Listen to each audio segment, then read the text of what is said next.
to Alenka and Mladen because die Partei hat immer recht. Contents. Introduction, Eper s imuov.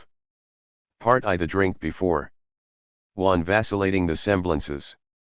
What cannot be said must be shown. Ideas appearing. From fictions to semblances. Dialectical gymnastics? No, thanks. From the 1 to 10. Nothing exists. Gorgias, not Plato, was the arch-Stalinist. 2. Where there is nothing, read that I love you. A Christian tragedy? The Big Other. The Death of God. The Atheist Wager. Do not compromise your desire. Lacan against Buddhism. 3. Fichte's choice. From Fichte's to Hegel's subject. The Fichtean wager. Anstoß and Tathandlung. Division and limitation. The finite absolute. The posited presupposition. The Fichtean bone in the throat. The first modern theology. Part 2. The thing itself, Hegel. 4. Is it still possible to be a Hegelian today? Hegel versus Nietzsche. Struggle and reconciliation. A story to tell. Changing the destiny. The Owl of Minerva. Potentiality versus virtuality. The Hegelian circle of circles.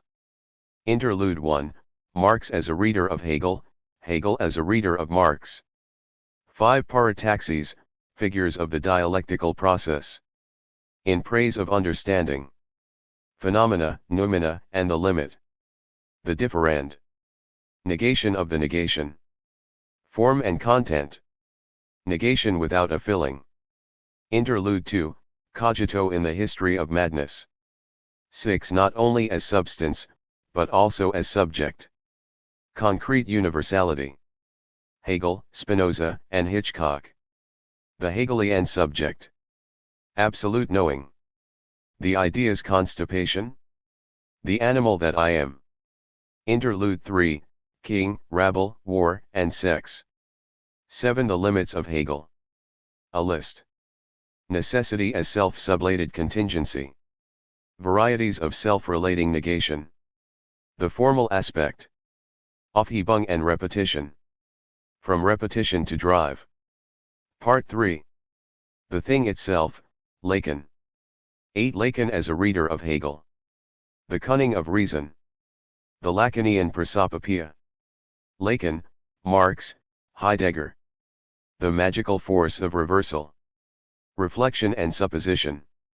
Beyond intersubjectivity. Drive versus will. The unconscious of self-consciousness. Interlude 4, Borrowing from the future, changing the past. 9. Suture and pure difference. From differentiality to the phallic signifier. From the phallic signifier to objet. Sibelius's silence. The pure difference. Interlude 5, Correlationism and its discontents. 10. Objects, objects everywhere. Subtraction, protraction, obstruction, destruction. The objet between form and content. Voice and gaze. The grandmother's voice. The master and its spectre. The two sides of fantasy. Image and gaze. Presence. The picture is in my eye, but me, I am in the picture. Leave the screen empty. Interlude 6, Cognitivism and the loop of self-positing. 11. The non-all, or, the ontology of sexual difference. Sexual difference in the disenchanted universe. The real of sexual difference. Formulae of sexuation, the all with an exception. Formulae of sexuation, the non-all. The antinomies of sexual difference. Why Lacan is not a nominalist. Negation of the negation, Lacan versus Hegel? There is a non-relationship. Part 4. The cigarette after. 12. The foursome of terror, anxiety, courage, and enthusiasm. Being/world/event. Truth, inconsistency, and the symptomal point. There is no human animal. Badiou against Levinas. From terror to enthusiasm. Badiou and anti-philosophy. 13. The foursome of struggle, historicity, will, and Gelassenheit. Why Lacan is not a Heideggerian. Hegel versus Heidegger. The torture house of language. An alternative Heidegger. From will to drive. The non-historical core of historicity. From Gelassenheit to class struggle. 14. The ontology of quantum physics. The ontological problem. Knowledge in the real. Agential realism. The two vacuums. Ya de den. Conclusion, the political suspension of the ethical. Introduction, THIRD-WORLDISM. There are two opposed types of stupidity. The first is the hyper-intelligent subject who just doesn't get it, who understands a situation logically, but simply misses its hidden contextual rules. For example, when I first visited New York, a waiter at a cafe asked me, "How was your day?" Mistaking the phrase for a genuine question, I answered him truthfully, and he looked at me as if I were a complete idiot, and he was right. This kind of stupidity is precisely that of an idiot. Alan Turing was an exemplary idiot, a man of extraordinary intelligence, but a proto-psychotic unable to process implicit contextual rules. In literature, one cannot avoid recalling Yaroslav Hasek's good soldier Žižek, who, when he saw soldiers shooting from their trenches at the enemy soldiers, ran into no man's land and started to shout, "Stop shooting, there are people on the other side." The arch-model of this idiocy is, however, the naive child from Andersen's Tale who publicly exclaims that the emperor is naked, thereby missing the point that, as Alphonse Allais put it, we are all naked beneath our clothes. The second and opposite figure of stupidity is that of the moron, the stupidity of those who fully identify with common sense, who fully stand for the big other of appearances. In the long series of figures beginning with the chorus in Greek tragedy which plays the role of canned laughter or crying, always ready to comment on the action with some common wisdom, one should mention at least the stupid common-sense partners of the great detectives, Sherlock Holmes's Watson, Hercule Poirot's Hastings. These figures are there not only to serve as a contrast to and thus make more visible the detective's grandeur, they are indispensable for the detective's work. In one of the novels, Poirot explains to Hastings his role. Immersed in his common sense, Hastings reacts to the crime scene the way the murderer who wanted to erase the traces of his act expected the public to react, and it is only in this way, by including in his analysis the expected reaction of the common-sense big other, that the detective can solve the crime. But does this opposition cover the entire field? Where, for instance, are we to put Franz Kafka, whose greatness resides in his unique ability to present idiocy as something entirely normal and conventional? For this third position, we need look no further than the Wikipedia entry for imbecile. Imbecile is a term for moderate to severe mental retardation, as well as for a type of criminal. It arises from the Latin word imbecillus, meaning weak, or weak-minded. Imbecile was once applied to people with an IQ of 26 to 50, between moron and idiot. So it is not too bad, beneath a moron, but ahead of an idiot the situation is catastrophic, but not serious, as an Austrian imbecile would have put it. Problems begin with the question, where does the root becile preceded by the negation come from? Although the origins are murky, it is probably derived from the Latin baculum, so an imbecile is someone walking around without the help of a stick. One can bring some clarity and logic into the issue if one conceives of the stick on which we all, as speaking beings, have to lean, as language, the symbolic order, that is, what Lacan calls the big other. In this case, the tripartite idiot-imbecile moron makes sense. The idiot is simply alone, outside the big other, the moron is within it, while the imbecile is in between the two, aware of the need for the big other, but not relying on it, distrusting it, something like the way the Slovene punk group Labuk defined their relationship towards God. Like Americans, we believe in God, but unlike Americans, we don't trust him. In Lacanese, an imbecile is aware that the big other does not exist, that it is inconsistent, barred. So if, measured by the IQ scale, the moron appears brighter than the imbecile, he is too bright for his own good. Among the philosophers, the late Wittgenstein is an imbecile par excellence, obsessively dealing with variations of the question of the big other. Is there an agency which guarantees the consistency of our speech? Can we reach certainty about the rules of our speech? Does not Lacan aim at the same position of the imbecile when he concludes his Ver unsignifiant nouveau with, I am only relatively stupid, that is to say, I am as stupid as all people, perhaps because I got a little bit enlightened. One should read this relativization of stupidity not totally stupid in the strict sense of non-all. The point is not that Lacan has some specific insights which make him not entirely stupid. There is nothing in Lacan which is not stupid, no exception to stupidity, so that what makes him not totally stupid is only the very inconsistency of his stupidity. The name of this stupidity in which all people participate is, of course, the big other. In a conversation with Edgar Snow in the early 1970s, Mao Zedong characterized himself as a hairless monk with an umbrella. Holding an umbrella hints at the separation from heaven, and, in Chinese, the character for hair also designates law and heaven, so that what Mao is saying is that in Lacanese he is subtracted from the dimension of the big other, the heavenly order which regulates the normal run of things. What makes this self-designation paradoxical is that Mao still designates himself as a monk, so how can one be a monk subtracted from heaven? This imbecility is the core of the subjective position of a radical revolutionary. The present book is thus neither the complete idiot's guide to Hegel, nor is it yet another university textbook on Hegel. It is something like the imbecile's guide to Hegel. Hegel for those whose IQ is somewhere close to their bodily temperature, as the insult goes. But only something like it. The problem with imbeciles is that none of us, as ordinary speakers, knows what the im negates.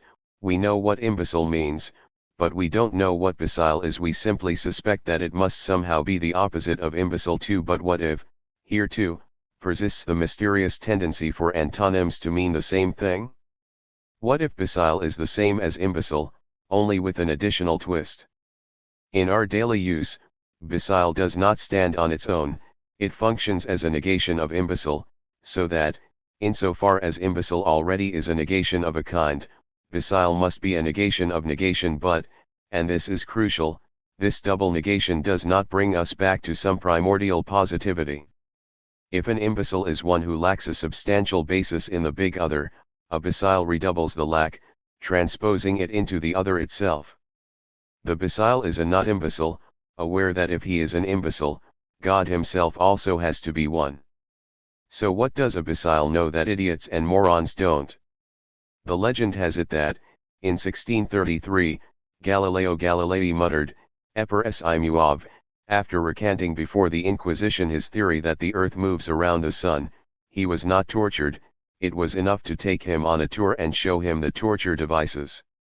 There is no contemporary evidence that he did in fact mutter this phrase, but today the phrase is used to indicate that, although someone who possesses true knowledge is forced to renounce it, this does not stop it from being true.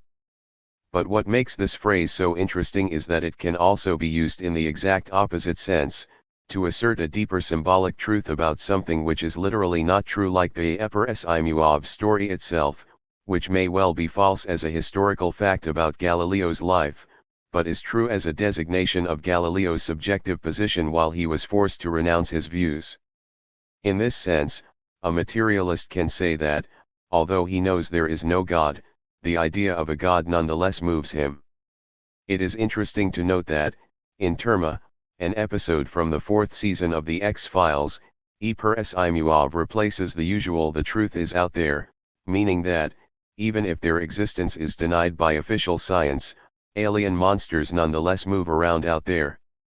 But it can also mean that, even if there are no aliens out there, the fiction of an alien invasion can nonetheless engage us and move us. Beyond the fiction of reality, there is the reality of the fiction. Point 3.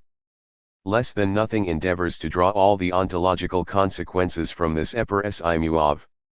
Here is the formula at its most elementary: moving is the striving to reach the void, namely, things move, there is something instead of nothing, not because reality is in excess in comparison with mere nothing, but because reality is less than nothing.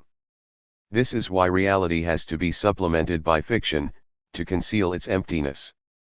Recall the old Jewish joke, loved by Derrida, about a group of Jews in a synagogue, publicly admitting their nullity in the eyes of God.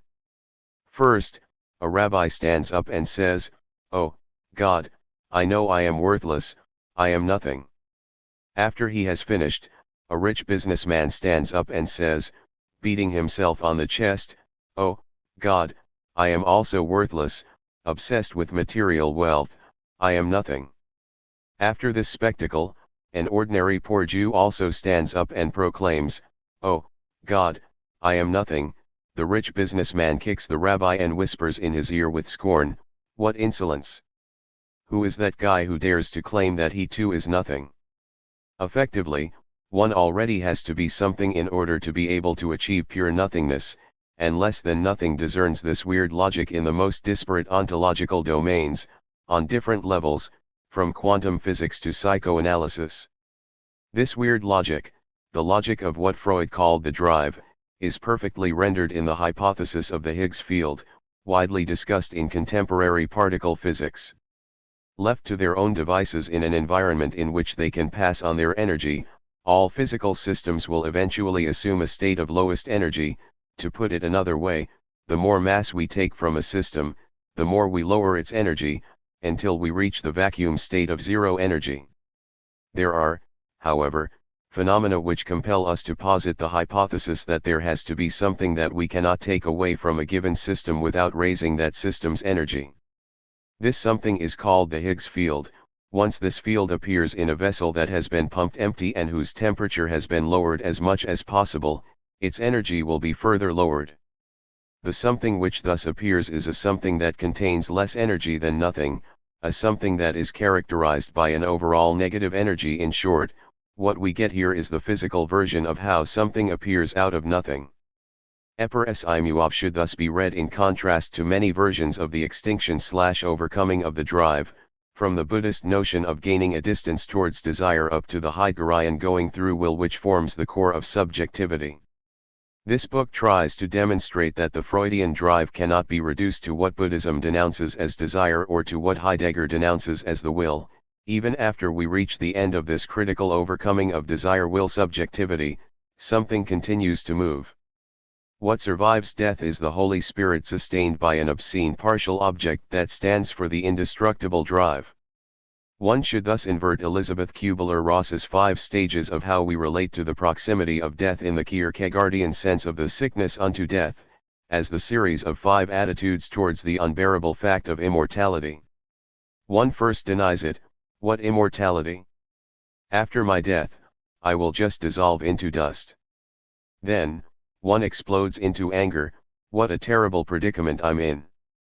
No way out. One continues to bargain. Okay, but it is not me who is immortal, only the undead part of me, so one can live with it. Then one falls into depression. What can I do with myself when I am condemned to stay here forever? Finally, one accepts the burden of immortality. So why do we focus on Hegel? In the history of philosophy, this THIRD-WORLDISM arrived at its most consistent formulation in German idealism, especially in Hegel's thought. Since, however, the axiom of this book is that one divides into two, the central body of the book is split into a part on Hegel and a part on Lacan as a repetition of Hegel. In each case, the book follows the same systematic 4-step approach. With Hegel, we begin with the obvious historical question: in what meaningful sense can one still be a Hegelian today, bearing in mind the radically changed historical constellation? Then comes a description of the basic mechanisms or formulae of the dialectical process, followed by the more detailed explication of Hegel's basic thesis on the absolute as not only substance, but also subject. Finally, we raise the difficult non-trivial question of the limitations of the Hegelian project. With Lacan, and bearing in mind that Lacan's theory is here interpreted as a repetition of Hegel, the first step is the presentation of Lacan's references to Hegel, that is, of Lacan as a reader of Hegel. What follows is the presentation of suture as the elementary mechanism of the signifying process, the mechanism which enables us to understand Lacan's definition of the signifier as that which represents the subject for another signifier.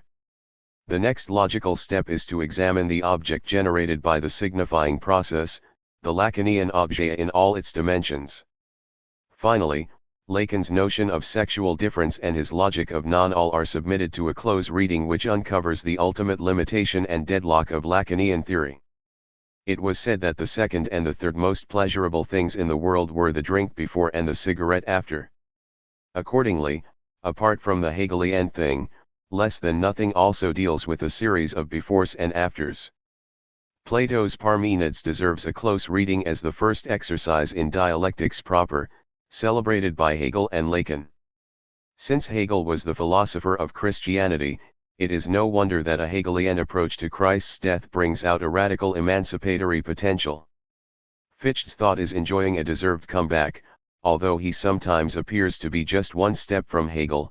Their universes are thoroughly different, since the way Fichte articulates the relationship between the I and its other reaches well beyond so-called subjective idealism.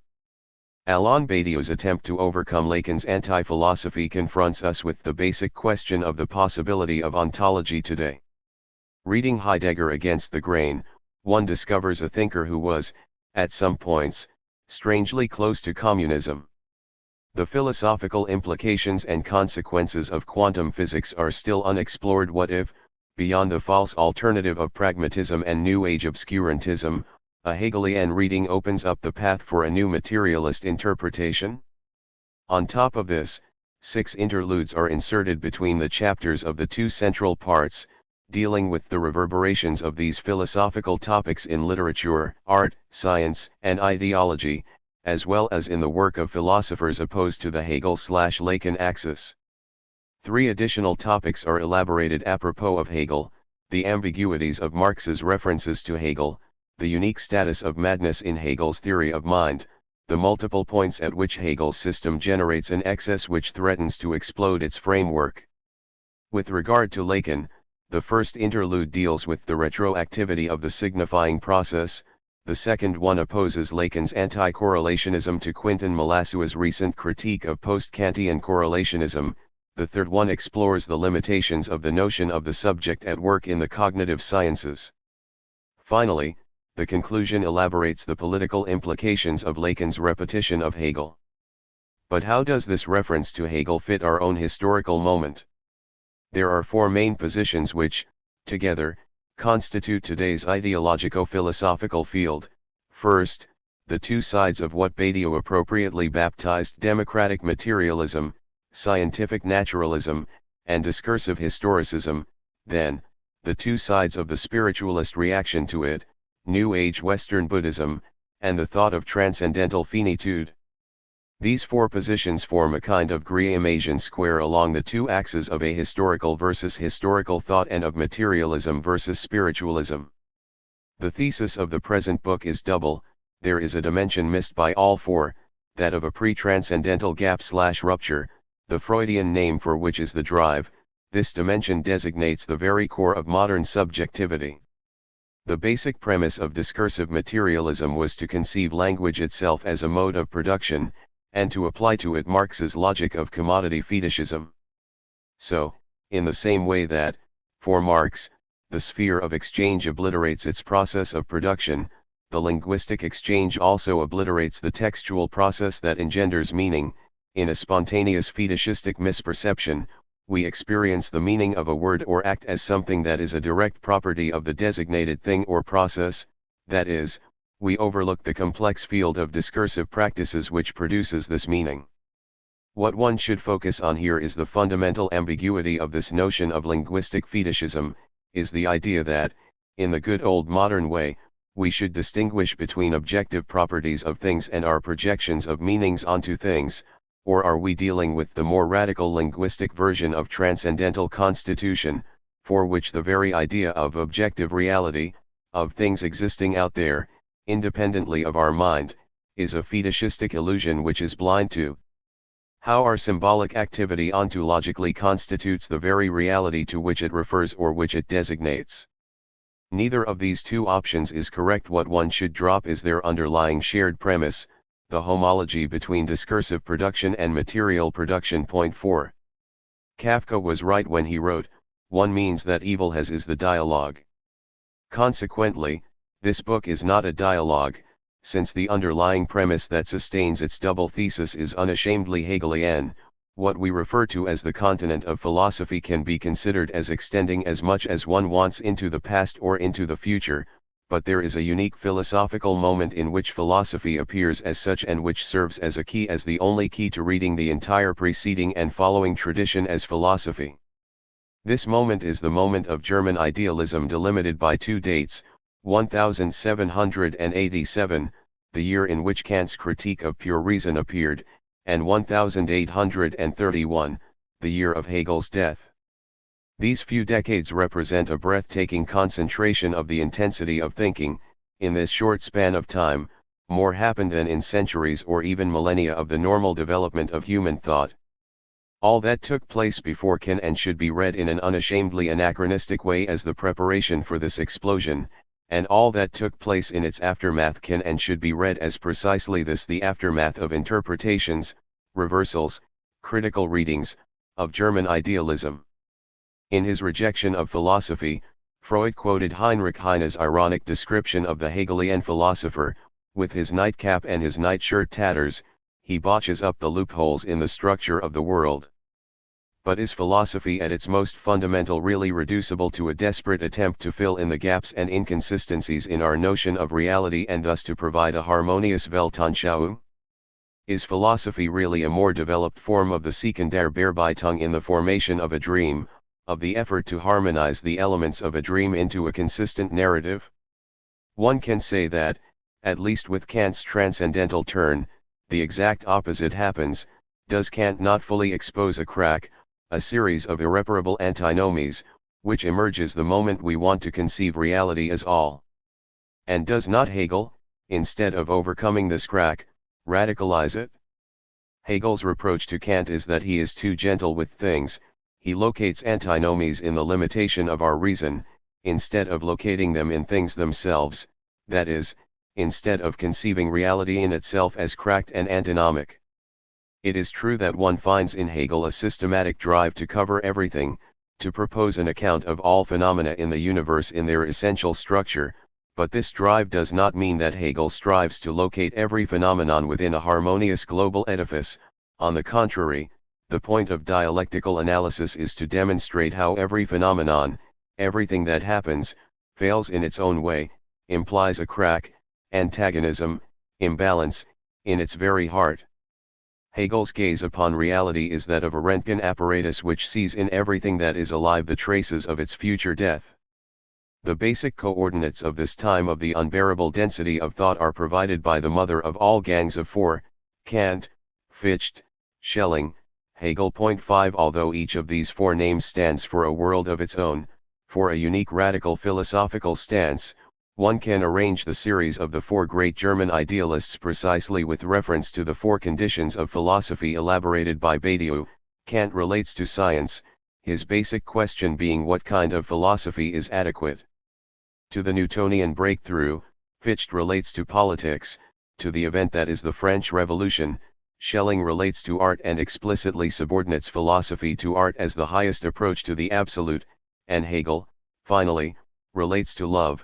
His underlying problem is, from the very beginning of his thought, that of love. It all begins with Kant, with his idea of the transcendental constitution of reality.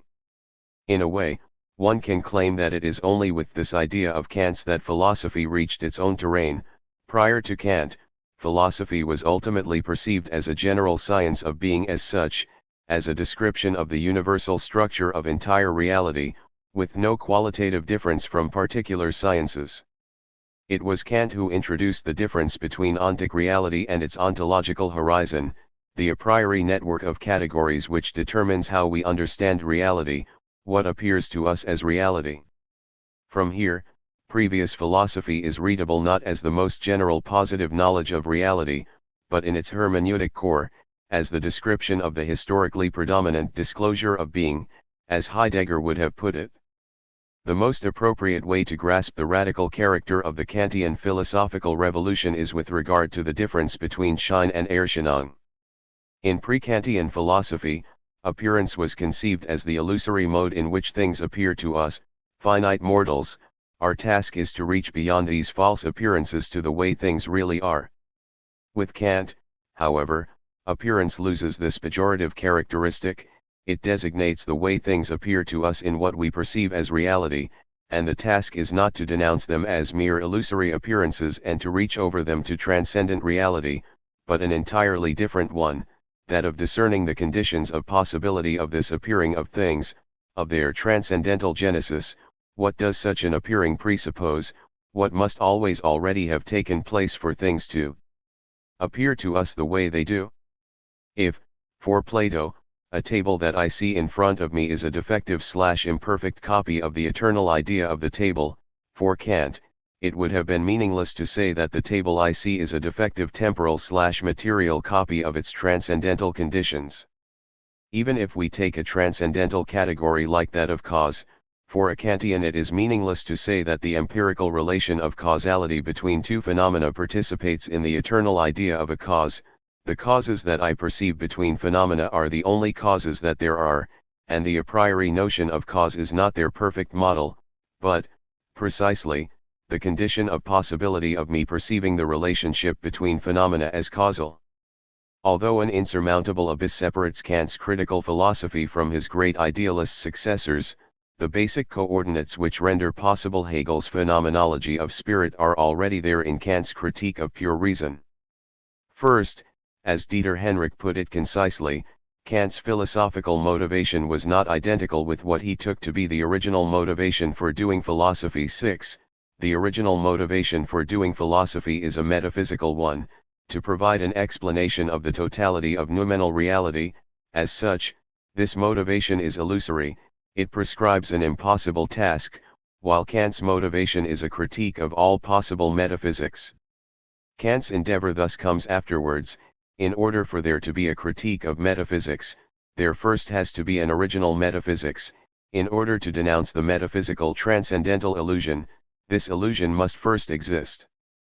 In this precise sense, Kant was the inventor of the philosophical history of philosophy. 7. There are necessary stages in the development of philosophy, that is, one cannot directly get at truth, one cannot begin with it. Philosophy necessarily began with metaphysical illusions. The path from illusion to its critical denunciation is the very core of philosophy, which means that successful philosophy is no longer defined by its truthful explanation of the totality of being, but by successfully accounting for the illusions, that is, by explaining not only why illusions are illusions, but also why they are structurally necessary, unavoidable, and not just accidents. The system of philosophy is thus no longer a direct ontological structure of reality, but a pure, complete system of all metaphysical statements and proofs. 8. The proof of the illusory nature of metaphysical propositions is that they necessarily engender antinomies, and since metaphysics tries to avoid the antinomies which emerge when we think metaphysical notions to their end, the system of critical philosophy is the complete and therefore self-contradictory, antinomic series of metaphysical notions and propositions. Only the one who can look through the illusion of metaphysics can develop the most coherent, consistent system of metaphysics, because the consistent system of metaphysics is also contradictory, that is to say, precisely, inconsistent. 9. The critical system is the systematic a priori structure of all possible/thinkable errors in their immanent necessity. What we get at the end is not the truth that overcomes/sublates the preceding illusions. The only truth is the inconsistent edifice of the logical interconnection of all possible illusions. Is this not what Hegel did in his phenomenology? The only difference is that, for Kant, this dialogic process of truth emerging as the critical denunciation of the preceding illusion belongs to the sphere of our knowledge and does not concern the noumenal reality which remains external and indifferent to it, while, for Hegel, the proper locus of this process is the thing itself. Schopenhauer famously compared Kant to a man at a ball, who all evening has been carrying on a love affair with a masked beauty in the vain hope of making a conquest.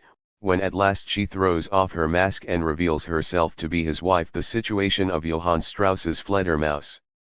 For Schopenhauer, of course, the point of the comparison is that the masked beauty is philosophy and the wife Christianity. Kant's radical critique is really just a new attempt to support religion, his transgression is a false one. What, however, if there is more truth in the mask than in the real face beneath it? What if this critical game radically changes the nature of religion, so that Kant effectively did undermine what it was his goal to protect? Perhaps those Catholic theologians who saw Kant's criticism as the original catastrophe of modern thought that opened up the way to liberalism and nihilism were actually right. Fichte's radicalization of Kant is the most problematic link in the chain of German idealists. He was and is dismissed, ridiculed even, as a half-crazy solipsistic subjective idealist. Being the least popular, it takes the greatest effort to get to the true core of his thought, his fundamental insight. However, his work is worth the effort. As with all truly great thinkers, a proper understanding of his work reveals an unsurpassed description of the deep structure of engaged subjectivity. Schelling's thought is to be divided into two phases, the early philosophy of identity and the late philosophy of revelation, and, as is so often the case, Schelling's true breakthrough occurs between the two, in the short period between 1805 and 1815 when he produced his two absolute masterpieces, the Treatise on Human Freedom and the three versions of the Ages of the World manuscript. A whole new universe is disclosed here, the universe of pre-logical drives, the dark ground of being which dwells even in the heart of God as that which is in God more than God himself. For the first time in the history of human thought, the origin of evil is located not in humanity's fall from God, but in a split in the heart of God himself. In Schelling, the ultimate figure of evil is not spirit as opposed to nature, but spirit directly materialized in nature as unnatural, as a monstrous distortion of natural order, from evil spirits and vampires to monstrous products of technological manipulations. Nature in itself is good, in it, the evil ground is by definition always subordinated to the good. At each stage of nature prior to the appearance of man the ground is subordinated to existence, in other words, the self-will of the particular is necessarily subordinated to the universal will of the whole. Hence, the self-will of each individual animal is necessarily subordinated to the will of the species, which contributes to the harmony of the whole of nature. 10. When, with the emergence of man, the ground of existence is allowed to operate on its own, egotistically asserting itself, this does not only mean that it asserts itself against divine love, the harmony of the whole, the universal will. It means that it asserts itself in the very form of its opposite. The horror of man is that, in it, evil becomes radical, no longer simple egotistic evil, but evil masked as universality, as is exemplarily the case in political totalitarianism, in which a particular political agent presents itself as the direct embodiment of the universal will and freedom of humanity. 11. Nowhere is the difference between Hegel's thought and Schelling's late philosophy more palpable than regarding the question of the beginning. While Hegel begins with the poorest notion of being, Schelling's negative philosophy also begins with the affirmation of a negation, of a void, but this void is the affirmative force of the will's desire. All beginning lies in an absence, the deepest potency, which holds fast to everything, is non-being and its hunger for being. 12. From the domain of logic and its a priori notions, we pass into the domain of actual life, whose starting point is a yearning, the hunger of a void to be filled in by positive actual being. Schelling's critique of Hegel is thus that, in order to really pass from being/nothingness to actual becoming which results in something positive, the nothing with which we begin should be a living nothing, the void of a desire which expresses a will to generate or get hold of some content. The enigma of Henrich's reading of German idealism is why he systematically downplays the role of Schelling, especially the middle Schelling of Freiheitsschrift and Weltalter. This is mysterious because it was precisely this middle Schelling who explored in the greatest depth what Henrich designates as Fichte's central problem, that of the Spinozism of freedom, how to think the ground of freedom, a trans-subjective ground of subjectivity which not only does not constrain human freedom but literally grounds it. Schelling's answer in Freiheitsschrift is literally ground itself. Human freedom is rendered possible by the distinction, in God itself, between the existing God and its own ground. What in God is not yet fully God. This accounts for Schelling's uniqueness, also with regard to Hölderlin's on judgment and being.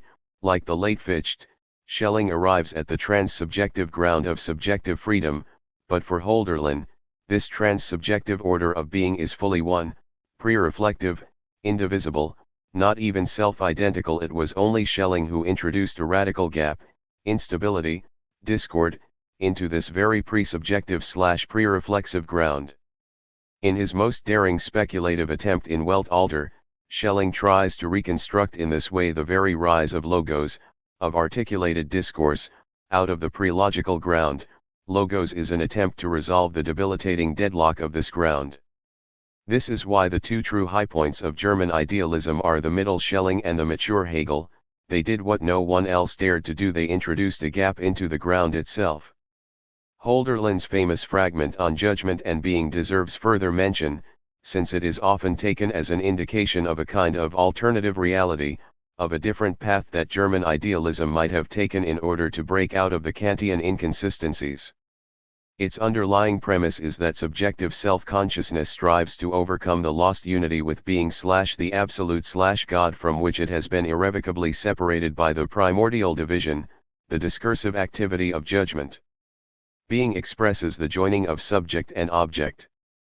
Where subject and object are absolutely, not just partially united, and hence so united that no division can be undertaken, without destroying the essence of the thing that is to be sundered, there and not otherwise can we talk of an absolute being, as is the case in intellectual intuition.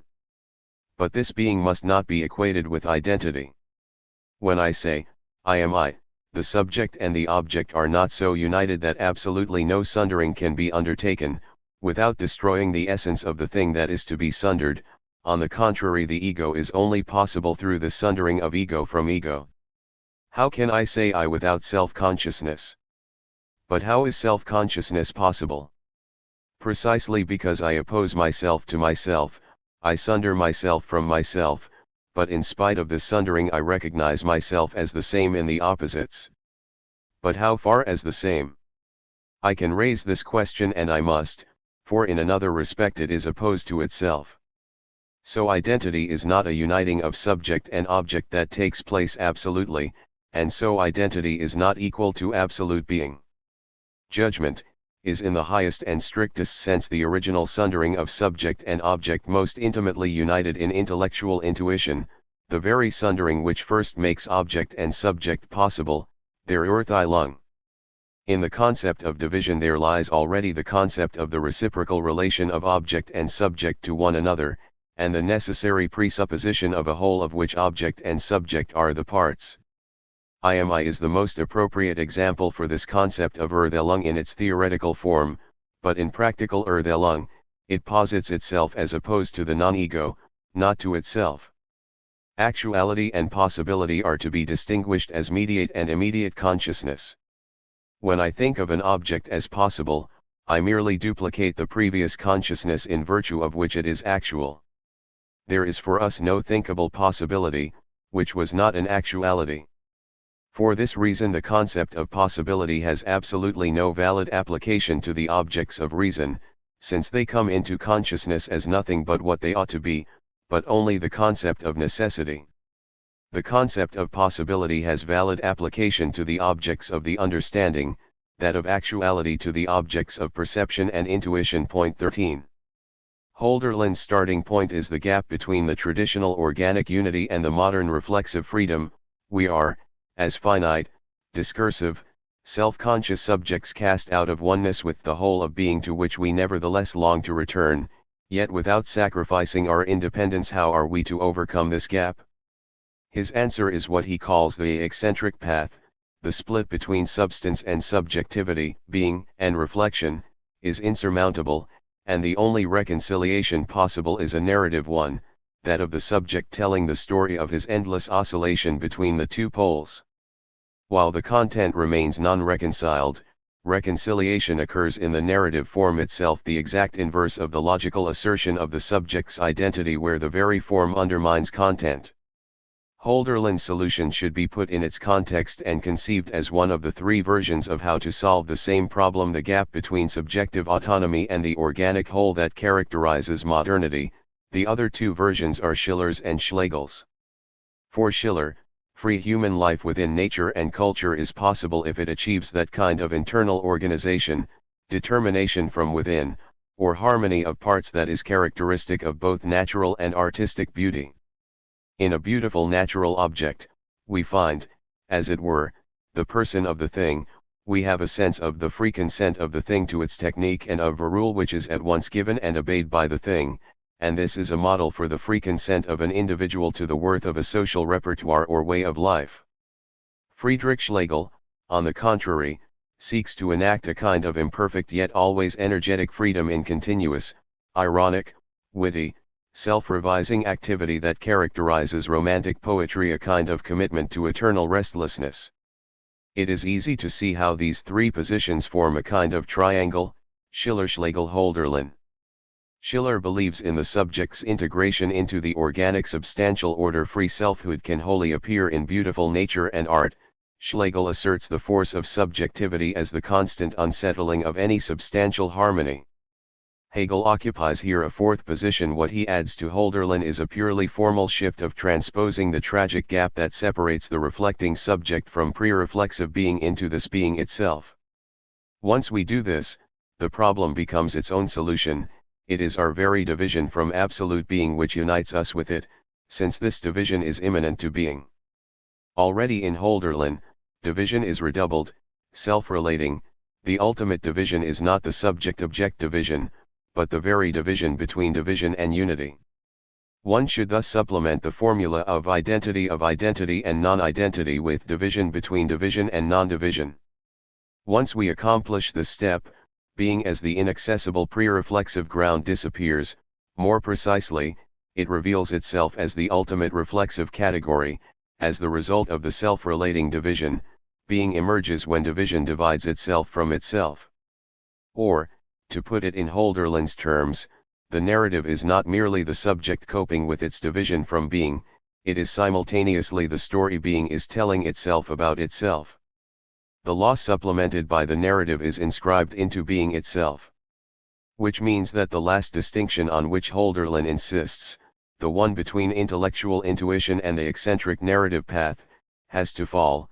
The narrative already does the job of intellectual intuition, of uniting us with being. Or, in more paradoxical terms, the standard relationship between the two terms should be turned around. It is intellectual intuition which is merely a reflexive category, separating us from being in its very enacting of the subject's immediate oneness with being, and it is the narrative path which directly renders the life of being itself. That the truth is the whole means that we should not look at the process that is self-manifestation as a deprivation of the original being.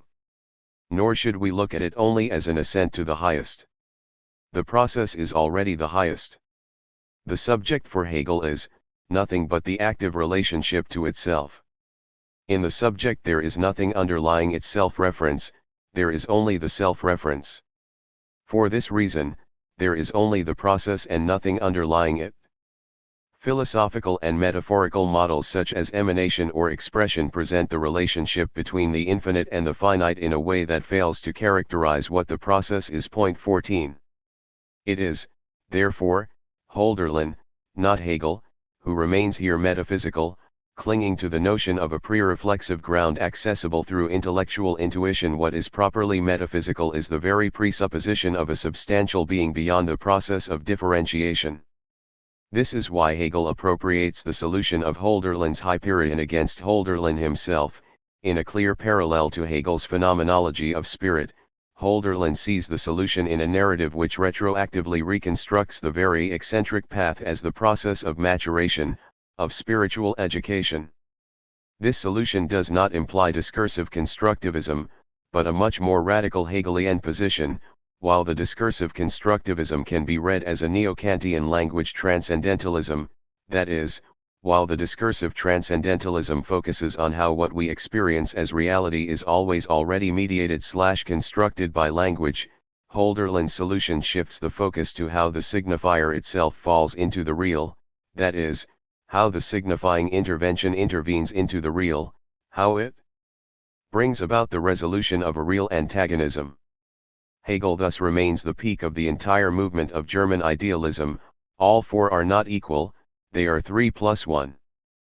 But why? What makes Hegel unique? One of the ways to circumscribe this uniqueness of Hegel is to use the Lacanian notion of the lack in the other, which, in Hegel's case, points towards the unique epistemologico-ontological mediation absent in all three other idealists. The most elementary figure of dialectical reversal resides in transposing an epistemological obstacle into the thing itself, as its ontological failure.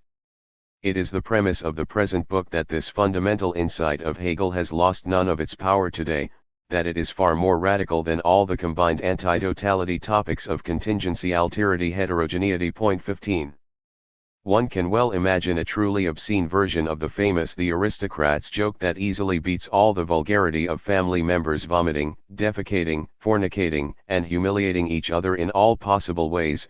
When asked to perform, they give the talent agent a short course in Hegelian thought, debating the true meaning of negativity, of sublation, of absolute knowledge, and so forth, and, when the bewildered agent asks them the name of the weird show, they enthusiastically reply, "The Perverts."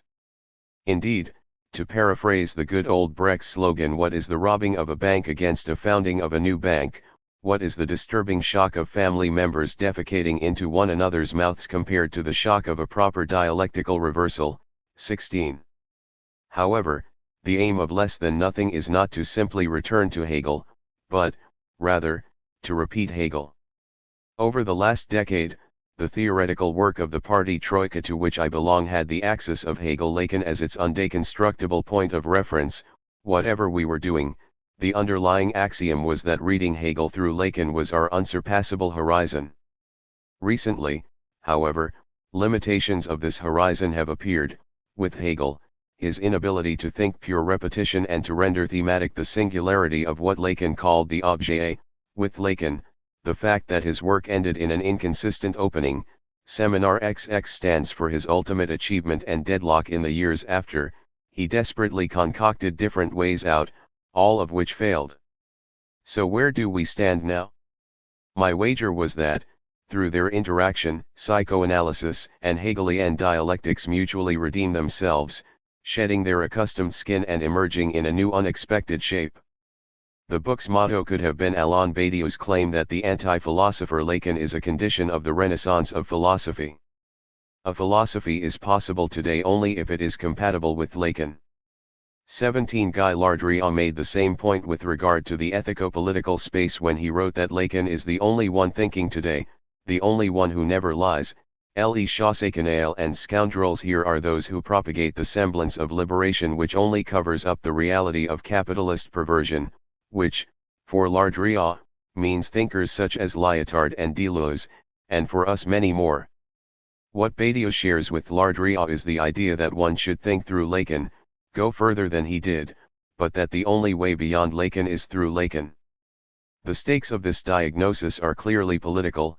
Lacan unveiled the illusions on which capitalist reality as well as its false transgressions are based, but his final result is that we are condemned to domination. The master is the constitutive ingredient of the very symbolic order, so the attempts to overcome domination only generate new figures of the master. The great task of those who are ready to go through Lacan is thus to articulate the space for a revolt which will not be recaptured by one or another version of the discourse of the master. Lardrian, together with Christian Jamet, first tried to develop this opening by focusing on the link between domination and sexuality. Since there is no sexuality without a relation of domination, any project of sexual liberation ends up generating new forms of domination, or, as Kafka would have put it, revolt is not a cage in search of a bird, but a bird in search of a cage.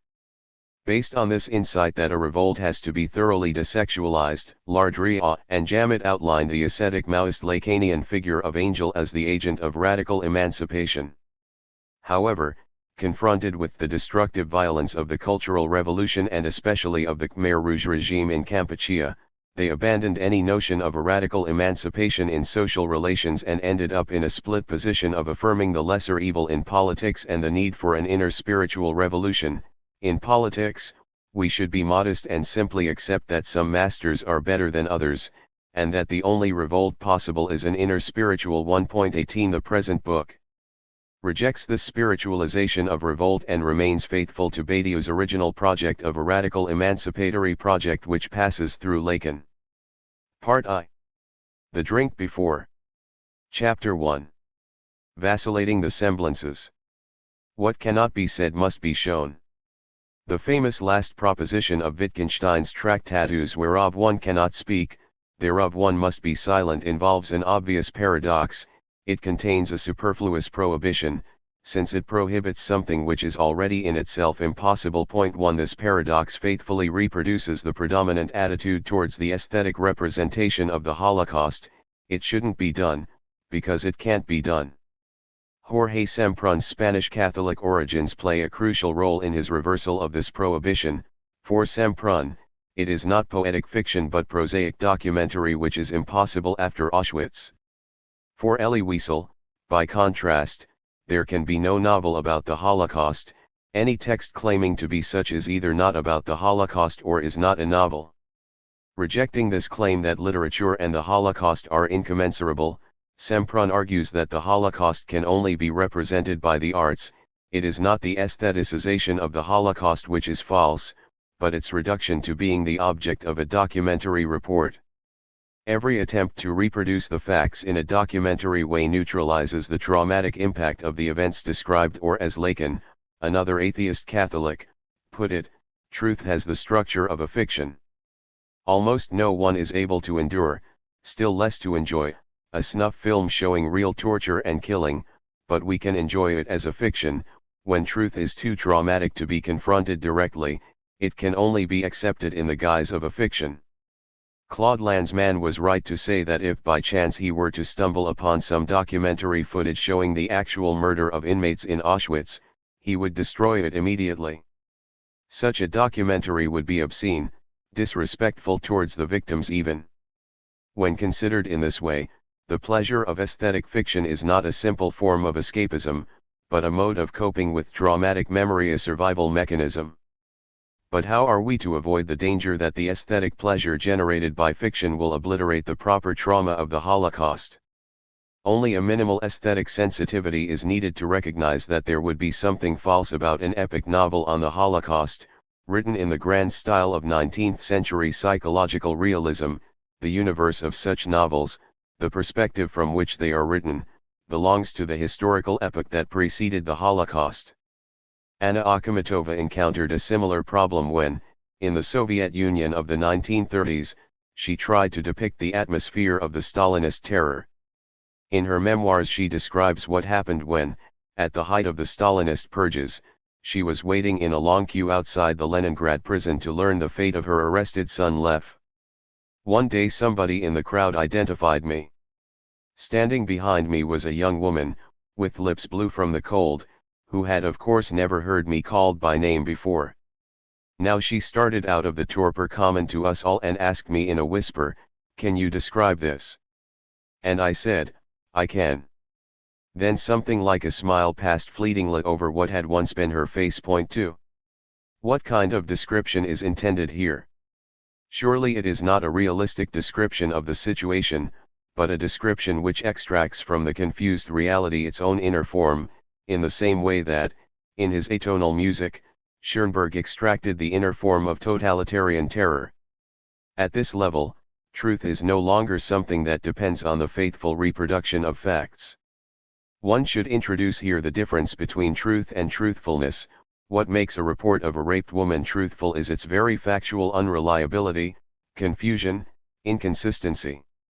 If the victim were able to report on her painful and humiliating experience in a clear way, with all the data arranged into a consistent order of exposition, this very quality would make us suspicious. The same holds for the unreliability of the verbal reports given by Holocaust survivors. A witness who was able to offer a clear narrative of his camp experience would thereby disqualify himself. In a Hegelian way, the problem is here part of the solution.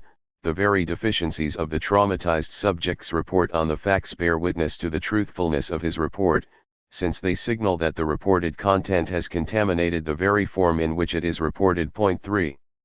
What we are dealing with here is, of course, the gap between the enunciated content and the subjective position of enunciation. G. K. Chesterton wrote apropos of Nietzsche that he denied egoism simply by preaching it. To preach anything is to give it away. First, the egoist calls life a war without mercy, and then he takes the greatest possible trouble to drill his enemies in war. To preach egoism is to practice altruism. For the medium here is not the message, quite the opposite. The very medium that we use, the universal intersubjectivity of language, undermines the message. It is not only that we should, therefore, denounce the particular position of enunciation that sustains the universal enunciated content, the white, wealthy male subject who proclaims the universality of human rights, for example. It is far more important to unearth the universality that sustains, and potentially undermines, his particular claim. The supreme case here, as noted by Bertrand Russell, is that of the solipsist trying to convince others that he alone really exists. Could one extend this argument to the problem of tolerance or intolerance? Perhaps not altogether, although there is a similar catch involved in preaching tolerance. It poses its presupposition that is, the subject deeply bothered by the neighbor and thus only reasserts it. Did Paul Claudel not get it right in his famous reply to Jules Renard, mais la tolérance?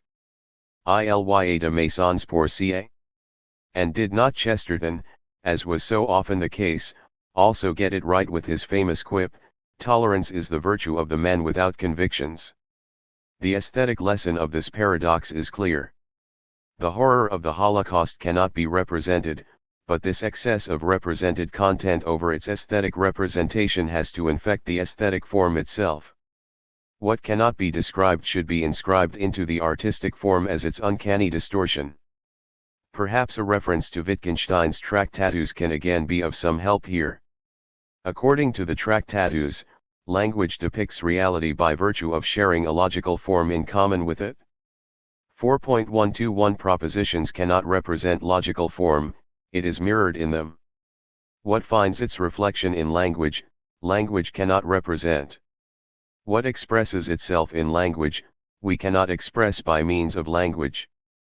Propositions show the logical form of reality. They display it.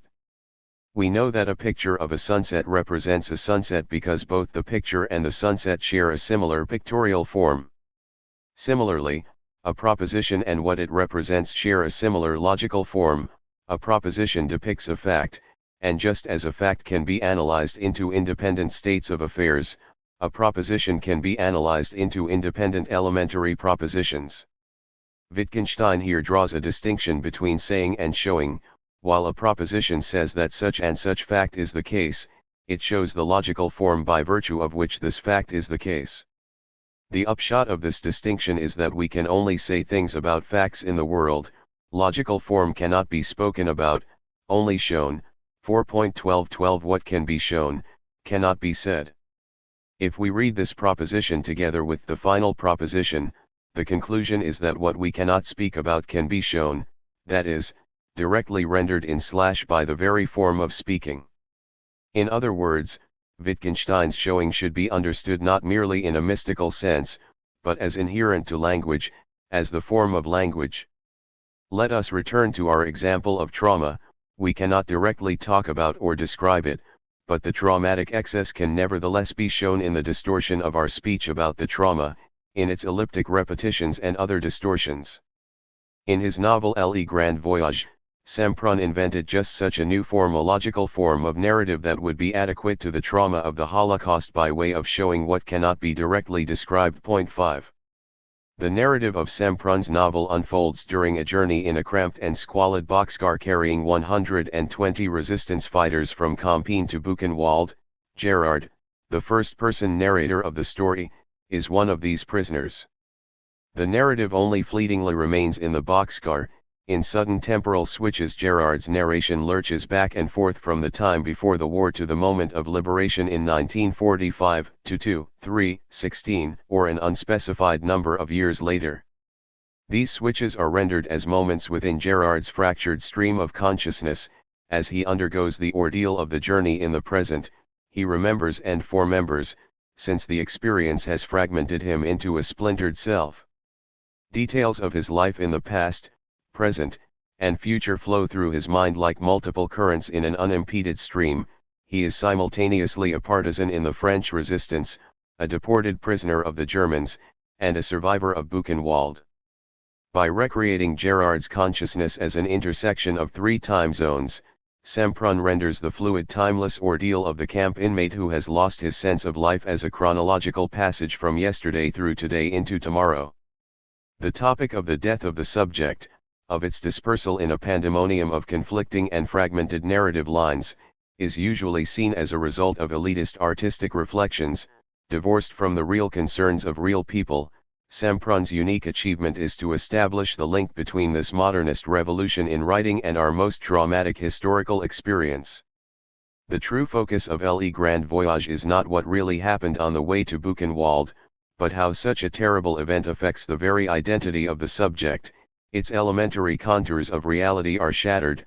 The subject no longer experiences himself as part of a continuous flow of history which devolves from the past towards the future. Instead, his experience moves in a kind of eternal present in which present, past, and future, reality and fantasy, directly interact. In his theory of relativity, Einstein proposes to interpret time as a fourth dimension of space in which past and future are all now, already here. Because of our limited perception, we just cannot see them, we can only see the present. In Semprun's novel, it is as if, after going through the nightmare of the life in a camp, our perception widens and we can see all three dimensions of time simultaneously. Time becomes space, giving us an uncanny freedom to move back and forth along it just as we wander around in an open space, with past and future as different paths that we can take at will. There is, however, a price to be paid for this freedom, a blind spot in this field of spatialized time. We can see everything except the present of the camp itself. This prohibited present is, of course, death. Being alive after Buchenwald is not the same as having survived it intact. The shadow of death taints Gerard's memories of innocent pre-war friendships. He learns later that many of his friends have been killed and poisons his post-war life. Life in the camp is thus not so much the ultimate referent of his memories as the distorting screen which taints and spoils them all. Semprun juxtaposes Gerard's pleasure at reading the childhood memories offered in Proust with the painful and deferred memory of his arrival at the Buchenwald concentration camp. His Madeleine is the strange smell that recalls the crematory oven. And suddenly, borne on the breeze, the curious odor, sweetish, cloying, with a bitter and truly nauseating edge to it. The peculiar odor that would later prove to be from the crematory oven. The strange smell would immediately invade the reality of memory. I would be reborn there, I would die if returned to life there. I would embrace and inhale the muddy, heady odor of that estuary of death. 6. What resuscitates the trauma are not merely the immediate painful associations of the details which recall the camp, but, even more, the power of these recent memories to color and thus spoil the more ancient, gentle memories. Robert Antelme, in his testimony L'Espèce humaine, evokes a similar case of overdetermination.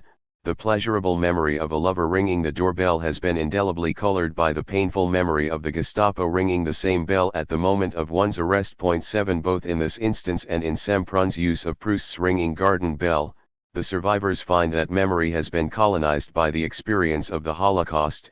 There is no way to retrieve the pleasant memory of a lover waiting at the door without simultaneously triggering the corruption of that memory by the trauma.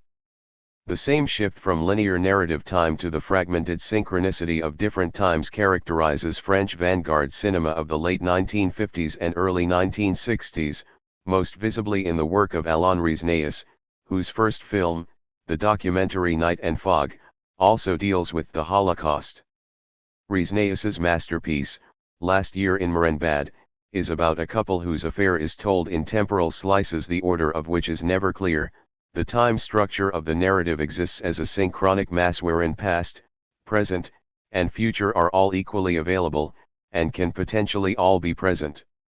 The script for Marienbad was written by Alain Robbe-Grillet, the leading author of the French Nouveau Roman, who also directed films.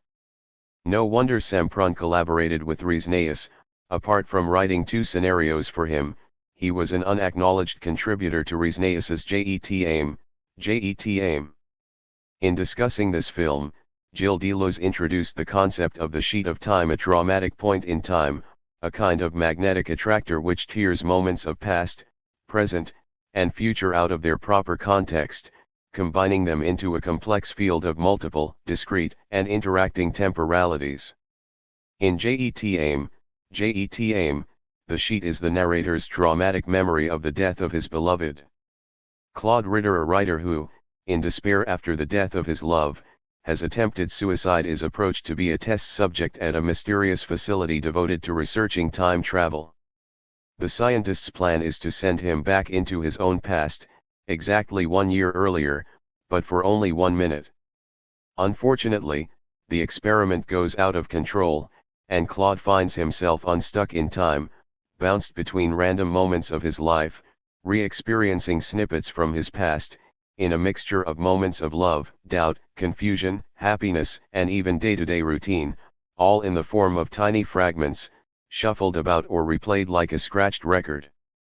While the scientists running the botched experiment frantically try to retrieve Claude, he becomes more and more fixated on past moments, returning to them and repeating them endlessly. Does something similar not happen to Gerard in Le Grand Voyage? He also comes unstuck from the linear temporal flow, caught in an interactive loop between multiple traumatic sheets of time. There is more than just a formal parallel between these procedures in cinema and literature. Le Grand Voyage is a novel which was only possible after the arrival of cinema, incorporating as it does the cinematic sensibility and techniques of montage, flashbacks, imagining the future, visual hallucinations, etc. Another distinguishing cinematic feature of the novel's narrative is the sudden rise of details shown in close-up, their excessive and intrusive proximity overshadowing the narrative context of which they are a part. The hermeneutic temptation to read these details as symbols and to search for their hidden meaning should be resisted. They are exposed fragments of the real which resist meaning. The meaning of their context, the terrible situation of the show, is too traumatic to be assumed, so this sudden focus on material details serves the purpose of keeping meaning at a distance. The problem the survivors encounter is not only that witnessing is impossible, that it always has an element of prosopopoeia, since the true witness is always already dead and we can only speak on his behalf. There is also a symmetric problem encountered at the opposite end. There is no proper public, no listener adequate to receive the witnessing. The most traumatic dream Primo Levi had in Auschwitz was about his survival. The war is over, he is reunited with his family, telling them about his life in the camp, but they gradually become bored, start to yawn and, one after another, leave the table, so that finally Levi is left alone. An anecdote from the Bosnian War in the early 1990s makes the same point. Many of the girls who survived brutal rapes later killed themselves, having rejoined their community only to find that no one was really ready to listen to them, or accept their testimony. In Lacan's terms, what is missing here is not only another human being, the attentive listener, but the big other itself, the space of the symbolic inscription or registration of my words. Levi made the same point in his direct and simple way. What we are doing to Jews is so irrepresentable in its horror that even if someone will survive the camps, he will not be believed by those who were not there. They will simply declare him a liar or a mentally ill person. 8. Since Levi was not an artist, he did not draw the artistic consequences of this fact, but Sempron did. During the present of the boxcar journey in Le Grand Voyage, Gerard conveys his memories to an unnamed companion dubbed Le Gars de Semer. Why this need for an interlocutor? What function does he have? Gerard informs us at the outset that his companion will die upon arriving at the camp, so he clearly stands for the dwindling presence of the big other, the recipient of our speech. In the concentration camp, there is no big other, no one on whom we can count to receive and verify our testimony. This is what makes even our survival meaningless. This brings us again to the fate of modern art. Schoenberg still hoped that somewhere there would be at least one listener who would truly understand his atonal music. It was only his greatest pupil, Anton Webern, who accepted the fact that there is no listener, no big other to receive the work and properly recognize its value. In literature, James Joyce still counted on future generations of literary critics as his ideal public, claiming that he wrote Finnegan's Wake to keep them occupied for the next 400 years. In the aftermath of the Holocaust, we, writers and readers, have to accept that we are alone, reading and writing at our own risk, with no guarantee from the big other. This lack of the big other does not, however, mean that we are irrevocably trapped in the misery of our finitude, deprived of any redemptive moments. In Semprun's novel, Gerard witnesses the arrival of a truckload of Polish Jews at Buchenwald. They had been stacked into a freight train almost 200 to a car, traveling for days without food and water in the coldest winter of the war. On arrival, all had frozen to death except for 15 children, kept warm in the middle of a bundle of bodies. When the children were removed from the car, the Nazis let their dogs loose on them. Soon only 2 fleeing children were left. The little one began to fall behind, the SS were howling behind them, and then the dogs began to howl too. The smell of blood was driving them mad, and then the bigger of the 2 children slowed his pace to take the hand of the smaller. Together they covered a few more yards, till the blows of the clubs felled them, and, together they dropped, their faces to the ground, their hands clasped for all eternity. 9. What should not escape our attention is that the frieze of eternity is embodied in the hand as partial object. While the bodies of the 2 boys perish, the clasped hands persist for all eternity, like the smile of the Cheshire Cat. It is not hard to imagine how the scene might appear on screen, as the soundtrack records what is happening in reality. The image of their clasped hands freezes, immobilized for eternity, while the sound renders temporary reality. The image renders the eternal real. 10. It is the pure surface of such fixed images of eternity, not any deeper meaning, which allows for redemptive moments in the bleak story of the show. One should read this imagined scene together with 2 variations. Recall the final shot of Thelma and Louise, the frozen image of the 2 women in the car flying over the precipice. Is this a vision of positive utopia, or a masking of the miserable reality about to come? From my youth, I remember an old Croatian avant-garde short film about a man chasing a woman around a large table, the 2 of them madly giggling. The chase goes on, and the giggling gets louder and louder, even when the couple disappear behind the table and we see only the man's hands being raised. In the final shot, we see the dead woman's mutilated body, but the giggling goes on. The weakness of the final shot from Thelma and Louise is that the frozen image is not accompanied by a soundtrack recording what is really happening. Strangely, this lack of reality undermines the utopian dimension of the frozen image. In the Croat film, the relations are inverted. It is the soundtrack which continues the fantasy of the erotic play, while the frozen image of the dead body confronts us with reality. The image thereby radically changes our perception of the soundtrack. The same laughter loses its erotic innocence, turning into the obscene giggling of haunting undead voices. The lesson is clear. In the scene imagined by Semprun, the frozen image accompanying the reality registered in sound stands for a positive eternal ethical utopia, while in the Croat film, the laughter which persists even after its bearer has been murdered stands for the evil obscene undead. Eternity is to be taken here in the strictest Platonic sense. In one of the Agatha Christie stories, Hercule Poirot discovers that an ugly nurse is the same person as the beautiful woman he had previously met on a transatlantic voyage. She has merely disguised herself to hide her natural beauty. Hastings, Poirot's Watson-like companion, remarks sadly that if a beauty can make herself appear ugly, then the same can also be done vice versa. What then remains in man's infatuation beyond deception? Does this insight into the unreliability of the beautiful woman not signal the end of love? No, my friend, replies Poirot, it announces the beginning of wisdom. In other words, Such skepticism, such awareness of the deceptive nature of feminine beauty, misses the point, which is that feminine beauty is nonetheless absolute, an absolute which appears, no matter how fragile and deceptive it may be at the level of substantial reality. What transpires in / through the moment of beauty is an absolute. There is more truth in the appearance than in what may be hidden beneath it. Therein resides Plato's deep insight. Ideas are not the hidden reality beneath appearances, ideas are nothing but the very form of appearance, this form as such, or, as Lacan succinctly rendered Plato's point, the supersensible is appearance as appearance. For this reason, neither Plato nor Christianity are forms of wisdom, they are both anti-wisdom embodied. What this means is that, in conceiving of art, we can return to Plato without shame. Plato's reputation has suffered on account of his claim that poets should be thrown out of the city. From a Platonic standpoint, what does a poem about the Holocaust do? It provides a description without place, it renders the idea of Holocaust. Recall the old Catholic strategy for guarding men against the sins of the flesh. When tempted by a voluptuous female body, imagine how it will look in a couple of decades: the wrinkled skin and sagging breasts. The same advice had already been given by Marcus Aurelius in his Meditations.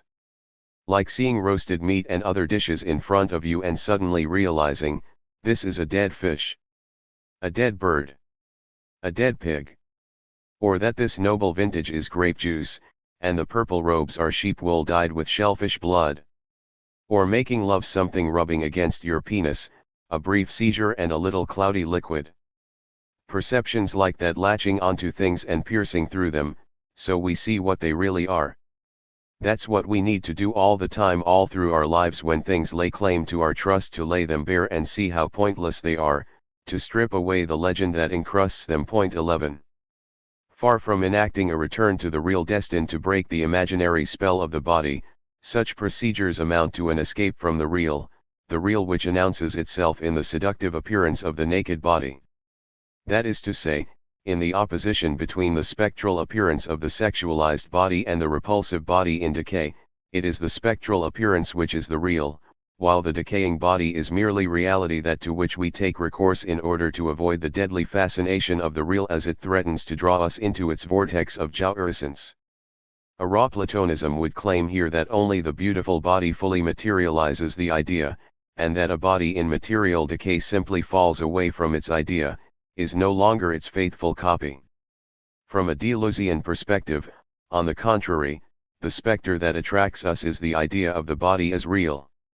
This body is not the body in reality, but the virtual body in Deleuze's sense of the term, the incorporeal/immaterial body of pure intensities.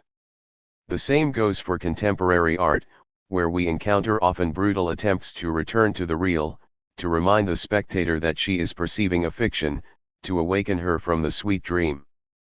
This gesture has two main forms which, although opposed, amount to the same thing.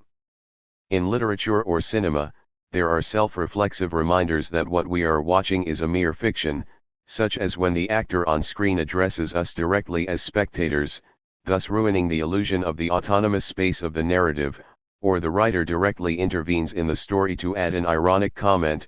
In theater, there are occasional brutal acts which awaken us to the reality of the stage. Instead of conferring on these gestures a kind of Brechtian dignity, perceiving them as versions of extraneation, one should rather denounce them for what they are, escapes from the real, the exact opposite of what they claim to be, desperate attempts to avoid the real of the illusion itself, the real that emerges in the guise of an illusory spectacle. Ideas appearing. And the same goes for love, that is to say, what is it to find oneself passionately in love?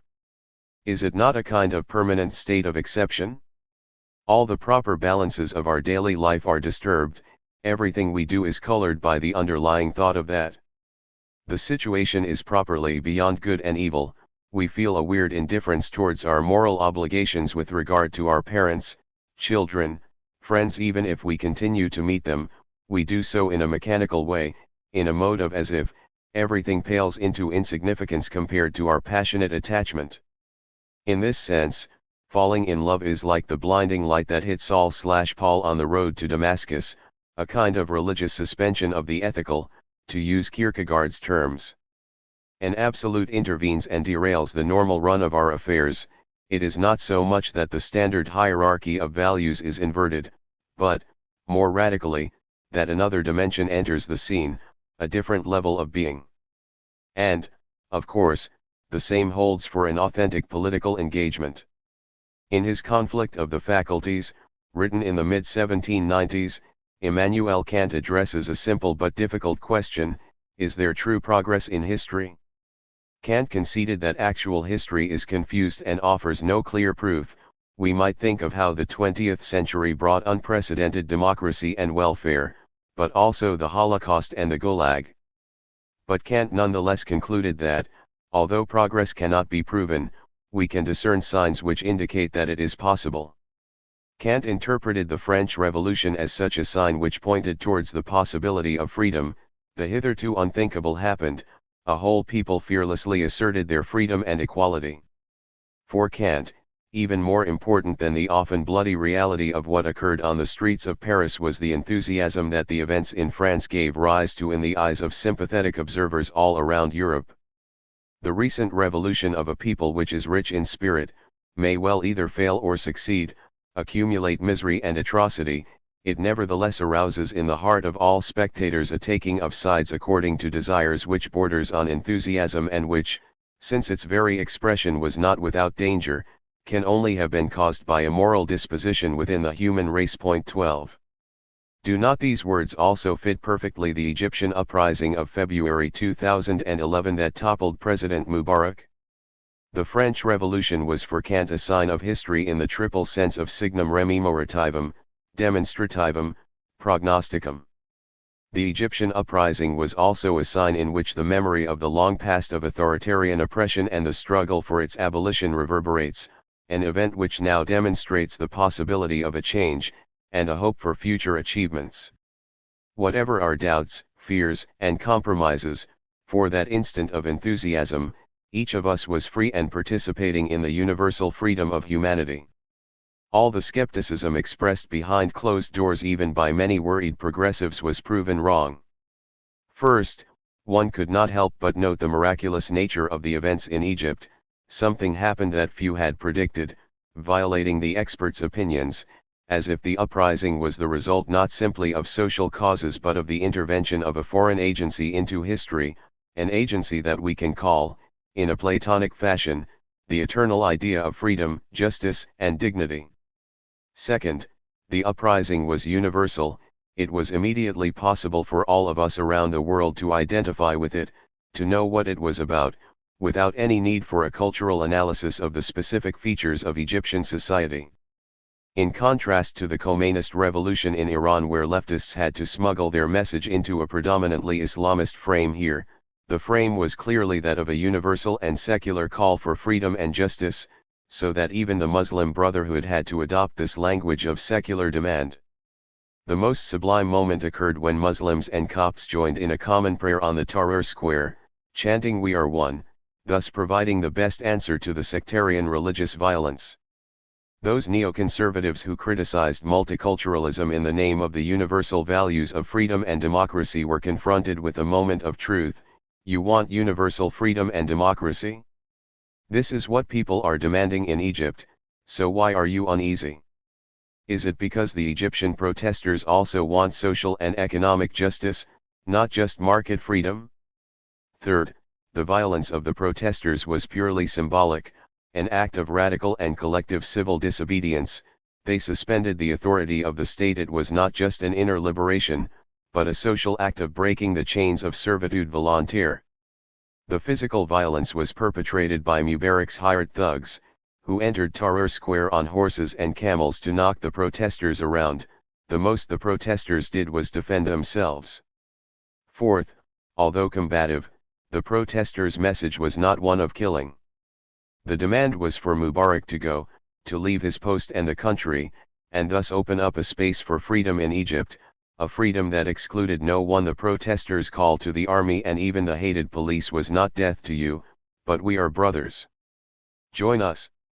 This last feature clearly distinguishes emancipatory from rightist populist demonstrations, Although the rightist mobilization proclaims the organic unity of the people, this unity is sustained by a call to annihilate a designated enemy.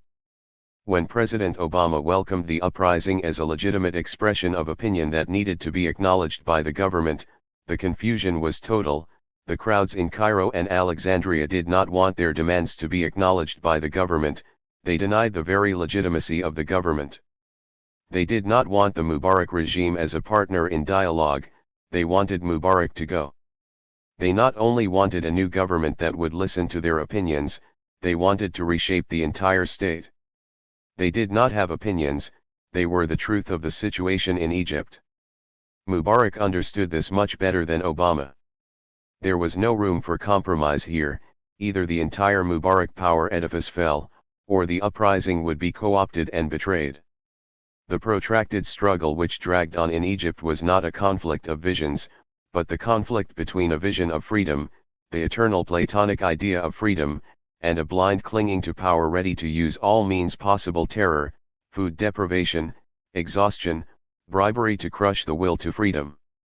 This truth of Plato received its clearest formulation in one of the great anti-Platonic works, Gilles Deleuze's The Logic of Sense, where Deleuze begins by inverting Plato's dualism of eternal ideas and their imitations in sensuous reality into the dualism of substantial bodies and the pure impassive surface of sense, the flux of becoming which is to be located on the very borderline of being and non-being. Senses are surfaces which do not exist, but merely subsist. They are not things or facts, but events. We cannot say that they exist, but rather that they subsist or inhere. 13. The Stoics, who developed this notion of incorporeals, were the first to reverse Platonism and to bring about a radical inversion. For if bodies with their states, qualities, and quantities, assume all the characteristics of substance and cause, conversely, the characteristics of the idea are relegated to the other side, that is to this impassive extra being which is sterile, inefficacious, and on the surface of things, the ideational or the incorporeal can no longer be anything other than an effect. 14. This dualism is the materialist truth of the dualism of ideas and material things, and it is against this background that one should envisage a return to Plato.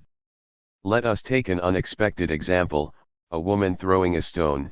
A lesser-known painting by Picasso from his surrealist period in the 1920s, offers itself easily to a Platonist reading. The distorted fragments of a woman on a beach throwing a stone are, of course, a grotesque misrepresentation, if measured by the standard of realist reproduction. However, in their very plastic distortion, they immediately intuitively render the idea of a woman throwing a stone, the inner form of such a figure.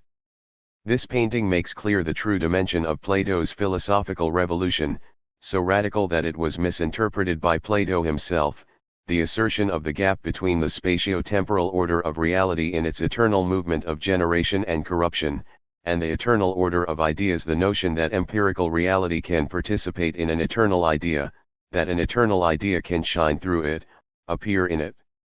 Where Plato got it wrong is in his ontologization of ideas, as if ideas form another, even more substantial and stable order of true reality. What Plato was not ready to accept was the thoroughly virtual, immaterial status of ideas. Like sense events in Deleuze's ontology, ideas have no causality of their own, they are virtual entities generated by spatio-temporal material processes. Take an attractor in mathematics: all positive lines or points in its sphere of attraction only endlessly approach it, without ever reaching its form. The existence of this form is purely virtual, it is nothing more than the form towards which the lines and points tend. However, precisely as such, the virtual is the real of this field, the immovable focal point around which all elements circulate. The term form here should be given its full Platonic weight, since we are dealing with an eternal idea in which reality imperfectly participates. One should thus fully accept that spatio-temporal material reality is all there is, that there is no other more true reality. The ontological status of ideas is that of pure appearing. The ontological problem of ideas is the same as the fundamental problem addressed by Hegel: how is metaphysics possible, how can temporal reality participate in the eternal order, how can this order appear, transpire, in it? It is not how can we reach the true reality beyond appearances, but how can appearance emerge in reality. The conclusion Plato avoids is implied in his own line of thought: the supersensible idea does not dwell beyond appearances, in a separate ontological sphere of fully constituted being, it is appearance as appearance.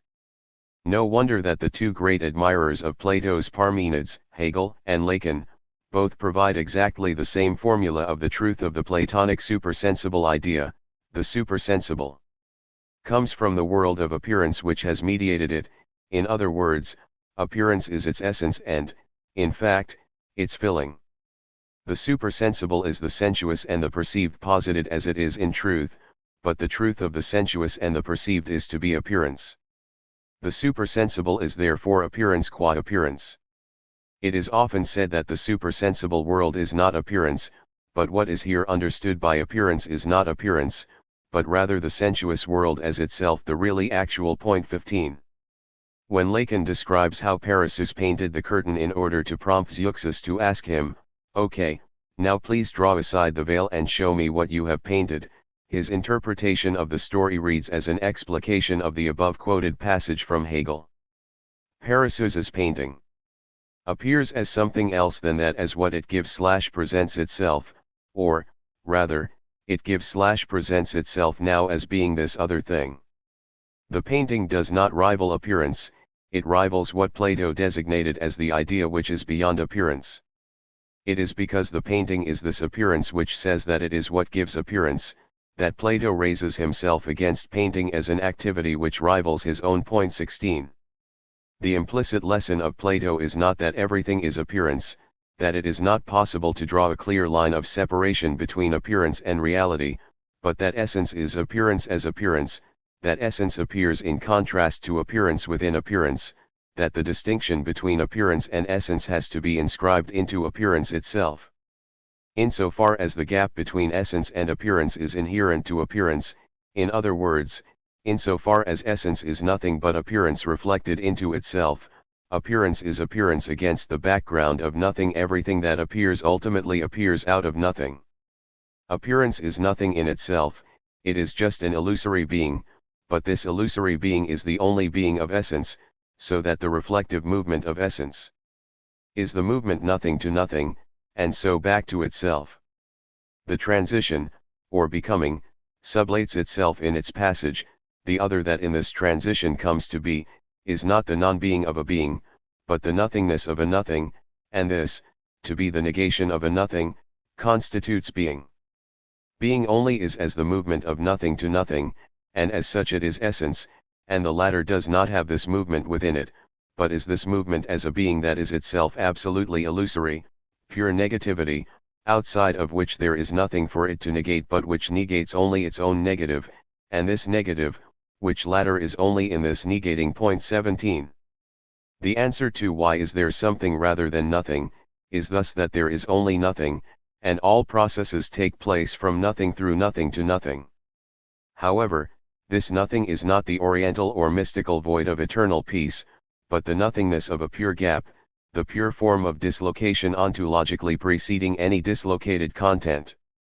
Such a radical ontological claim is not only dismissed by common sense as a meaningless play with words, it was also problematized by many followers and critics of Hegel from Schelling to Dieter Henrich, whose diagnosis is that the Hegelian negation of negation only works if we confuse two meanings of immediacy, immediacy as the immediate starting point of a process and immediacy as the result of mediation. Henrich's critical conclusion is that Hegel's attempt to provide a circular foundation for the dialectical process by way of demonstrating how the process itself retroactively posits/grounds its own presuppositions fails, and that what is needed is an immediate absolute starting point provided by the subject's Selbstvertrautheit, preceding any reflexive movement of self-consciousness. One can nonetheless defend Hegel here, as a model of what he has in mind. Let us take the notion of the Klein-Amen in all its radically. It is not that there are first atoms, which then deviate from their straight path. Atoms are nothing but their Klein-Amen. There is no substantial something prior to the Klein-Amen which gets caught up in it. This something which deviates is created, emerges, through the Klein-Amen itself. The Klein-Amen is thus like the photon with no mass, For an ordinary particle, we imagine it as an object with a mass, such that when its movement is accelerated its mass grows. A photon, however, has no mass in itself, its entire mass is the result of its acceleration. The paradox is here the paradox of a thing which is always an excess with regard to itself. In its normal state, it is nothing. This brings us back to Lacan's notion of the objet as surplus enjoyment. There is no basic enjoyment to which one adds the surplus enjoyment. Enjoyment is always a surplus, in excess. The object in itself is here not negated/mediated, it emerges as the result of its mediation. This result brings us back unexpectedly to Plato's Parmenides, which uncannily ends up evoking a hypothesis that points forward towards the thesis that there is only nothing, that all processes take place from nothing through nothing to nothing. If one is not, then nothing is. 18 is not Parmenides, even more than Plato's sophist, the dialogue on the corrosive all-pervasive force of nothingness. It begins already in Parmenides 130 CD, when Parmenides raises a question that perplexes Socrates and forces him to admit his limitation. Are there also ideas of the lowest material things, ideas of excrement, dust? Is there an eidos for things that might seem absurd, like hair and mud and dirt, or anything else totally undignified and worthless? What lurks behind this question is not only the embarrassing fact that the noble notion of form could also apply to excremental objects, but a much more precise paradox that Plato approaches in his Statesman, in which he makes a crucial claim: divisions should be made at the proper joints. For example, it is a mistake to divide the genus of all human beings into Greeks and barbarians.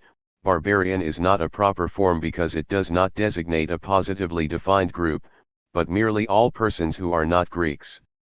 The positivity of the term barbarian thus conceals the fact that it serves as the container for all those who do not fit the form Greek. Hegel's hypothesis is that this holds for all divisions of a genus into species. Every genus, in order to be fully divided into species, has to include such a negative pseudo-species, a part of no part of the genus, all those who belong to the genus but are not covered by any of its species. This contradiction between a genus and its species, embodied in an excessive group whose consistency is purely negative, is what sets a dialectical process in motion.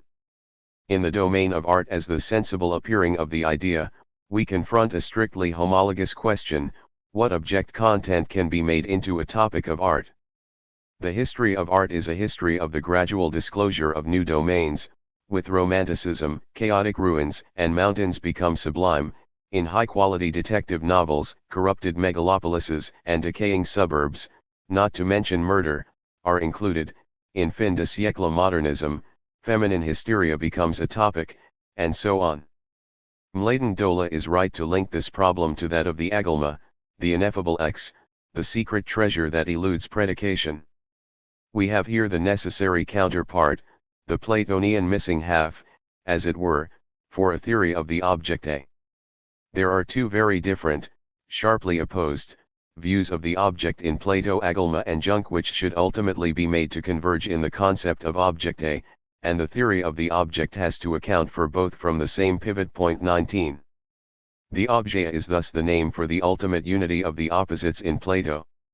In the early 1920s, Lenin proposed that Marxist philosophers should form a society of the materialist friends of Hegel. Today, perhaps, the time has come for radical philosophers to form a society of the materialist friends of Plato.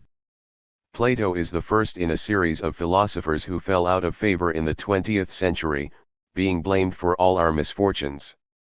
Badiou has enumerated 6 main forms of 20th century anti-Platonism. 1. Vitalist anti-Platonism, the assertion of the real of life becoming against the intellectualist sterility of Platonic forms. As Nietzsche put it, Plato is the name for a disease. 2. Empiricist analytic anti-Platonism, Plato believed in the independent existence of ideas, but, as Aristotle already knew, ideas do not exist independently of sensuous things whose forms they are. The main counter-Platonic thesis of analytic empiricists is that all truths are either analytic or empirical. 3. Marxist anti-Platonism, the dismissal of Plato as the first idealist, opposed to pre-Socratic materialists as well as to the more progressive and empirically oriented Aristotle. In this view, Plato was the main ideologist of the class of slave owners. 20. For existentialist anti-Platonism, Plato denies the uniqueness of singular existence and subordinates the singular to the universal. This anti-Platonism has a Christian version and an atheist one. 5. Heideggerian anti-Platonism, Plato as the founding figure of Western metaphysics, the key moment in the historical process of the forgetting of being, the starting point of the process which culminates in today's technological nihilism. 6. Democratic anti-Platonism in political philosophy, from Popper to Arendt, Plato as the originator of the closed society, as the first thinker who elaborated in detail the project of totalitarianism. Plato's position is thus similar to that of Descartes. Plato is the negative point of reference which unites otherwise irreconcilable enemies, Marxists and anti-communist liberals, existentialists and analytic empiricists, Heideggerians and vitalists. So why a return to Plato? Why do we need a repetition of Plato's founding gesture? In his Logiques des Mondes, Badiou provides a succinct definition of democratic materialism and its opposite, materialist dialectics. The axiom which condenses the first is there is nothing but bodies and languages, to which materialist dialectics adds, with the exception of truths 21. One should bear in mind the Platonic, properly metaphysical, thrust of this distinction. Prima facie, it cannot but appear as a proto-idealist gesture to assert that material reality is not all that there is also another level of incorporeal truths. Badiou here makes the paradoxical philosophical gesture of defending, as a materialist, the autonomy of the immaterial order of truth. As a materialist, and in order to be thoroughly materialist, Badiou focuses on the idealist topos par excellence. How can a human animal forsake its animality and put its life in the service of a transcendent truth? How can the transubstantiation from the pleasure-oriented life of an individual to the life of a subject dedicated to a cause occur? In other words, how is a free act possible? How can one break the network of the causal connections of positive reality and conceive an act that begins by and in itself? Again, Badiou repeats, within the materialist frame, the elementary gesture of idealist anti-reductionism, human reason cannot be reduced to the result of evolutionary adaptation.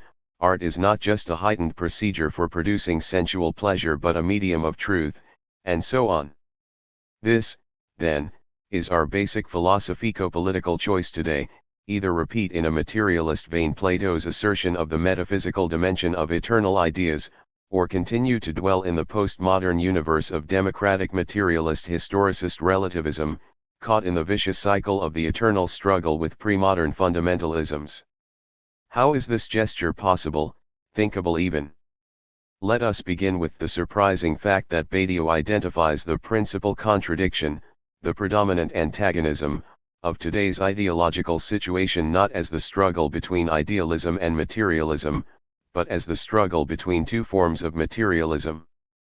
Plus, to add insult to injury, democratic materialism stands for the reduction of all there is to the historical reality of bodies and languages, while materialist dialectics adds the Platonic dimension of eternal truths.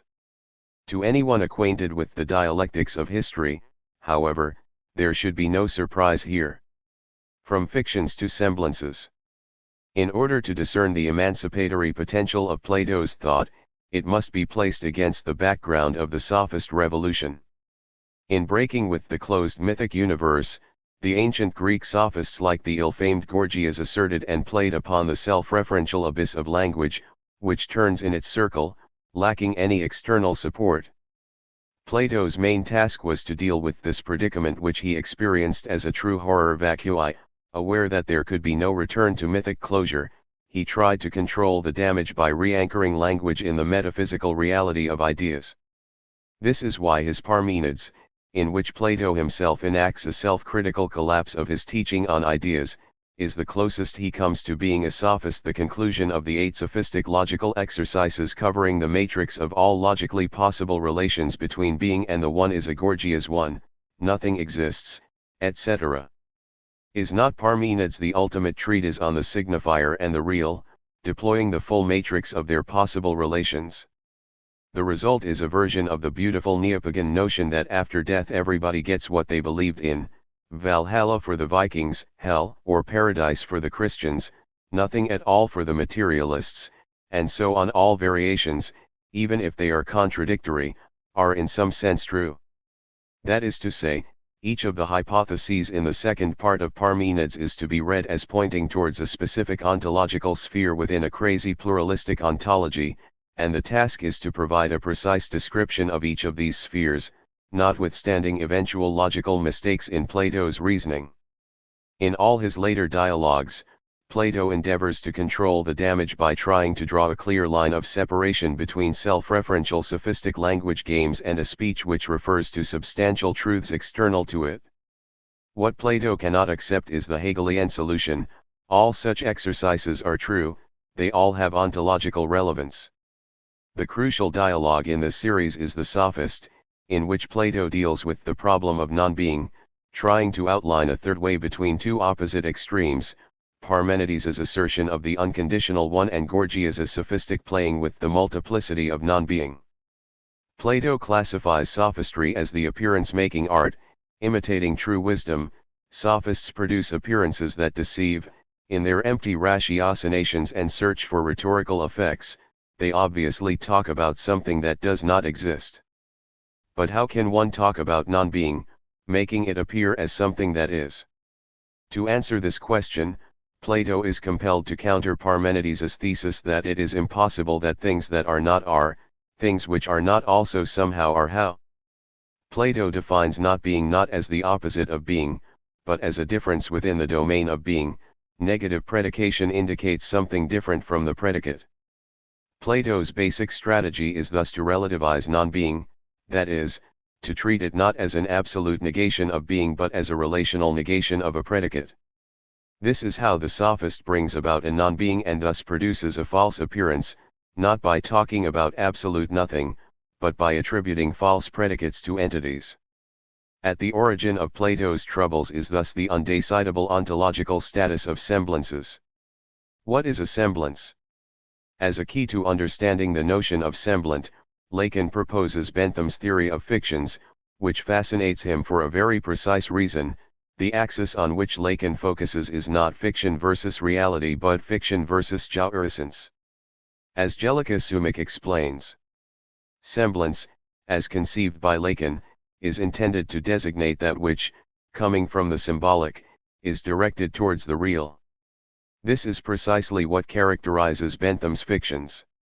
Indeed, as a fact of language, made of nothing but the signifier, Bentham's legal fictions are nonetheless capable of distributing and modifying pleasures and pains, thereby affecting the body. What held Lacan's attention in reading Bentham's theory of fictions was precisely that something which is ultimately an apparatus of language. Bentham defines fictions as owing their existence to language alone is capable of inflicting pain or provoking satisfaction that can only be experienced in the body.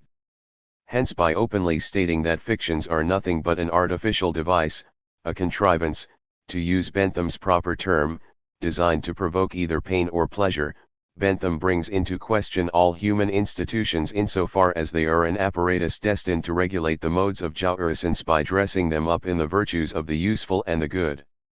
Bentham's concept of fictions can be seen as an effective manner of denouncing the moral and social ideals of the epoch, of exposing them as being nothing but a semblance, a make-believe. Point 22. So, when Lacan claims that every discourse generates a semblance of jouissance, one should read this as involving genitivus objectivus as well as subjectivus, the semblance of jouissance and a jouissance in semblance. Point 23. Bentham is here far from the crude logic of unmasking, or discerning low motives, pleasure, power, envy, etc. beneath high ethical reasons. The enigma he is confronting is a strange epiresimu. Even when an fiction is clearly recognized as a fiction, it still works. It is possible to use fictions in order to attain the real without believing in them.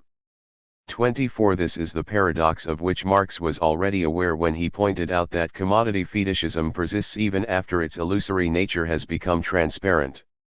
Niels Bohr provided its perfect formulation in response to a friend who asked if he really believed that the horseshoe above his door would bring him good luck. Of course not, but I've been told it works even if one doesn't believe in it. What distinguishes humans from animals is their ability to pretend as opposed to simply getting caught up in an illusion. I pretend that something is X while knowing full well it is not X.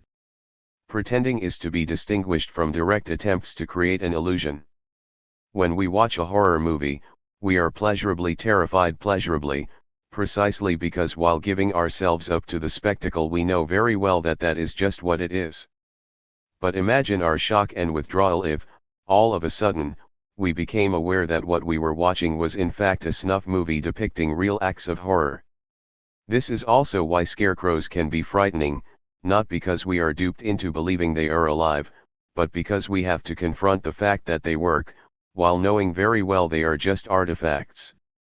A scarecrow confronts us with the efficiency of a simulacrum, while scarecrows because they flap and shake in the wind. Scarecrows scare humans because the collapse of their success at imitating a human reveals, in a sometimes abrupt and startling manner, indications that they are a simulacrum of a human. 25 What makes scarecrows terrifying is the minimal difference which makes them inhuman. There is nobody at home behind the mask as with a human who has turned into a zombie. There is, however, a fundamental ambiguity at work here, which is why Lacan moved on from fictions to semblances. The distinction is between symbolic fiction proper and semblance in the sense of a simulacrum. Although, in both cases, the illusion works in spite of our awareness that it is only an illusion, there is a fine line separating them. It is crucial to distinguish here between pretending as a form of politeness, part of the alienation constitutive of the symbolic order as such, and the cynical instrumental use of norms which relies on another subject believing in them. It is one thing to greet an acquaintance with a polite "nice to see you," when we both know that I do not really mean it. It is another thing to play the other for a sucker, expecting him to fall for our lies.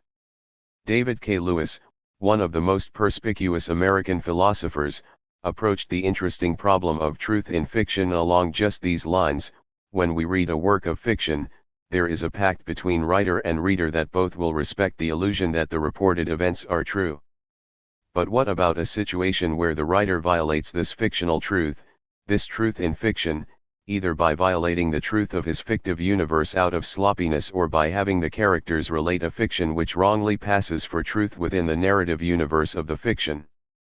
In an epic novel, say, a minor character killed off in the first chapter pops up alive and well in a much later chapter. There is no mystery to it, the writer simply forgot that the person is dead. 26 In the more complex second case, recall the outcry provoked by the false flashback at the beginning of Hitchcock's Stage Fright. A man jumps into a car driven by the heroine and, as he starts telling her why he is running away, the events he describes are shown in flashback. At the film's end, we learn that he was lying, he is in fact the murderer. What caused the outcry was that Hitchcock had here violated one of the fundamental rules of narrative cinema. What is shown directly as a flashback must have really happened in the universe of the film. It's cheating if we later learn that it was a lie. 27. So what is the properly ontological problem here? Lewis asks a very simple but pertinent question: why does this iteration of fiction not collapse into itself? How do we distinguish pretending from pretending to pretend? 28 It is here that Lacan enters, with his distinction between imaginary lure and symbolic fiction proper. It is only within the symbolic space that we can pretend to pretend, or, lie in the guise of truth. Lewis's question is thus ultimately a question about the truthful lie of the symbolic order itself. How is it that the symbolic does not fall into the real? How is it that it cannot be reduced to simple signs, to an inner-worldly relation between signs and what they designate, as is the case with smoke signifying fire? The solution is a Platonic one. Human language proper only functions when fiction counts for more than reality, when there is more truth in a mask than in the stupid reality beneath the mask, when there is more truth in a symbolic title than in the reality of the empirical bearer of this title. This is why Lacan is right when he points out that a Platonic supersensible idea is an imitation of imitation, appearance as appearance, something that appears on the surface of substantial reality. The key formula of semblance was proposed by J.A. Miller. Semblance is a mask of nothing. 29 Here, of course, the link with the fetish offers itself. A fetish is also an object that conceals the void. Semblance is like a veil which veils nothing. Its function is to create the illusion that there is something hidden beneath the veil.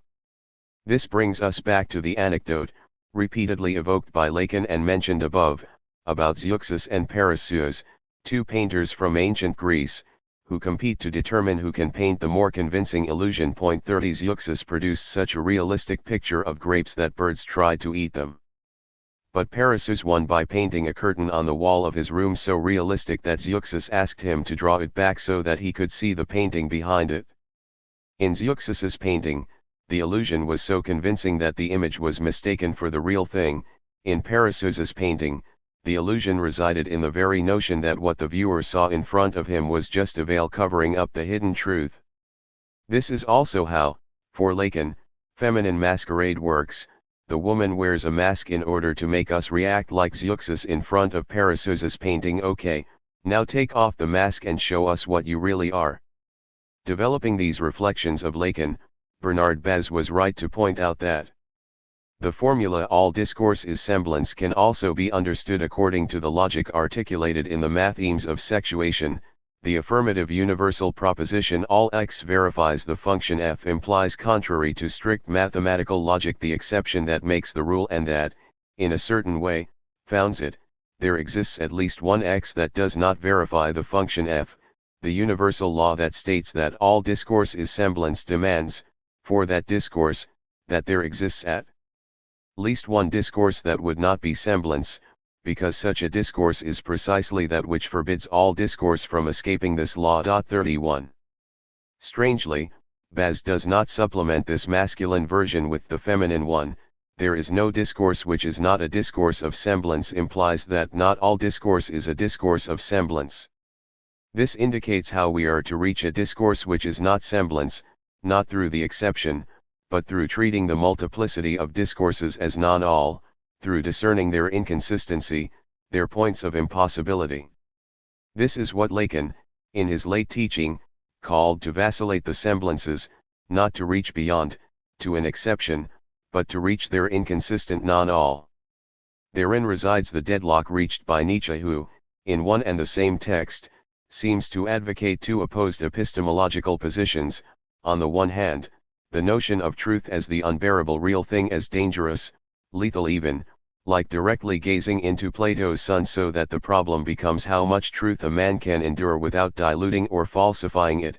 On the other hand, the postmodern notion that appearance is more valuable than stupid reality, and that, ultimately, there is no final reality, only the interplay of multiple appearances, so that the very opposition between reality and appearance should be abandoned. 32 Does not humanity's greatness lie in its ability to prioritize brilliant aesthetic appearance over gray reality? This, in Badiou's terms, is the passion of the real versus the passion of semblance. How are we to read these two opposed positions together? Is Nietzsche here simply inconsistent, oscillating between two mutually exclusive views? Or is there a third way? That is to say, what if the two opposed options render palpable Nietzsche's struggle, his failure to articulate the right position whose formulation eluded him? There is not just the interplay of appearances, there is a real. This real, however, is not the inaccessible thing, but the gap which prevents our access to it, the rock of the antagonism which distorts our view of the perceived object through a partial perspective. The truth is thus not the real state of things, accessed by a direct view of the object without any perspectival distortion, but the very real of the antagonism which causes the perspectival distortion itself. Again, the side of truth is not the way things really are in themselves, beyond perspectival distortion, but the very gap or passage which separates one perspective from another, the gap which makes the two perspectives radically incommensurable. The real as impossible is the cause of the impossibility of our ever attaining the neutral non-perspectival view of the object. There is a truth, and not everything is relative, but this truth is the truth of the perspectival distortion as such, not a truth distorted by the partial view from a one-sided perspective. This brings us back once again to Plato. In the history of philosophy, the first exemplary case of vacillating the semblances occurs in the second part of Plato's Parmenides, with the deployment of 8 hypotheses on the relation between being and one. Each hypothesis, of course, describes the contours of a semblance. However, taken all together, they are not mere semblances, but semblances vacillated. And is not the Hegelian dialectical process the climax of this strategy of vacillating the semblances? Each figure of consciousness, each notion, is described and denounced in its semblance, without any reliance on an external standard of truth. Dialectical gymnastics? No, thanks. Parmenides is a dialogue from Plato's middle period in a much more literal sense than is usually meant. Its very form is that of a composite. The first part is a typical Socratic dialogue, this time turned against Socrates himself. The second part is exemplary of Plato's late dialogues, in which one of the interlocutors develops his line of reasoning, with his partner limited to exclamatory punctuations like "so it is," or "by Zeus, you are right," and so on. However, this middle period character of the text in no way reduces it to a transitional work. It is, in a way, more radical than Plato's later dialogues because it brings about the collapse of the big other, revealing its cracks and inconsistencies. Parmenides first demonstrates to Socrates the weaknesses of his theory of ideas, pointing out that, before risking such a grand theory, Socrates should first engage in some conceptual exercise, introducing movement into ideas themselves. What then follows is a kind of philosophical counterpoint to Socrates' gymnopedes, a vast network of dialectical gymnastics, logical exertions actualizing the matrix of all possible relations between one and being. The exact status of this exercise is not clear. What is clear, however, is that there is no positive result, as if the exercise were its own point. The only result is that there is no consistent totality, no big other. The whole interpretive problem arises when this result is read as merely negative. Such a reading generates the need to fill the gap, to propose a new positive theory, which is what the late Plato then attempts to do, passing from one supplement to another, from cura in Timaeus to. But what if such a reading is conditioned by a kind of perspectival illusion, involving a failure to see how the result is not merely negative, but is in itself already positive, already what we were looking for? To see this, one has only to effect a parallax shift and grasp the problem as its own solution. One often hears talk of Plato's esoteric teaching which runs counter to his official idealism. The two main candidates are, for New Agers, a Gnostic dualism positing the feminine material principle as a counterpoint to idealism, and, for Leo Strauss, a ruthless and cynical realism, downgrading the theory of ideas to the status of a noble lie. What if it is Parmenides that delivers Plato's true teaching not as something hidden, but in plain view? The trick is to take seriously, as true ontology, what is usually seen as a playful dialectical exercise in following all possible hypotheses ad absurdum. The truth is not hidden behind the logical exercises. It is not the negative theological message that the ineffable one is beyond the grasp of logic. It is simply that Plato really means what he says. A parallel with Hegel could be of some use here. One way to determine exactly when Hegel became Hegel is to look at the relationship between logic and metaphysics. The early pre-Hegelian Hegel distinguishes between logic and metaphysics, and he becomes Hegel the moment he drops this distinction and realizes that logic already is metaphysics. What appears as an introductory analysis of the tools required to grasp the thing is already the thing. 33 In an homologous way, we should not read the second part of Parmenides as a mere logical exercise preparing the way for the ontology proper. It is already this ontology. Does not Plato himself not point in this direction in the following Hegelian-sounding passage? By heaven, can we be ready to believe that the absolutely real has no share in movement, life, soul, or wisdom? That it does not live or think, but in solemn holiness, unpossessed of mind, stands entirely at rest? That would be a dreadful thing to admit. Such a radical Hegelian conclusion is, however, too much for the majority of interpreters. Traditional readings of the second part of Parmenides move between two interpretive extremes. They see in it either an exercise in pure logical gymnastics, or the negative theological indication of the unsayable one. For the Neoplatonists, who were the first to propose the latter reading, the purpose of Parmenides goes far beyond the making of subtle linguistic distinctions. The exercise in dialectic provides symbolic and numinous adumbrations of the nature of the superessential one and how one might approach it. The negative conclusions of the first hypothesis, for example, are not illustrations of the nonsensical nature of the pure one. Rather, they demonstrate the failure of reason and language to grasp the ineffable non-relative one that rises above all forms of relative knowledge. The dialectical exercise, which ranges over the whole field of discourse and considers all the logical permutations of any proposition, is a meditation for freeing the mind from clinging to any one philosophical position or assumption, thereby opening it up to mystical illumination. It is the Platonic via negativa. 34. Or, as Findlay put it, those unable or unwilling to draw conclusions from more or less palpable hints, or constitutionally unable to understand metaphysical or mystical utterances, or to enter into mystical feelings, should certainly never engage in the interpretation of Plato. 35. Badiou calls this Neoplatonic move from the inconsistent multiplicity of reasoning to the transdiscursive one the great temptation of materialist thought. Both Hegel and Lacan, two great admirers of Parmenides, rejected this misunderstood ecstasy, this Neoplatonic confusion. But is the only alternative to reading Parmenides as a piece of mystical negative theology its lesson being that the absolute is ineffable, that it eludes the grasp of our categories, that we can say anything and slash or nothing about it to reduce it to a jokey logical exercise, perhaps not even intended seriously? Perhaps Hegel was right to see in this dialogue the summit of the Greek dialectic. What if we reject both options and treat the contradictions not as signs of the limitation of our reason, but as belonging to the thing itself? What if the matrix of all possible relations between the one and being is also effectively the matrix of the impossible relations between the signifier and the real?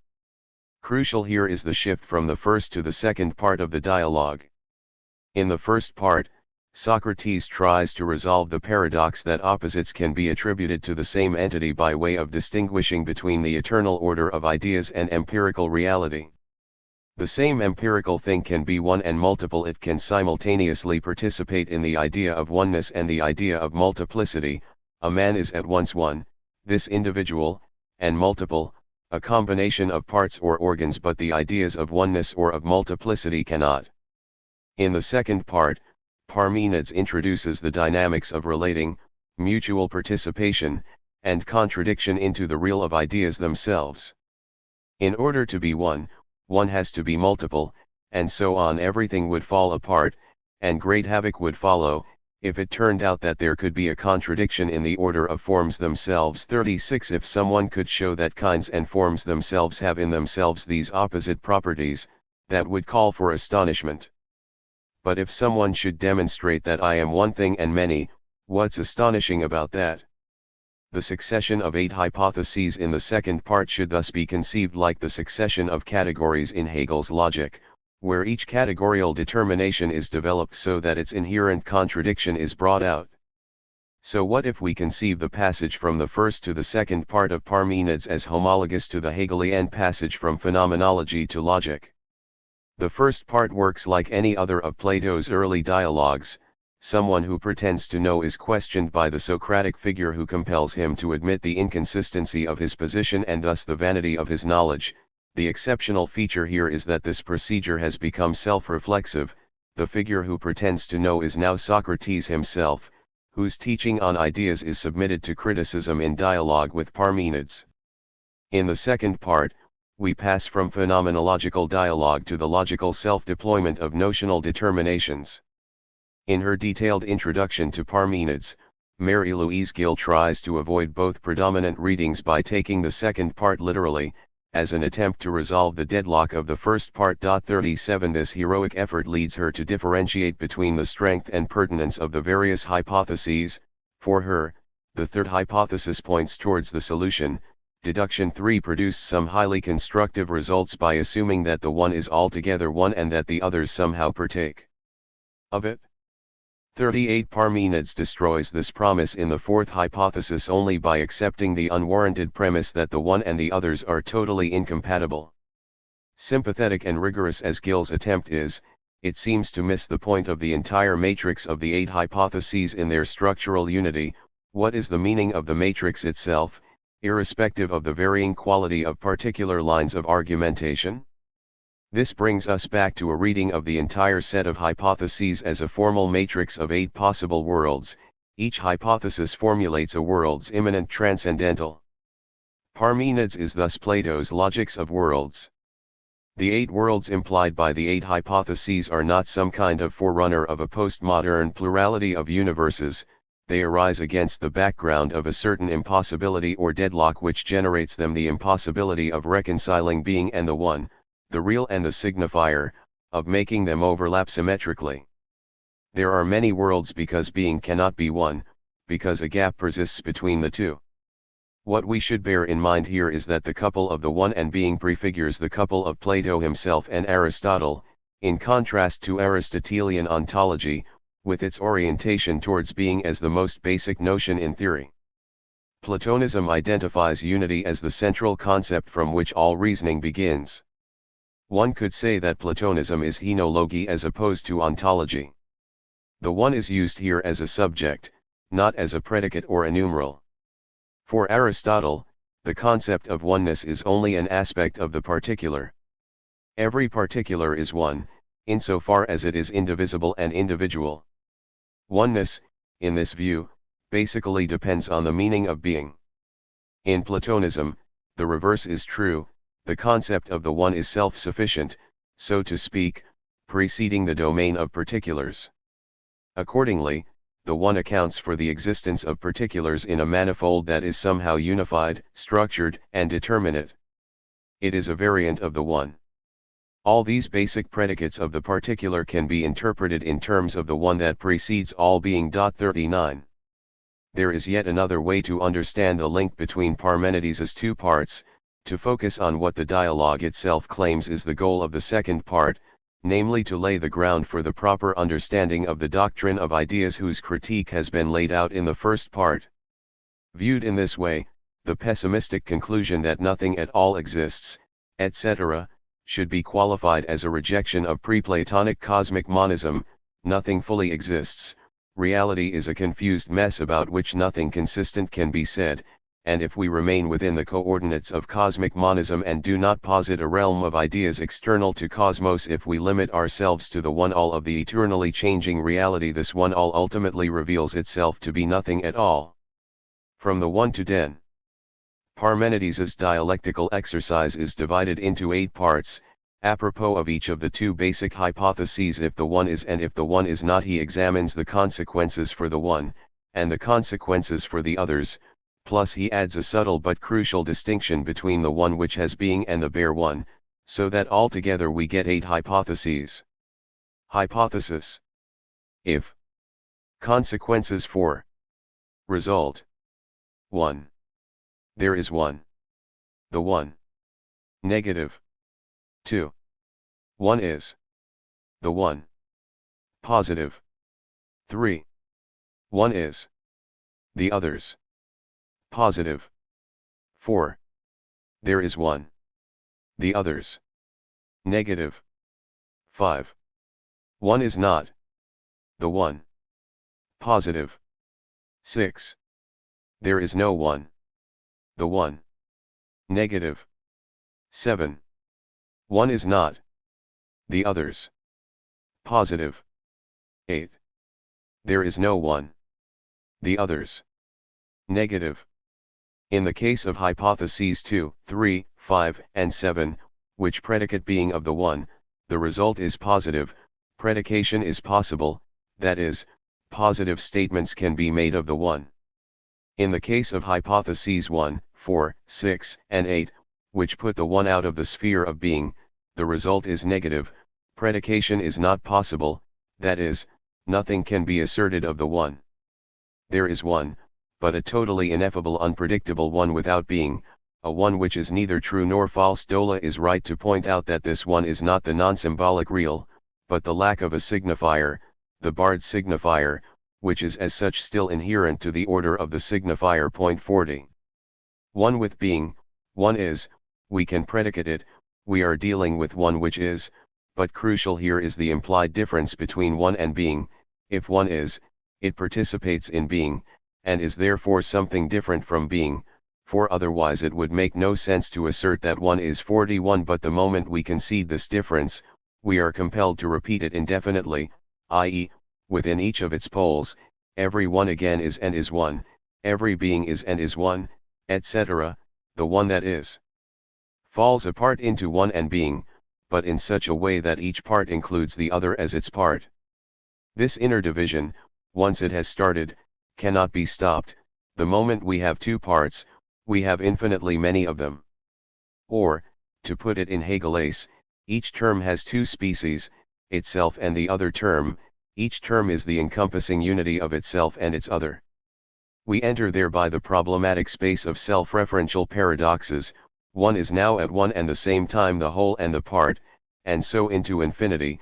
It is both limited and unlimited, it both moves and stands still, it is both identical and different, like and unlike itself and others, both equal and unequal to itself and to others, etc. If the result of the first hypothesis is that we cannot predicate anything of the one, the result of the second hypothesis is that anything goes. We can predicate all possible, even mutually exclusive, predicates. Dola draws here exactly the opposite conclusion to Armand's logic. Lacan's Yadl is a paraphrase not of the first, but of the second of Parmenides's hypotheses. Lacan's famous dictum Yadl can be read as a paraphrase of this second hypothesis. Translating it simply by there is one loses the paradox of the French formulation, where the partitive article treats the one as an indefinite quantity, implying, first, that there can be an immeasurable quantity of one, i.e. of what is itself the basis of any measuring, and second, if the quantity is indefinite, then it is divisible but into what, if one is the minimal unity. 42.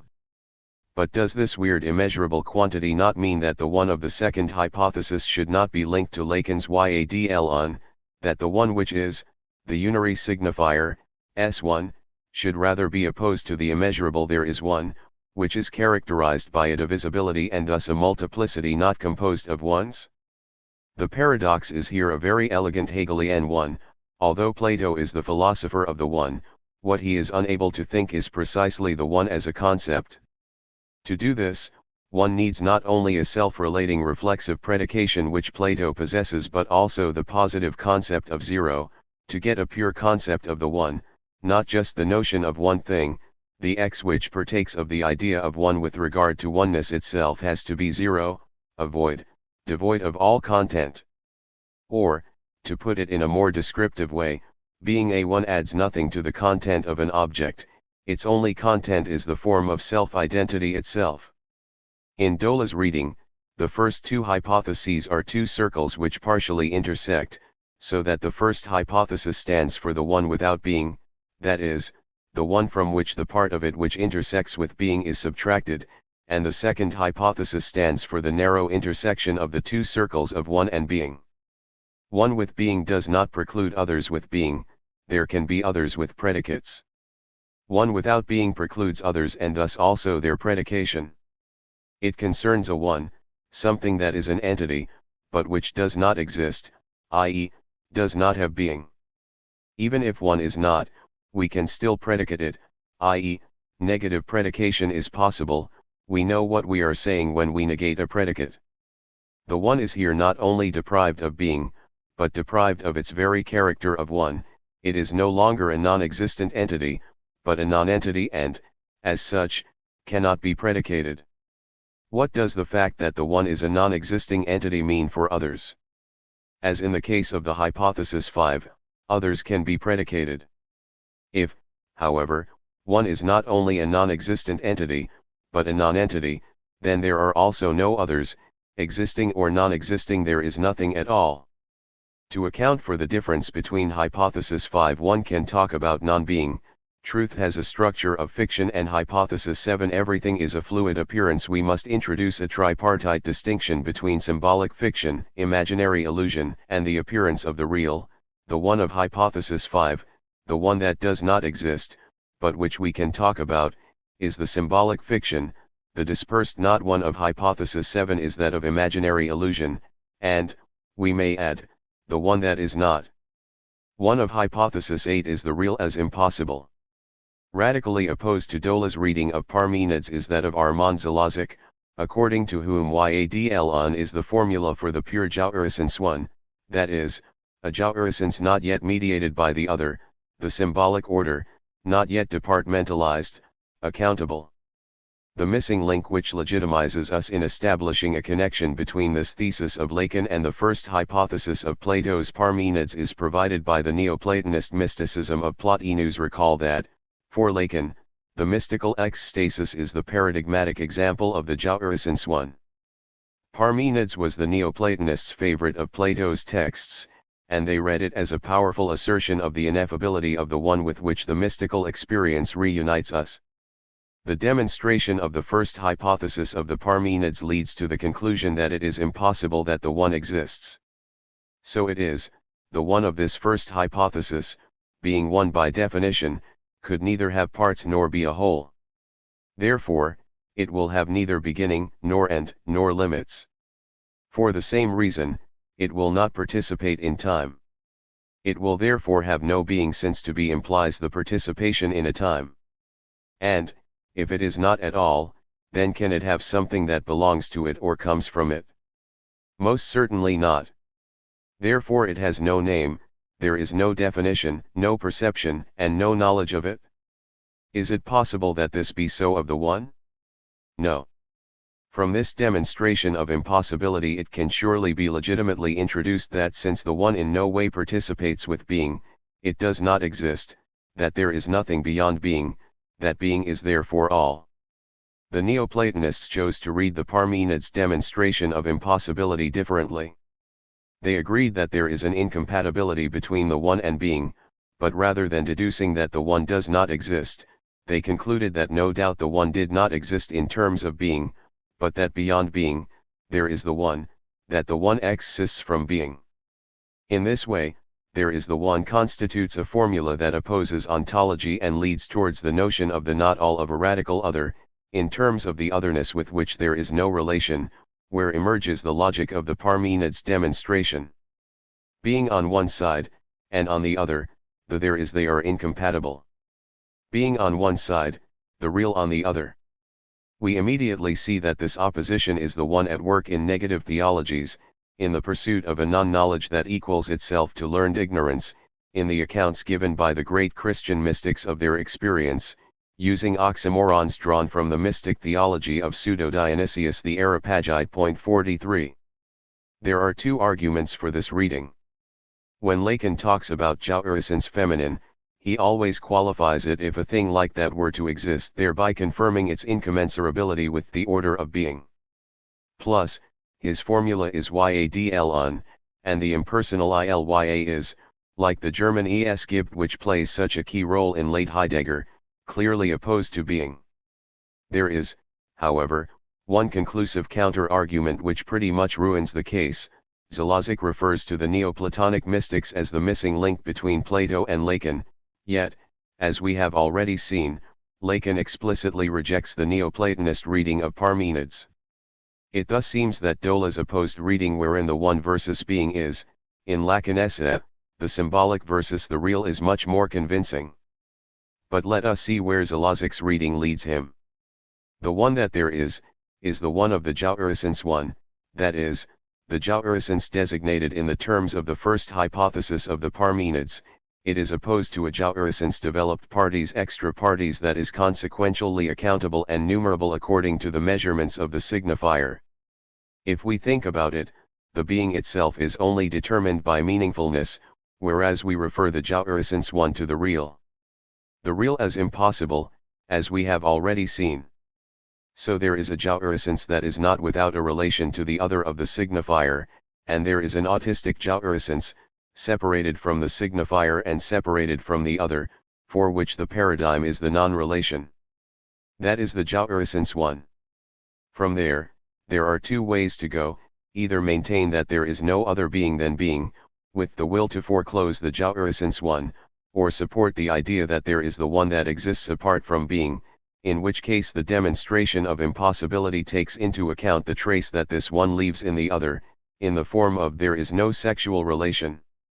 The passage from the joueressence one to the name of the Father is the passage from the not all to an all, but this passage leaves an unsublated remainder/excess, the trace that the joueressence one will leave there. One of the forms of this excess is joueressence feminine, the other is the Freudian Urvater, the one who enjoys all the women. 44. Insofar as, for Lacan, this one is an indivisible remainder which makes the sexual relationship inexistent, one can understand how yadln is strictly correlative to ilny upon rapport sexuel. It is the very object obstacle to it. It is not primarily the mystical all-encompassing one of the infamous oceanic feeling derided by Freud, but a little piece of the real, the excremental remainder which disturbs the harmony of the two. The equation of the two excesses also makes sense. It points towards Lacan's statement that woman is one of the names of the Father.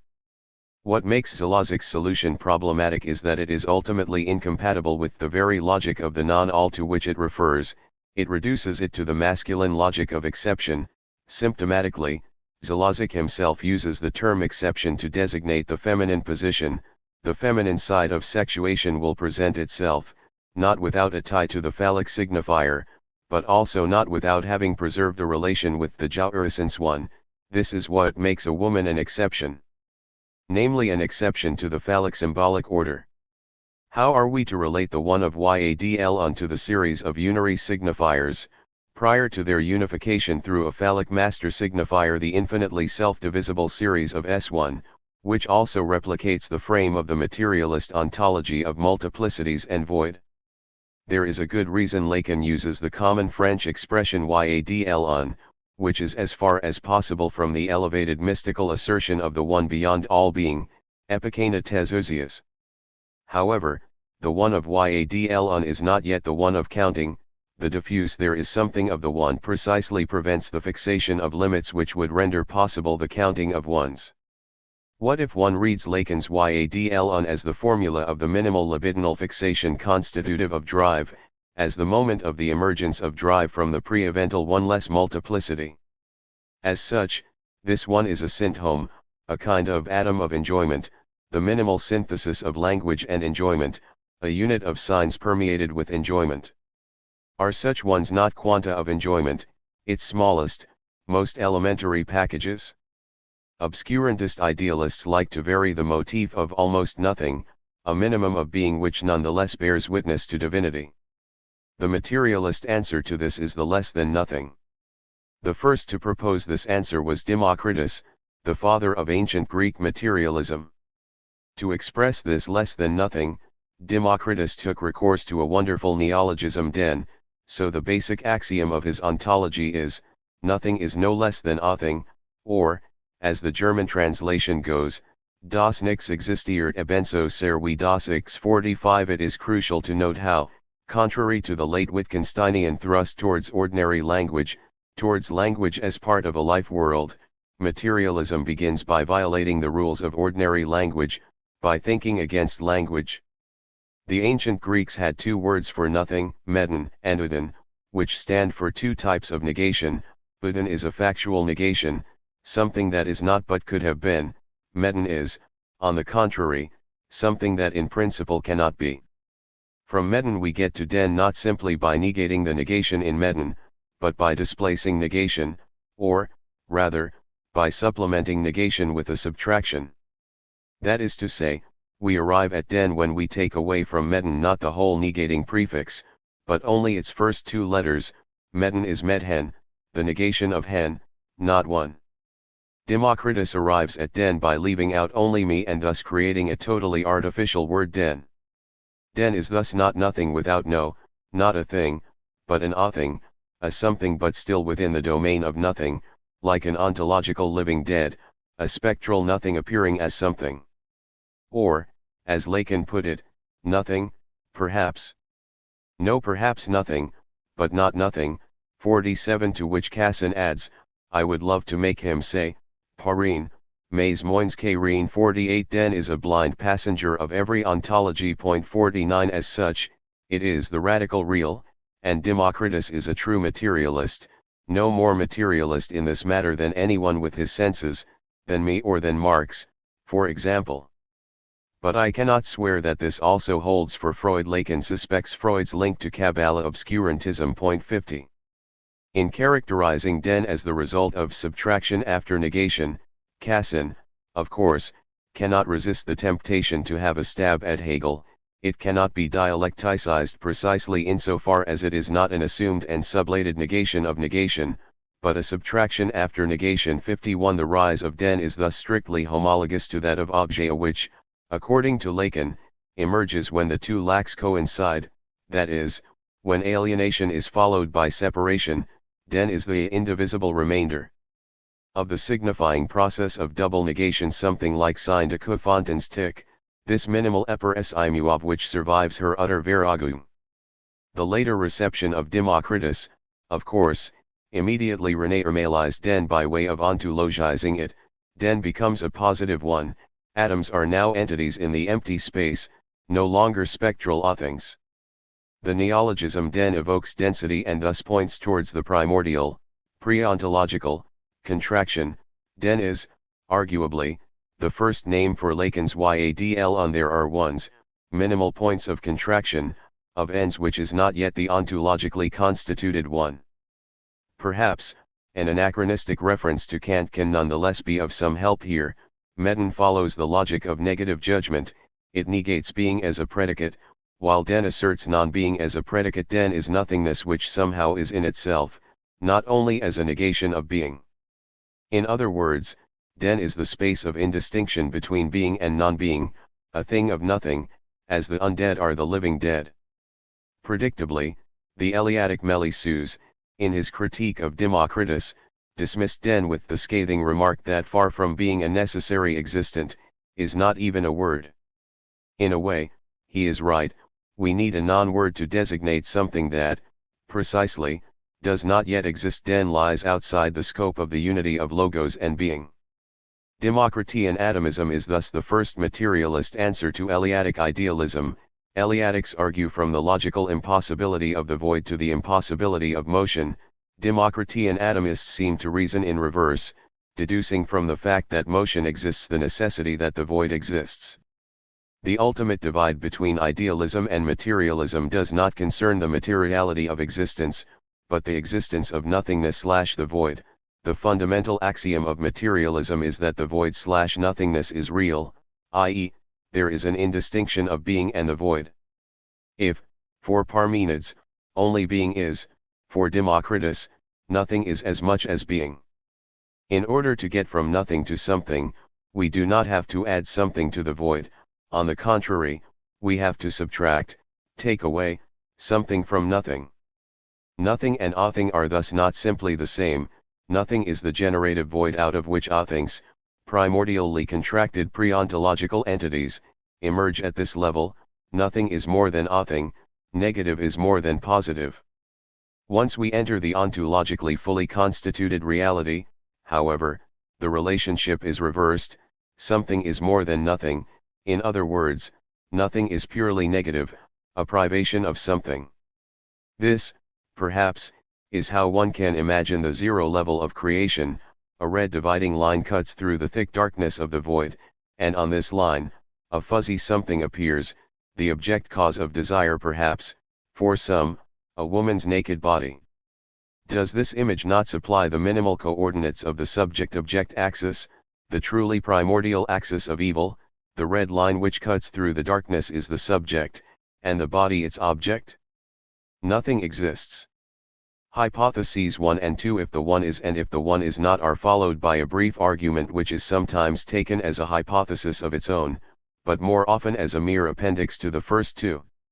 This reasoning effectively provides a kind of mediation between hypotheses 1 and 2. If the result of hypothesis 1 was that the one, taken solely in virtue of itself, apart from everything else, is nothing at all, and if the result of hypothesis 2 was that the one, taken in virtue of others, is everything indiscriminately, the appendix tries to resolve this antinomy by introducing the temporal dimension. A one which exists in time can without any contradiction change in time from one state to another. But the interest of this otherwise commonsensical solution is that it again arrives at a paradoxical result when Parmenides focuses on the simple question, when does the one in question change? If it is in motion, it has not yet changed. If it is at rest, it has already changed. When it changes, must it not be neither in motion nor at rest? But there can be no time when a thing is neither in motion nor at rest. Parmenides proposes that the change between the two states occurs in an instant, and that the instant is not in time. At that instant, the object is neither in motion nor at rest, but is poised for both alternatives. The instant seems to signify something such that changing occurs from it to each of two states. For a thing doesn't change from rest while rest continues, or from motion while motion continues. Rather, this queer creature, the instant, lurks between motion and rest, being in no time at all, and to it and from it the moving thing changes to resting and the resting thing changes to moving. Parmenides goes on to complicate the issue when he applies the same notion of the instant to the change from being to non-being or vice versa. At that instant, a thing neither is nor is not. In this middle space, many weird things can take place. How can we not think of Gramsci's remark, the crisis lies precisely in the fact that the old is dying and the new cannot be born. In the interregnum, a variety of morbid symptoms appear.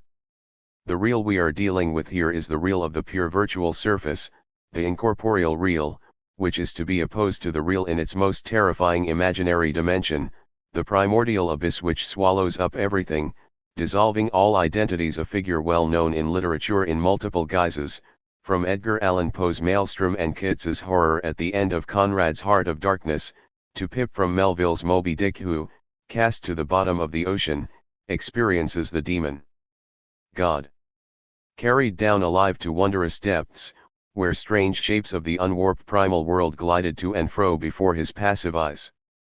Pip saw the multitudinous, God omnipresent, coral insects, that out of the firmament of waters heaved the colossal orbs.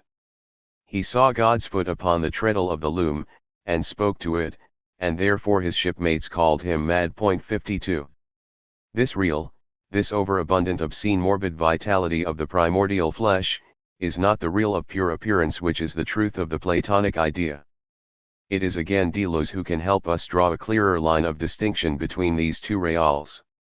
On the very first page of his Logic of Sense, Deleuze describes pure becoming with a reference to Alice in Wonderland, when Alice becomes larger.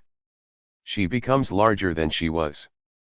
By the same token, however, she becomes smaller than she is now. Certainly, she is not bigger and smaller at the same time.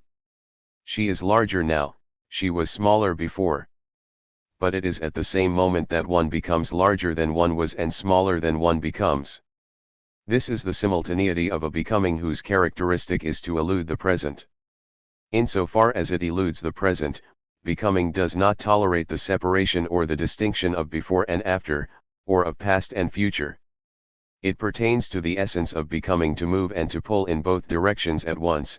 Alice does not grow without shrinking, and vice versa. 53. Temporarily, the sense event, its becoming, is a pure instant, the borderline between the past and the future, the point at which opposites coincide, at which a thing simultaneously grows bigger and smaller, etc. The instant is precisely the accumulation of the opposite predicates Plato is struggling with.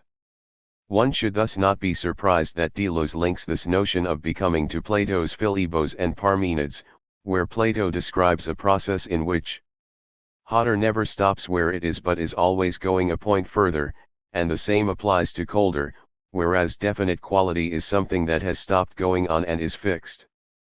The younger becoming older than the older becoming younger than the younger, but they can never finally become so. If they did, they would no longer be becoming, but would be so. As Deleuze shows in the Logic of Sense, the sense event as pure insubstantial becoming takes place on the borderline between the two positive domains. Sense is both the expressible or the expressed of the proposition, and the attribute of the state of affairs. It turns one side towards things and one side towards propositions. It is exactly the boundary between things and propositions. It is this allocate at once extra being and inherence, that is, this minimum of being which befits inherences. Point 54. Deleuze introduces here the opposition between two modes of time, chronos and aion, the cyclic time of material transformations, of the generation and corruption of things, which is, at its most basic level, the terrifying, measureless present of the primordial chaos and the pure linearity of the flux of becoming. In chronos, only the present exists in time. Past, present, and future are not three dimensions of time, only the present fills time, whereas past and future are two dimensions relative to the present in time. 55. This now of chronos should be opposed to the instant of aion. In accordance with aion, only the past and future inhere or subsist in time. Instead of a present which absorbs the past and future, a future and past divide the present at every instant and subdivide it ad infinitum into past and future, in both directions at once. Or, rather, it is the instant without thickness and without extension, which subdivides each present into past and future, rather than vast and thick presents which comprehend both future and past in relation to one another. Point 56. This difference between the two becomings, the becoming mat of the depths of the primordial formless chaos and the surface of the infinite divisibility of the instant, is almost the difference between the second and third hypotheses of Parmenides, that of the now and that of the instant. 57. Whereas chronos was inseparable from circularity and its accidents such as blockages or precipitations, explosions, disconnect ions, and indurations, aion stretches out in a straight line, limitless in either direction. Always already past and eternally yet to come, aion is the eternal truth of time, pure empty form of time, which has freed itself of its present corporeal content and has thereby unwound its own circle, stretching itself out into a straight line. Point 58. Hypothesis 3 proper, which then follows, avoids this paradox by way of outlining a common sense, realistic ontology. Although the others are not the one, they can have some relation to the one, they can partake of the form of the one. When they are combined into a whole, this whole is one, as parts of this whole, each of them is also one, etc. The form of one thus delimits the parts in relation to each other and to the whole. It accounts for the organization of parts in a unified whole. 59. That is, it acts as the principle of structure for the entities it combines. 60. If we take the form of the one away from the others, we get a chaotic unlimited multitude. Can Plato's illogical change of order between hypotheses 3 and 4 be explained as an after effect of the mysterious appendix which follows hypothesis 2 and is a kind of symptomal excess of the entire matrix, its part of no part, a something which counts for nothing? If we correct the order of hypotheses and exchange the places of 3 and 4, the underlying pattern emerges.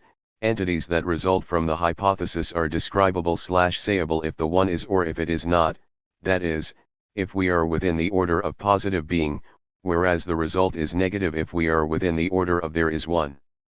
The reason for this repartition is that, to put it in Deleuzian terms, for Plato, predication within the order of being is at the level of bodies and their properties/qualities, not at the level of becoming. Its basic form is substance copula predicate, not substance verb, or even directly impersonal verb. It is Alice is green, not Alice greens or even it greens. In order to grasp properly the key distinction between the next two hypotheses, 5 and 6, one should focus on a detail which may appear minor but on which everything hinges, the status of predication. Hypotheses 5 and 6 explore the consequences for the one if one is not. 5 reads is not as the assertion of a non-predicate, while 6 reads is not as a direct outright negation. In other words, in 5, one is not means that the one partakes of many characteristics, among them non-being. The consequences of this triplicity are far-reaching. When we say X is large, this does not mean that the object X is large because it directly participates in the idea of largeness, it rather means that X partakes of being in relation to largeness. This triplicity holds not only for the predicative use of the verb being, if we say that Socrates and Plato are similar in that they are both Greek, they are not similar because they both partake of the idea of Greek, they are similar because they both partake of the idea of similarity in relation to being Greek. So it is not only a question of the distinction between the transitive predicative and the intransitive existential use of is in the logic that rules hypothesis 5, the very being is reflected into itself. When we say that Socrates is, it means Socrates is, he partakes in being. We are thus dealing with two different modes of being, the immediate, direct existence in reality, and the fluid surface being which is indifferent to real being or non-being. So, what if we follow Deleuze and read these two types of being anachronistically, through the later Stoic distinction between material bodies that exist in spatio-temporal reality, and the famous immaterials, pure surface events which comprise what is sayable, what we can speak about?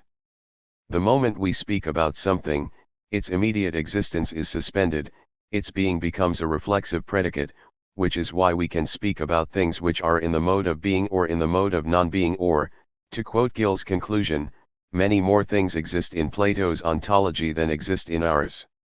For him anything describable is. 61. A unicorn can have one horn, 4 legs, and so on, and not exist. The next step in our interpretation of Parmenides should be to link this opposition between material bodies and the immaterial to the enigmatic difference between the first two hypotheses, if it is one and if one is. Perhaps we should read if it is one as Lacan does, as the impersonal silyadl as a there is, not the full assertion of being. The difference between the first two hypotheses is thus the difference between there is one and the one is. So, if we can properly talk only about entities suspended in limbo between being and non-being, of being in the mode of non-being, why can we not say anything about this one of the first hypothesis? In other words, if we can only describe and talk about that which partakes of one, when is the result of there is one the impossibility of saying anything at all?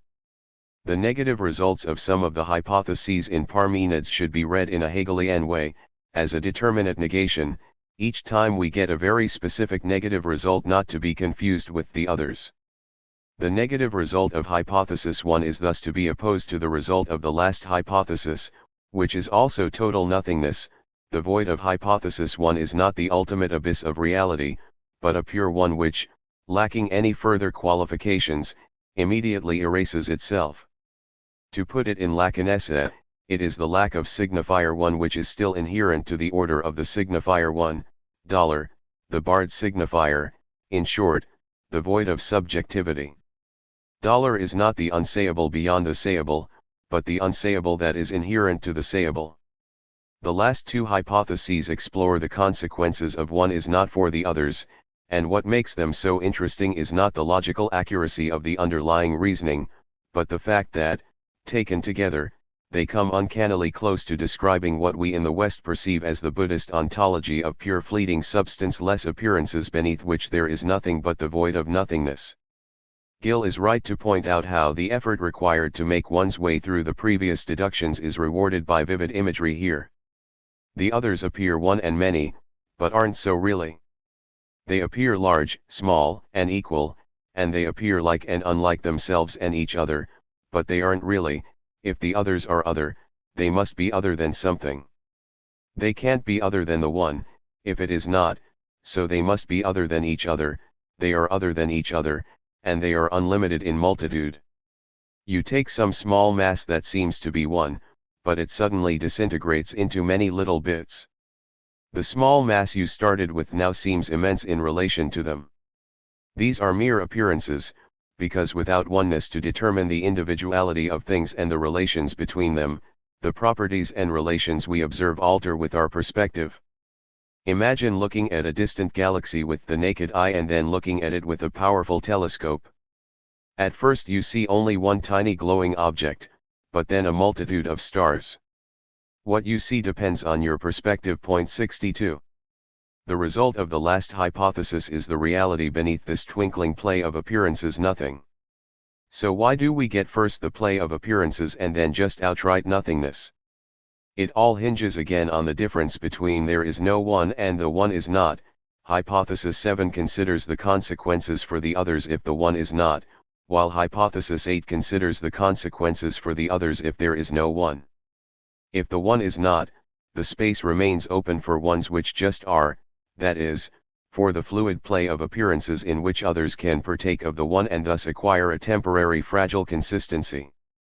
If, however, there is no one, not even a temporary delusive appearance of oneness is possible, leaving just the void of nothingness.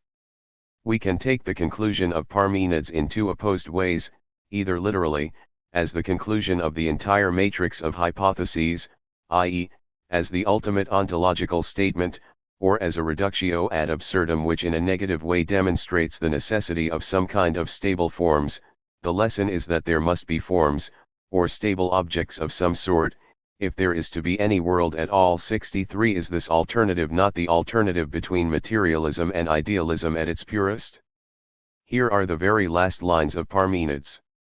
Then may we not sum up the argument in a word and say truly, if one is not, then nothing is? Certainly. Let thus much be said, and further let us affirm what seems to be the truth, that, whether one is or is not, one and the others in relation to themselves and one another, all of them, in every way, are and are not, and appear to be and appear not to be. Most true. Is this not the most succinct, minimal definition of dialectical materialism? If there is no one, just multiplicities of multiplicities, then the ultimate reality is the void itself. All determinate things are and are not. 64 Should we then add to the 8 hypotheses a ninth one, which, although not explicitly posited as a hypothesis, is the truth of the entire series, nothing is? It all depends on what, precisely, we mean by zero, nothing, or the void. First, there are two zeros, the zero of measure and zero as the neutral element, like zero in addition and subtraction. Whichever number we add 0 to or subtract 0 from, this number remains the same. This, perhaps, offers one approach to the analyst's neutrality. The analyst is just there as an inert objet, he does not actively intervene. However, we should add to this neutrality of 0 the opposite case of multiplication wherein 0 is, on the contrary, the absorbing element. Whichever number we multiply with 0, the result is 0. What this means is that it is nonetheless the analyst's mere presence which has the magic effect of transforming the patient's flow of speech into a prosopopoeia. Imagine the patient telling his analyst a passionate story about some of his recent adventures or fantasies. The very presence of the analyst, her ironic stance, desubjectivizes the patient. It transubstantiates his authentic subjective expression into a puppet-like delivery of a bric-a-brac of falsified memories and fragments lifted from totally different situations, originally addressed to different persons, or even originally spoken by others. In this sense, the analyst's neutral presence functions as the absorbing element. No matter how well thought out and planned the patient's speech is, once it is performed in the analytic setting, its status is that of prosopopoeia and is absorbed into a free association. 65. This distinction between the neutral/absorbing zero and the zero of measure is not to be confused with another distinction which also relates to the psychoanalytic practice, the distinction between nothing and the void. Nothing is localized, like when we say there is nothing here, while the void is a dimension without limits. 66 In psychoanalytic clinics, this couple is clearly operative in the distinction between psychosis and hysteria. In psychosis, we encounter so-called depersonalization or the feeling of the loss of reality, which refers to a void, while in hysteria, this void is localized as a nothing, a specific dissatisfaction. What this means is that nothing is always a nothing within some specific framework. There is nothing within a frame where we expected something. 67 The first task in the analysis of a psychotic is thus arguably the most difficult, but also the most crucial, that of hystericizing the psychotic subject, that is, transforming the void of his depersonalization into a hysterical dissatisfaction. The opposite of this transformation is the case of psychotic forclusion, where the excluded element throws the subject back into the void. But why? Because the excluded element, the name of the father, is not just one among the signifiers, but a signifier frame, a signifier which sustains the texture of an entire symbolic framework. So, to conclude, if we return from the second to the first part of Parmenides, i.e., to the status of ideas, then the result should be that ideas do not exist, do not have ontological reality of their own, they persist as purely virtual points of reference. That is to say, the only appropriate conclusion is that eternal ideas are ones and others which do not participate in being, their status is purely virtual. This virtual status was made clear by Deleuze, one of the great anti-Platonists. Deleuze's notion of the virtual is to be opposed to the all-pervasive topic of virtual reality. What matters to Deleuze is not virtual reality, but the reality of the virtual. Virtual reality in itself is a rather miserable idea, that of imitating reality, of reproducing experience in an artificial medium. The reality of the virtual, on the other hand, stands for the reality of the virtual as such, for its real effects and consequences. Gorgias, not Plato, was the arch-Stalinist. From this concluding point, we can return to Gorgias and raise again the question of the relationship between Plato and the Sophists. Let us approach the problem in the terms of the Platonic diaresis, the gradual subdivision of a genus into species which allows us to define the particular entity we are trying to grasp. When such division involves an antagonistic either/or, there are, roughly speaking, two philosophical approaches to it. Either one opts for one pole against the other, or one adopts the deeper attitude of emphasizing the complicity of the opposites, and of advocating a proper balanced measure or unity. Although Hegel's dialectic seems like a version of the second approach, he actually opts for an unheard of third version. The way to resolve the deadlock is neither to engage in fighting for the good side against the bad, nor to try to bring them together in a balanced synthesis, but to opt for the bad side of the initial either/or. Lacan made the same point in his seminar, ou pair, in the choice between le pair ou pair, the ethical choice opts for what is worse. Of course, this choice of what is worse fails, but in that failure it undermines the entire field of the alternative and thus enables us to overcome its terms. Therein resides the insurmountable difference between Hegel and the New Age notion of balancing opposites. Take the classic case of the French Revolutionary Terror. According to the common perception, Hegel condemns the French Revolution as the immediate assertion of an abstract universal freedom which, as such, has to end in its opposite, a universal terror directed at all particular content. To this abstract freedom, so the story goes, Hegel opposes the concrete freedom of the modern rational state in which one's individual freedom is grounded in assuming one's place within the articulated totality of the social order. The problem with this common perception is that it does not take into account the immanent temporal dimension of the dialectical process. A historical agent is never directly confronted with the choice, either revolutionary terror or organic rational state. On the eve of the revolution, the only choice is between the old organic order and revolution, inclusive of its terror. What tips the balance of choice towards revolution in this situation is the insight into how the organic harmony of the ancien regime is itself a fake, an illusion concealing the reality of brutal violence, division, and chaos. Adolphe de Custain's experience of visiting Russia in the 1830s illustrates an interesting, properly Hegelian point. The very object of his inquiry alienated itself from him when he approached it. Custine went to Russia searching for an immediate organic order, that is, he wanted to find a society which, unlike modern Western Europe after the French Revolution, remained hierarchically ordered and grounded in tradition. However, what he found there was the exact opposite, not an organic social unity, but a fragile mixture of brutal order and chaos. Not only was there an immense chaos behind the appearance of total power and order, the state power itself functioned chaotically, exposed as it was to the whims of the Tsar. 68 Organic unity thus reveals itself to be the mode in which its opposite, inherent instability, appears. The secret of despotic societies is that they did not find their inner's Gestalt, their inner form. This holds also for fascism, which was always torn between modernism and a return to tradition. Against any kind of organic temptation, it is absolutely crucial for emancipatory politics to remain faithful to the universalist/secular project of modernity. Our first choice thus has to be revolution, because it is only after we pass through the zero level of revolution that the space for the modern rational state opens up.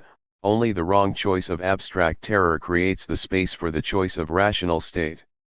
We can see now how the infamous Hegelian triad is grounded in the temporal structure of a repeated choice, in this case, the triad of ancien régime, its abstract negation in the revolutionary terror, and its sublation in the post-revolutionary rational state, is set in motion by two consecutive choices. First, the choice of revolution against the ancien régime, then, the choice of the modern rational state with its concrete freedom.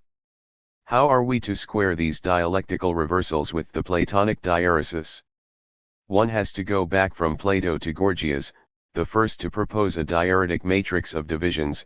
His on nature, or the non-existent, can be summed up in three propositions: nothing exists; if anything existed, it could not be known; if anything did exist, and could be known, it could not be communicated to others.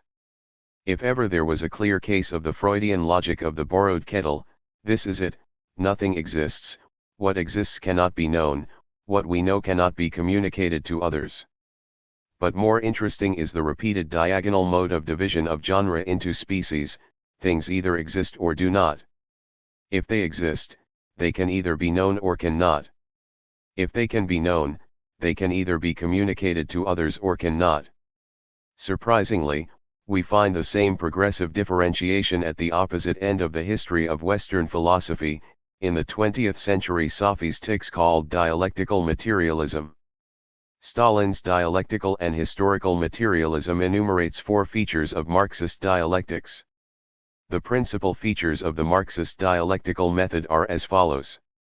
Contrary to metaphysics, dialectics does not regard nature as an accidental agglomeration of things, of phenomena, unconnected with, isolated from, and independent of each other, but as a connected and integral whole, in which things, phenomena are organically connected with, dependent on, and determined by each other. Contrary to metaphysics, dialectics holds that nature is not a state of rest and immobility, stagnation and immutability, but a state of continuous movement and change, of continuous renewal and development, where something is always arising and developing, and something always disintegrating and dying away. Contrary to metaphysics, dialectics does not regard the process of development as a simple process of growth, where quantitative changes do not lead to qualitative changes, but as a development which passes from insignificant and imperceptible quantitative changes to fundamental qualitative changes, a development in which the qualitative changes occur not gradually, but rapidly and abruptly, taking the form of a leap from one state to another. They occur not accidentally but as the natural result of an accumulation of imperceptible and gradual quantitative changes. Contrary to metaphysics, dialectics holds that internal contradictions are inherent in all things and phenomena of nature, for they all have their negative and positive sides, a past and a future, something dying away and something developing, and that the struggle between these opposites, the struggle between the old and the new, between that which is dying away and that which is being born, between that which is disappearing and that which is developing, constitutes the internal content of the process of development, the internal content of the transformation of quantitative changes into qualitative changes. Point 69. First, nature is not a conglomerate of dispersed phenomena, but a connected whole. Then, this whole is not immobile, but in a state of constant movement and change. Next, this change is not only a gradual quantitative drifting, but involves qualitative jumps and ruptures. Finally, this qualitative development is not a matter of harmonious deployment, but is propelled by the struggle of the opposites. The trick here is that we are effectively not dealing merely with the Platonic diaresis, the gradual subdivision of a genus into species and then species into subspecies. The underlying premise is that this diagonal process of division is really vertical, i.e., that we are dealing with different aspects of the same division. To put it in Stalinist jargon, an immobile whole is not really a whole, but just a conglomerate of elements, development which does not involve qualitative jumps is not really a development, but just an immobile stepping at the same place. A qualitative change which does not involve a struggle of the opposites is not really a change, but just a quantitative monotonous movement.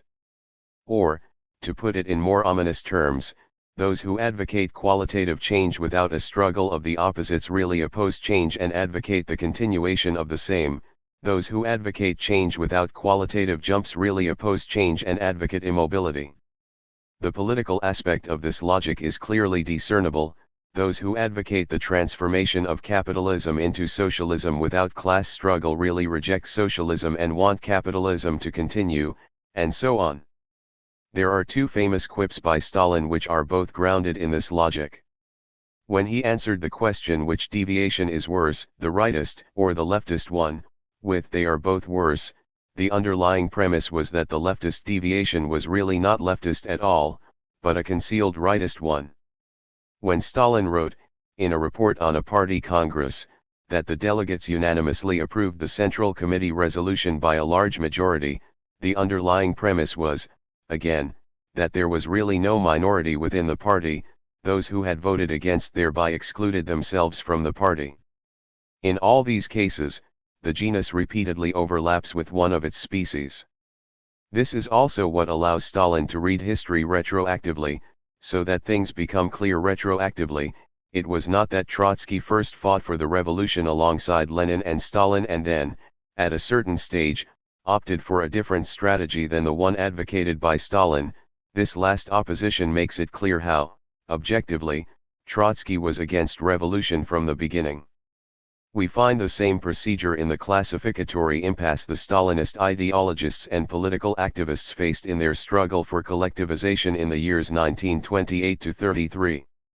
In their attempt to account for their effort to crush the peasants' resistance in scientific Marxist terms, they divided peasants into three categories: bedniaki, the miserable ones; the poor peasants, natural allies of the workers; seredniaki, the middle ones, the autonomous middle peasants, rich but oscillating between the exploited and exploiters; and kulaks who, apart from employing other workers to work on their land, were also lending them money or seeds, etc. They were the exploiters proper, the class enemy which, as such, has to be liquidated.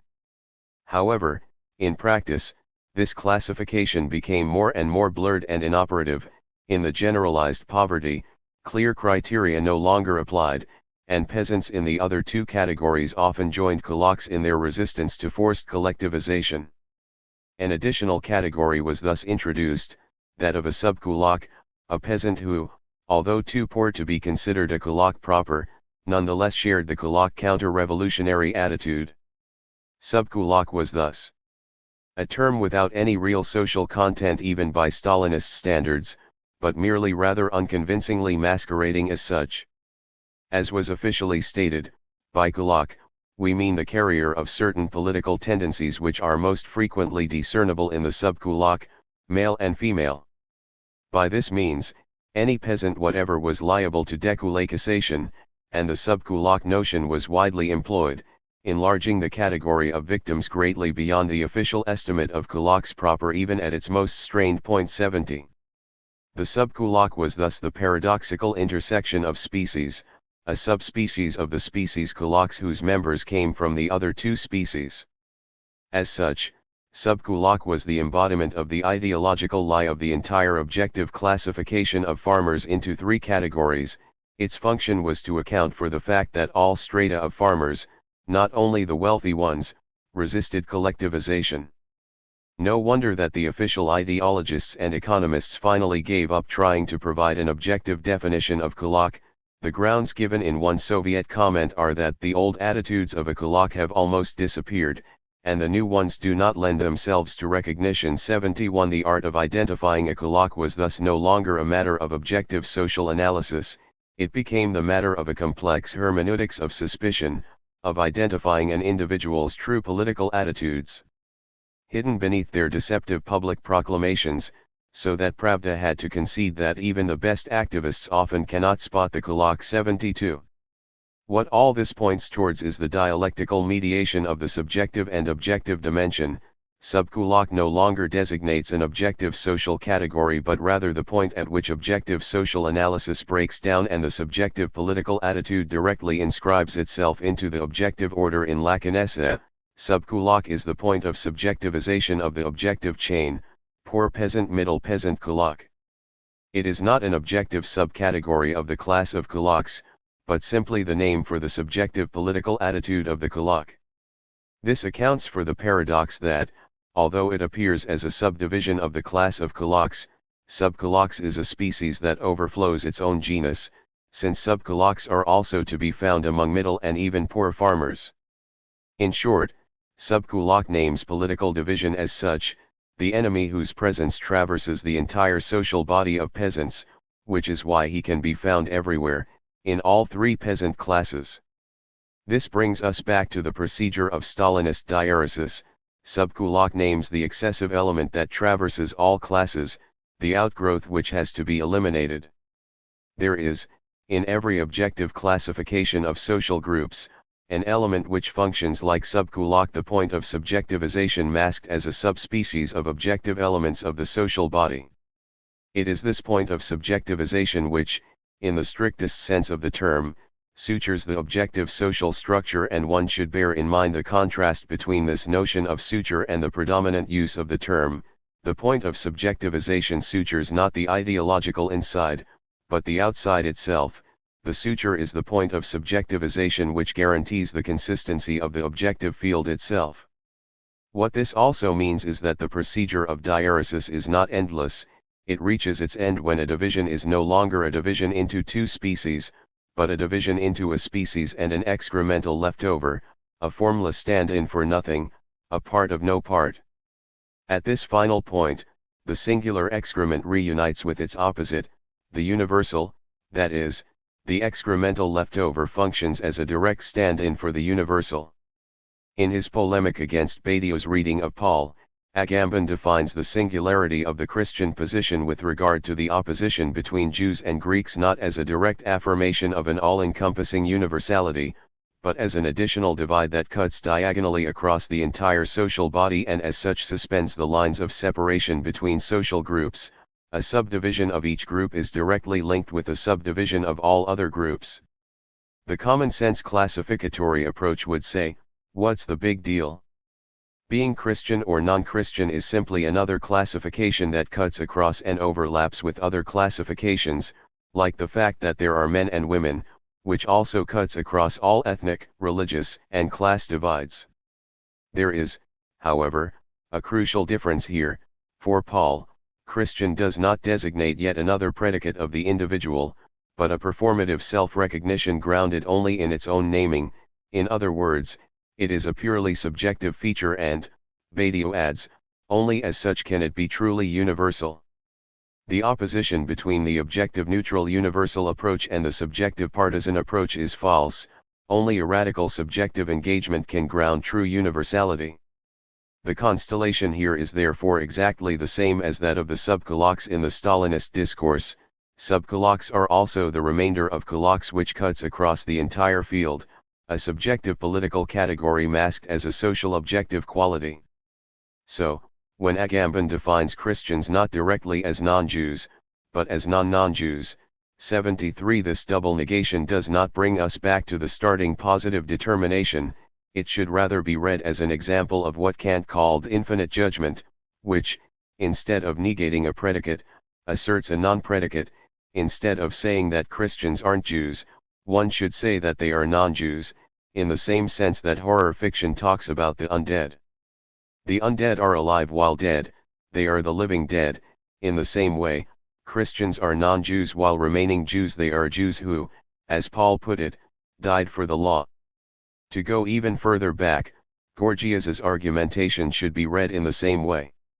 It may appear that Gorgias proceeds in three consecutive divisions. First, things either exist or do not. Then, if they exist, they can either be known or cannot. Finally, if they can be known, we can either communicate this knowledge to others or cannot. However, the truth of this gradual subdivision is again the repetition of one and the same line of division. If we cannot communicate something to others, it means that we really do not know it ourselves. If we cannot know something, it means that it really does not exist in itself. There is a truth in this logic, as Parmenides, Gorgias's teacher and reference point here, already put it: thinking is the same as being, and thinking itself is rooted in language. The limits of my language are the limit of my world. The lesson of Hegel and Lacan is that one should turn this diaresis around.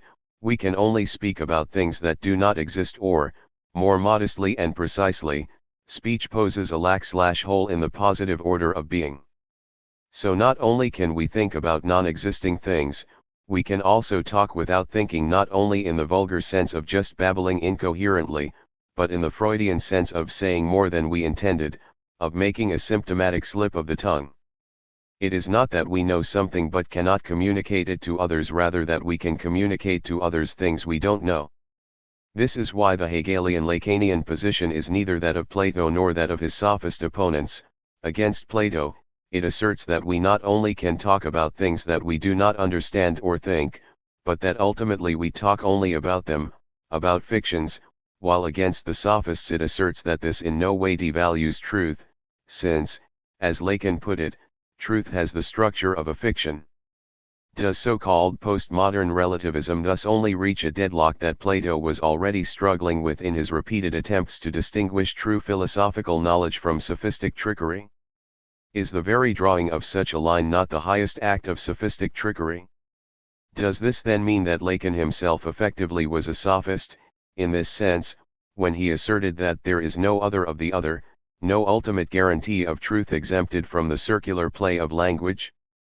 If every such line of separation is undecidable, does this mean that Badiou's desperate struggle against postmodernist deconstructionist sophists, and his heroic Platonic insistence on truth as independent of historical language games, amounts to an empty gesture with no foundation? Badiou can nonetheless be defended here.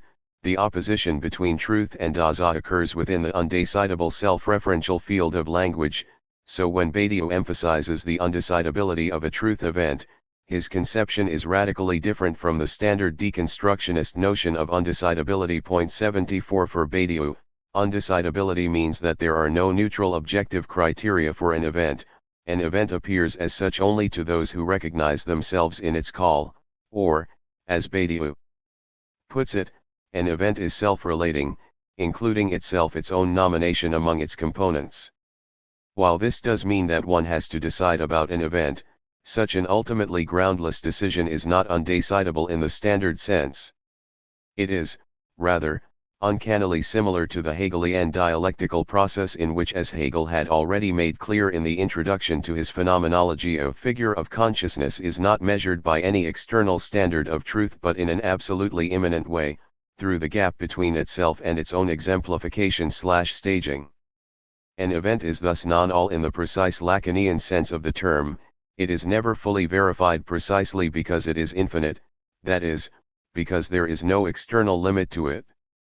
The conclusion to be drawn is that, for the very same reason, the Hegelian totality is also non-all. The reference to Hegel is crucial here, since, especially in the Anglo-Saxon tradition, he is often perceived as the ultimate sophist, abandoning any objective rational criteria of truth and succumbing to the mad self-referential play of the absolute idea.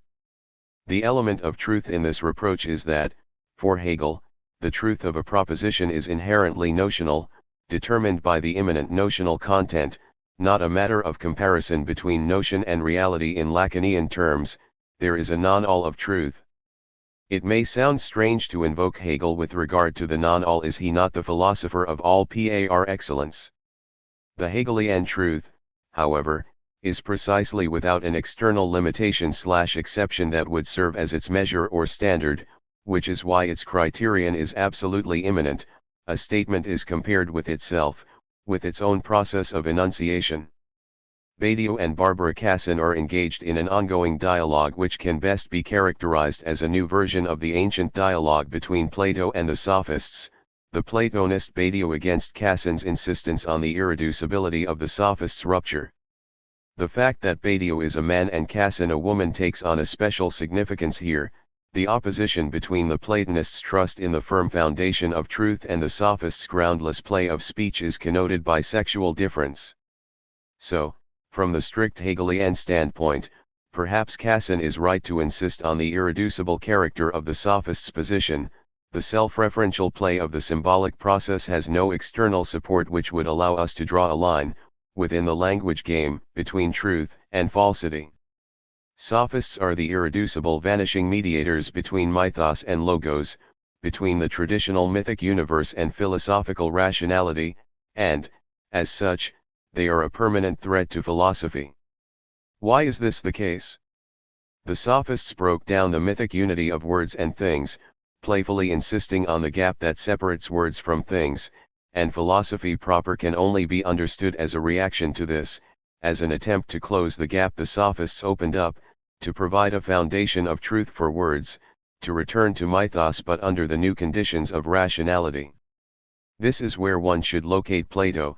He first tried to provide this foundation with his teaching on ideas, and when, in Parmenides, he was forced to admit the fragility of that foundation, he engaged in a long struggle to re-establish a clear line of separation between sophistics and truth. 75 The irony of the history of philosophy is that the line of philosophers who struggle against the sophistic temptation ends with Hegel, the last philosopher, who, in a way, is also the ultimate sophist. Embracing the self-referential play of the symbolic with no external support of its truth. For Hegel, there is truth, but it is immanent to the symbolic process. The truth is measured not by an external standard, but by the pragmatic contradiction, the inner consistency of the discursive process, the gap between the enunciated content and its position of enunciation. Chapter 2. Where there is nothing, read that I love you. When an atheist philosopher writes about religion, she should take great care to resist the temptation formulated long ago by Rousseau: by accusing me of being religious you excuse yourself for being a philosopher. It is as if I were to renounce wine when it would make you drunk. This temptation is at its most seductive when a philosopher encounters cases which reveal the obscene disavowed underside of a religious edifice, as is the case with The Gathering, a modest but interesting horror film set in the English countryside. The remains of an old Christian church are discovered buried beneath the earth, revealing stone statues and reliefs of the suffering Christ and a heterogeneous group of individuals observing him dying. It takes the local clergy and archaeologists some time to get the point: the sculpture is not about Christ but about those who came to see him die. A priest from the local church links the sculpture to the words allegedly written by Saint Aristobulus about those who came to watch: from the east and the west they came, from the city and the plain. Not in holy reverence to our Lord, but in lust. At the same time, the film shows us people wandering around the city whose faces strangely resemble those on the statues, and, furthermore, a researcher finds the same faces on many depictions of the crucifixion from the Middle Ages and the Renaissance. The conclusion is clear: those who came to the crucifixion not to mourn or worship, but for entertainment or out of mere curiosity, were cursed to walk the earth immortal and bear witness to the suffering of men. As in the case of the wandering Jew, immortality is here not a blessing but a curse. The movie then takes a predictable turn: the immortal witnesses are gathering in the city because they have a premonition that something terrible is about to happen there. A Christian tragedy? There is a deeper question that has to be raised here: is there not always a moment of lust in witnessing a traumatic event like a crucifixion? And does not the claim that we come to watch out of compassion and respect make it even worse? Such a perverse logic was brought to its peak by Nicholas Malebranche, for whom, in the same way that the saintly person uses the suffering of others to bring about his own narcissistic satisfaction in helping those in distress, God also ultimately loves only himself, and merely uses man to promulgate his own glory. Malebranche here draws a consequence worthy of Lacan's reversal of Dostoevsky: it is not true that, had Christ not come to earth to deliver humanity, everyone would have been lost. Quite the contrary, nobody would have been lost. In other words, every human being had to fall so that Christ could come and deliver some of them.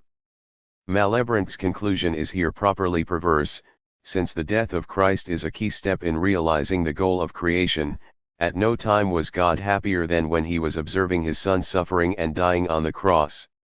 Is this perversion inscribed into the very core of Christianity, or can the Christian edifice be read in a different way? And if so, is this path opened up by the specifically Christian notion of love? The wager of properly Christian love is to demonstrate to the other that it exists by way of loving it unconditionally, beyond the good. In this way, the anxiety and incertitude over the other's desire is sublated in the act of love. François Bombs draws attention here to the parallel with Descartes' cogito and its doubt, in the same way that the incertitude of radical doubt turns into the certitude of cogito ergo sum. The incertitude over God's desire/will, taken to the extreme, turns into the certitude of love, regardless of my exposure to damnation. This extreme form of ecstatic love is to be radically opposed to tragedy. In pure love, I freely consent to my own damnation or disappearance, I ecstatically assume it, while in tragedy, I accept my fate, but I accept it as an external force without consenting to it. The tragic hero rejects it absolutely, protesting against it to the end. In other words, in contrast to the notion of amor fati, there is no love in the tragic hero's acceptance of his damnation by fate. Therein resides the tragic hero's uncompromising fidelity to his desire, not in the acceptance of fate, but in holding on to his desire against fate, in a situation where everything is lost. Is there, then, no properly Christian tragedy? Here, Antigone is to be opposed to Saint de Coufontaine from Paul Claudel's Elodige. If Oedipus and Antigone are the exemplary cases of ancient tragedy, Sign stands for the Christian tragedy. 2 Sign lives in the modern world where God is dead, there is no objective fate, our fate is our own choice, we are fully responsible for it. Sign first follows the path of ecstatic love to the end, sacrificing her good, her ethical substance for God, for his pure otherness, and she does it not on account of some external pressure, but out of the innermost freedom of her being. Hence she cannot blame fate when she finds herself totally humiliated, deprived of all ethical substance.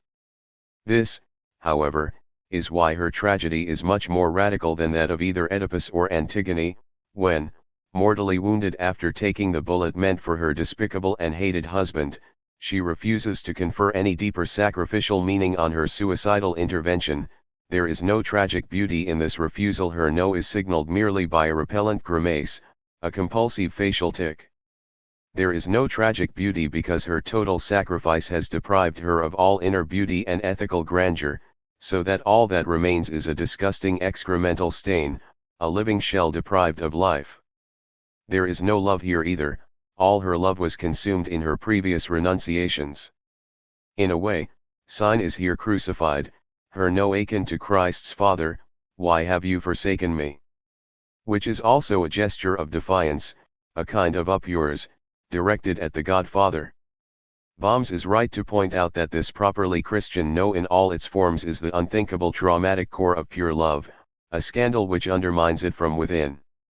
Here is his breathtakingly precise formulation. The unthinkable in pure love is, in a sense, Christianity itself, the scandal of the cross, the passion and the death of Christ, the "Why did you abandon me?" from the psalm taken over by Christ and on which the mystics of pure love conferred a radically intolerable for the Church. 3. This moment of tragedy, this return of the tragic at the very heart of Christianity as the religion of love, is also the point which the self-erasing mysticism of ecstatic love cannot properly grasp. When mystics talk about the night of the world, they directly identify this night with the divine beatitude, with the self-erasing immersion into divinity. For Christianity, in contrast, the unbearable and unsurpassable tension remains, there is an extimate no at the very heart of the loving yes to it all.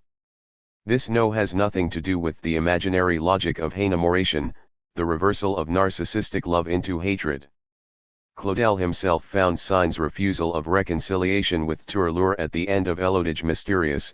It imposed itself on him while he was writing the drama, since it was not part of the original plan. Significantly, most critics perceived Sign's refusal as a mark not of her radically but of her failure to follow through with the sacrifice demanded of her, that is, to give her full consent to marriage with the despicable Turlure. The idea is that, by refusing to give any sign of consent and dying in ice-cold silence, Sign disavows the religious principles which had hitherto dictated her behavior. As Abel Herman wrote, Turlur tries to extract from Sign a word, a sign of pardon, which would be for him the sign that he has definitely conquered her and reached the end of his ambitions. But Sign refuses this pardon, on which nonetheless her eternal salvation seems to depend. She thus renders all her sacrifices worthless in the last minute. 4. Claudel feebly protested such readings. I believe she is saved, but conceded that the meaning of her final act was not clear even to him. At the play's end, the characters escape all psychological investigation. At the human level, Sign of course refused to fulfill her sacrifice. We do not know any more about it, and the author himself can only suppose a meaning for her final gesture. 5. In the ancient tragical motif as reflected in the modern, a chapter of volume I of either/or, Kierkegaard proposed his fantasy of what a modern Antigone would have been. 6. The conflict is now entirely internalized, there is no longer a need for Creon. While Antigone admires and loves her father Oedipus, the public hero and savior of Thebes, she knows the truth about him. Her deadlock is that she is prevented from sharing this accursed knowledge. She cannot complain, or share her pain and sorrow with others. In contrast to Sophocles' Antigone, who acts, she is unable to act, condemned forever to impassive suffering. The unbearable burden of her secret, of her destructive agolma, finally drives her to death, in which alone she finds the peace that would otherwise have come with symbolizing or sharing her pain and sorrow. Kierkegaard's point is that this situation is no longer properly tragic. We can imagine the same shift also in the case of Abraham. The God who commands him to sacrifice his son is the superego God, the perverse version of the Father, the God who, for his own pleasure, submits his servant to the ultimate test. What makes Abraham's situation non-tragic is that God's demand cannot be made public, shared with the community of believers, included in the big other, unlike the sublime tragic moment which occurs precisely when the hero addresses the public with his terrible plight, when he puts his predicament into words. To put it succinctly, the demand addressed to Abraham has a status similar to that of a ruler's dirty secret when solicited to commit a crime which the state needs, but which cannot be admitted publicly. When, in the fall of 1586, Queen Elizabeth I was under pressure from her ministers to agree to the execution of Mary Stuart, she replied to their petition with the famous answer without an answer, if I should say I would not do what you request, I might say perhaps more than I think. And if I should say I would do it, I might plunge myself into peril, whom you labor to preserve.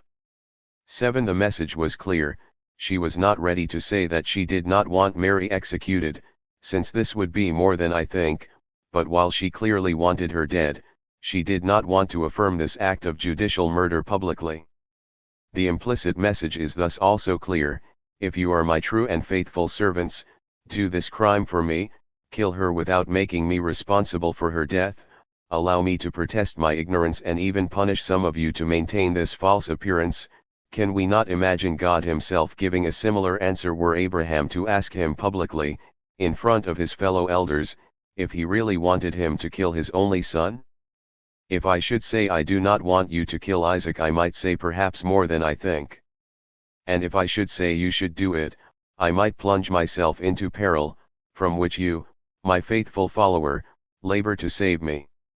Furthermore, insofar as Kierkegaard's Antigone is a paradigmatically modernist figure, we can extend his mental experiment and imagine a postmodern Antigone, with a Stalinist twist. In contrast to the modernist one, she would find herself in a position in which, to quote Kierkegaard himself, the ethical itself would be the temptation. One version would undoubtedly be for Antigone to publicly renounce, denounce, and accuse her father of his terrible sins out of her unconditional love for him. The Kierkegaardian catch is that such a public act would render Antigone even more isolated, absolutely alone. No one with the exception of Oedipus himself, were he still alive, would understand that her act of betrayal is the supreme act of love. Is this predicament of the postmodern Antigone not also that of Judas, who was secretly enjoined by Christ to publicly betray him and pay the full price for it. Antigone would thus be entirely deprived of her sublime beauty, all that would signal the fact that she was not a pure and simple traitor to her father, but that she acted out of love for him, would be some barely perceptible repulsive tic, like Signe de Cofontaines' hysteric twitch of the lips, a tic which no longer belongs to the face, but whose insistence disintegrates the unity of a face. Can we not imagine a similar tic on Judas's face, a desperate twitch of his lips signaling the terrible burden of his role? Far from just throwing herself into the jaws of death, possessed by a strange wish to die or to disappear, Sophocles' Antigone insists up to her death on performing a precise symbolic gesture, the proper burial of her brother. Like Hamlet, Antigone is a drama of a failed symbolic ritual. Lacan insisted on this continuity. Antigone does not stand for some extra symbolic real, but for the pure signifier. Her purity is that of a signifier. This is why, although her act is suicidal, the stakes are symbolic, her passion is the death drive at its purest. But here, precisely, we should distinguish between the Freudian death drive and the Oriental nirvana. What makes Antigone a pure agent of the death drive is her unconditional demand for the symbolic ritual to be performed, an insistence which allows for no displacement or other form of compromise. This is why Lacan's formula of drive is $D, the subject unconditionally insisting on a symbolic demand. The problem with Antigone is not the suicidal purity of her death drive, but, quite the opposite, that the monstrosity of her act is covered up by its aestheticization. The moment she is excluded from the community of humans, she turns into a sublime apparition, evoking our sympathy by complaining about her plight. This is one of the key dimensions of Lacan's move from Antigone to Signe de Cofontaines. There is no sublime beauty in Signe at the play's end. All that marks her as different from common mortals is the tic that momentarily disfigures her face. This feature, which spoils the harmony of her beautiful face, the detail that sticks out and renders it ugly, is the material trace of her resistance to being co-opted into the universe of symbolic debt and guilt. This, then, should be the first step in a consistent reading of Christianity. The dying Christ is on the side of Signe, not of Antigone. Christ on the cross is not a sublime apparition but an embarrassing monstrosity. Another aspect of this monstrosity was clearly perceived by Rembrandt, whose Lazarus, one of the most dramatic classic paintings, depicts Christ in the act of raising Lazarus from the dead. What is striking is not only the portrayal of Lazarus, a monstrous living dead figure returning to life, but, even more so, the terrified expression on Christ's face, as if he were a magician shocked that his spell has actually worked, disgusted by what he has brought back to life, aware that he is playing with forces better left alone. This is a true Kierkegaardian Christ, shocked not by his mortality but by the heavy burden of his supernatural powers which border on blasphemy, the blasphemy at work in every good biography. Biography is in fact one of the occult arts.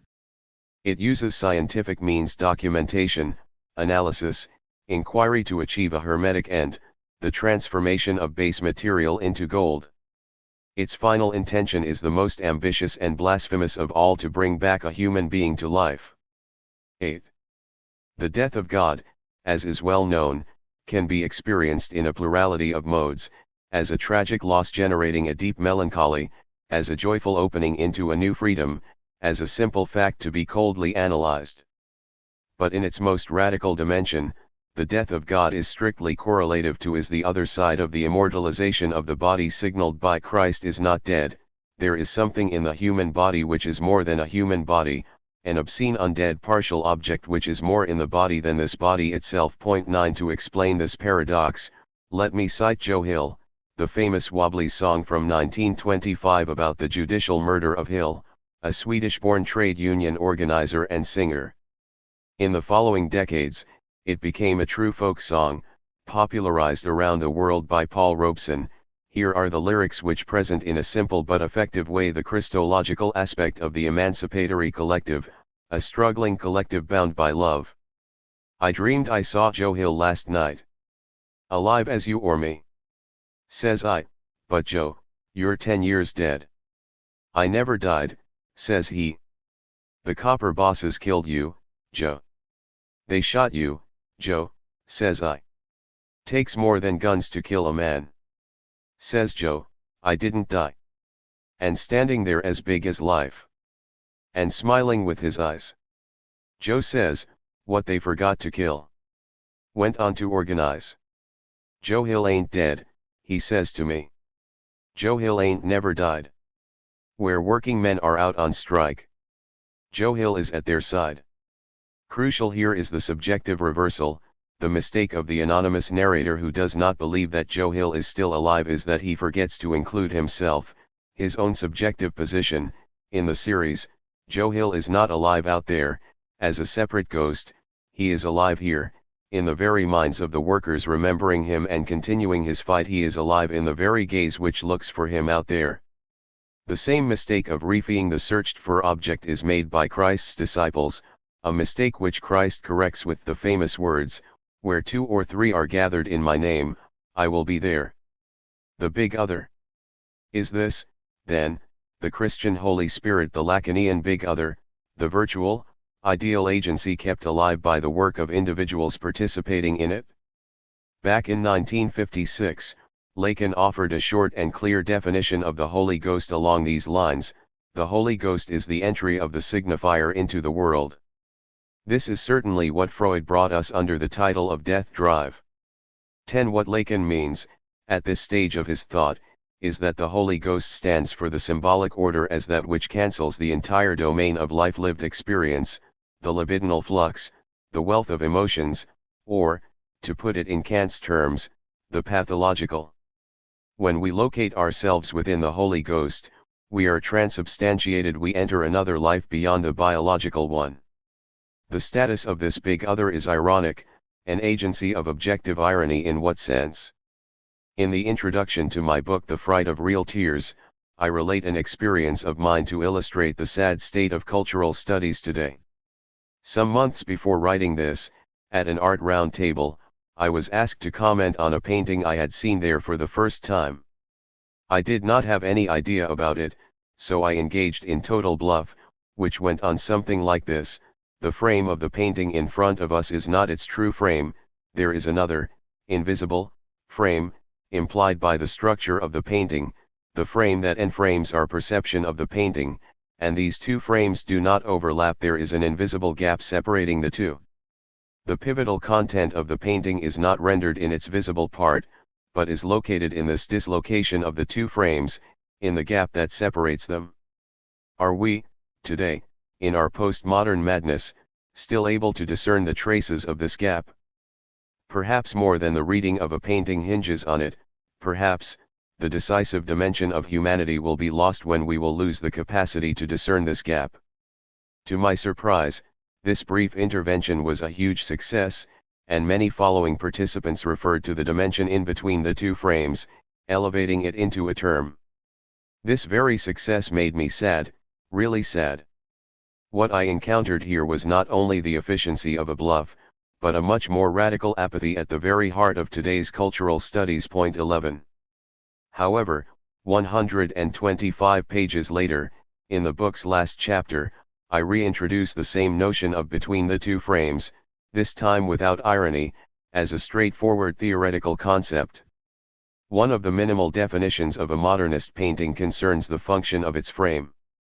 The frame of the painting in front of us is not its true frame, there is another, invisible, frame, the frame implied by the structure of the painting, the frame that enframes our perception of the painting, and these two frames by definition never overlap, there is an invisible gap separating them.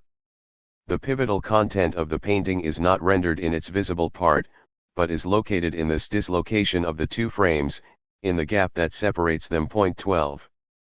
What distressed me was how even some of my friends and followers missed the point. Most of those who noticed this repetition read it either as a self-parodic indication of how I do not take my own theories seriously, or as a sign of my growing senility.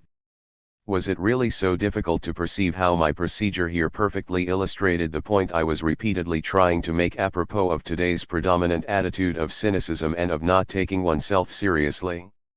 Even when a subject mocks a certain belief, this in no way undermines the belief's symbolic efficacy. The belief often continues to determine the subject's activity. When we make fun of an attitude, The truth is often in this attitude, not in the distance we take towards it. I make fun of it to conceal from myself the fact that it actually determines my activity. Someone who mocks his own love for a woman, say, often thereby expresses his uneasiness at being so deeply attached to her. Peter Sellers's version of così fan tutte takes place in the present. The main premise is that the only true passionate love is that between the philosopher Alfonso and Despina, who experiment with two young couples in order to act out the impasse of their own desperate love. This reading hits the very heart of the Mozartian irony, which is to be opposed to cynicism. If, to simplify it to the utmost, a cynic fakes a belief that he privately mocks, an ironist takes things more seriously than he appears to. He secretly believes in what he publicly mocks. Alfonso and Despina, the cold philosophical experimenter and the corrupt, dissolute servant girl, are the true passionate lovers, using the two pathetic couples and their ridiculous erotic imbroglio as instruments to confront their traumatic attachment. And it is only today, in our postmodern age, allegedly full of irony and lacking all belief, that the Mozartian irony reaches its full actuality, confronting us with the embarrassing fact that not in our interior lives, but in our acts themselves, in our social practice, we believe much more than we are aware of. Apropos of Molière's Tartuffe, Henry Bergson emphasized how Tartuffe is funny not on account of his hypocrisy, but because he gets caught in his own mask of hypocrisy. He enters so thoroughly into the role of a hypocrite that he plays it almost sincerely. In this way, and this way only, can he become comic. Were it not for this material sincerity, were it not for the language and attitudes that his long-standing experience as a hypocrite has transformed into natural gestures, Tartuffe would be simply odious. 13. Bergson's precise expression material sincerity fits perfectly with the Althusserian notion of the ideological state apparatus, the external ritual which materializes ideology. The subject who maintains his distance towards the ritual is unaware of the fact that the ritual already dominates him from within. Even if it is misrecognized or simply not taken seriously, this big other is nonetheless effective and efficacy clearly discernible in the case of the big other as the subject supposed to not know, as the agency of innocent appearance whose ignorance should be maintained. 14. This point is nicely expressed in the distinction between mere politeness and tact proper. Following the rules of politeness is never quite enough, it requires tact. In a wonderful scene in one of Truffaut's early movies, Delphine Seyrig, a femme du monde, tries to teach the young Jean-Pierre Léaud the difference between politeness and tact. Imagine you inadvertently enter a bathroom where a woman is standing naked under a shower. Politeness requires that you quickly close the door and say "Pardon, madam." Whereas tact would be to quickly close the door and say "Pardon, monsieur." In both cases there is the respect for the other's intimacy upon which one has unwittingly intruded, and this requires a polite excuse. The rules are satisfied in the first case. But in the second case, one makes more, one pretends not to have seen, one pretends that the intrusion was so marginal that one couldn't even make out the sex of the exposed person, and even though the hapless lady may well know that you are pretending, she will still very much appreciate your effort. 15. Such discretion can appear in unexpected forms and places. In China, the local party bosses are popular targets of obscene jokes mocking their vulgar tastes and sexual obsessions. In one joke, a small provincial party boss has just returned from the big city with a pair of shiny new black shoes. When his young secretary brings him tea, he wants to impress her with the quality of his shoes, so when she leans over his table he moves his foot just under her skirt and tells her he can see that her underpants are blue. The next day the flirting goes on, and he tells her that today her underpants are green. On the third day, the secretary decides not to wear any underwear at all. Looking at his shoes for the reflection, the party boss desperately exclaims, "I've just bought these shoes, and already the surface is cracked." In the final displacement, precisely when the boss is able to see the reflected thing itself, he withdraws from recognizing it and reads it as a feature of the mirror reflecting it. One might even detect here, beneath the surface of the boss's vulgar boastfulness, a gesture of hidden politeness. In a gentle misrecognition, he prefers to appear an idiot than to comment rudely on what he can see. The procedure is here different from that of fetishistic displacement. The subject's perception does not stop at the last thing he sees before the direct view of the vaginal opening, for his shoe is not his fetish, the last thing he sees before seeing the vaginal crack, when, unexpectedly and inadvertently, he does get the view of the crack, he as it were assumes it as his own deficiency.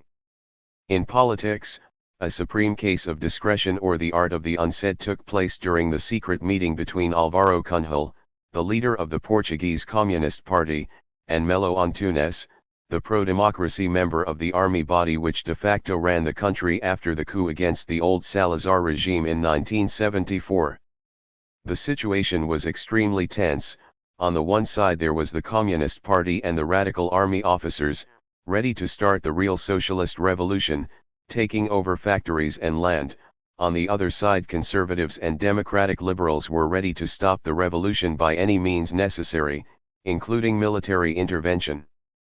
In their meeting, Antunes and Cunhal, both highly respected intellectuals, made a deal without stating it. There was no agreement whatsoever explicitly, they only disagreed, but they left the meeting with the understanding that the communists would not start a revolution, thereby allowing the normal democratic state to fully form, and that the anti-socialist military would not ban the Communist Party, but accept it as a key player in the Portuguese democratic process. One can claim that this discreet meeting literally saved Portugal, preventing a bloody civil war at the very last minute. The logic of their discretion later extended to how the two participants treated their meeting. When asked about it, Cunhal said that he would confirm it only if Antunes did not deny it. If Antunes denied it, then the thing never took place.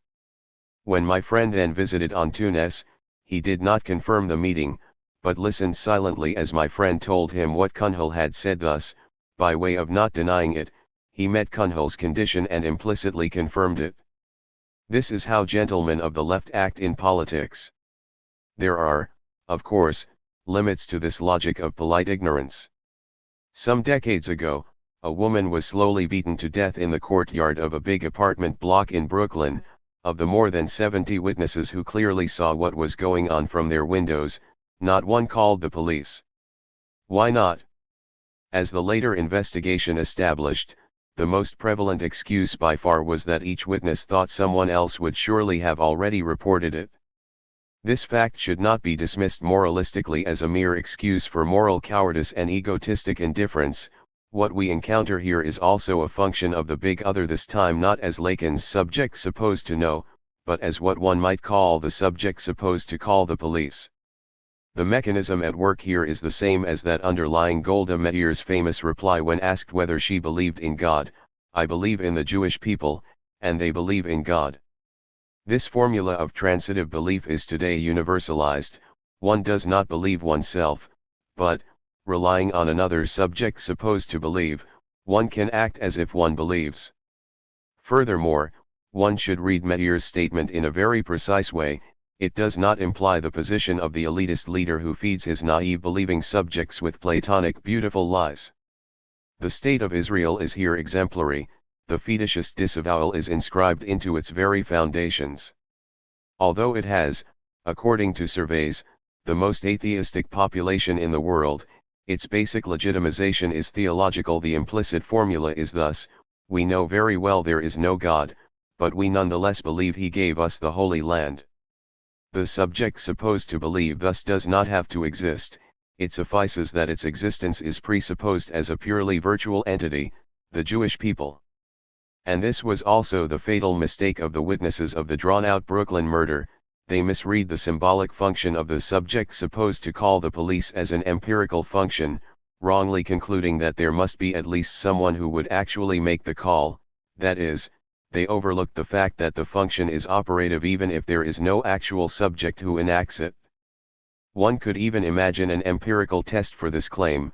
If the circumstances could be recreated so that each of the witnesses were to think that he or she was alone in observing the gruesome scene, one could predict that, despite their opportunistic avoidance of getting involved in something that isn't my business, the majority of them would have called the police. So, again, what is the big other? A lady from Germany once told me that her sex life was minimal. She had to seduce her husband once every couple of weeks, just so that I can tell my psychoanalyst that I still have sex life. The analyst is here the big other, the agency for which one has to maintain the appearance. Here is a more ominous version of the same logic. In 2009, an unfortunate Greek man wrote several letters to a Greek civil servant over several months, complaining that he had yet to receive his pension.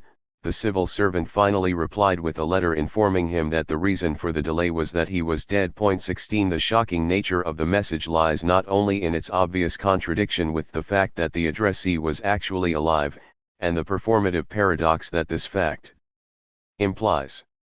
The very fact that this paradox can occur implies a more complex situation.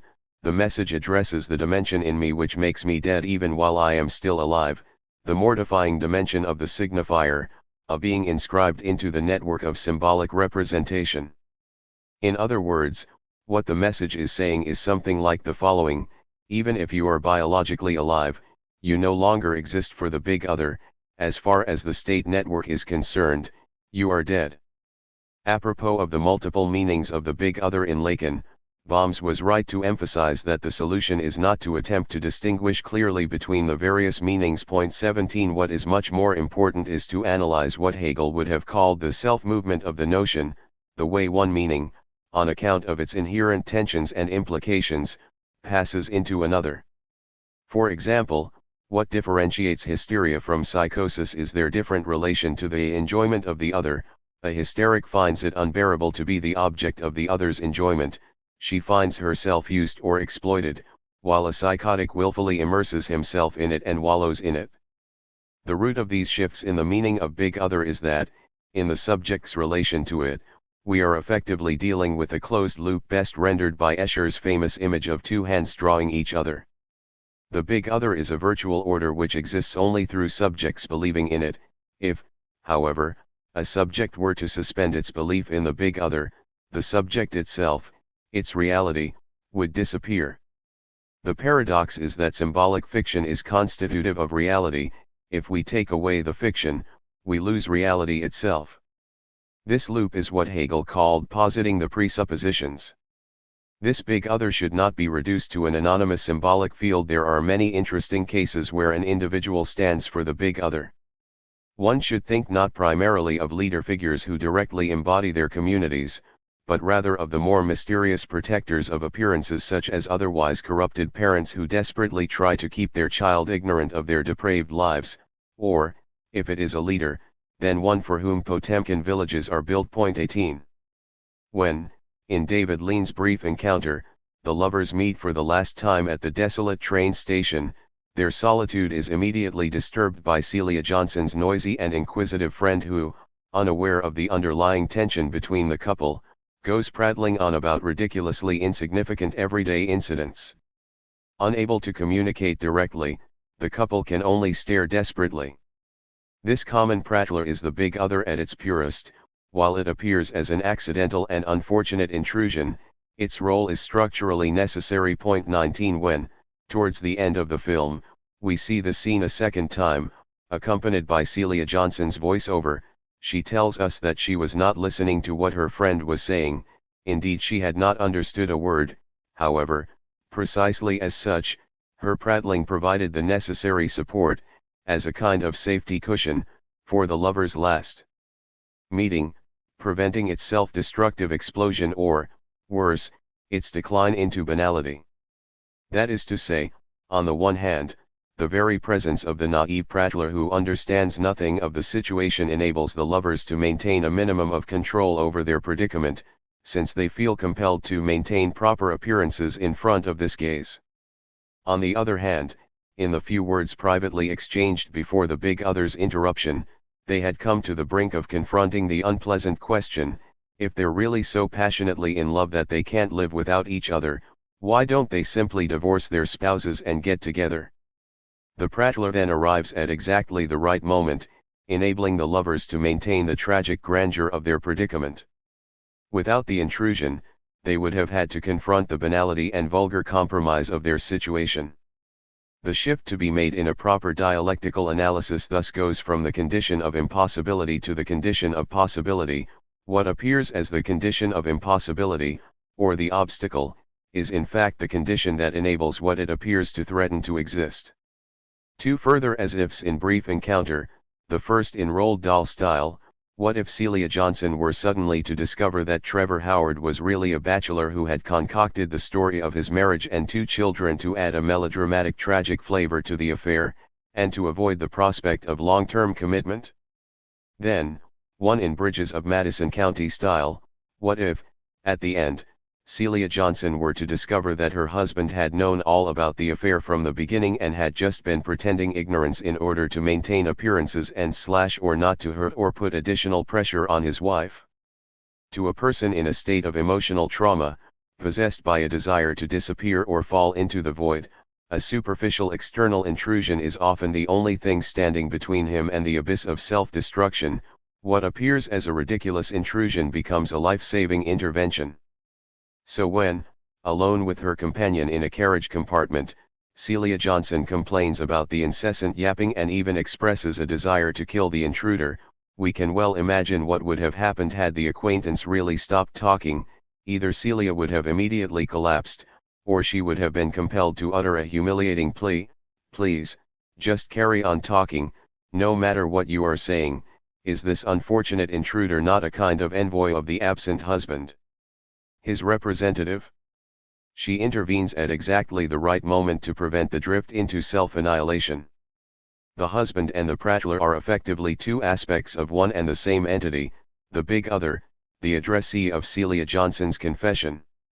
The husband is both the ideal recipient of the confession, dependable, open, understanding, and the one who above all cannot be confessed to. He must be protected from the truth.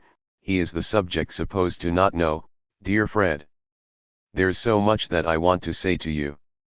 You're the only one in the world with the wisdom and gentleness to understand it. As it is, you are the only one in the world that I can never tell. Never, never. I don't want you to be hurt." The prattler, for her part, is the wrong person at the right time and place. Celia Johnson wants to confess to her, but cannot. "I wish I could trust you. I wish you were a wise, kind friend instead of a gossiping acquaintance I've known casually for years and never particularly cared for." 20. In dealing with the big other, it is crucial to be attentive to the interplay between the anonymous field and the subject impersonating it. One popular myth from the late communist era in Eastern Europe was that there existed a department of the secret police whose function was to invent and put into circulation political jokes about the regime and its representatives, for they were aware of the positive stabilizing function of such jokes. Attractive as it is, this myth overlooks a rarely mentioned but nonetheless crucial feature of jokes: they never seem to have an author, as if the question "who is the author of this joke?" were an impossible one. Jokes are originally told, they are always already heard. Therein resides their mystery. They are idiosyncratic, they stand for the unique creativity of language but are nonetheless collective, anonymous, authorless, arriving all of a sudden out of nowhere. The idea that there has to be an author of a joke is properly paranoid. It means that there has to be an other, of the anonymous symbolic order, as if the unfathomable generative power of language has to be personalized, located in an agent who controls it and secretly pulls the strings. This is why, from the theological perspective, God is the ultimate jokester. This is the thesis of Isaac Asimov's charming short story Jokester, about a group of historians of language who, in support of the hypothesis that God created man out of apes by telling them a joke, try to reconstruct this joke, the mother of all jokes which first gave birth to spirit. Is God then the big other? The answer is not as simple as it may appear. One can say that he is the big other at the level of the enunciated, but not at the level of the enunciation. Saint Augustine was already fully aware of this problem, when he asked the naive but crucial question: if God sees into the innermost depths of our hearts, knowing what we really think and want better than we do ourselves, why then is a confession to God necessary? Are we not telling him what he already knows? Is God then not like the tax authorities in some countries who already know all about our income, yet still ask us to report it, just so they can compare the two lists and establish who is lying? The answer, of course, lies in the position of enunciation. In a group of people, even if everyone knows my dirty secret, it is still crucial for me to say it openly. The moment I do, everything changes. But what is this everything? The moment I say it, the big other, the instance of appearance, knows it, my secret is thereby inscribed into the big other. Here we encounter the two opposite aspects of the big other as the subject supposed to know, as the master who sees everything and secretly pulls the strings, and the big other as the agent of pure appearance, the agent supposed to not know, the agent for whose benefit appearances are to be maintained. Prior to my confession, God in the first aspect of the big other already knows everything, but God in the second aspect does not. This difference can also be expressed in terms of subjective assumption. Insofar as I merely know it, I do not really assume it subjectively. In other words, I can continue to act as if I do not know it. Only when I confess to it in public can I no longer pretend not to know. Point 21. The theological problem is the following: does not this distinction between the two gods introduce finitude into God himself? Should not God as the absolute subject be precisely the one for whom the enunciated and its enunciation totally overlap, so that whatever we intimately know has already been confessed to him? The problem is that such a God is the God of a psychotic, the God to whom I am totally transparent also at the level of enunciation. The death of God. Is the Holy Spirit, then, a version of this big other, of what Hegel calls objective spirit or spiritual substance? It is crucial not to equate them. The properly Christian Hegelian notion of the Holy Spirit is misunderstood when reduced to the humanist claim that God is nothing but our awareness of God, so that the Holy Spirit is simply the spiritual substance of humanity. Here are two representative passages. Finite consciousness knows God only to the extent to which God knows himself. Spirit is nothing other than those who worship him. Man knows God only insofar as God knows himself as man. The spirit of man, whereby he knows God, is simply the spirit of God himself. Point 22. In short, from the properly Hegelian perspective, announced already in Eckhart, one should reverse the proposition that to believe that God exists is to believe that I stand in some relation to his existence such that his existence is itself the reason for my belief. 23. My belief in God is, on the contrary, the reason for God's very existence, or, God qua Holy Ghost, the spiritual substance of the Christian collective. Its presupposition, is alive only insofar as it is itself posited by the continuous activity of individuals. However, it is crucial not to confuse this gesture with the standard materialist notion that God is just a fiction projected by the believers. The conclusion drawn by Solomon: there is no alien God who reaches down to us, God is spirit and spirit is us, nothing more. 24. What one should render problematic here is the fateful nothing more. Of course there is no spirit as a substantial entity above and beyond individuals, but this does not make Hegel a nominalist. There is something more than the reality of individuals, and this more is the virtual real which always supplements reality, more than nothing, but less than something. In other words, if there is nothing more than us in spirit, how are we to account for the central tenet of Christianity, the event of Christ's incarnation? Why do humans not directly recognize themselves their spirit in the figure of an alien substantial God? Why do they not directly kill God as a transcendent subject, allowing him to survive only as the virtual symbolic order kept alive by the incessant activity of each and every one of us? Solomon confronts this problem. It is the middle term of the Trinity that exercises Hegel the most. God or Spirit is easily reinterpreted as immanent, and the Holy Ghost already has precisely the status Hegel wants it to have, as Spirit effused throughout the community.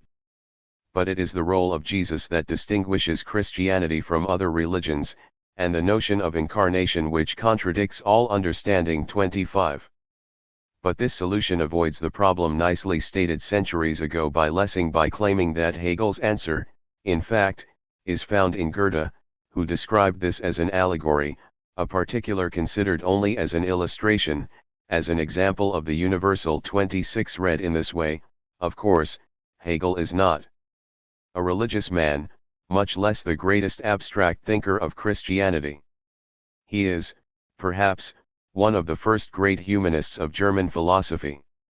That was Hegel's secret, and the source of Kierkegaard's righteous complaint: modern philosophy is neither more nor less than paganism. But it wants to make itself and us believe that it is Christianity. 27.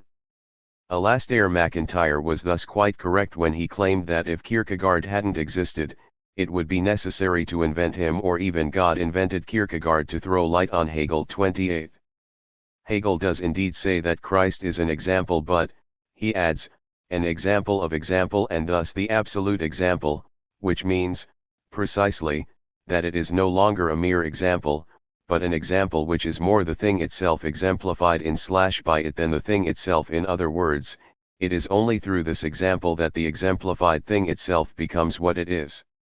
This is why Christ's incarnation contradicts all understanding. What understanding cannot grasp is how, in Christianity, its universal / eternal truth is based on an historical accident, namely how its necessity is itself grounded in a contingency.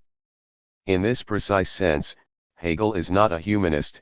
For a humanist, it is easy to see how all individuals are passing contingent embodiments / examples of the eternal human spirit. 29 What a humanist cannot grasp is that this universal spirit, in order to become for itself, to fully actualize itself, has to be directly incarnated in a singular contingent individual who is not its mere example but the full actuality of the universal. So when this singular individual dies, it is not just the substantial in itself of a transcendent God which dies. What dies is also God qua spiritual substance, the universal spirit which is kept alive by the incessant activity of all passing contingent individuals. Such a representation is still too substantial. At a more basic level, what we are dealing with here is the shift from abstract to concrete universality. At the level of abstract universality, we can oppose the universal symbolic system as a non-psychological objective social fact to individual subjects and their interaction. We reach concrete universality when we ask how the anonymous symbolic system exists for the subject, that is, how the subject experiences it as objective, universal. In order for a universality to become concrete, for itself, it has to be experienced as such, as a non-psychological universal order, by the subject. 30 This precise distinction enables us to account for the passage of what Hegel called objective spirit to absolute spirit. We do not pass from OS to S by way of a simple subjective appropriation of reified OS subjectivity. This would be a simple reduction of OS to subjective spirit. But neither do we accomplish this passage by positing beyond OS another, even more in itself absolute entity that encompasses both SS and OS. The passage from OS to S resides in nothing but the dialectical mediation between OS and SS, in the above indicated inclusion of the gap that separates OS from SS within SS, so that OS has to appear as such, as an objective reified entity, by SS itself. 31. What, then, is that which does not die, the material support of the Holy Spirit? When Robeson sang Joe Hill at the legendary Peace Arch concert in 1952, he changed the key line from "what they forgot to kill" into "what they can never kill" went on to organize. The immortal dimension in man, that in man which it takes more than guns to kill, the spirit, is what went on to organize itself. This should not be dismissed as an obscurantist spiritualist metaphor. There is a subjective truth in it. When emancipatory subjects organize themselves, it is the spirit itself which organizes itself through them. One should add to the series of what the impersonal it does, it organizes itself. One should also shamelessly evoke the standard scene from science fiction horror movies in which the alien who has taken on human appearance is exposed, its human form destroyed, so that all that remains is a formless slime, like a pool of melted metal. The hero leaves the scene, satisfied that the threat has been dealt with, and then the formless slime that the hero forgot to kill starts to move, slowly organizing itself, and the old menacing figure is reconstituted. Perhaps it is along these lines that we should read the Christian practice of Eucharist. in which the participants in this love feast or sacrificial meal establish solidarity with one another through the medium of a mutilated body. In this way, they share at the level of sign or sacrament in Christ's own bloody passage from weakness to power, death to transfigured life. 32. Is not what we believers consume in the Eucharist, Christ's flesh and blood, precisely the same formless remainder, what they can never kill, which then goes on to organize itself as a community of believers? From this standpoint we should reread Oedipus himself as a precursor of Christ, against those including Lacan himself who perceive Oedipus at Colonus and Antigone as figures driven by the uncompromisingly suicidal death drive, unyielding right to the end, demanding everything, giving up nothing, absolutely unreconciled. 33. Terry Eagleton is right to point out that Oedipus at Colonus becomes the cornerstone of a new political order. Oedipus's polluted body signifies among other things the monstrous terror at the gates in which, if it is to have a chance of rebirth, the polis must recognize its own hideous deformity. This profoundly political dimension of the tragedy is given short shrift in Lacan's own Meditations, 34. In becoming nothing but the scum and refuse of the polis, the shit of the earth, as St. Paul racily describes the followers of Jesus, or the total loss of humanity which Marx portrays as the proletariat, Oedipus is divested of his identity and authority and so can offer his lacerated body as the cornerstone of a new social order. Am I made a man in this hour when I cease to be? The beggar king wonders aloud. 35. Does this not recall a later beggar king, Christ himself, who, by his death as a nobody, an outcast abandoned even by his disciples, grounds a new community of believers? They both re-emerge by way of passing through the zero level of being reduced to an excremental remainder. The notion of the Christian collective of believers is an answer to a precise materialist question: how to assert materialism not as a teaching, but as a form of collective life. Therein resides the failure of Stalinism. No matter how materialist its teaching was, its form of organization, the party, which is an instrument of the historical big other, remained idealist. Only a collective of the Holy Spirit founded on the death of God, on accepting the inexistence of the big other, is materialist in its very form of social organization. This transubstantiation, by means of which our acts are experienced as drawing strength from their own result, should not be dismissed as an ideological illusion. Here is the shortest Jacob and Wilhelm Grimm fairy tale, The Willful Child. Once upon a time there was a child who was willful and did not do what his mother wanted. For this reason God was displeased with him and caused him to become ill, and no doctor could help him, and in a short time he lay on his deathbed. He was lowered into a grave and covered with earth, but his little arm suddenly came forth and reached up, and it didn't help when they put it back in and put fresh earth over it, for the little arm always came out again. So the mother herself had to go to the grave and beat the little arm with a switch, and as soon as she had done that, it withdrew, and the child finally came to rest beneath the earth. Is not this obstinacy that persists even beyond death freedom, the death drive at its most elementary? Instead of condemning it, should we not rather celebrate it as the last resort of our resistance? The death of Christ is also the death/end of human mortality, the death of death, the negation of negation. The death of God is the rise of the undead drive. Here, however, Hegel is not radical enough, since he is not able to think objet. He also ignores bodily immortality. Both Spinoza and Hegel share this blindness for the proper dimension of the objet. How can a Christian believer come to terms with this obscene excess of immortality? Is the answer, once again, love? Can one love this excess? In what precise sense is Christianity the religion of love? Badiou provides a standard reading, while, like Plato, Christianity mobilizes the power of love to bind together subjects and sustain their fidelity to an event which marks a rupture with their utilitarian daily lives. It subordinates love proper as the rise of the two, as the construction of a world from the two to a one, the one of transcendent divinity. The open risk of a love affair, the exploration of the consequences of love with no guarantee of a final success, is thus reinscribed into the one, the God above the two, as the ultimate goal and guarantee of love. Against this intervention of a transcendent one which resolves the impossibility inscribed into the two, Badiou insists on the immanence of love. The real of a love encounter is transformed into a symbolic bond, contingency is transformed into necessity, by the love declaration, and the commitment announced in this declaration has then to be tested in the continuous work of love.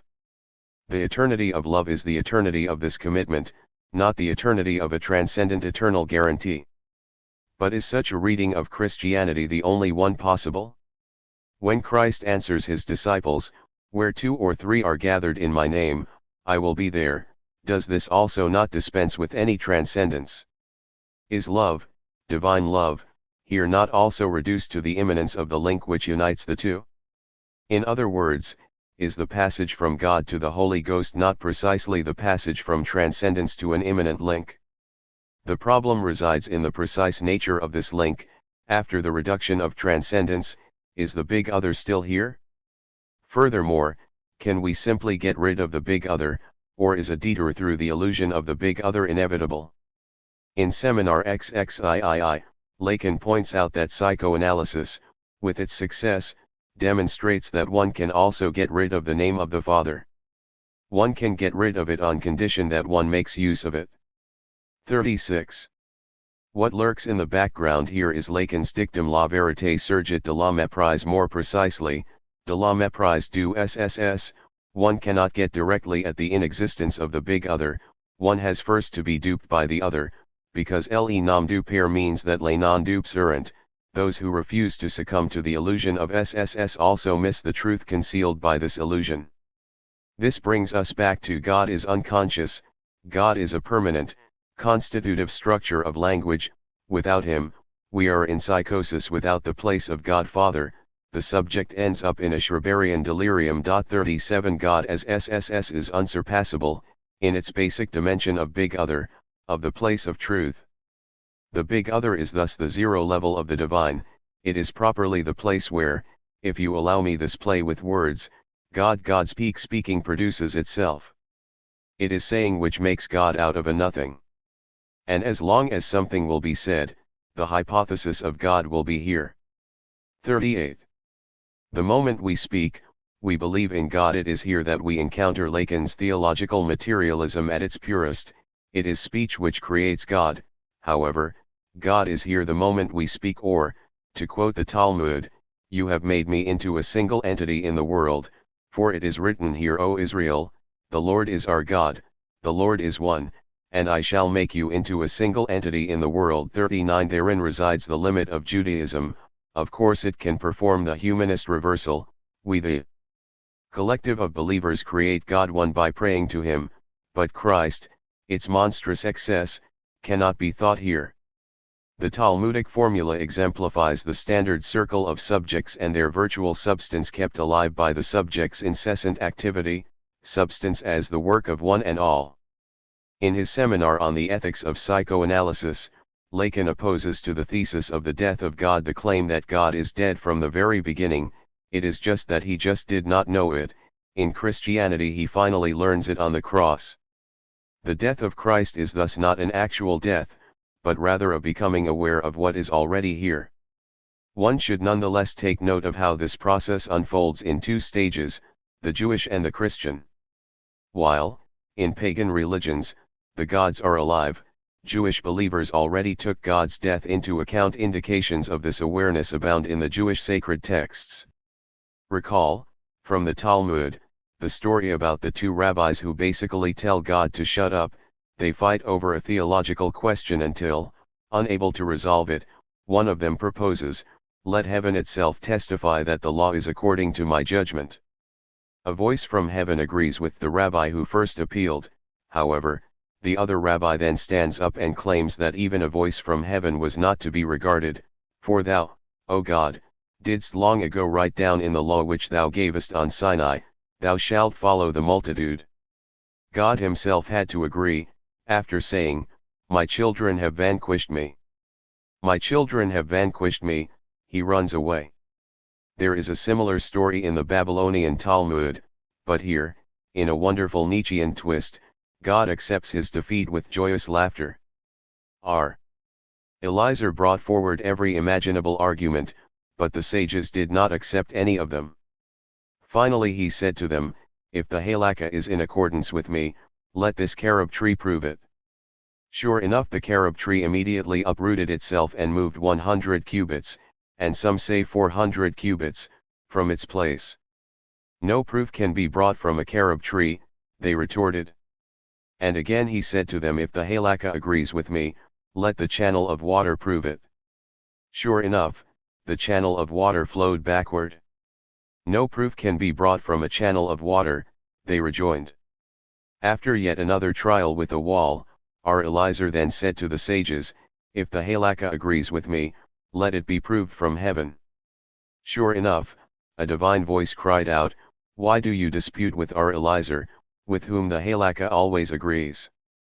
Our Joshua stood up and protested, "The Torah is not in heaven. We pay no attention to a divine voice because long ago at Mount Sinai you wrote in your Torah at Mount Sinai, after the majority must one incline." Our Nathan met Elijah and asked him, "What did the Holy One do at that moment?" "Elijah," he laughed, saying, "My children have defeated me, my children have defeated me." The outstanding feature of this story is not only the divine laughter which replaces the sorrowful complaint, but the way the sages win the argument against God.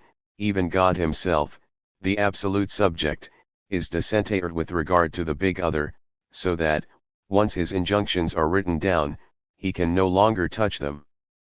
We can thus imagine why God reacts to his defeat with joyous laughter.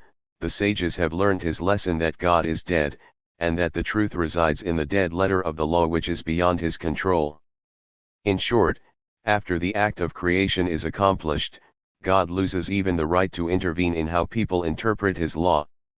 Modern liberal democratic readers like to refer to this story as a parable about democracy.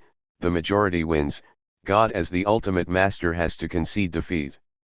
This is, however, to miss the key message. The sages do not simply stand for the majority, they stand for the big other, for the unconditional authority of the dead letter of the law to which even God himself has to bow. To give this story a Christian twist, we have to suspend the reference to the big other, accept the big other's inexistence, and conceive the sages as a collective which nes autoris cadel we meme. To put it in Hegelese, in the two Talmudic stories, God is dead for us or in himself, which is why, even if believers no longer really believe in him, they continue to practice the ritual of belief. It is only in Christianity that God dies for himself. God thus has to die twice, in itself and for itself. In Judaism, he dies in itself by way of being reduced to the performative effect of talking about him, but such a God continues to function, so has to die for itself, which happens in Christianity. This, perhaps, is the most concise definition of the Hegelian absolute knowing, fully assuming the big other's inexistence, that is to say, the inexistence of the big other as the subject supposed to know. There is a key difference between this knowing and what, in a certain Socratic or mystical tradition, is called docta ignorantia. The latter refers to the subject's knowing its ignorance, while the ignorance registered by the subject of absolute knowing is that of the big other itself. The formula of true atheism is thus: divine knowing and existence are incompatible. God exists only insofar as he doesn't know his own inexistence. The moment God knows, he collapses into the abyss of inexistence, like the familiar cartoon cat which falls only when it notices there is no ground beneath its feet. So why did Christ have to die? The paradox is that, in order for the virtual substance to die, the price had to be paid in the real of flesh and blood. In other words, God is a fiction, but for the fiction to die, a piece of the real had to be destroyed. Since the big other as a virtual order, a symbolic fiction, is effective in its very inexistence, it does not exist, but it nevertheless works. It is thus not enough to destroy the fiction from the outside, to reduce it to reality, to demonstrate how it emerged from reality.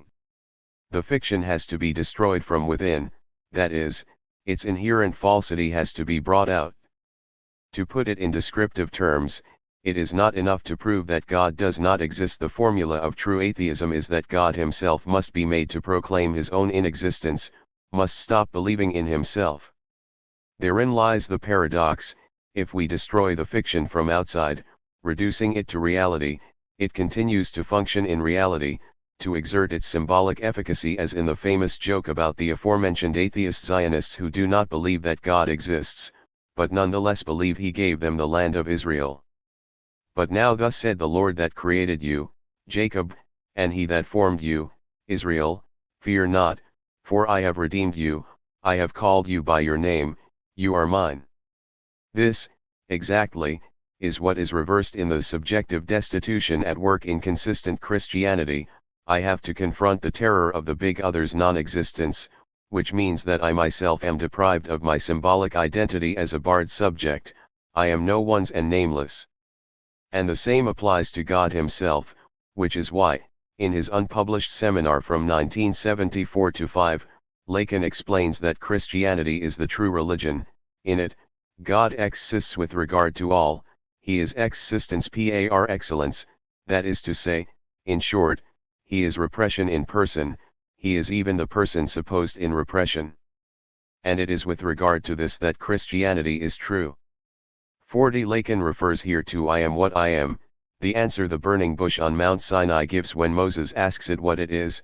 He reads it as the designation of a point at which a signifier is lacking, at which there is a hole in the symbolic order, and this should be taken in a strong reflexive sense, not only as an indication that God is a deep reality beyond the reach of our language, but that God is nothing but this lack in the symbolic order. As such, the divine I am what I am effectively prefigures the Cartesian cogito, the barred subject, this pure evanescent point of enunciation betrayed by any enunciated. This nothing whose stand-in is objet is the focus of love, or, as Simone Weil put it, where there is nothing, read that I love you. It is with regard to this crucial feature that we might also locate the ultimate limitation of Malibu's notion of plasticity, which she still conceives of as the unity of opposites, of activity and passivity, of gathering and splitting.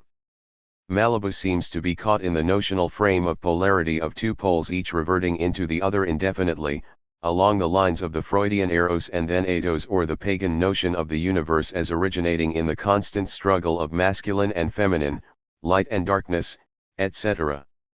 So when she writes, in an almost programmatic passage, the following, what is missing is the assertion of the singular punctual moment of the full identity of the opposites. An integrating and informing power, an originary synthetic power, plasticity also requires a contrary power of dissociation and rupture. These two powers characterize perfectly the gait of the Hegelian text, gathering and splitting, both at work in the system's own formation. They are two inseparable powers allowing an idea of temporalizing synthesis and an idea of factual eruption to be articulated together. My whole work is invested here, as it tries to show that the Hegelian notion of temporality is located nowhere else but in the economy opened up by this articulation. 41. When a chaotic period of gestation culminates in the explosive eruption of a new form which reorganizes the entire field, this very imposition of the new necessity/order is in itself thoroughly contingent, an act of abyssal/ungrounded subjective decision. This brings us to the strict philosophical notion of subjectivity, since what characterizes the subject in contrast to substance is precisely such a complete coincidence of opposites. In the case of substance, synthesis and splitting remain externally opposed. While substance already stands for the encompassing unity of opposites, for the medium within which particular forces reproduce themselves through their struggle, in a substantial relationship the two aspects, synthesis and splitting, are not yet brought to self-relating, so that splitting as such would be that which brings about a synthesis, so that imposing a new necessity would be the highest gesture of contingency. Two features which cannot but appear opposed characterize the modern subject as it was conceptualized by German idealism. The subject is the power of spontaneous synthetic activity, the force of unification, of bringing together the manifold of sensuous data we are bombarded with into a unified representation of objects. The subject is the power of negativity, of introducing a gap/cut into the given immediate substantial unity. It is the power of differentiating, of abstracting, tearing apart and treating as self-sufficient what in reality is part of an organic unity. In order to truly understand German idealism, it is crucial to think these two features not only together, but as stricto sensu identical. The synthetic activity itself introduces a gap/difference into substantial reality, likewise the differentiation itself consists in imposing a unity. But how, exactly, are we to understand this? The subject's spontaneity emerges as a disturbing cut into substantial reality, since the unity the transcendental synthesis imposes onto the natural manifold is precisely synthetic. To evoke a common political experience, all great unifiers begin with a divisive gesture. De Gaulle, for example, unified the French by way of introducing an irreconcilable difference between those who wanted peace with Germany and those who did not. The same goes for Christianity. We are not first separated from God and then miraculously united with Him. The point of Christianity is that the very separation unites us. It is in this separation that we are like God, like Christ on the cross, such that our separation from God is transposed into God Himself. So when Meister Eckhart speaks of how, in order to open oneself up to the grace of God, allowing Christ to be born in one's soul, one has to empty oneself of everything creaturely, how is this kenosis related to the properly divine kenosis? And likewise for ethics, a radical act of good has to appear first as evil, as disturbing the substantial stability of traditional mores. Kafka formulated succinctly the basic Judeo-Christian tenet concerning good and evil: evil knows of the good, but good does not know of evil. Knowledge of oneself is something only evil has. 42. This is the proper Judeo-Christian answer to the Gnostic Socratic motto, know yourself. The underlying idea that evil comes from eating the fruit of the tree of knowledge is radically opposed to the Oriental and Platonic tradition, for which evil is grounded in the lack of the evildoer's knowledge, so that the motto know yourself is simultaneously both ethical and epistemological. Does this mean that, in order to be good, we should limit ourselves to ignorance? The dialectical position is more radical. There is a third way, that of the primacy of evil over the good. It is necessary to begin by choosing evil, or, more precisely, every true beginning as a radical break with the past is by definition evil, from which the good can emerge only afterwards, in the space opened up by that evil. 43. The infamous series of black books should be recapitulated in a black book on humanity itself. Brecht was right: humans are by nature evil and corrupt. One cannot change them, but only limit their opportunities to actualize their evil potential. This is why, in Christianity, opposed features are attributed to Christ: He brings peace, love, etc., and He brings a sword, turning son against father, brother against brother. Again, this is one and the same gesture, not a logic of first divide in order to unite. And, again, it is crucial not to confuse this identity of opposites with the standard pagan motif of a divinity having two faces, a loving one and a destructive one. We are talking about one and the same face. But this does not mean that the difference is only in us, not in God, who dwells in His blessed beyond, or, rather, it is like that, but not as external to God in Himself. This shift is inherent to God. The dialectic of appearance holds here also: appearing is not external to God. God also is only as deep as He appears. His depth has to appear as depth, and it is this appearing that introduces a gap/cut. God has to appear as such in the domain of appearance itself. Tearing it apart, it is nothing but this appearing. This is why those who see a deep affinity between Heidegger and Buddhism miss the point. When Heidegger speaks about the appropriating event, he introduces a dimension which, precisely, is missing in Buddhism, that of the fundamental historicity of being.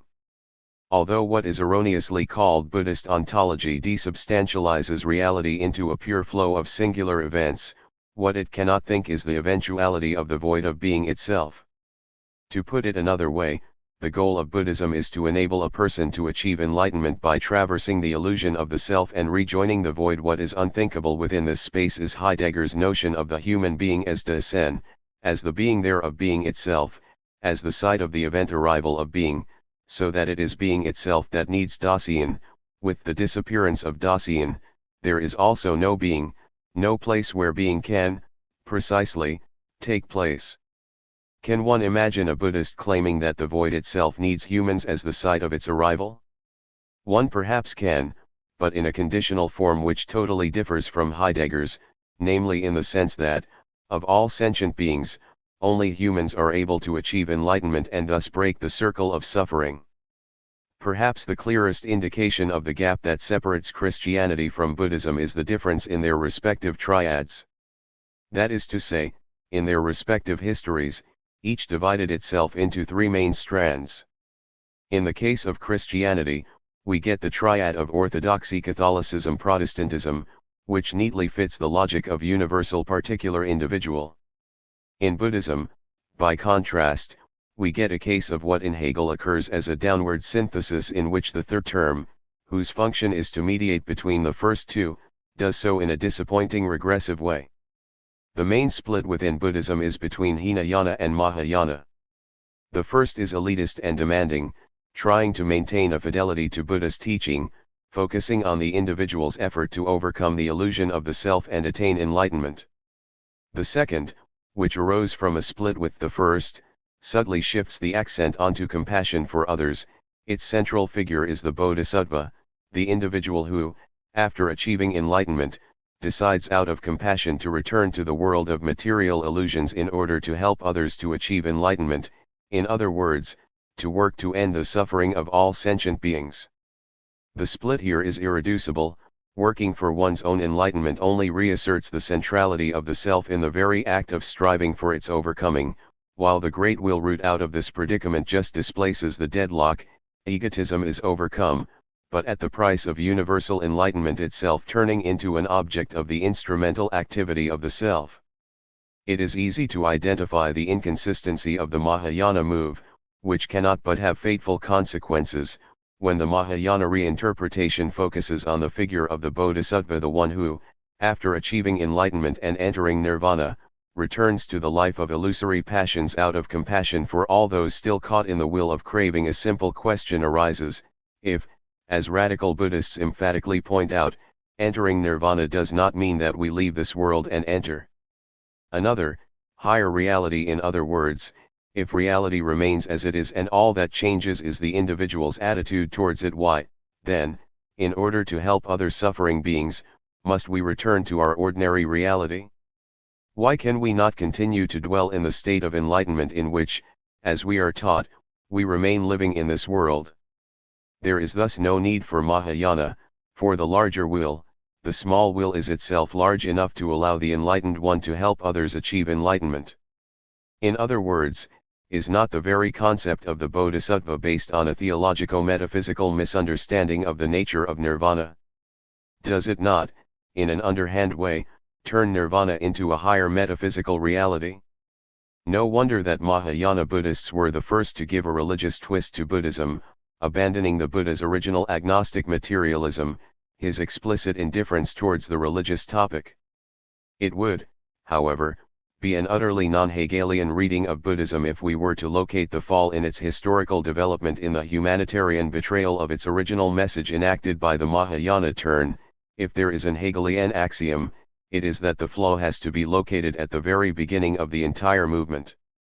What, then, is already wrong with the Hinayana itself?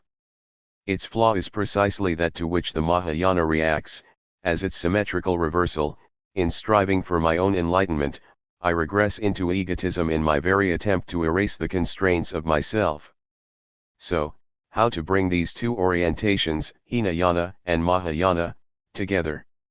What they both exclude is a shattering proto-conservative insight: what if truth does not alleviate our suffering? What if truth hurts?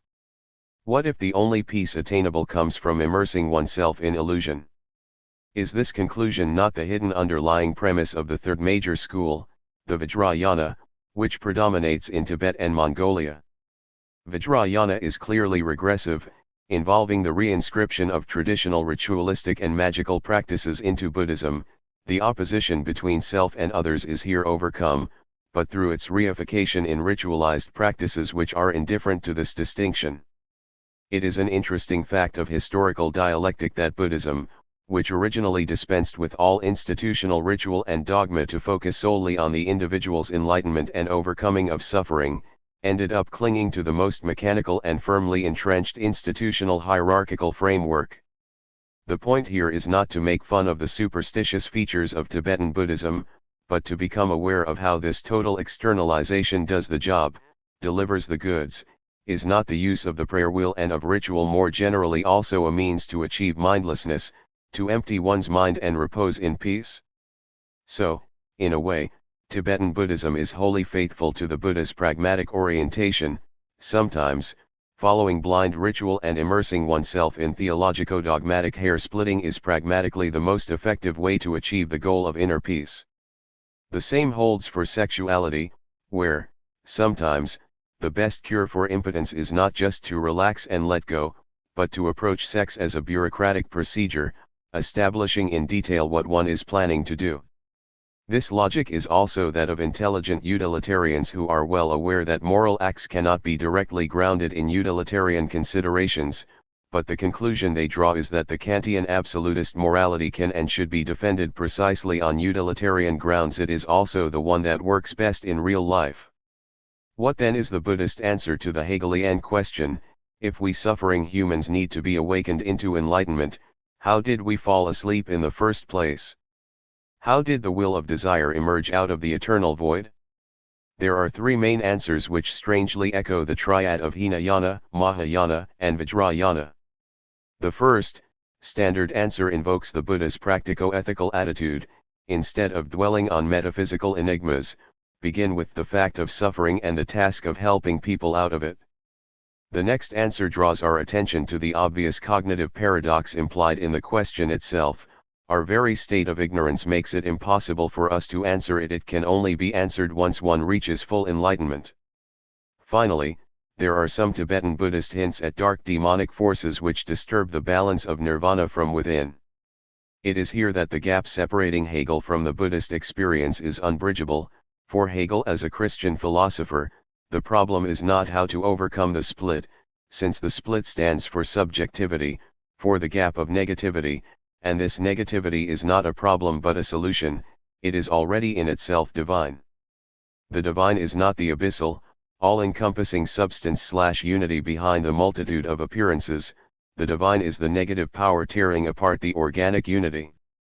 Christ's death is not overcome, but elevated into spirit's negativity. Point 44. Imagine experiencing oneself abandoned by God, left to one's own devices, with no big other secretly watching over one and guaranteeing a happy outcome. Is this not another name for the abyss of freedom?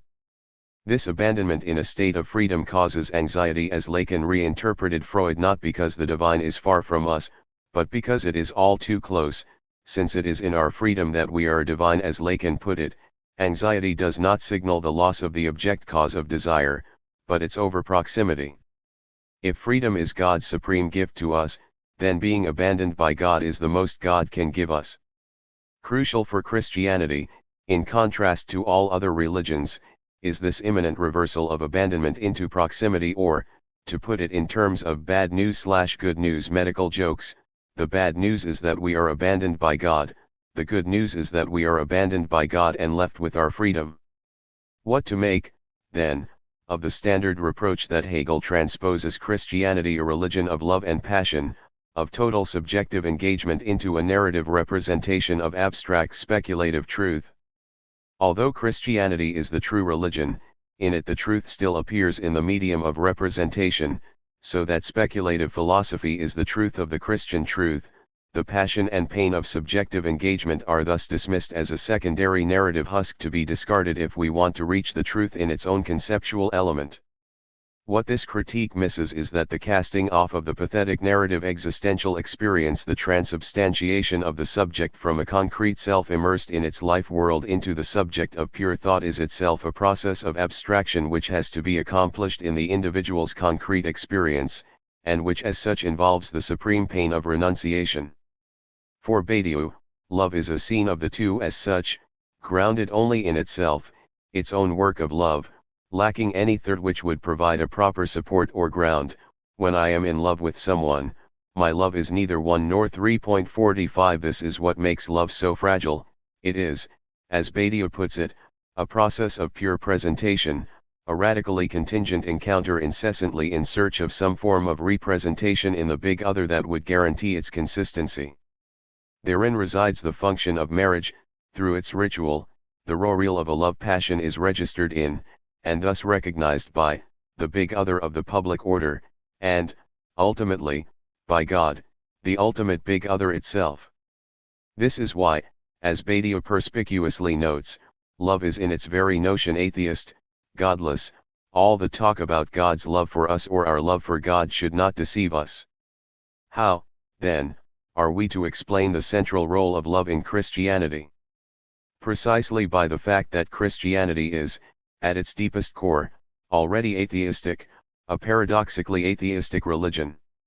When Christ says to his followers deceived after his death on the cross that, whenever there is love between them, he will be there, alive among them, this should not be read as a guarantee that Christ's love is a third term in the relationship of love, its guarantee and foundation, but, on the contrary, as another way of proclaiming the death of God. There is no big other which guarantees our fate, all we have is the self-grounded abyss of our love. What this means is also that Hegel really is the ultimate Christian philosopher. No wonder he often uses the term love to designate the play of the dialectical mediation of opposites. What makes him a Christian philosopher and a philosopher of love is the fact that, contrary to the common misunderstanding, in the arena of dialectical struggle there is no third which unites and reconciles the two struggling opposites. The atheist wager. In Lacan's formulae of sexuation, non-all designates the feminine position, a field which is not totalized because it lacks the exception, the master signifier. Applied to Christianity, this means that the Holy Spirit is feminine, a community not based on a leader. The shift to the feminine occurs already in Christ. Christ is not a male figure, as many subtle readers have noted. His strangely passive stance is that of feminization, not of male intervention. Christ's impassivity thus points towards the feminization of God. His sacrifice follows the same logic as that of the heroine of Henry James's Portrait of a Lady, or of Sainte de Coufontaine in Claudel's Elotage. Christ is not a master figure, but the objet, occupying the position of the analyst, an embarrassing excess, answering questions with jokes and riddles that only confound his listeners further, already acting as his own blasphemy. 46 Recall the strange parable of the talents from the Gospel of Matthew. For it will be as when a man going on a journey called his servants and entrusted to them his property. To one he gave 5 talents, to another 2, to another 1, to each according to his ability. Then he went away. He who had received the 5 talents went at once and traded with them, and he made 5 talents more. So also, he who had the 2 talents made 2 talents more. But he who had received the 1 talent went and dug in the ground and hid his master's money. Now after a long time the master of those servants came and settled accounts with them. And he who had received the 5 talents came forward, bringing 5 talents more, saying, Master, you delivered to me 5 talents, here I have made 5 talents more. His master said to him, Well done, good and faithful servant, you have been faithful over a little, I will set you over much, enter into the joy of your master. And he also who had the 2 talents came forward, saying, Master, you delivered to me 2 talents, here I have made 2 talents more. His master said to him, Well done, good and faithful servant, you have been faithful over a little, I will set you over much, enter into the joy of your master. He also who had received the 1 talent came forward, saying, Master, I knew you to be a hard man, reaping where you did not sow, and gathering where you did not winnow, so I was afraid, and I went and hid your talent in the ground. Here you have what is yours. But his master answered him, You wicked and slothful servant. You knew that I reap where I have not sowed, and gather where I have not winnowed. Then you ought to have invested my money with the bankers, and at my coming I should have received what was my own with interest. So take the talent from him, and give it to him who has the 10 talents. For to every one who has will more be given, and he will have an abundance, but from him who has not, even what he has will be taken away. And cast the worthless servant into the outer darkness, their men will weep and gnash their teeth. It is not hard to imagine how much an American business-oriented Baptist pastor would love this parable. Does it not confirm the parallel between religion and business, promoting in both the dynamic capitalist spirit of venture, circulation, risk, and expansion?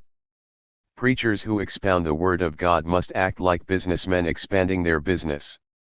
However, is it not also possible to read the parable in the opposite way, especially if we bear in mind the alternative version in Luke 19:11-27, here the master is a nobleman who has to leave for a distant country to receive for himself a kingdom, although he is not wanted there.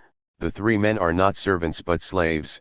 The nobleman's attendants protest at his decision to give the third man's minas to the one who already has 10, and the parable concludes with a cruel order, but as for these enemies of mine who did not want me to be their king, bring them here and slaughter them in front of me.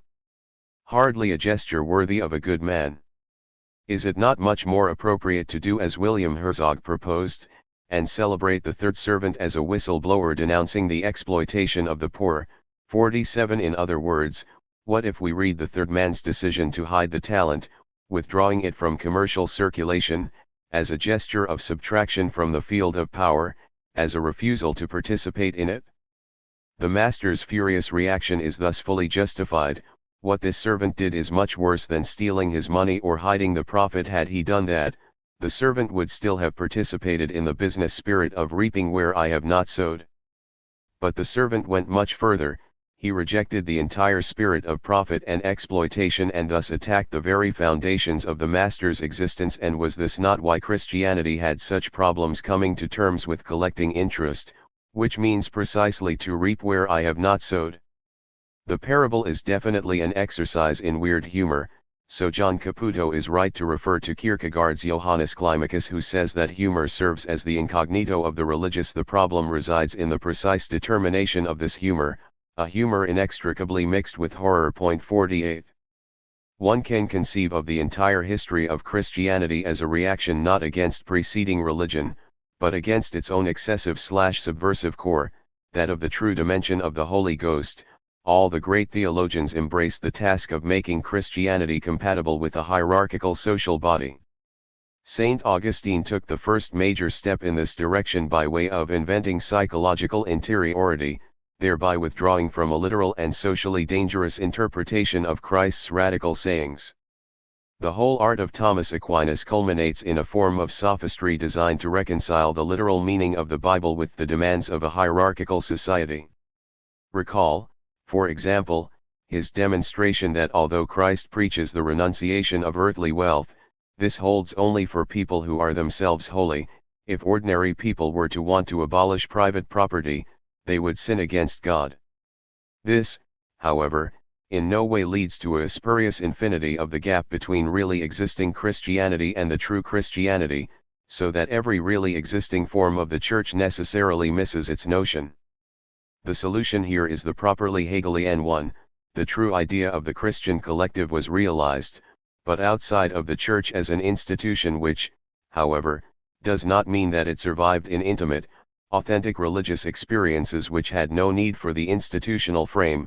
Rather, it survived in other institutions, from revolutionary political parties to psychoanalytic societies. It is thus only in post-religious atheist radical emancipatory collectives that we find the proper actualization of the idea of the Christian collective, the necessary consequence of the atheistic nature of Christianity itself. The standard reproach addressed to this project of Christian materialism is that it amounts to a barred belief, not being courageous enough to make the leap of faith. I retain the Christian form of religious engagement without its content. My reply is that this emptying the form of its content already takes place in Christianity itself. At its very core, the name of this emptying is kenosis. God dies and resurrects itself as the Holy Ghost, as the form of collective belief. It is a fetishistic mistake to search for the material support of this form. The Holy Ghost is the very collective of believers. What they are searching for outside of the collective is already there in the guise of the love that binds them. Adrian Johnston recently formulated a pertinent critical point apropos of my project of Christian atheism. You and Badia clearly, openly, and unambiguously are thoroughgoing atheists, thinkers insisting on the non-existence of any big other, one all, and so on. Moreover, both of you labor to reveal, in a non-reductive manner, the material basis/genesis of spiritual phenomena. And, of course, you yourself vehemently insist on reading Christianity as the religion of atheism.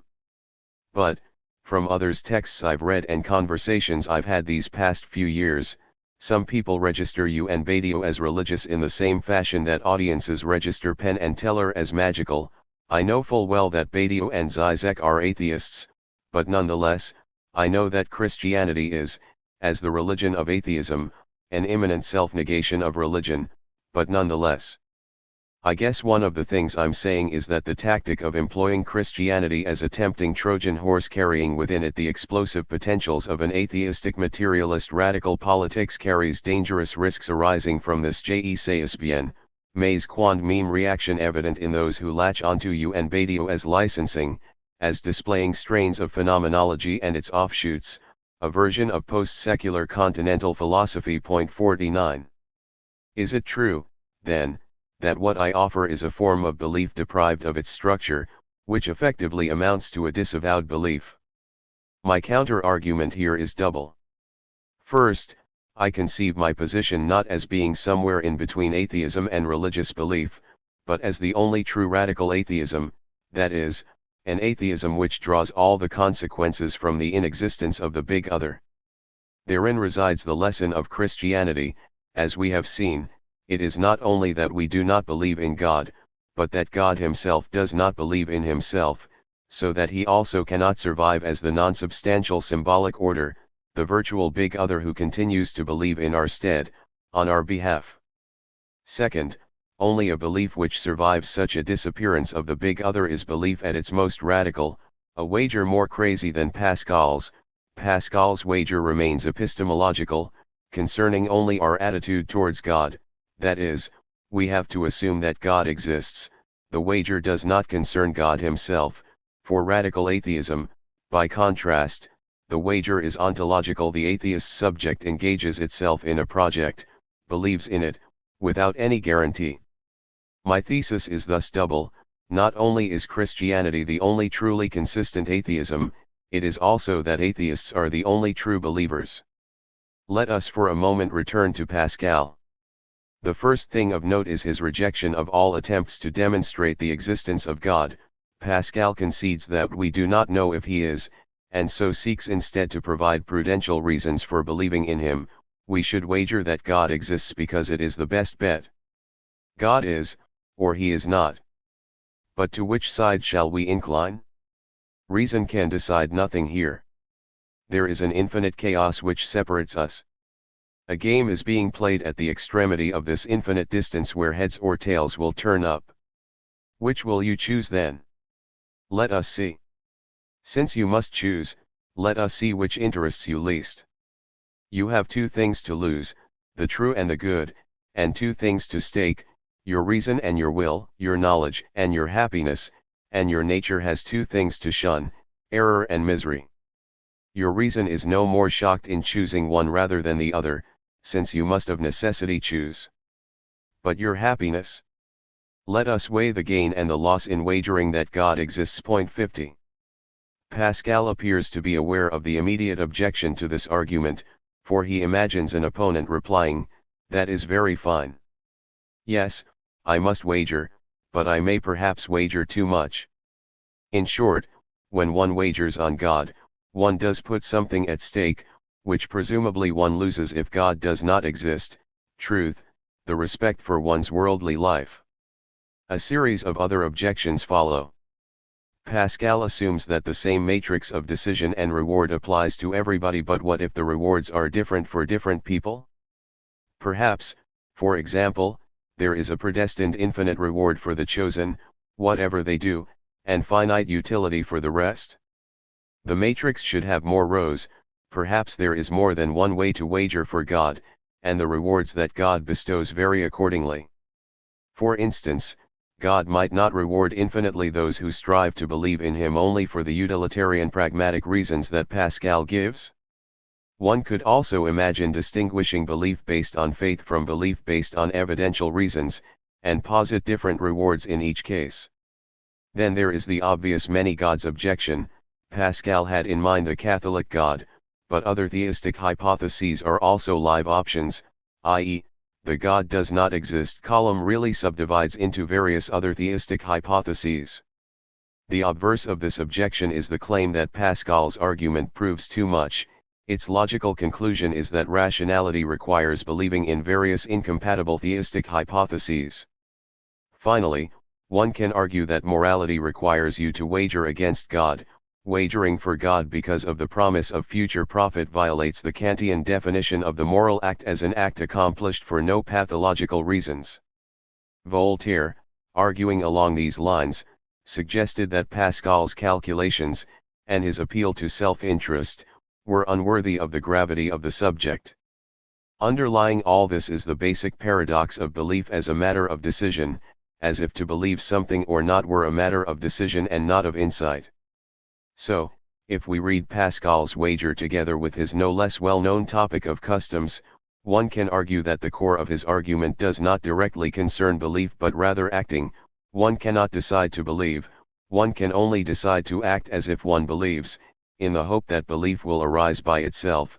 Perhaps this trust that if you act as if you believe, belief will arise, is itself the wager. You would like to attain faith, and do not know the way. You would like to cure yourself of unbelief, and ask the remedy for it. Learn of those who have been bound like you, and who now stake all their possessions. These are people who know the way which you would follow, and who are cured of an ill of which you would be cured. Follow the way by which they began, by acting as if they believed, taking the holy water, having masses said, etc. 51. Perhaps the only way out of these impasses is what, in his unpublished secret writings, Denis Diderot elaborated under the title of the Materialist's Credo. In Entretien d'une philosophie avec la Miracle, he concluded, après tout, le plus court est de se conduire comme s'il vient existait, même quand on n'y croit pas. This may appear to amount to the same as Pascal's wager with regard to rituals. Even if you do not believe in them, act as if you believe. However, Diderot's point is exactly the opposite one.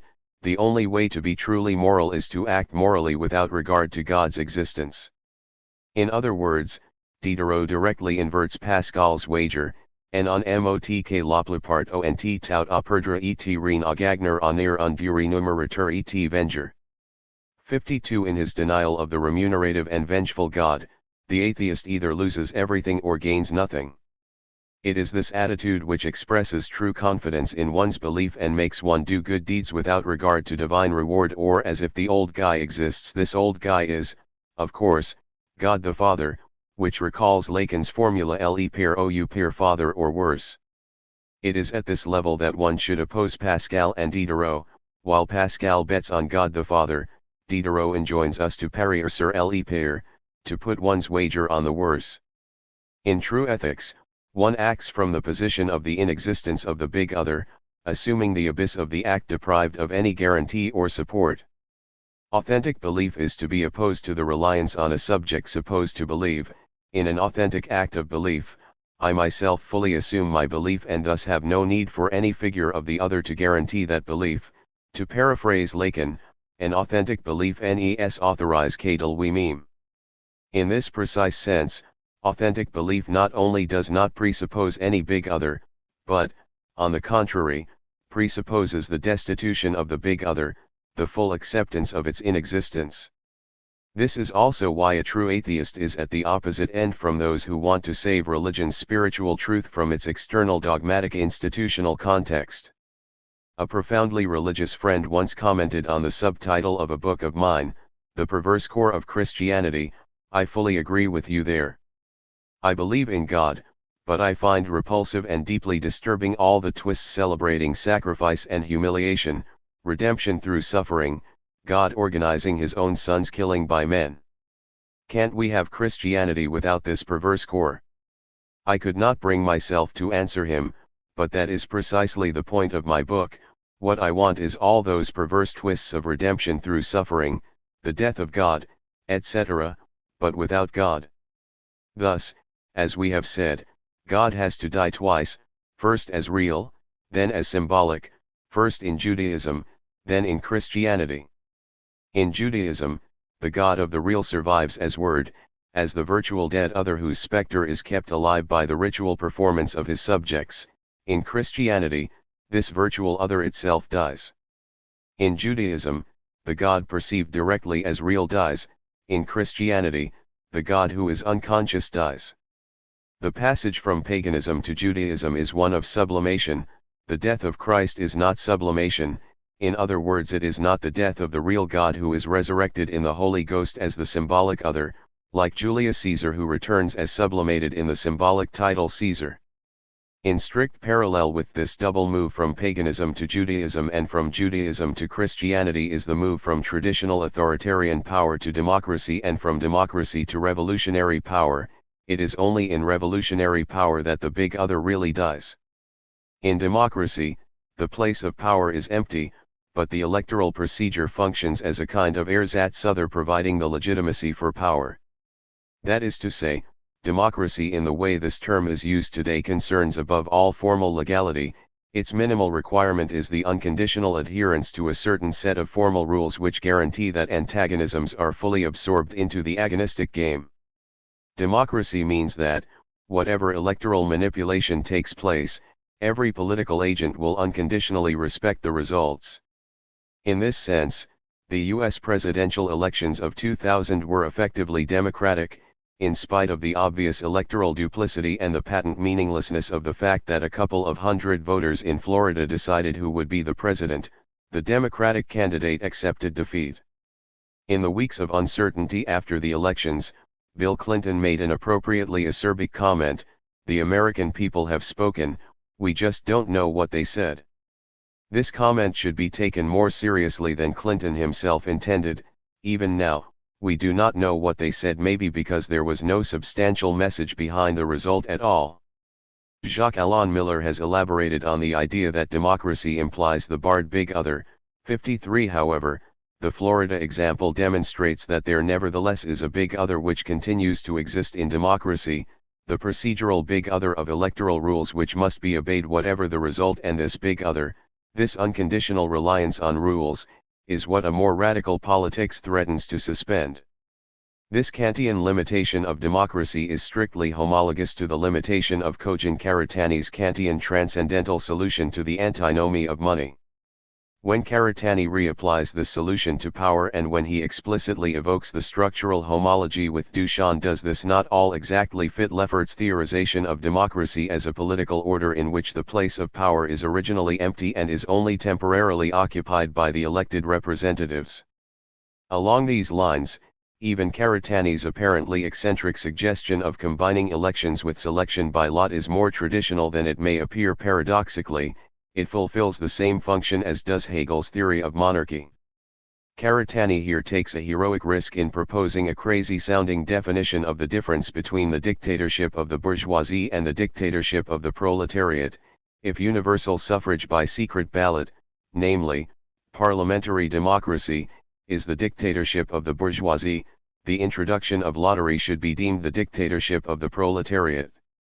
In this way, the center exists and does not exist at the same time. 54.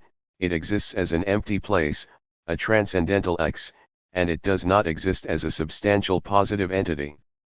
But is this really enough to undermine the fetishism of power?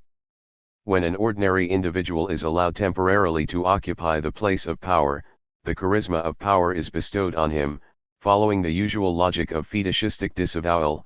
I know very well that this is an ordinary person like me, but nonetheless. Does this not fit the general matrix of Kant's solutions, where metaphysical propositions are asserted, under erasure, as postulates? Consequently, would not the true task be precisely to get rid of the very mystique of the place of power? This is why, in his writings of 1917, Lenin reserves his most acerbic irony for those who engage in an endless search for some kind of guarantee for the revolution. This guarantee takes two main forms, in terms of either the reified notion of social necessity or the idea of normative legitimacy, as if, before the revolutionary agent risks the seizure of state power, it should seek permission from some figure of the big other. Not surprisingly, a very Christian point. Do not compromise your desire. It is only against this background of the fall of the big other that one can properly grasp Lacan's famous formulation of the basic ethical axiom implied by psychoanalysis. It is because we know better than those who went before how to recognize the nature of desire, which is at the heart of our experience, that a reconsideration of ethics is possible, that a form of ethical judgment is possible, of a kind that gives this question the force of a last judgment: have you acted in conformity with the desire that is in you? 55. This is Lacan's maxim of the ethics of psychoanalysis: the only thing of which one can be guilty is of having given ground relative to one's desire. 56. This maxim, simple and clear as it appears, becomes elusive the moment one tries to specify its meaning. For Lacan, properly ethical acts are rare, they occur like miracles which interrupt the ordinary run of things, they do not express the entire personality of the subject, but function as a break in the continuity of personal identity. Take the case of Maximilian Kolbe, which confronts us with a weird but crucial ethical dilemma. Kolbe was a Polish Franciscan monk who, during the 1920s and 1930s, was involved in writing and organizing mass propaganda for the Catholic Church, with a clear anti-Semitic and anti-Masonic edge. With the outbreak of World War II, he helped people threatened by the Nazis, among them many Jews, and for this he was arrested and sent to Auschwitz. When, in the summer of 1941, after the escape of a prisoner, the Germans selected 10 others to be starved to death as a punishment, one of them broke down in tears, claiming he had a family which needed him. Kolbe voluntarily offered himself in the man's stead and died 3 weeks later of starvation. For this, he was later beatified by Pope John Paul II. How to fit these two aspects of Kolbe's life together?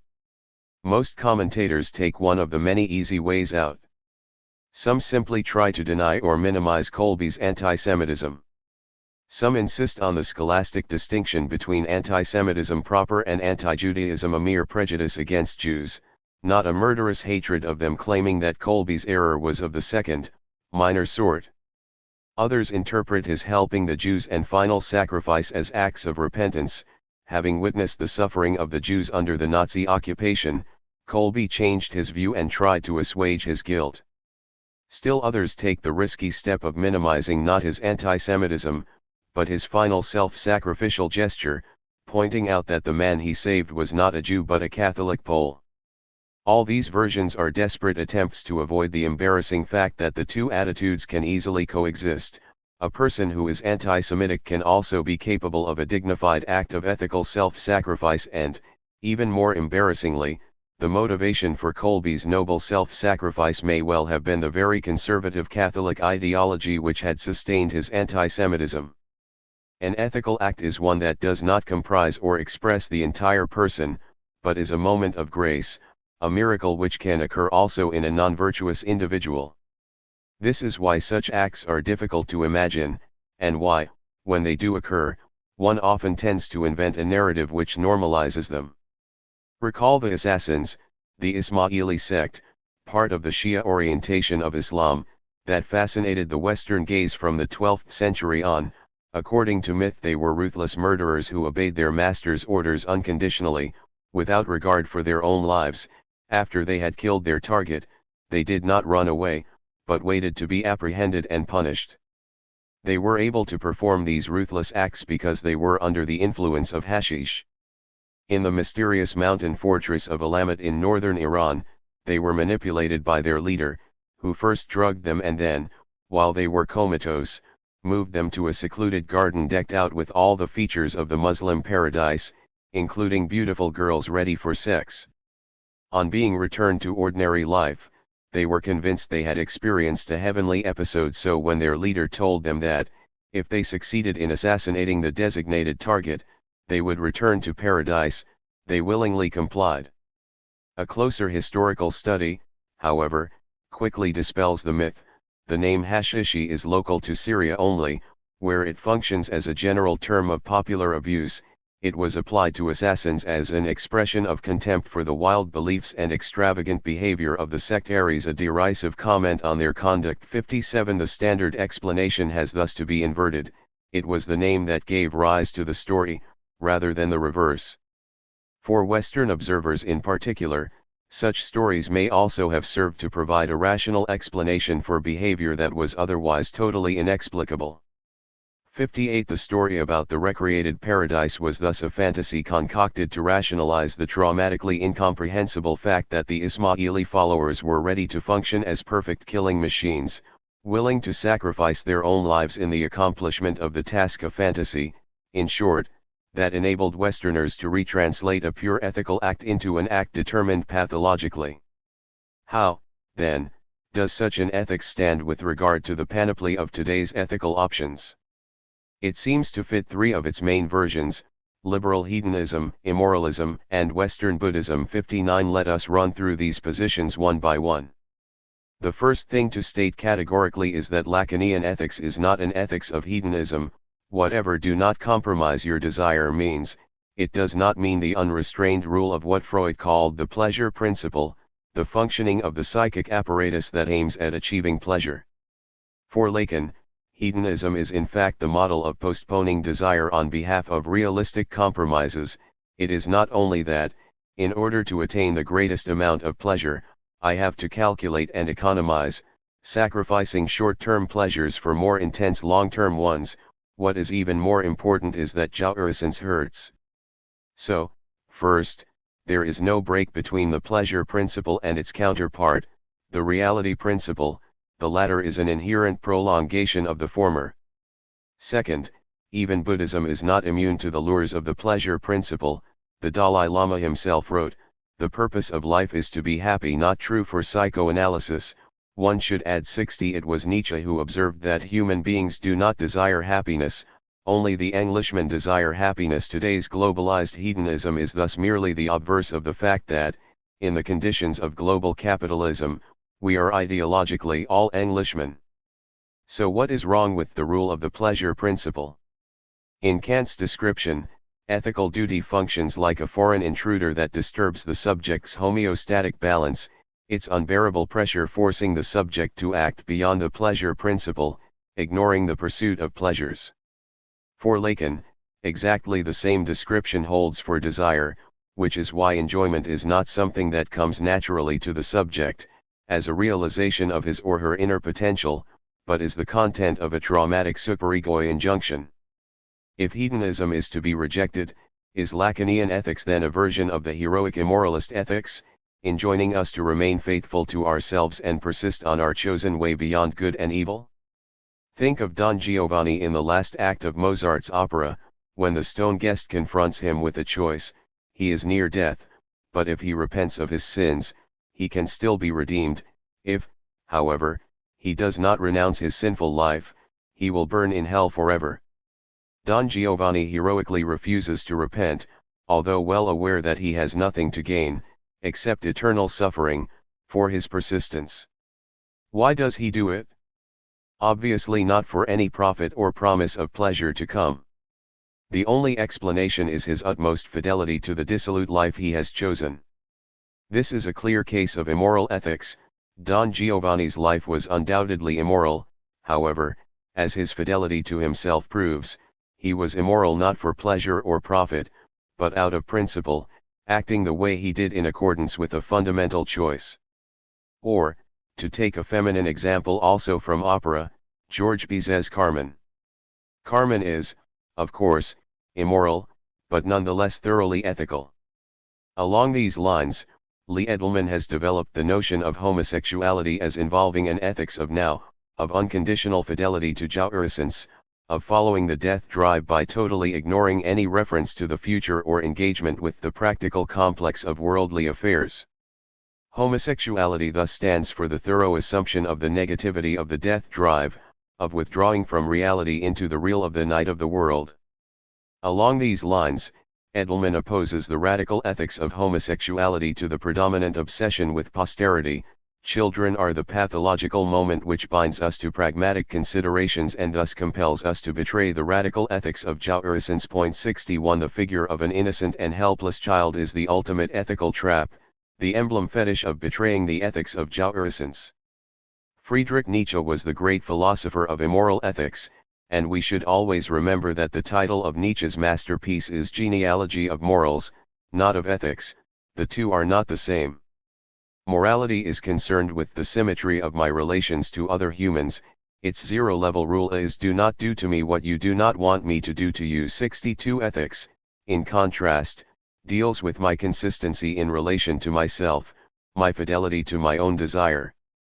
On the back flyleaf of the 1939 edition of Lenin's Materialism and Empirio-Criticism, Stalin made the following note in red pencil. 1. Weakness. 2. Idleness. 3. Stupidity. These are the only things that can be called vices. Everything else, in the absence of the aforementioned, is undoubtedly virtue. N.B. If a man is 1. Strong, 2. Active, 3. Clever, then he is good, regardless of any other vices. 1 plus 3 make 2. 63. This is as concise as ever a formulation of immoral ethics. In contrast, a weakling who obeys moral rules and worries about his guilt stands for unethical morality, the target of Nietzsche's critique of resentment. It is a supreme irony that, among American writers, the one who provided the most precise formulation of the same immoral ethics was none other than the rabidly anti-communist Russian emigrant Ayn Rand, in her first U.S. success, the play Night of January 16. Although written in a traditional realist mode, this courtroom drama engages its spectators in a very contemporary, almost Brechtian, manner. At the beginning, the 12 jury members are randomly selected from among the theater audience.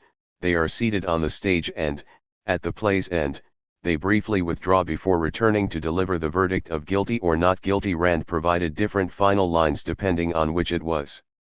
The decision they have to make is not only about the murder of Björn Faulkner, a ruthless Swedish tycoon. Did Karin André, his devoted mistress and secretary, do it or not? It is also about two opposed ethics, to quote the play itself. If you value a strength that is its own motor, an audacity that is its own law, a spirit that is its own vindication, if you are able to admire a man who, no matter what mistakes he may have made in form, had never betrayed his essence, his self-esteem, if, deep in your hearts, you felt a longing for greatness and for a sense of life beyond the lives around you, if you have known a hunger which great timidity can't satisfy. 64. In short, if you advocate immoral ethics, you will find Karin not guilty. If, however, you believe in social respectability, in a life of service, duty, and unselfishness, etc., then you will find Karin guilty. There is, however, a limit to the Stalinist immoral ethics, not that it is too immoral, but that it is secretly too moral, still relying on a figure of the big other. In what is arguably the most intelligent legitimization of Stalinist terror, Maurice Merleau-Ponty's Humanism and Terror from 1946, the terror is justified as a kind of wager on the future, almost in the mode of Pascal. If the final result of today's horror turns out to be a bright communist future, then this outcome will retroactively redeem the terrible things a revolutionary has to do today.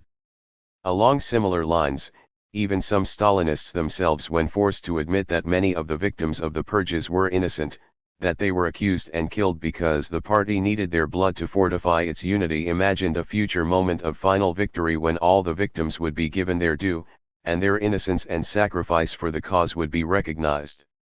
This is what Lacan, in his seminar on ethics, refers to as the perspective of the Last Judgment, a perspective even more clearly discernible in two key terms of the Stalinist discourse, objective guilt and objective meaning. While you can be an honest individual who acts with the most sincere intentions, you are nonetheless objectively guilty if your acts serve reactionary forces, and it is, of course, the party that decides what your acts objectively mean. Here, again, we get not only the perspective of the Last Judgment, but also the agent in the present who already has the unique ability to judge today's events and acts from this perspective. Point 65. The name of Raskolnikov evokes a split. Raskolnikov is the split one, but split between what and what? The standard answer is that he is torn between the Napoleonic idea, the notion that all is permitted to a strong person, and the Russian idea of selfless devotion to humanity. 66. However, this version misses the properly totalitarian coincidence of the two ideas. It is my very selfless devotion to humanity, my awareness that I am an instrument of humanity, which justifies my claim that all is permitted to me. The paradox is thus that what Raskolnikov lacks is the split itself, the distance between the two ideas, the Napoleonic and the Russian. We can see now why Lacan's motto "Il n'y a pas de grand autre" takes us to the very core of the ethical problematic. What it excludes is precisely this perspective of the Last Judgment, the idea that somewhere, even if as a thoroughly virtual reference point, even if we concede that we can never occupy its place and pass the actual judgment, there must be a standard which would allow us to take the measure of our acts and pronounce on their true meaning, their true ethical status. Even Derrida's notion of deconstruction as justice seems to rely on a utopian hope which sustains the specter of infinite justice, forever postponed, always to come, but nonetheless here as the ultimate horizon of our activity. The harshness of Lacanian ethics lies in its demand that we thoroughly relinquish this reference to the big other, and its further wager is that not only does this renunciation not plunge us into ethical insecurity or relativism, but that renouncing the guarantee of some big other is the very condition of a truly autonomous ethics. Recall that the exemplary dream Freud used to illustrate his procedure of dream analysis was a dream about responsibility. This fact alone indicates that responsibility is a crucial Freudian notion. But how are we to conceive of this responsibility? How are we to avoid the common misperception that the basic ethical message of psychoanalysis is, precisely, that we should relieve ourselves of responsibility and instead place the blame on the other? Lacan himself pointed the way out of this deadlock by referring to Kant's philosophy as the crucial antecedent of psychoanalytic ethics. Lacan against Buddhism.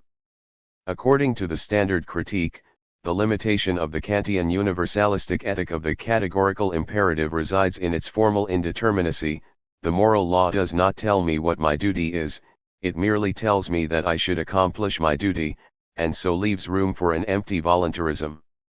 However, far from being a limitation, this very feature brings us to the core of Kantian ethical autonomy. It is not possible to derive the concrete obligations pertaining to one's specific situation from the moral law itself, which means that the subject himself must assume the responsibility of translating the abstract injunction into a series of concrete obligations.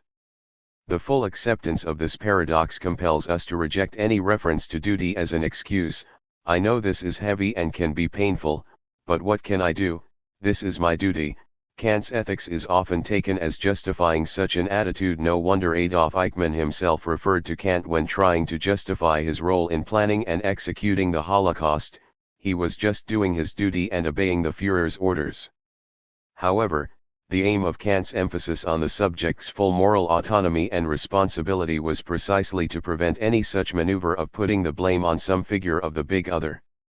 During an unfortunate debate I had with Bernard Henry Levy, he related a personal experience to illustrate his opposition to killing. During the Bosnian War in the early 1990s, he had visited the besieged Sarajevo, where he was taken to a front-line trench by an officer of the Bosnian government. From here, looking through the scope of a gun, he was able to see a Serb soldier on a nearby hill occasionally shooting at civilians in the city. Looking at the soldier with his finger on the trigger, Levy was tempted to shoot, but he resisted. The injunction "do not kill" is for him unconditional. To me, such a reaction was moralistic hypocrisy at its purest. Levy fully supported the Bosnian side in the conflict, but his refusal to take the shot meant that, while he would have expected a Bosnian soldier in the same position to pull the trigger, he wanted to keep his hands clean and leave the necessary dirty work to others. In the face of such a dilemma, the only truly universalistic stance is to be ready to dirty one's own hands. The core of Lacan's atheism is best discerned in the conceptual couple of alienation and separation which he develops in his four fundamental concepts of psychoanalysis. 67 In a first approach, the big other stands for the subject's alienation in the symbolic order. The big other pulls the strings, the subject does not speak, he is spoken by the symbolic structure. In short, this big other is the name for the social substance, for all that on account of which the subject never fully controls the effects of his acts, so that their final outcome is always other than what he aimed at or anticipated. Separation takes place when the subject takes note of how the big other is in itself inconsistent, lacking, the big other does not possess what the subject lacks. In separation, the subject experiences how his own lack with regard to the big other is already the lack that affects the big other itself. To recall Hegel's immortal dictum concerning the Sphinx, the enigmas of the ancient Egyptians were enigmas also for the Egyptians themselves. Along the same lines, the elusive, impenetrable Dieu obscur has to be impenetrable also to himself, he has to have a dark side, something that is in him more than himself. 68. During the Chinese Cultural Revolution, the Red Guards referred to suicide as alienating oneself from the party and people. 69 One is tempted to ask here, with regard to the Lacanian couple of alienation and separation, what, then, would separation from the party and people have been? The question is not as meaningless as it may appear, insofar as, for Lacan, separation stands for redoubled alienation. The subject enacts separation when his lack coincides with the lack in the other, that is, when he recognizes that the other also does not have what he is missing. In short, in this context, separation involves the insight that the distance separating the subject from the party and people is already immanent to the party and people themselves. In other words, the party itself is already alienated from the people. So what does it mean to abandon the topic of the Last Judgment? As is often the case, Kafka provides the key here. It is only our conception of time that makes us call the Last Judgment by this name. It is, in fact, a kind of martial law. 70 In other words, the absence of the Last Judgment does not mean that there is merely historical evolution with no moments of what Benjamin called suspended dialectics, when the continuous flow is momentarily immobilized. The Last Judgment does not come at the end of times, it is the martial law, the state of exception here and now. The only other school of thought that fully accepts the inexistence of the big other is Buddhism. Is the solution then to be found in Buddhist ethics? There are reasons to consider this option. Does not Buddhism lead us to traverse the fantasy, overcoming the illusions on which our desires are based and confronting the void beneath each object of desire? Furthermore, psychoanalysis shares with Buddhism the insistence that there is no self as a substantive agent of psychic life. No wonder Mark Epstein, in his book on Buddhism and psychoanalysis, refers positively to Lacan's early essay on the mirror stage, with its notion of the ego as an object, the result of the subject's identification with the idealized fixed image of itself. 71 The self is the fetishized illusion of a substantial core of subjectivity where, in reality, there is nothing. This is why, for Buddhism, the point is not to discover one's true self, but to accept that there is no such thing, that the self as such is an illusion, an imposture. In more psychoanalytic terms, not only should one analyze resistances, but, ultimately, there is really nothing but resistance to be analyzed. There is no true self waiting in the wings to be released. 72 The self is a disruptive, false, and, as such, unnecessary metaphor for the process of awareness and knowing. When we awaken to knowing, we realize that all that goes on in us is a flow of thoughts without a thinker. The impossibility of figuring out who or what we really are is inherent, since there is nothing that we really are, just a void at the core of our being. Consequently, in the process of Buddhist enlightenment, we do not quit this terrestrial world for another truer reality, we just accept its non-substantial, fleeting, illusory character, we embrace the process of going to pieces without falling apart. In the Gnostic mode, for Buddhism, ethics is ultimately a question of knowledge and ignorance. Our craving, our attachment to terrestrial goods, is conditioned by our ignorance, so that deliverance comes with proper knowing. Crucial to Buddhism is the reflexive change from the object to the thinker himself. First, we isolate the thing that bothers us, the cause of our suffering, then we change not the object but ourselves, the way we relate to the cause of our suffering. What was extinguished was only the false view of self. What had always been illusory was understood as such. Nothing was changed but the perspective of the observer. 73. This shift involves great pain. It is not merely a liberation, a step into the incestuous bliss of the infamous oceanic feeling, it is also the violent experience of losing the ground under one's feet, of being deprived of the most familiar stage of one's being. This is why the path towards Buddhist enlightenment begins by focusing on the most elementary feelings of injured innocence, of suffering and injustice without cause. 74. The next step is to make the shift to the ego itself, the subject of these painful emotions, rendering clear and palpable its own fleeting and irrelevant status. The aggression directed against the object causing the suffering should be turned against the self itself. We do not repair the damage, rather, we gain the insight into the illusory nature of that which appears to need repair. 75. What, then, is the nature of the gap that separates psychoanalysis from Buddhism? In order to answer this question, we need to confront the basic enigma of Buddhism, its blind spot. How did the fall into samsara, the will of life, occur? This enigma is the exact opposite of the main Buddhist concern. How can we break out of the will of life and attain nirvana? 76. The nature and origin of the impetus by means of which desire emerged out of the void is the big unknown in the heart of the Buddhist edifice. It points towards an act that breaks the symmetry within nirvana itself and thus makes something appear out of nothing. The Freudian answer is the drive. What Freud calls the drive is not, as it may appear, the Buddhist will of life, the craving that enslaves us to the world of illusions. The drive, on the contrary, goes on even when the subject has traversed the fantasy and broken out of its illusory craving for the object of desire.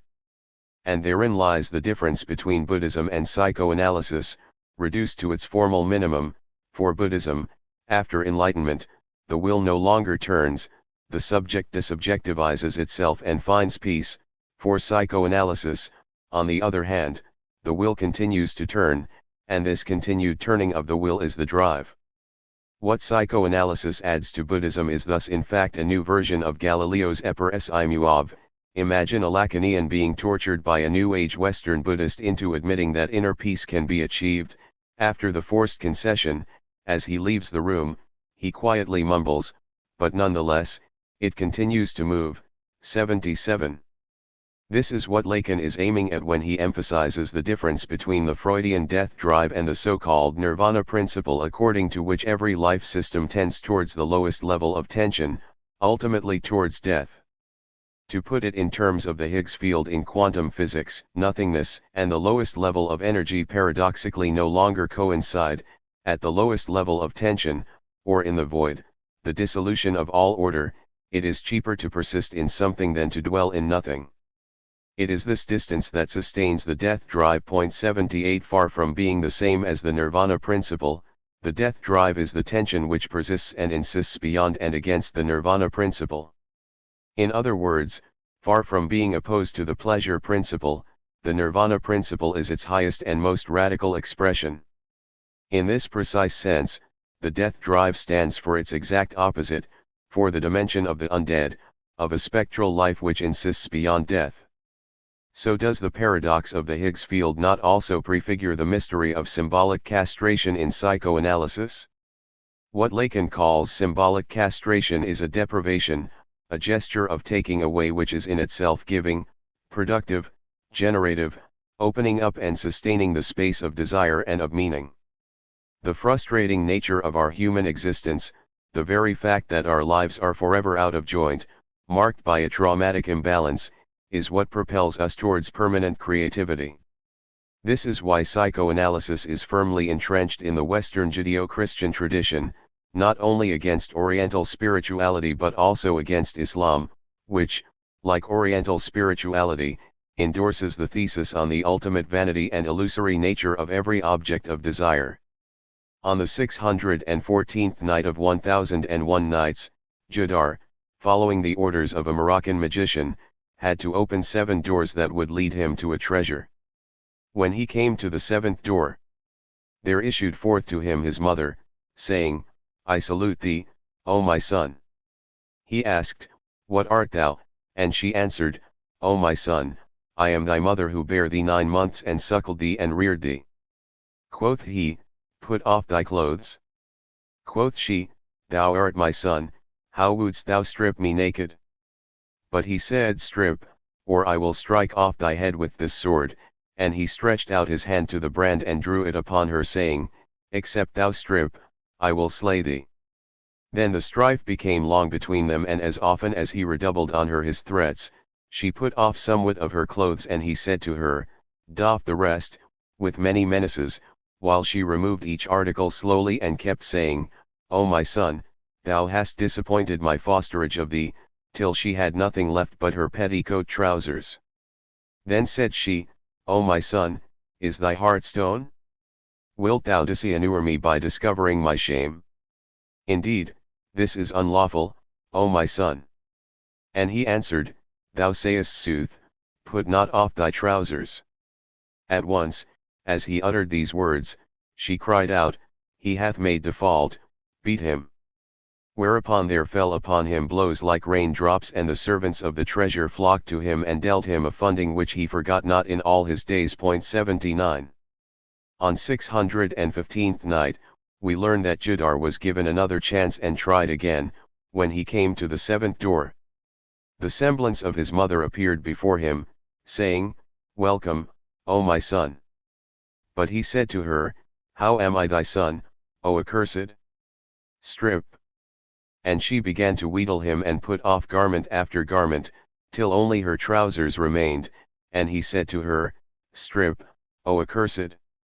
So she put off her trousers and became a body without a soul. Then he entered the hall of the treasures, where he saw gold lying in heaps. 80. Fethi Ben-Zlama has pointed out how this passage indicates that Islam knows what our Western universe denies, the fact that incest is not forbidden, but inherently impossible. Ben-Zlama refers here to Jean-Joseph Guaiti, who demonstrated how the Oedipus myth is a Western myth and as such an exception with regard to other myths. Its basic feature is precisely that behind the prohibition, the impossible withdraws itself. 82. The very prohibition is read as an indication that incest is possible. Here, however, we should remain faithful to the Western Oedipal tradition. Of course every object of desire is an illusory lure. Of course the full jouissance of incest is not only prohibited, but in itself impossible. Nevertheless, Lacan's les non-dupes errant must still be asserted. Even if the object of desire is illusory, there is a real in this illusion.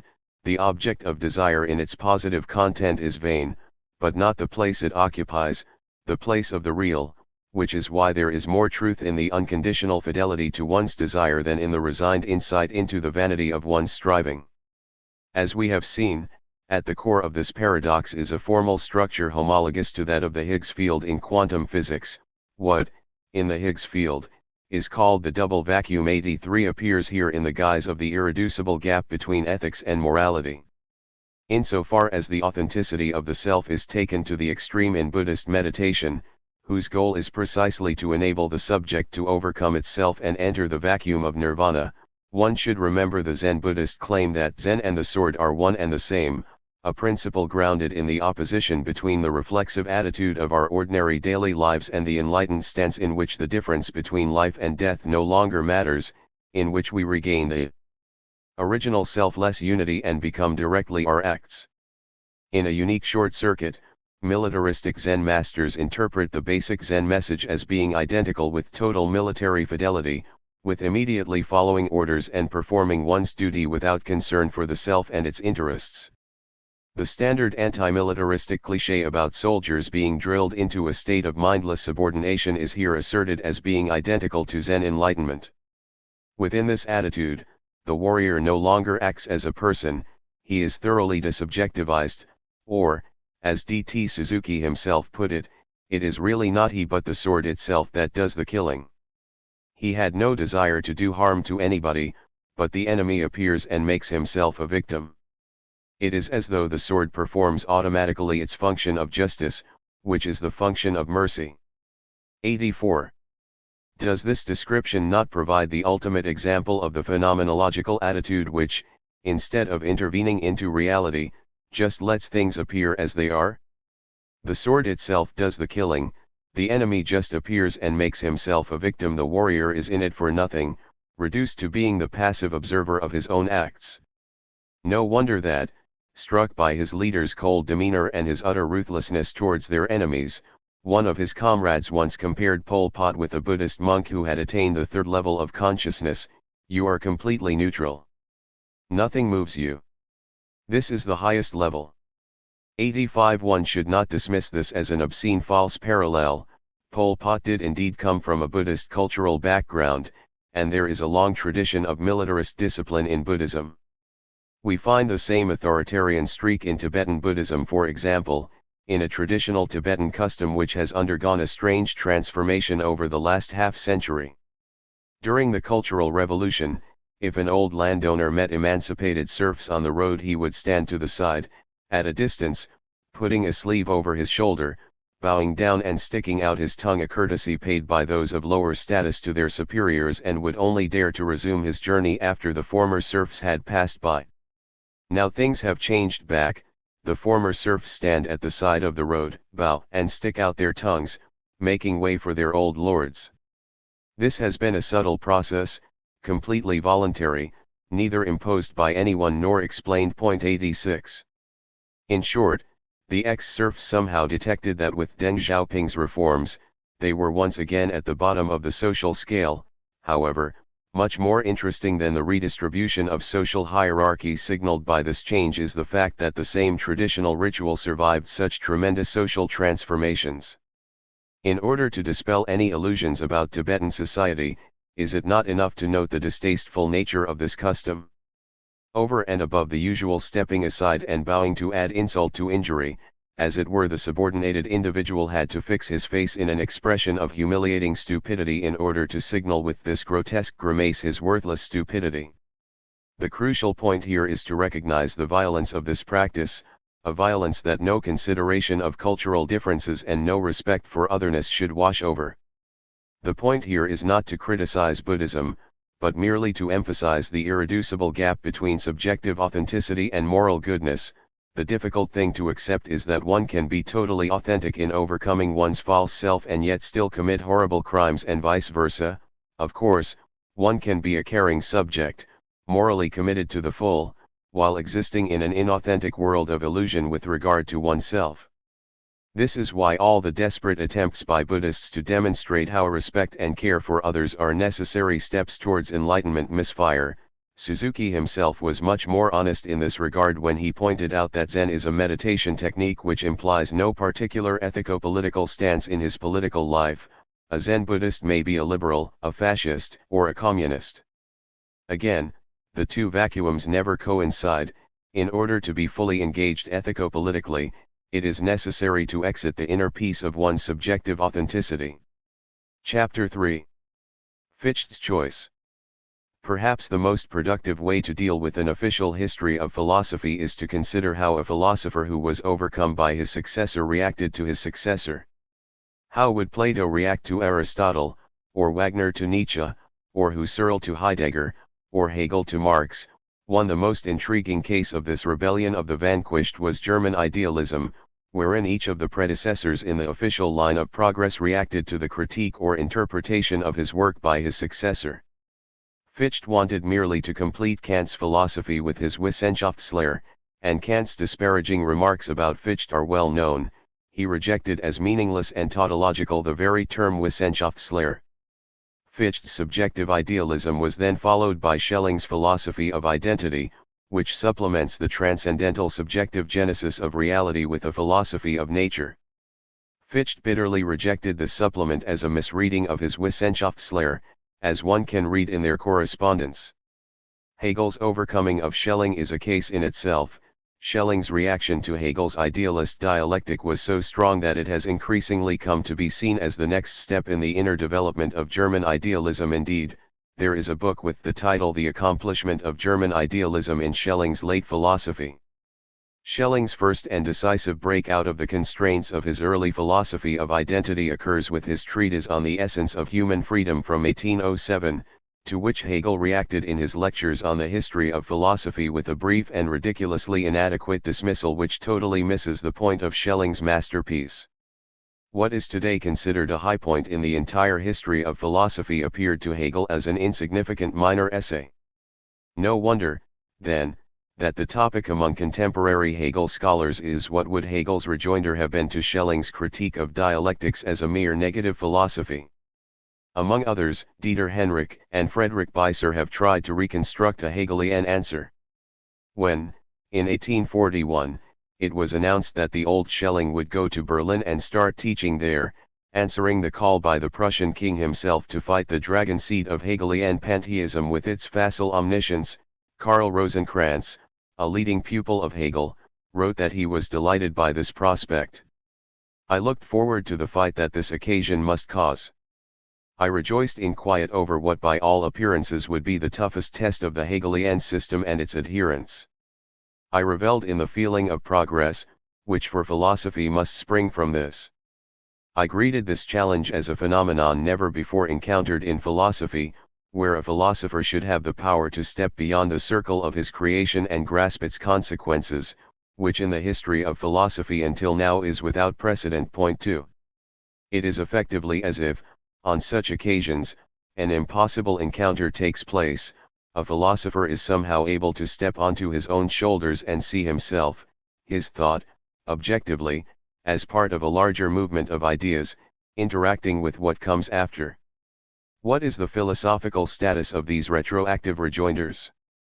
It is all too easy to claim that they bear witness to the failure of every general scheme of progress.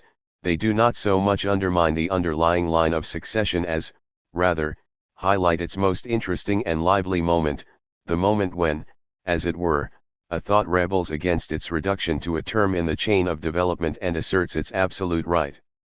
Sometimes, such reactions are mere outbursts of a helpless disorientation, sometimes, they are themselves the true moments of progress. That is to say, when the old is attacked by the new, this first appearance of the new is, as a rule, flat and naive. The true dimension of the new arises only when the old reacts to the new. Pascal reacted from a Christian standpoint to scientific secular modernity, and his reaction tells us much more about modernity than its direct partisans. Point 3. True progress emerges from the reaction of the old to progress. True revolutionaries are always reflected conservatives. As Roman Bainton, Luther's commentator, put it, the most intrepid revolutionary is the one who has a fear greater than anything his opponents can inflict upon him. For a version of Racine's I fear God, and I have no other fears, from his Atelier. One of the great cases of a philosopher answering his successor is that of Husserl vis-a-vis Heidegger. Husserl is often reproached for trying to cling onto the abstract Cartesian subject, that is, for failing to fully grasp in der Welt Sinn, the subject's active engagement in its life world. Only Heidegger, it is said, was able to make this move, in Sensu und die Zeit. What if, however, it is Heidegger who is not concrete enough in his critique of Husserl? What if he overlooks the existential base of Husserl's phenomenological reduction?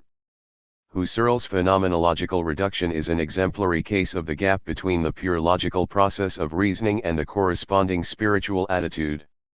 If one limits oneself to the process of reasoning, Husserl's deduction cannot but appear an extravagant exercise in abstract reasoning at its worst. All we can be sure that really exists is the process of thinking, that is I. So if we want an absolutely scientific starting point, we will have to bracket the naive realist notion of things existing out there in the world and take into account only their pure appearance, the way they appear to us and are correlative to our acts. What such an understanding misses is that the state described by Husserl in terms of the phenomenological reduction is much more than this, approaching an existential experience, an attitude close to some currents within early Buddhism, the attitude of Realitätsverlust, of experiencing reality as a dream, a totally desubstantialized flow of fragile and ephemeral appearances, in relation to which I am not an engaged agent, but a stunned passive observer observing my own dream. Even when I act, it is not the core of me that acts, I observe myself, another ethereal appearance, interacting with other appearances. Husserl should thus also be read against the background of the unity of philosophy and the existential position in actual life, which was for the first time explicitly posited by Fichte, who proposed to develop a philosophical theory from the perspective of the living mind that directly reflected the actual life of the mind. 5. This attitude is best expressed in Fichte saying that the kind of philosophy one has depends on what kind of man one is. Philosophy is not a neutral worldview, but a reflective appropriation of one's pre-theoretical existential attitudes. And is not Hegel's phenomenology of spirit a systematic deployment of this stance? Is not every figure of consciousness described by Hegel a unity of a philosophical notion and a practical life world position? 6. This brings us back to Bohms and the reasons why Lacan retained the term subject. Husserl's phenomenological reduction implicitly refers to the existential experience of a kind of psychotic disengagement for which there is no place in the Heideggerian edifice.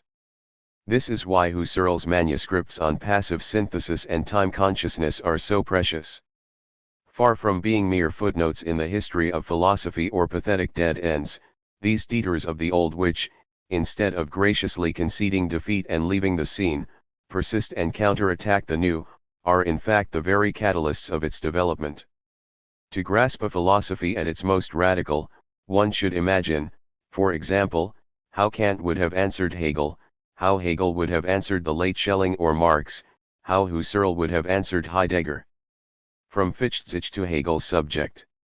Arguably the most interesting case of such a retroactive rejoinder is presented by Fichte's late philosophy, in which he answers his critics, primarily Schelling. Let us then focus on Fichte's shift from the self-positing I to the as-objective divine being as the ultimate ground of all reality. Here is Günter Zoller's succinct description of this basic shift in Fichte's doctrine from the Jena period to the Berlin period. In the Jena period, the I, in its capacity as absolute I, had functioned as the principle of all knowledge. After 1800, the I provides the form of knowledge as such. The ground is now no longer identified with the I qua absolute I, but with something absolute prior to and originally independent of the I. By contrast, the I qua I form is the basic mode for the appearance of the absolute, which does not appear itself and as such. Point 7. One should be very precise in reading this shift.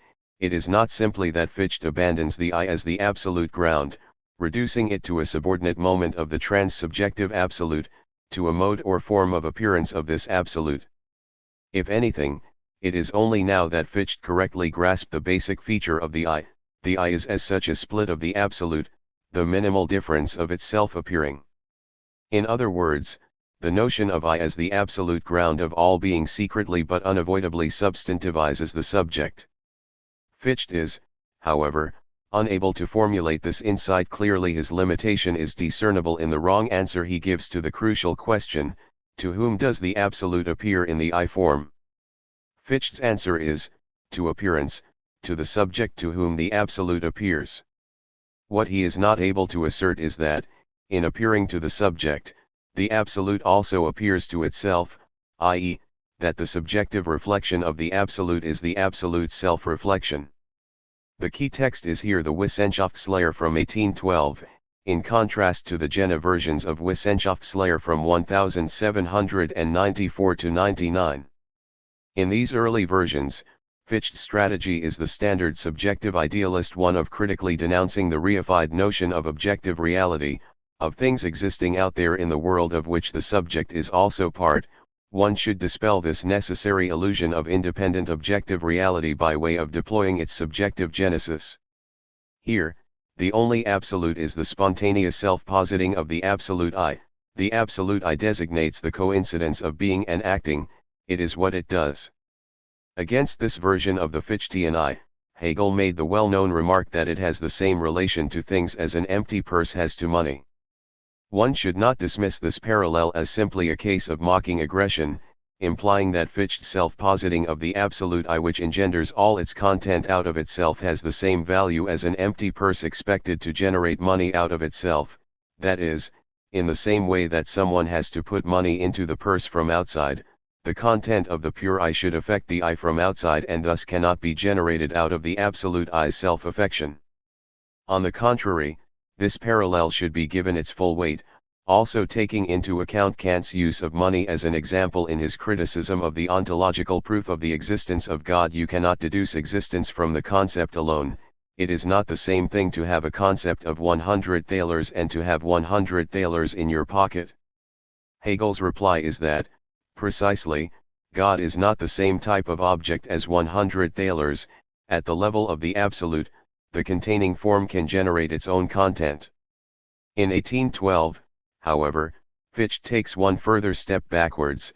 It is no longer the absoluteness of the things that is unveiled as an unavoidable illusion, but the absoluteness of the I itself. 8. The self-positing of the I is itself an illusory appearance, an image of the only true absolute, the trans-subjective immovable absolute being. Back in 1790s, after Fichte had explained to Madame de Staël the I's self-positing, she snapped back, "So you mean that the absolute I is like Baron Munchausen, who saved himself from drowning in a swamp by grabbing his hair and pulling himself out with his own hands?" It is as if the late Fichte accepted this critique, conceding that the self-reflecting I is a chimera floating in mid-air, which has to be grounded in some firm positive absolute. The critical analysis has thus to take a further step back, first from objective reality to the transcendental I, then from the transcendental I to the absolute being. The I's self-positing is an image of the divine absolute, not the absolute itself. The absolute appears, as life teaches us. The appearance of the absolute means that it appears as the absolute. Since determinacy comes with negation, the absolute must bring forth its own opposite, a non-absolute, to be able to appear as the absolute. This non-absolute is the absolute's appearance. The appearance is also that to which the absolute appears. Thus, the absolute can appear to the appearance only if at the same time its opposite, namely the appearance, appears to the appearance as well. There is no appearing of the absolute without an appearing of the appearance to itself, that is, without reflectivity of the appearance. Since the absolute appears necessarily, the self-reflection of the appearance is necessary too. Fichte relates the unitary aspect of the appearance to the appearing of the absolute, whereas the multiplicity aspect is linked to the appearance's self-reflection. Since self-reflection is a process, there is transmutation and genesis within the appearance when it appears to itself. Employing the notion of being as unity and immutability, Fichte concludes that the appearance is insofar as it is a manifestation or a self-revelation of the absolute, and that the appearance is not insofar as it is self-reflective. 9. This shift can also be formulated as one from positing to appearing, while in 1794, the I posits itself as positing itself. In 1812, the appearance appears to itself as appearing to itself. To appear, however, is an activity. Thus, the appearance appears to itself as being active through itself, or as a principle from itself, out of itself, through itself. Fichte concludes that, since the appearance is constituted by the act of appearing to itself, it conceives of its own existence as grounded in itself. As soon as the appearance reflects on itself, it understands itself to exist through itself, that is, to be a esse. But this cannot be true, as the Wissenschaftslehre demonstrates. Only one is in the sense of acetas, namely the absolute, so that appearance cannot truly be in this sense. 10. A double mediation has to be accomplished here.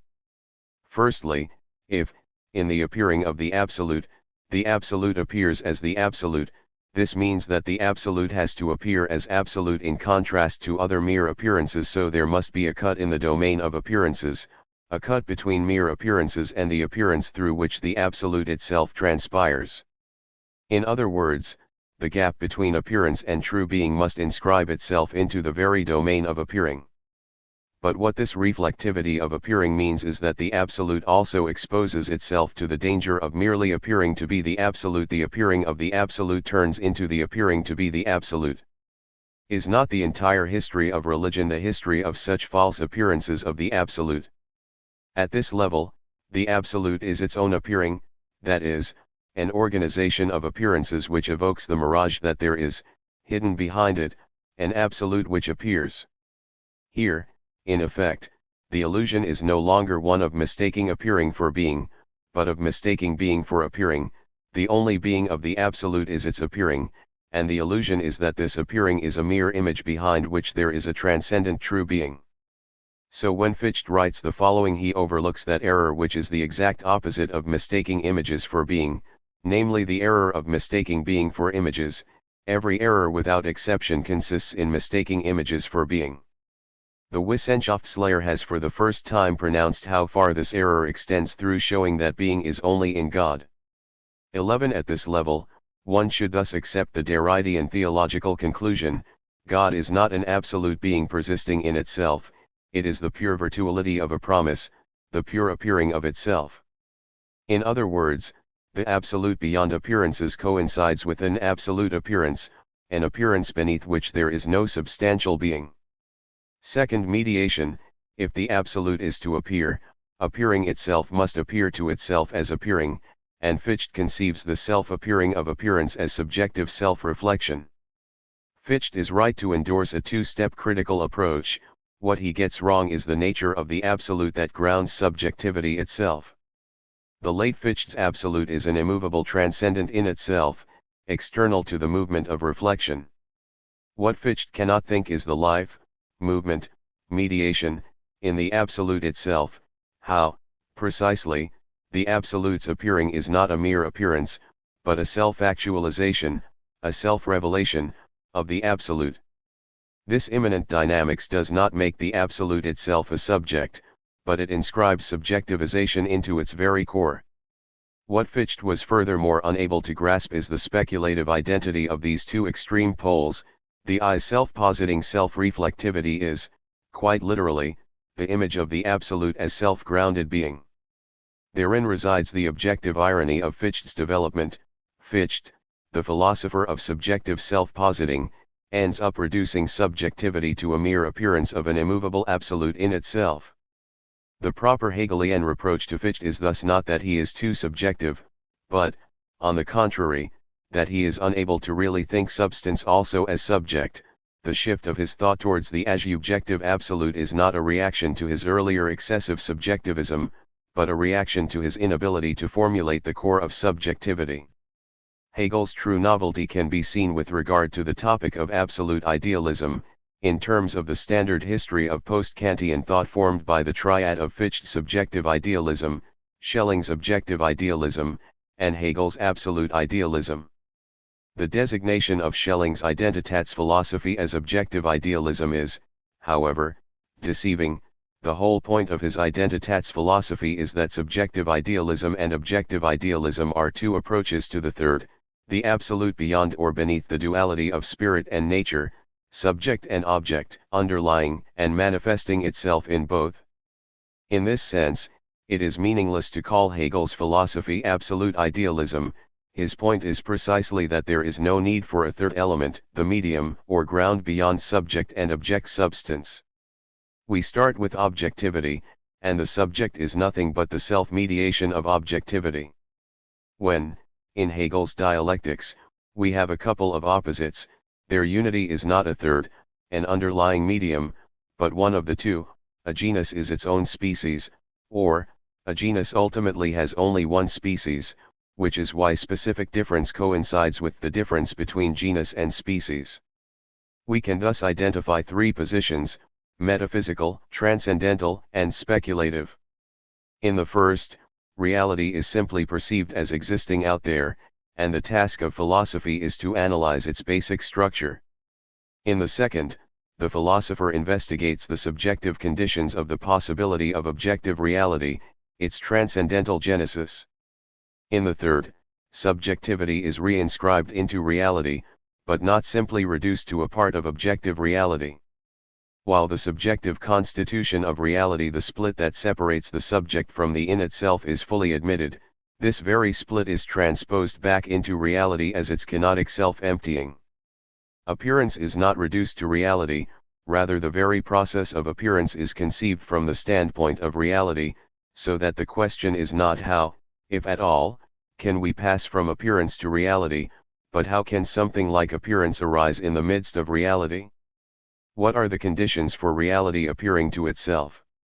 For Henrik, Fichte's problem is that of recognition. How do I know that what I see when I look at myself is me?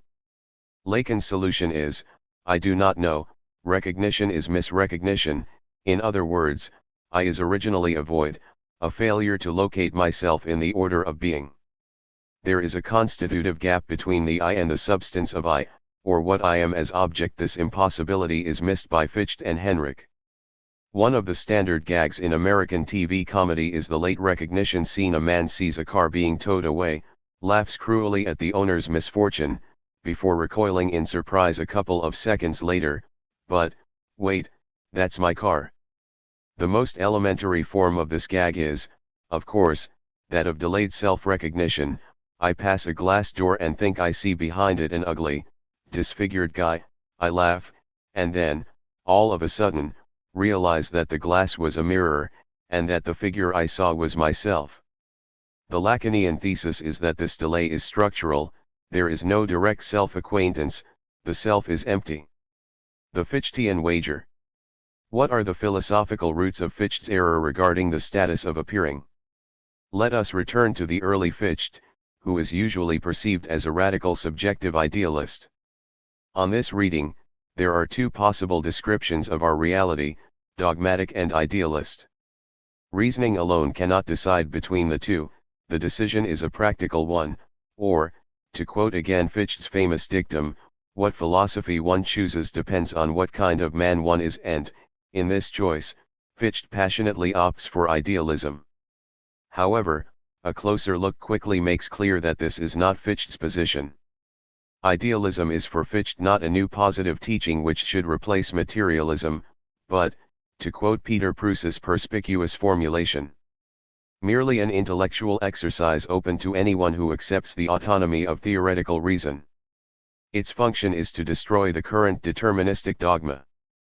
But if it were now itself to become a theoretical understanding of reality, it would be every bit as bad. While human life is no longer seen as a mere natural event, it would now be seen as a mere dream. We would be no more human in the one understanding than the other.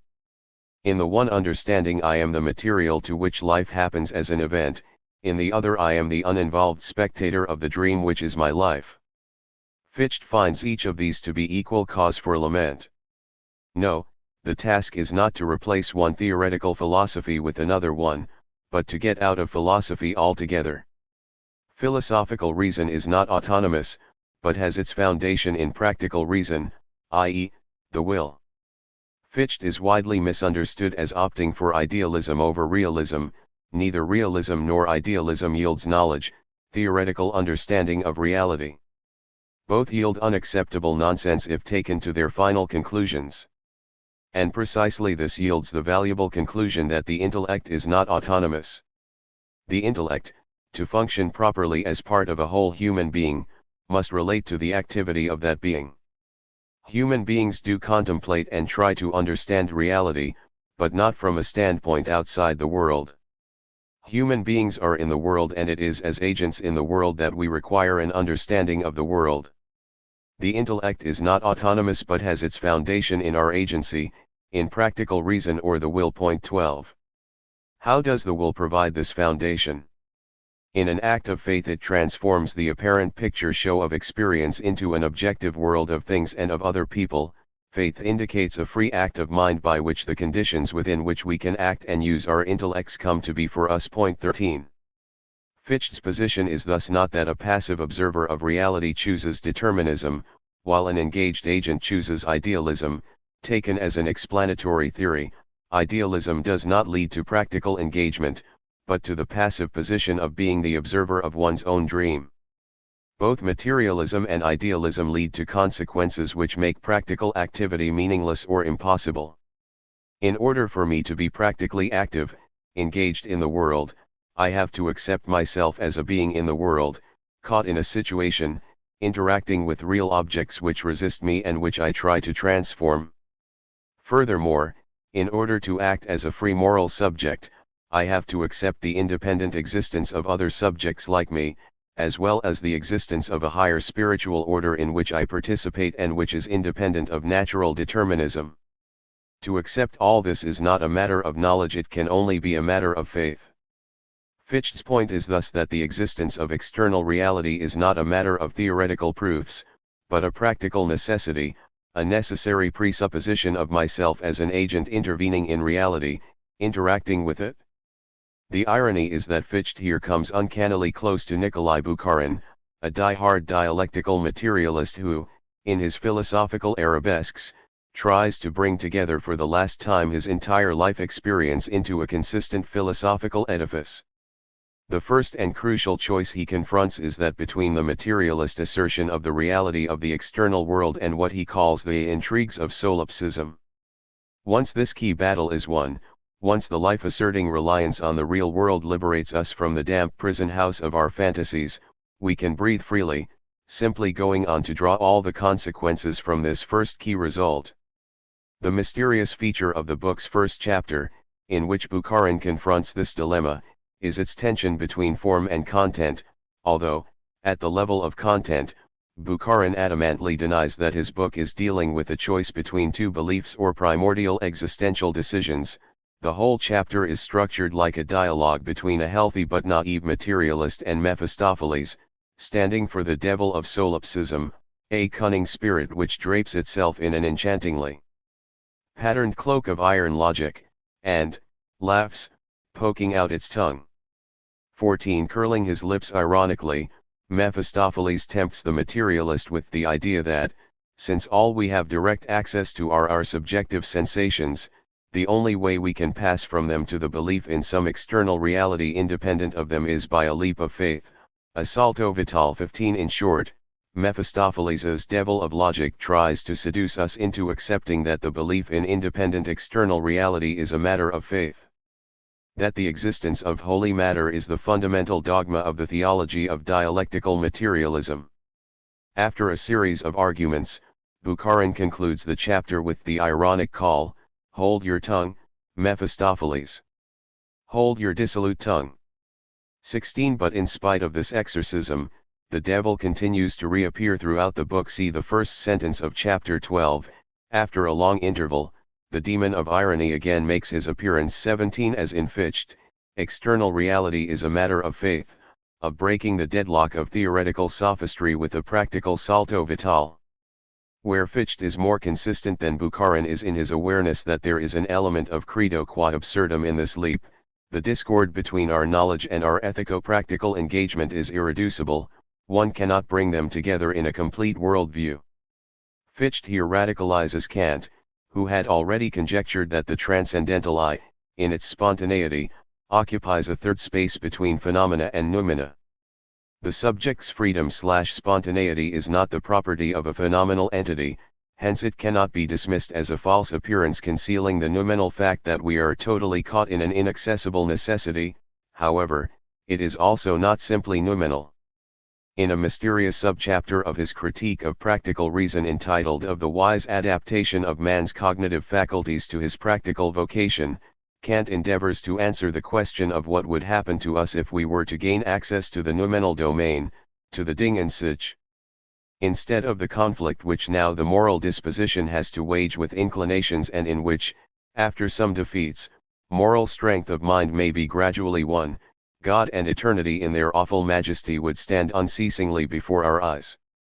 Thus most actions conforming to the law would be done from fear, few would be done from hope, none from duty. The moral worth of actions, on which alone the worth of the person and even of the world depends in the eyes of supreme wisdom, would not exist at all.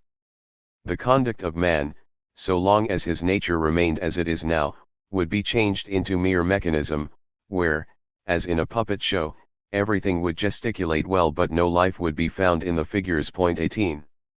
In short, the direct access to the noumenal domain would deprive us of the very spontaneity which forms the kernel of transcendental freedom, it would turn us into lifeless automata, or, to put it in today's terms, thinking machines.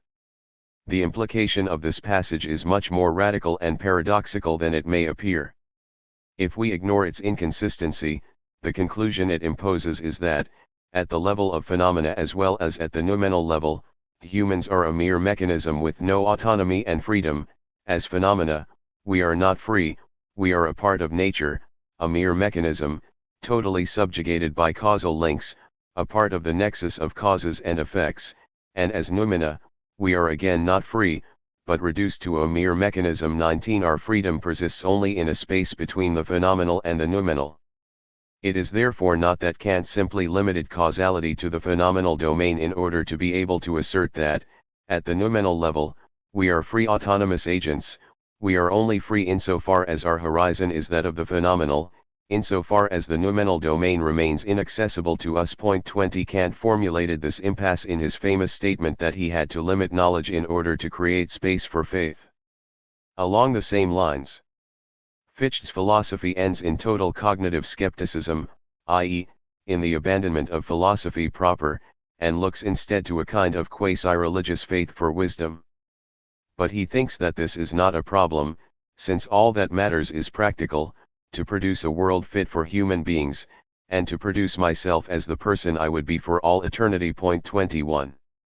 The limitation of this position resides in Kant's and Fichte's inability to conceive positively of the ontological status of this neither phenomenal nor noumenal autonomous spontaneous subject. Hegel's solution here involves the transposition of the epistemological limitation into ontological fact. The void of our knowledge corresponds to a void in being itself, to the ontological incompleteness of reality. This transposition enables us to cast new light on the Hegelian definition of freedom as conceived necessity. The consistent notion of subjective idealism compels us to invert this thesis and conceive of necessity as conceived freedom. The central tenet of Kant's transcendental idealism is that it is the subject's spontaneous act of transcendental apperception that changes the confused flow of sensations into reality, which obeys necessary laws. The point is even clearer in moral philosophy, when Kant claims that moral law is the ratio cognoscendi of our transcendental freedom. Does he not literally say that necessity is conceived freedom? In other words, the only way for us to get to know our freedom is via the fact of the unbearable pressure of the moral law, of its necessity, which enjoins us to act against the compulsion of our pathological impulses. At the most general level, one should posit that necessity relies on the abyssal free act of the subject, on its contingent decision, on what Lacan calls the point de capitan, the quilting point, which magically turns confusion into a new order. Is this freedom that is not yet caught up in the web of necessity not the abyss of the night of the world? For this reason, Fichte's radicalization of Kant is consistent, not just a subjectivist eccentricity. Fichte was the first philosopher to focus on the uncanny contingency at the very heart of subjectivity.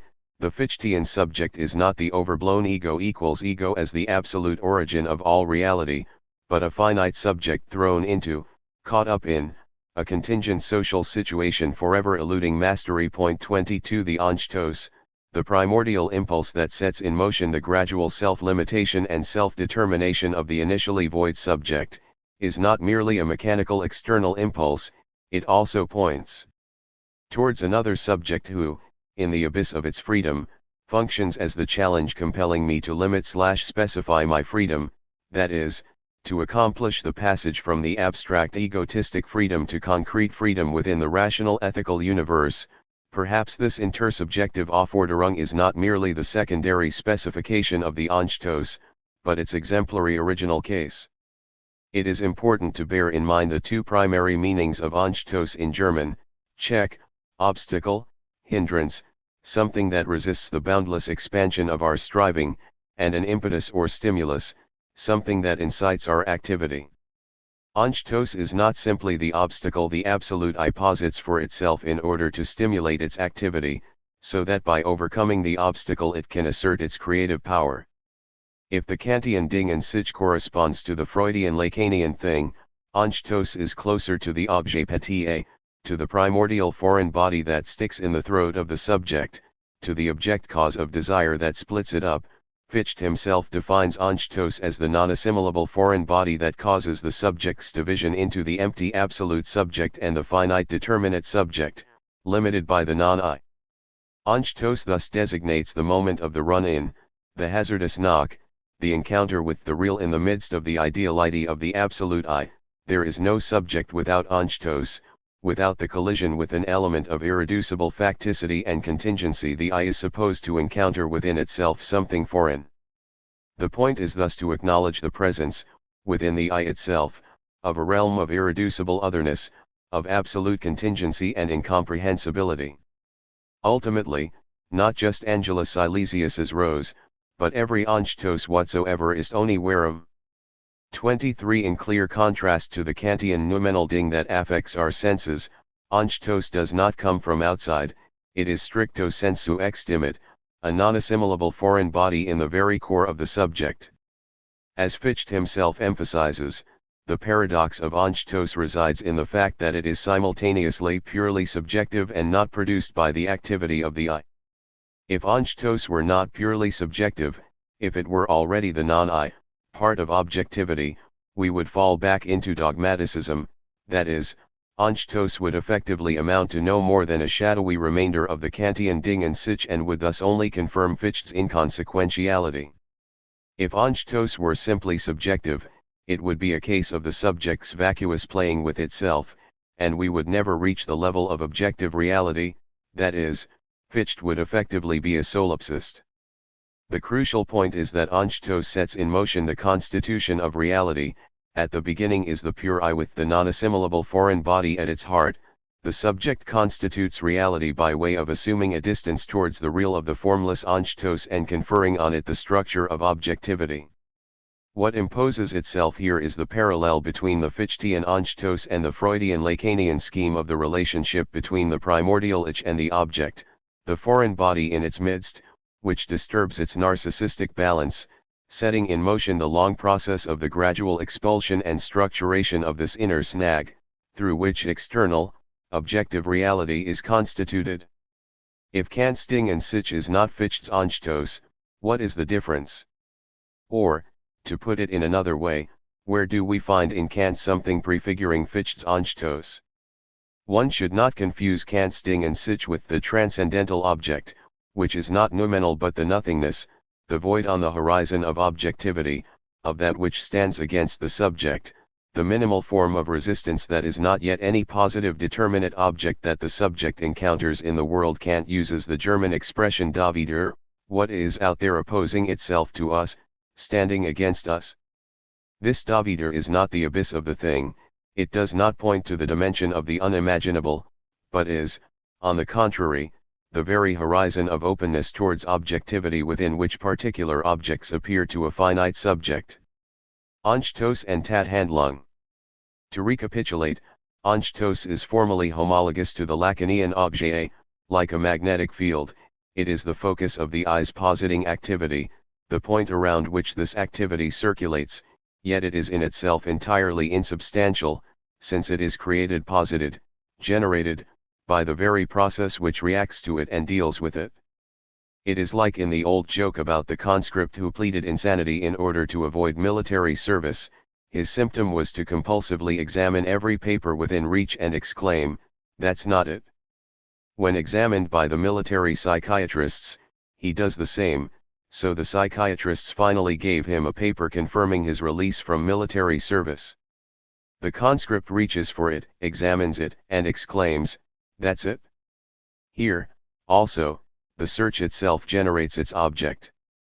And therein resides the ultimate paradox of the Fichtean Anschtos, it is not immediately external to the circular movement of reflection, but an object which is posited by this very movement. Its transcendence coincides with its absolute immanence. Is Anschtos then immanent or transcendent? Does it provoke/disturb the I from the outside, or is it posited by the I itself? In other words, do we have, first, the pure life of the self-positing I, which then posits the obstacle? If it is transcendent, we have the finite subject limited by Anschtos.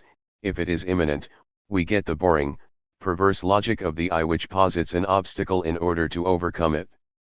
So the only solution is, absolute simultaneity/overlapping of self-positing and obstacle, that is, the obstacle is the excremental reject of the process of self-positing, not so much posited as ejected, excreted/secreted, as the obverse of the activity of self-positing. In this sense, Anschtos is the transcendental a priori of positing, that which incites the I to endless positing, the only non-posited element. Or, In Lacanese, following Lacan's logic of non-all, the I and the non-I limit each other, while, at the absolute level, there is nothing which is not I, the I is unlimited, and for that reason non-all the onchtos is that which makes it non-all. Sylvain Portier formulated this crucial point clearly: if we are trying to account for the limit, we should be careful never to represent it in an objective, or, rather, objectivized way. 24 The standard assertion that Kant was aware of the necessity of presupposing an external X that affects us when we experience sensations, while Fichte closed the circle of transcendental solipsism, misses the point. The finesse of Fichte's argumentation: Fichte dispenses with the Ding and Sich not because he posits the transcendental subject as an infinite absolute, but precisely on account of the transcendental subject's finitude, or, as the early Wittgenstein put it, our life has no end in just the way in which our visual field has no limits. Like the field of vision, life is finite, and, for that very reason, we cannot ever see its limit in this precise sense. Eternal life belongs to those who live in the present. Precisely because we are within our finitude, we cannot step out of it and perceive its limitation. This is what Fichte aims at when he emphasizes that one should not conceive of the transcendental I as a closed space surrounded by another external space of noumenal entities. This point can be made very clearly in terms of Lacan's distinction between the subject of the enunciated and the subject of the enunciation, when I directly posit/define myself as a finite being, existing in the world among other beings. At the level of enunciation I already objectivize the limit between myself and the rest of the world, that is, I adopt the infinite position from which I can observe reality and locate myself in it. Consequently, the only way for me to truly assert my finitude is to accept that my world is infinite, since I cannot locate its limit within it. 25 As Wittgenstein points out, this is also the problem with death. Death is the limit of life which cannot be located within life, and only a true atheist can fully accept this fact, as was made clear by Ingmar Bergman in his great Manifesto for Atheism, which he develops precisely apropos of his religious film The Seventh Seal. My fear of death was to a great degree linked to my religious concepts. Later on, I underwent minor surgery. By mistake, I was given too much anesthesia. I felt as if I had disappeared out of reality. Where did the hours go? They flashed by in a microsecond. Suddenly I realized, that is how it is. That one could be transformed from being to non-being, it was hard to grasp. But for a person with a constant anxiety about death, now liberating. Yet at the same time it seems a bit sad. You say to yourself that it would have been fun to encounter new experiences once your soul had had a little rest and grown accustomed to being separated from your body. But I don't think that is what happens to you. First you are, then you are not. This I find deeply satisfying. That which had formerly been so enigmatic and frightening, namely, what might exist beyond this world, does not exist. Everything is of this world. Everything exists and happens inside us, and we flow into and out of one another. It's perfectly fine like that. 26. There is thus a truth in Epicurus's well-known argument against the fear of death. The source of the fear of death is the power of imagination. Death as an event is the ultimate anamorphosis. In fearing it, we experience a non-event, a non-entity, as an event. Ecobedo Lacan has developed the idea that, in an antagonistic relationship, external difference coincides with internal difference, the difference that separates me from other entities around me, and thus guarantees my identity, simultaneously cuts into my identity, leaving it flawed, unstable, truncated. 27 This tension should be extended to the full dialectical identity of opposites. The condition of possibility of identity is, at the same time, its condition of impossibility. The assertion of self-identity is based on its opposite, on an irreducible remainder that truncates every identity. This is why Fichte is right to claim that the arch-model for all identity is I equals I, the subject's identity with itself. The formal logical notion of identity comes second. It has to be grounded in a transcendental logical notion of the self-identity of the I. When Fichte emphasizes that the absolute I is not a fact but a deed, that its identity is purely and thoroughly processual, he means precisely that the subject is the result of its own failure to become a subject. I try to fully actualize myself as a subject, I fail, and this failure is the subject. Only in the case of the subject do we get this full coincidence of failure and success, of identity as grounded in its own lack. In all other cases, there is the appearance of a substantial identity that precedes or underlies processuality. And the point of Fichte's critique of realist dogmatism is to assert the transcendental ontological priority of this pure processuality of the I over every substantial entity. Every appearance of substantial identity has to be accounted for in terms of transcendental genesis, as the reified result of the pure I's processuality. The passage from I equals I to the delimitation between the I and the non-I is thus the passage from immanent antagonism to external limitation that guarantees the identity of the opposed poles. The pure self-positing I does not simply divide itself into the posited non-I and the finite I opposed to it. It posits the non-I and the finite I as mutually limiting opposites in order to resolve the immanent tension of its processuality. The claim that the limitation of the subject is simultaneously external and internal, that the subject's external limit is always its internal limitation, is, of course, developed by Fichte into the main thesis of his absolute transcendental idealism. Every external limit is the result of an internal self-limitation. This is what Kant does not see. For him, the thing in itself is directly the external limit of the phenomenal field constituted by the subject. In other words, the limit that separates the noumenal from the phenomenal is not the transcendental subject's self-limitation, but simply its external limit. However, does all this endorse the standard reading, according to which Fichte marks the passage to transcendental absolute idealism, wherein every external limit of subjectivity is co-opted, reinscribed as a moment of the subject's infinite self-mediation/limitation? We should read the thesis that every limit of the subject is the subject's self-limitation in conjunction with the thesis on the overlapping of external and internal limitation. If we do so, then the accent of the subject's self-limitation shifts from the subjective to the objective genitive, the limitation of the self, not in the sense that the subject is the full agent and master of its own limitation, encompassing its limits within the activity of its self-mediation, but in the sense that the external limitation of the self truncates from within the very identity of the subject. It is Portier who clearly spells out this point. What the I, insofar as it is precisely the absolute I, is not, that is to say, the non-I itself, is thus absolutely nothing, a pure nothingness, or, as Fichte himself put it, a kind of non-being. We should thus take care not to represent to ourselves the non-I as an other level than that of the I. Outside the transcendental field of the positing I, there is truly nothing but the absence of all space, in other words, the non-level, the void that is proper to the non-I. 28. What this means is that, since there is nothing outside the positing of the absolute I, the non-I can only emerge, can only be posited as correlative to the I's non-positedness. The non-I is nothing but the non-positedness of the I. Or, translated into terms closer to our common experience, since, in Fichte's absolute egological perspective, all positing activity is the activity of the I, when the I encounters the non-I as active, as objective reality exerting active pressure on the I, actively resisting it, this can only be the result of the I's own passivity. The non-I is active only insofar as I render myself passive and thus let it act back upon me. 29. Therein lies, for Fichte, the fatal flaw of Kant's thing in itself. Insofar as the Kantian thing is conceived as existing independently of the I and, as such, exerting pressure on it, we are dealing here with an activity in the non-I to which no passivity in the I itself corresponds, and this is totally unthinkable for Fichte. A remainder of metaphysical dogmatism.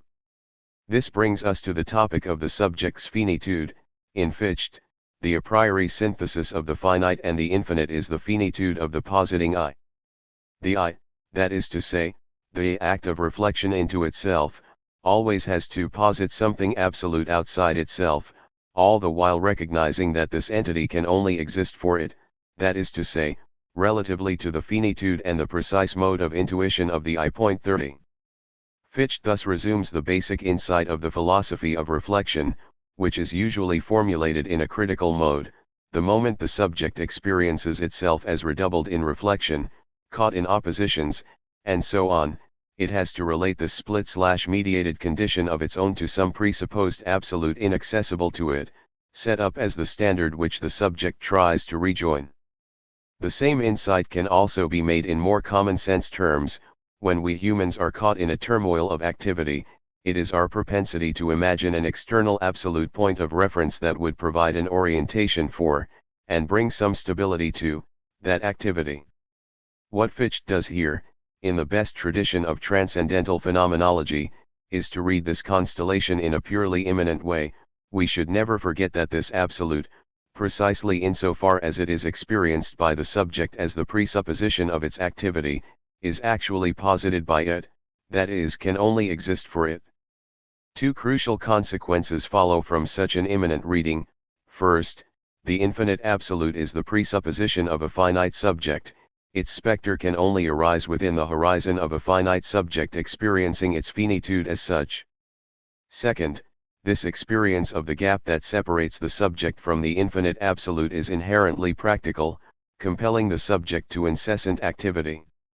Seidel perspicuously concludes that, with this practical vision, Fichte also opens up the space for a new radical despair, not only the despair that I cannot realize the ideal, not only the despair that reality is too hard for me, but despair at the suspicion that the ideal is in itself invalidated, not worth the effort. 31. Division and limitation.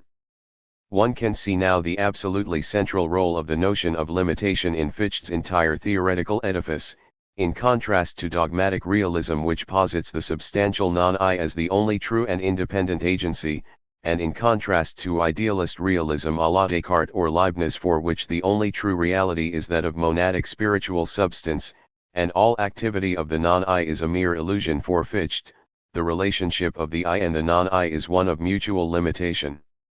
Although this mutual limitation is always posited within the absolute I, the key point is to conceive of this I not in a realist way, as a spiritual substance which contains in itself everything, but as an abstract, purely transcendental ideal medium in which the I and the non-I delimit themselves mutually. It is not the absolute I which is reality, on the contrary, the I itself only acquires reality through in its real engagement with the opposing force of the non-I which frustrates and limits it. There is no reality of the I outside its opposition to the non-I, outside this shock, this encounter of an opposing frustrating power. Depriving the I of the non-I equals depriving it of its reality. The non-I is thus primordially not the abstract object of the subject's distanced contemplation, but the object as Gegenstand, what stands there against me, as an obstacle to my effort. As such, the subject's passivity in the face of an object that frustrates its practical effort of positing, its thetic effort, is properly pathetic, or, rather, pathic. 32 Or, to put it in yet another way, the subject can only be frustrated insofar as it is itself oriented towards the outside, pushing outside in its practical effort. So, within the I and the non-I are posited as divisible, limiting each other, or, as Fichte put it in his famous formula, I oppose in the I a divisible non-I to the divisible I. Jacobi was thus in a way right when, in a unique formula from his famous letter to Fichte, he designated the latter's Wissenschaftslehre as a materialism without matter, the pure consciousness of the absolute I within which the I and the non-I mutually delimit each other effectively functions as the idealist version of matter in abstract materialism, that is, as abstract space endlessly divided between the I and the non-I. Nowhere is the proximity of Fichte and Hegel more clearly discernible than in the difference between their respective notions of limitation. What they both share is the insight into how, paradoxically, far from excluding each other, limitation and true infinity are two aspects of the same constellation. In Hegel, the overlapping of true infinity and self-limitation is developed in the notion of self-relating. In true infinity, the relation to other coincides with self-relating. This is what, for Hegel, defines the most elementary structure of life. A number of contemporary researchers in the life sciences, from Lynn Margulis to Francisco Varela, assert that the true problem of biology is not how an organism and its environment interact or connect, but, rather, how a distinct self-identical organism emerges out of its environs. How does a cell form the membrane which separates its inside from its outside? The true problem is thus not how an organism adapts to its environment, but how there comes to be something, a distinct entity, which must adapt itself in the first place. At this crucial point, the language of contemporary biology starts to resemble, quite uncannily, the language of Hegel. When Varela, for example, explains his notion of autopoiesis, he repeats almost verbatim the Hegelian notion of life as a teleological, self-organizing entity. His central notion of the loop or bootstrap points towards the Hegelian Setzung der Voraussetzungen. Autopoiesis attempts to define the uniqueness of the emergence that produces life in its fundamental cellular form. It's specific to the cellular level. There's a circular or network process that engenders a paradox. A self-organizing network of biochemical reactions produces molecules, which do something specific and unique. They create a boundary, a membrane, which constrains the network that has produced the constituents of the membrane. This is a logical bootstrap, a loop. A network produces entities that create a boundary, which constrains the network that produces the boundary. This bootstrap is precisely what's unique about cells. A self-distinguishing entity exists when the bootstrap is completed. This entity has produced its own boundary. It doesn't require an external agent to notice it, or to say, "I'm here." It is, by itself, a self-distinction. It bootstraps itself out of a soup of chemistry and physics. 33. The conclusion to be drawn is thus that the only way to account for the emergence of the distinction between the inside and outside constitutive of a living organism is to posit a kind of self-reflexive reversal by means of which to put it in Hegeli's the one of an organism as a whole retroactively posits as its result, as that which it dominates and regulates, the set of its own causes. In this way, and only in this way, an organism is no longer limited by external conditions, but is fundamentally self-limited again. As Hegel would have articulated it, life emerges when the external limitation turns into self-limitation. This brings us back to the problem of infinity. For Hegel, true infinity does not stand for limitless expansion, but for active self-limitation in contrast to being determined by the other. In this precise sense, life is the basic form of true infinity, since it already involves the minimal loop through which a process is no longer simply determined by the outside of its environs but is itself able to determine the mode of this determination and thus posits its presuppositions. Infinity acquires its first actual existence the moment a cell's membrane starts to function as a self-boundary. So, when Hegel includes minerals in the category of life, as the lowest form of organisms, does he not anticipate Lynn Margulis, who also insists on forms of life preceding vegetable and animal life? In Fichte, however, the link between infinity and limitation is completely different. The Fichtean infinity is an acting infinity, the infinity of the subject's practical engagement. 34 Although, obviously, an animal can also be frustrated by objects/obstacles, it does not experience its predicament as stricto sensu limited. It is not aware of its limitation, since it is simply constrained by in it. But man does experience his predicament itself as frustratingly limited, and this experience is sustained by his infinite striving to break out of it. In this way, man's acting infinity is directly grounded in his experience of his own finitude. Or, to put it in a slightly different way, while an animal is simply immediately limited, namely while its limit is external to it and thus invisible from within its constrained horizon, a man's limitation is self-limitation in the precise sense that it cuts into his very identity from within, frustrating it, finitizing it, and this prevents man not only from becoming the world, but from becoming himself. This is the counterpart of Fichte's basic thesis on how I oppose in the I a divisible non-I to the divisible I. The fact that the limit between the I and the object/obstacle falls within the I entails not only the triumphant conclusion that the I is the encompassing unity of itself and its objective other, It also entails the much more unpleasant and properly traumatic conclusion that the object/obstacle cuts into the I's identity itself, rendering it finite/frustrated. This crucial insight enables us to approach what some interpreters see as the problem for Fichte: how to pass from the I to the non-I as an innate self that has a consistency outside the I's reflexive self-movement.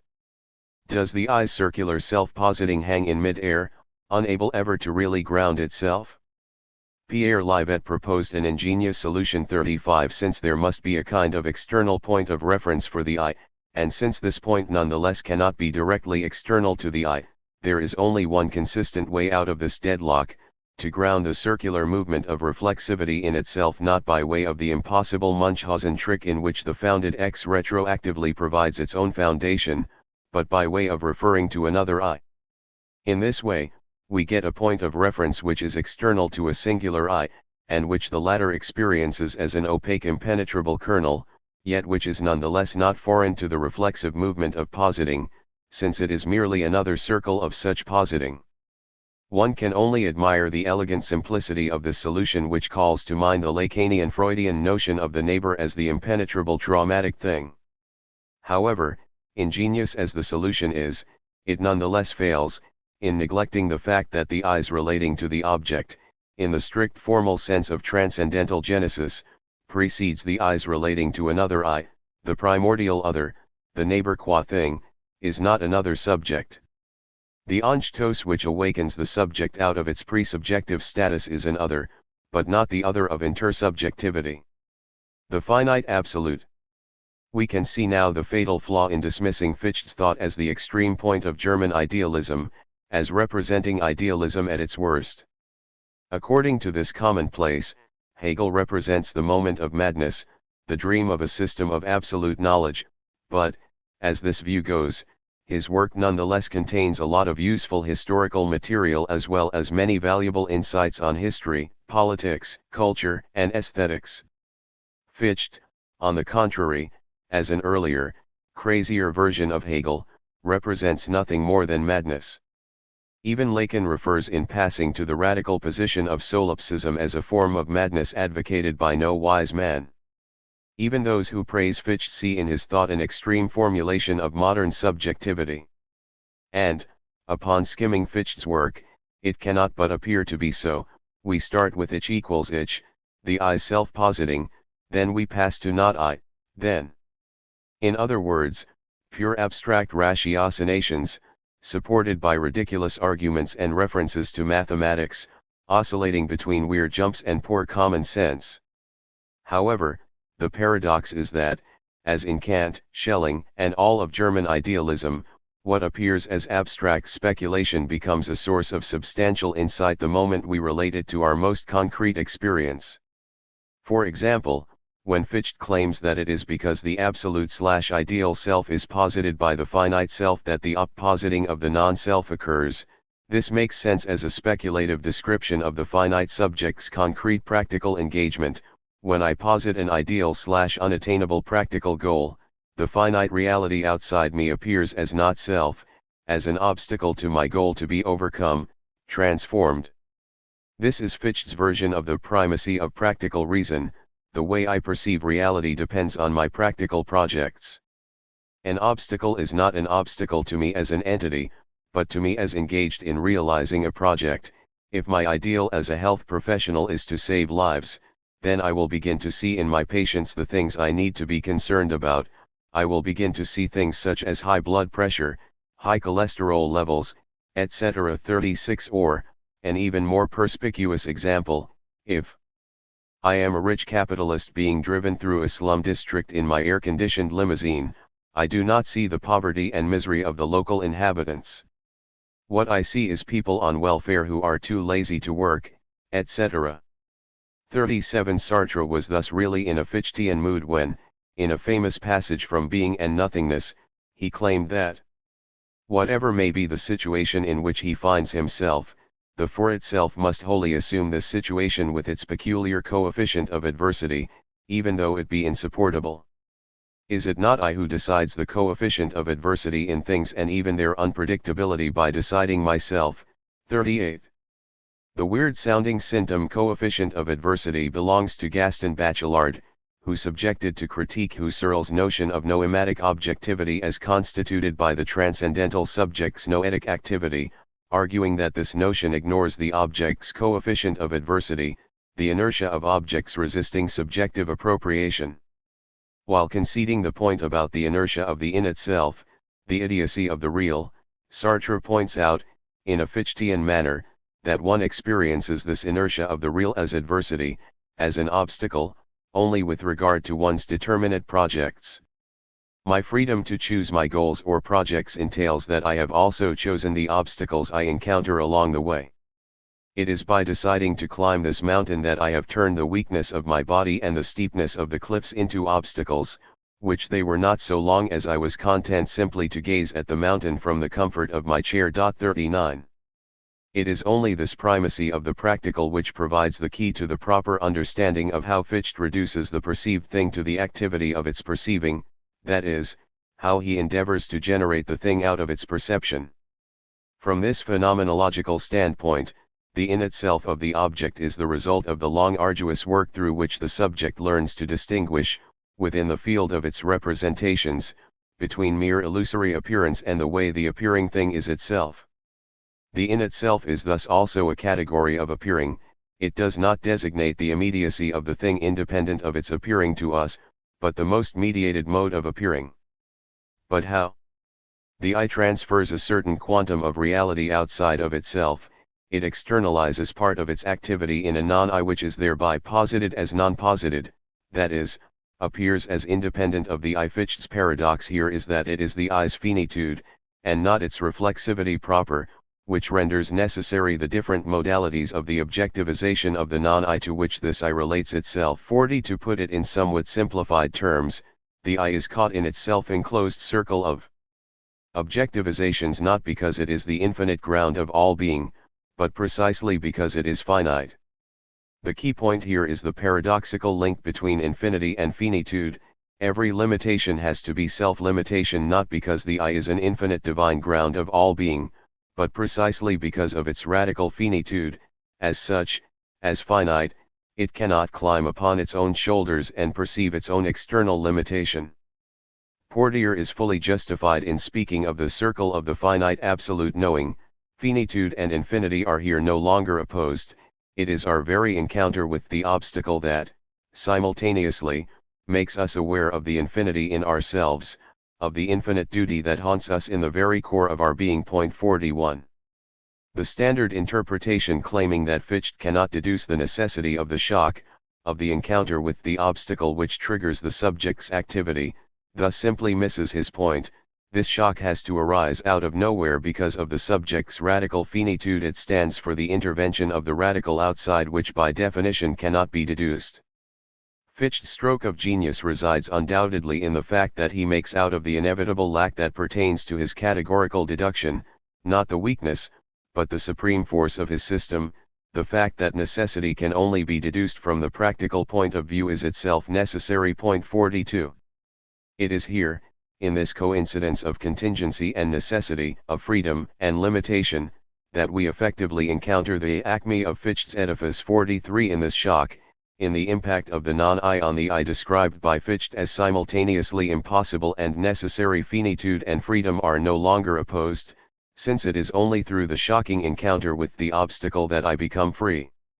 This is why, for Fichte, it is the infinite I, not the non-I, which has to finitize itself, to appear as the limited I, to split itself into the absolute I and the finite I opposed to non-I. What this means is that, as Portier puts it in a wonderfully concise way, every non-I is the non-I of an I, but no I is the I of a non-I. 44. This, however, does not mean that the non-I is simply internal to the I, the outcome of its self-relating.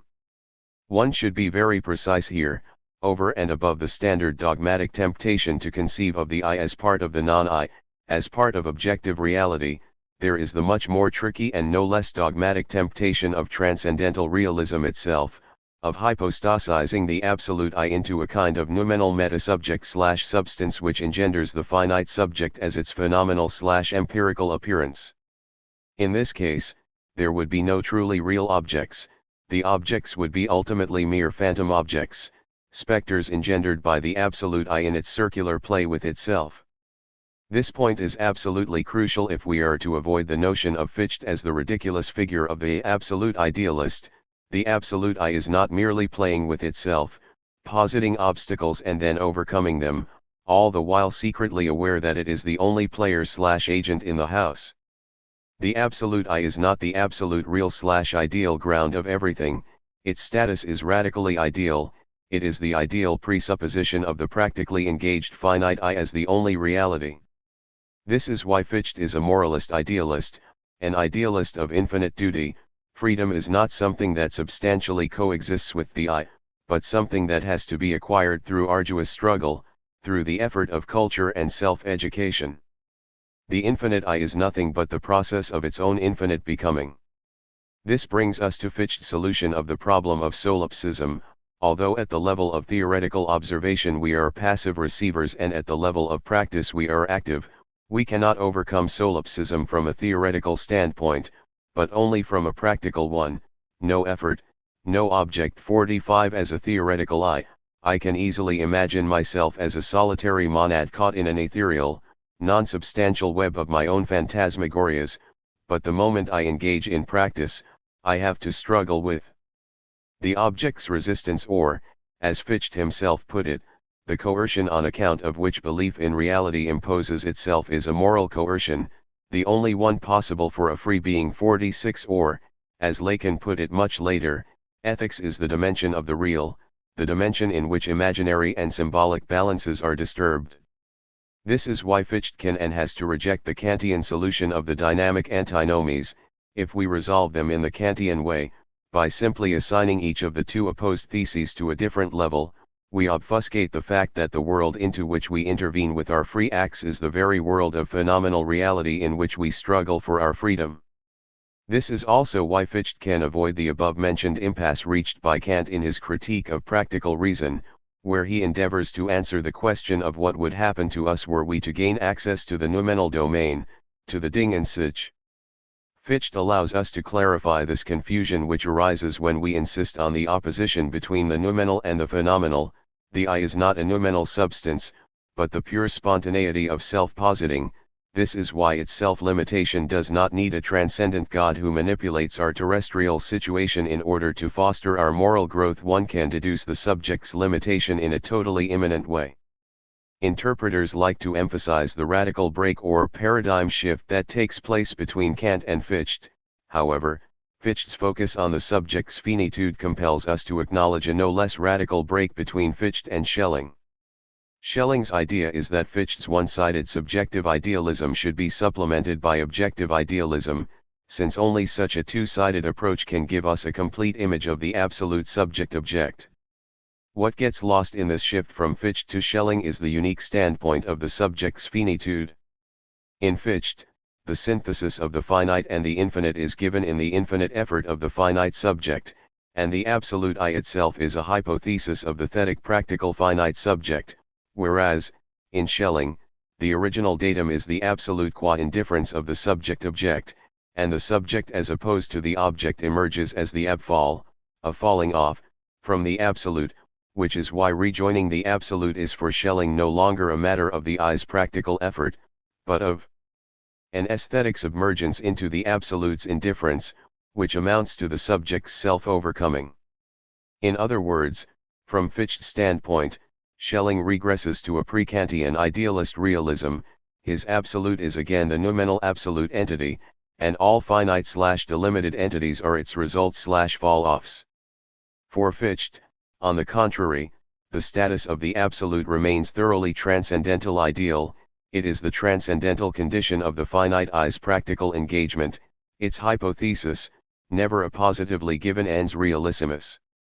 It is precisely because the status of the absolute is, for Fichte, transcendental ideal that he remains faithful to the basic Kantian insight that time and space are a priori forms of sensibility.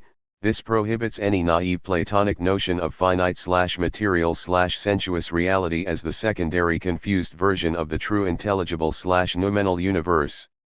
For Kant, material reality is not a blurred version of the true noumenal world, but a fully constituted reality of its own. In other words, the fact that time and space are a priori forms of sensibility means that what Kant called transcendental schematism is irreducible.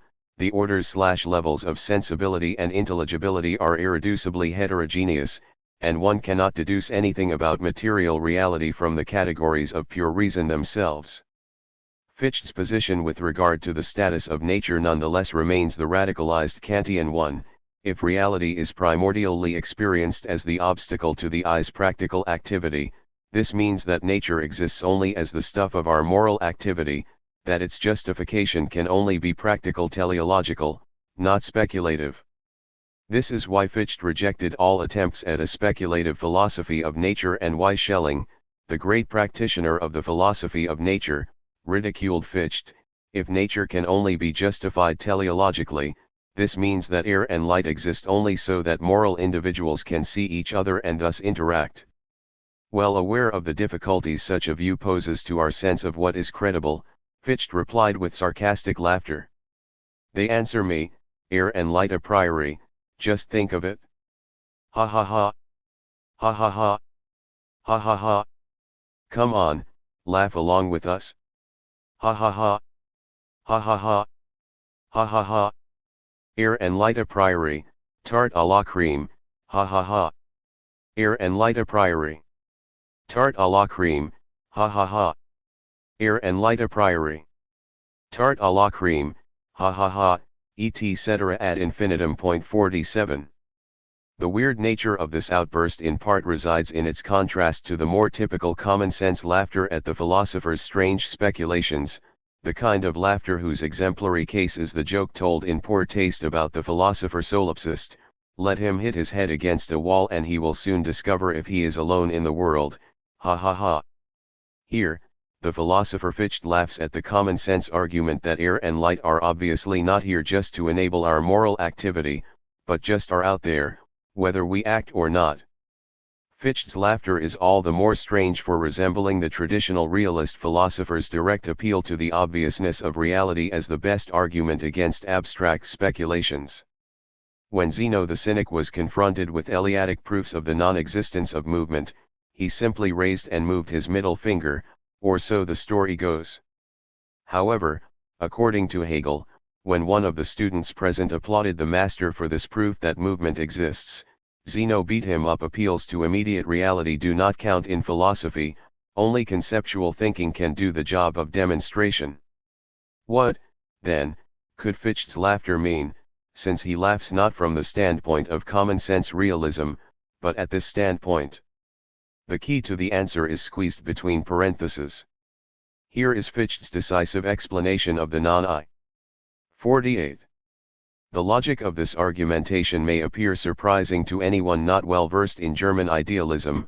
It is precisely because there is something more in the non-self, in the object, than the subject's representations, precisely because it cannot be reduced to a general, shared, feature abstracted from representations, and precisely because it discloses itself as something to be represented, and not as that which represents, that this surplus over my representations must lie in me, in the representing subject. 49. Seidel is thus fully justified in emphasizing that Fichte's Nichtlich should be read according to what Kant called infinite judgment. Kant introduced the key distinction between negative and indefinite judgment. The positive judgment, the soul is mortal, can be negated in two ways: when a predicate is denied to the subject, and when a non-predicate is affirmed. The difference is exactly the same as the one, known to every reader of Stephen King, between he is not dead and he is undead. The indefinite judgment opens up a third domain which undermines the underlying distinction. The undead is neither alive nor dead, but precisely the monstrous living dead. And the same goes for inhuman. He is not human is not the same as he is inhuman. He is not human means simply that he is external to humanity, animal or divine, while he is inhuman means something thoroughly different, namely that he is neither human nor not human, but marked by a terrifying excess which, although negating what we understand as humanity, is inherent to being human. And, perhaps, one should risk the hypothesis that this is what changes with the Kantian revolution. In the pre-Kantian universe, humans were simply humans, beings of reason, fighting the excess of animal lust and divine madness.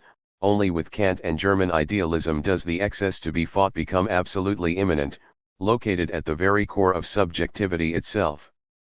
So when, in the pre-Kantian universe, a hero goes mad, it means he is deprived of his humanity, as the animal passions or divine madness take over.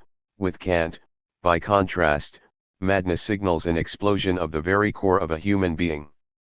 In precisely the same way, the Fichtian non-self is not a negation of the predicate, but an affirmation of a non-predicate. It is not "this isn't a self," but "this is a non-self," which is why it should be translated into English more often as non-self rather than not self. 50. Fichte starts with the thetic judgment, ich equals ich, pure immanence of life, pure becoming, pure self-positing, Tathandlung, the full coincidence of posited with positing. I am only through the process of positing myself, and I am nothing but this process. This is intellectual intuition, this mystical flow inaccessible to consciousness. Every consciousness needs something opposed to itself. Now and here is the key: the rise of non-ich out of this pure flow is not delimited from ich, it is a pure formal conversion, like Hegel's passage from being to nothingness. Both ich and non-ich are unlimited, absolute. How, then, do we pass from non-ich to object as not-ich? Through Anstoß, this extimate obstacle. Anstoß is neither nicht-ich nor object. Anstoß is neither absolutely nothing nor something, it is nothing counted as something. The distinction between form and content on which Fichte insists so much is crucial here. As to its content, Anstoß is nothing; as to its form, it is something. It is thus nothing in the form of something. This minimal distinction between form and content is already at work in the passage from the first to the second thesis. A equals A is the pure form, the formal gesture of self-identity, the self-identity of a form with itself. Non-self is its symmetrical opposite, a formless content. This minimal reflexivity is also what makes the passage from A equals A to the positing of non-self necessary. Without this minimal gap between form and content, the absolute self and the absolute non-self would simply and directly overlap. In the preface to the second edition of the Critique of Pure Reason, Kant contends that all possible speculative knowledge of reason is limited to mere objects of experience. But our further contention must also be duly borne in mind, namely, that though we cannot know these objects as things in themselves, we must yet be in the position at least to think them as things in themselves, otherwise we should be landed in the absurd conclusion that there can be appearance without anything that appears. 51. Is this not exactly the Hegelian Lacanian thesis, however? Is not the supersensible which is appearance qua appearance precisely an appearance in which nothing appears? As Hegel put it in his Phenomenology, beyond the veil of appearances, there is only what the subject puts there. This is the secret of the sublime that Kant was not ready to confront. So we turn back to Fichte. Is not the Anstoß precisely such an appearance without anything that appears, a nothing which appears as something? This is what brings the Fichtian Anstoß uncannily close to the Lacanian objet petit, the object cause of desire, which is also a positivization of a lack, a stand-in for a void. Some decades ago, Lacan invited ridicule when he stated that the meaning of the phallus is the square of -1, but Kant had already compared the thing in itself as ens rationis to a square root of a negative number. 52. It is insofar as we apply this comparison also to Fichte's Anstoß that the Kantian distinction between what we can only think and what we can know assumes all its weight. We can only think the Anstoß, we cannot know it as a determinate object of representation. The posited presupposition. To recapitulate, Fichte's attempt to get rid of the thing in itself follows a very precise logic and intervenes at a very precise point in his critique of Kant. Let us recall that, for Kant, the thing is introduced as the X that affects the subject when it experiences an object through its senses. The thing is primarily the source of sensuous affections. If we are to get rid of the thing, it is thus absolutely crucial to show how the subject can affect and act upon itself, not only at the intelligible level but also at the level of affections. The absolute subject must be capable of temporal auto-affection. For Fichte, this I's sentimental auto-affection by means of which the subject experiences its own existence, its own inert given character, and thus relates to itself as passive, as affected, is the ultimate foundation of all reality. This does not mean that all reality, all experience of the other as inert/resisting, can be reduced to the subject's self-experience. It means that it is only the subject's passive self-relation which opens the subject up to the experience of otherness. Therein culminates Fichte's entire effort, in the deployment of the notion of the subject's sensuous auto-affection as the ultimate synthesis of the subject and the object. If this is feasible, then there is no longer the need to posit, behind the transcendentalized spontaneity, the unknowable noumenal X that the subject really is. If there is genuine self-affection, then the I is also able to fully know itself, that is, we no longer have to refer to a noumenal I or he or it, the thing that thinks, as Kant does in the Critique of Pure Reason. And, thereby, we can also see how Fichte's urgency to get rid of the thing in itself is linked to his focus on the ethico-practical engagement of the subject as grounded in its freedom. If the subject's phenomenal experience is just the appearance of an unknown noumenal substance, then our freedom is just an illusory appearance and we are really like puppets whose acts are controlled by an unknown mechanism. Kant was fully aware of this radical consequence and, perhaps, all of Fichte can be read as an attempt to avoid this Kantian deadlock. But, one may ask, does this assertion of the subject's capacity to get to know itself fully not contradict Fichte's focus on the subject as practically engaged, struggling with objects/obstacles that frustrate its endeavors, and thereby as finite? So can only an infinite being fully know itself? The answer is that the Fichtean subject is precisely the paradoxical conjunction of these two features, finitude and freedom, since the subject's infinity is itself an aspect of its finite condition. The key here is again provided by Fichte's notion of the mutual delimitation of subject and object, self and not self. Every activity is posited in / as the object only insofar as the self is posited as passive, and this positing of the self as passive is still an act of the self, its self-limitation. I am only a passive X affected by objects insofar as I posit myself as a passive recipient. Seidel ironically calls this the law of the conservation of activity.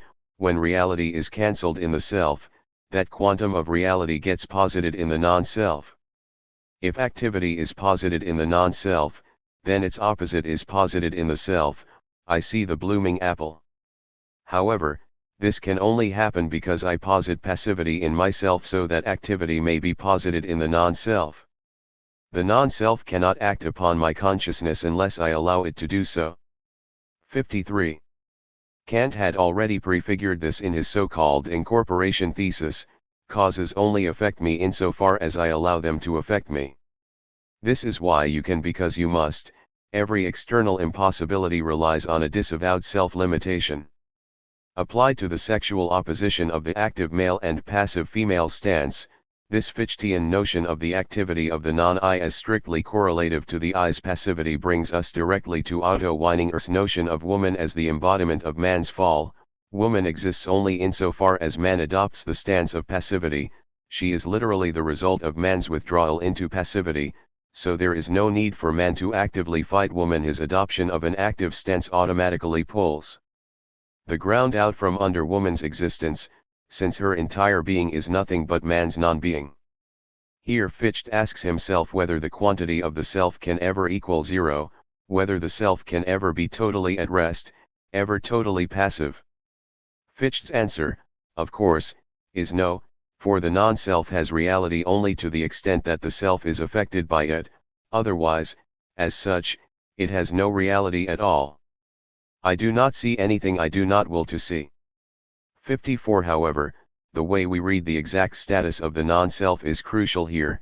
If we read it in accordance with the Kantian infinite judgment, that is, as a non-self that comprises self itself, then, prior to positing objectivity, the constituting/constitutive gesture of it should be an immobilization, a withdrawal, a self-emptying of the non-self, a self-reduction to a zero which is the self. This reduction to zero opens up the space, literally, for its activity of positing/mediating. Fichte gets caught in a circle here. His first proposition is, A equals A, ich equals ich, i.e., absolute self-positing, pure substanceless becoming, Tathandlung, intellectual intuition. Then comes the second proposition, A equals non-A, ich equals non-ich, the self posits a non-self which is absolutely opposed to it. Here enters the absolute contradiction. Then comes the mutual limitation which resolves the self-contradiction in its double form, practical and theoretical. The self and the not-self are at the same level, divisible. 55 The ambiguity here lies in the fact that the absolute self of the first principle is not something, it is simply what it is. 56 Only with delimitation.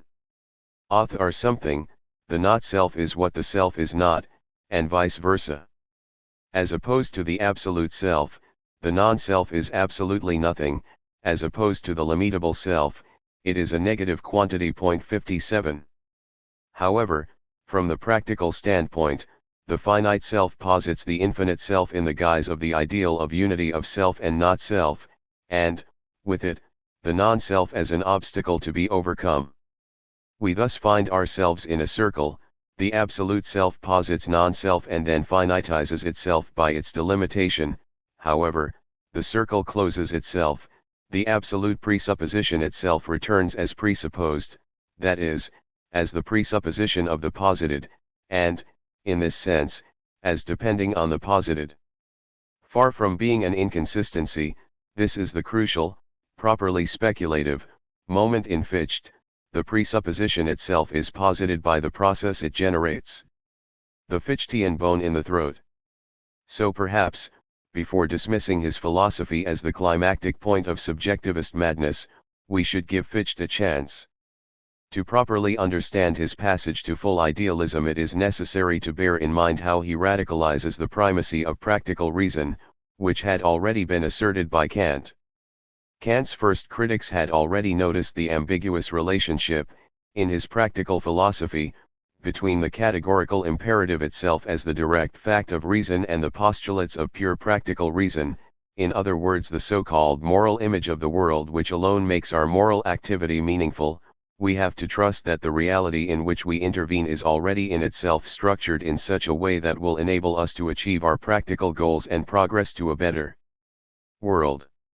Kant's premise is that these postulates, the entire moral image of the world, do not have the same direct and unconditional status as does our moral awareness, but are the result of a secondary reasoning on the cognitive implications of our moral awareness.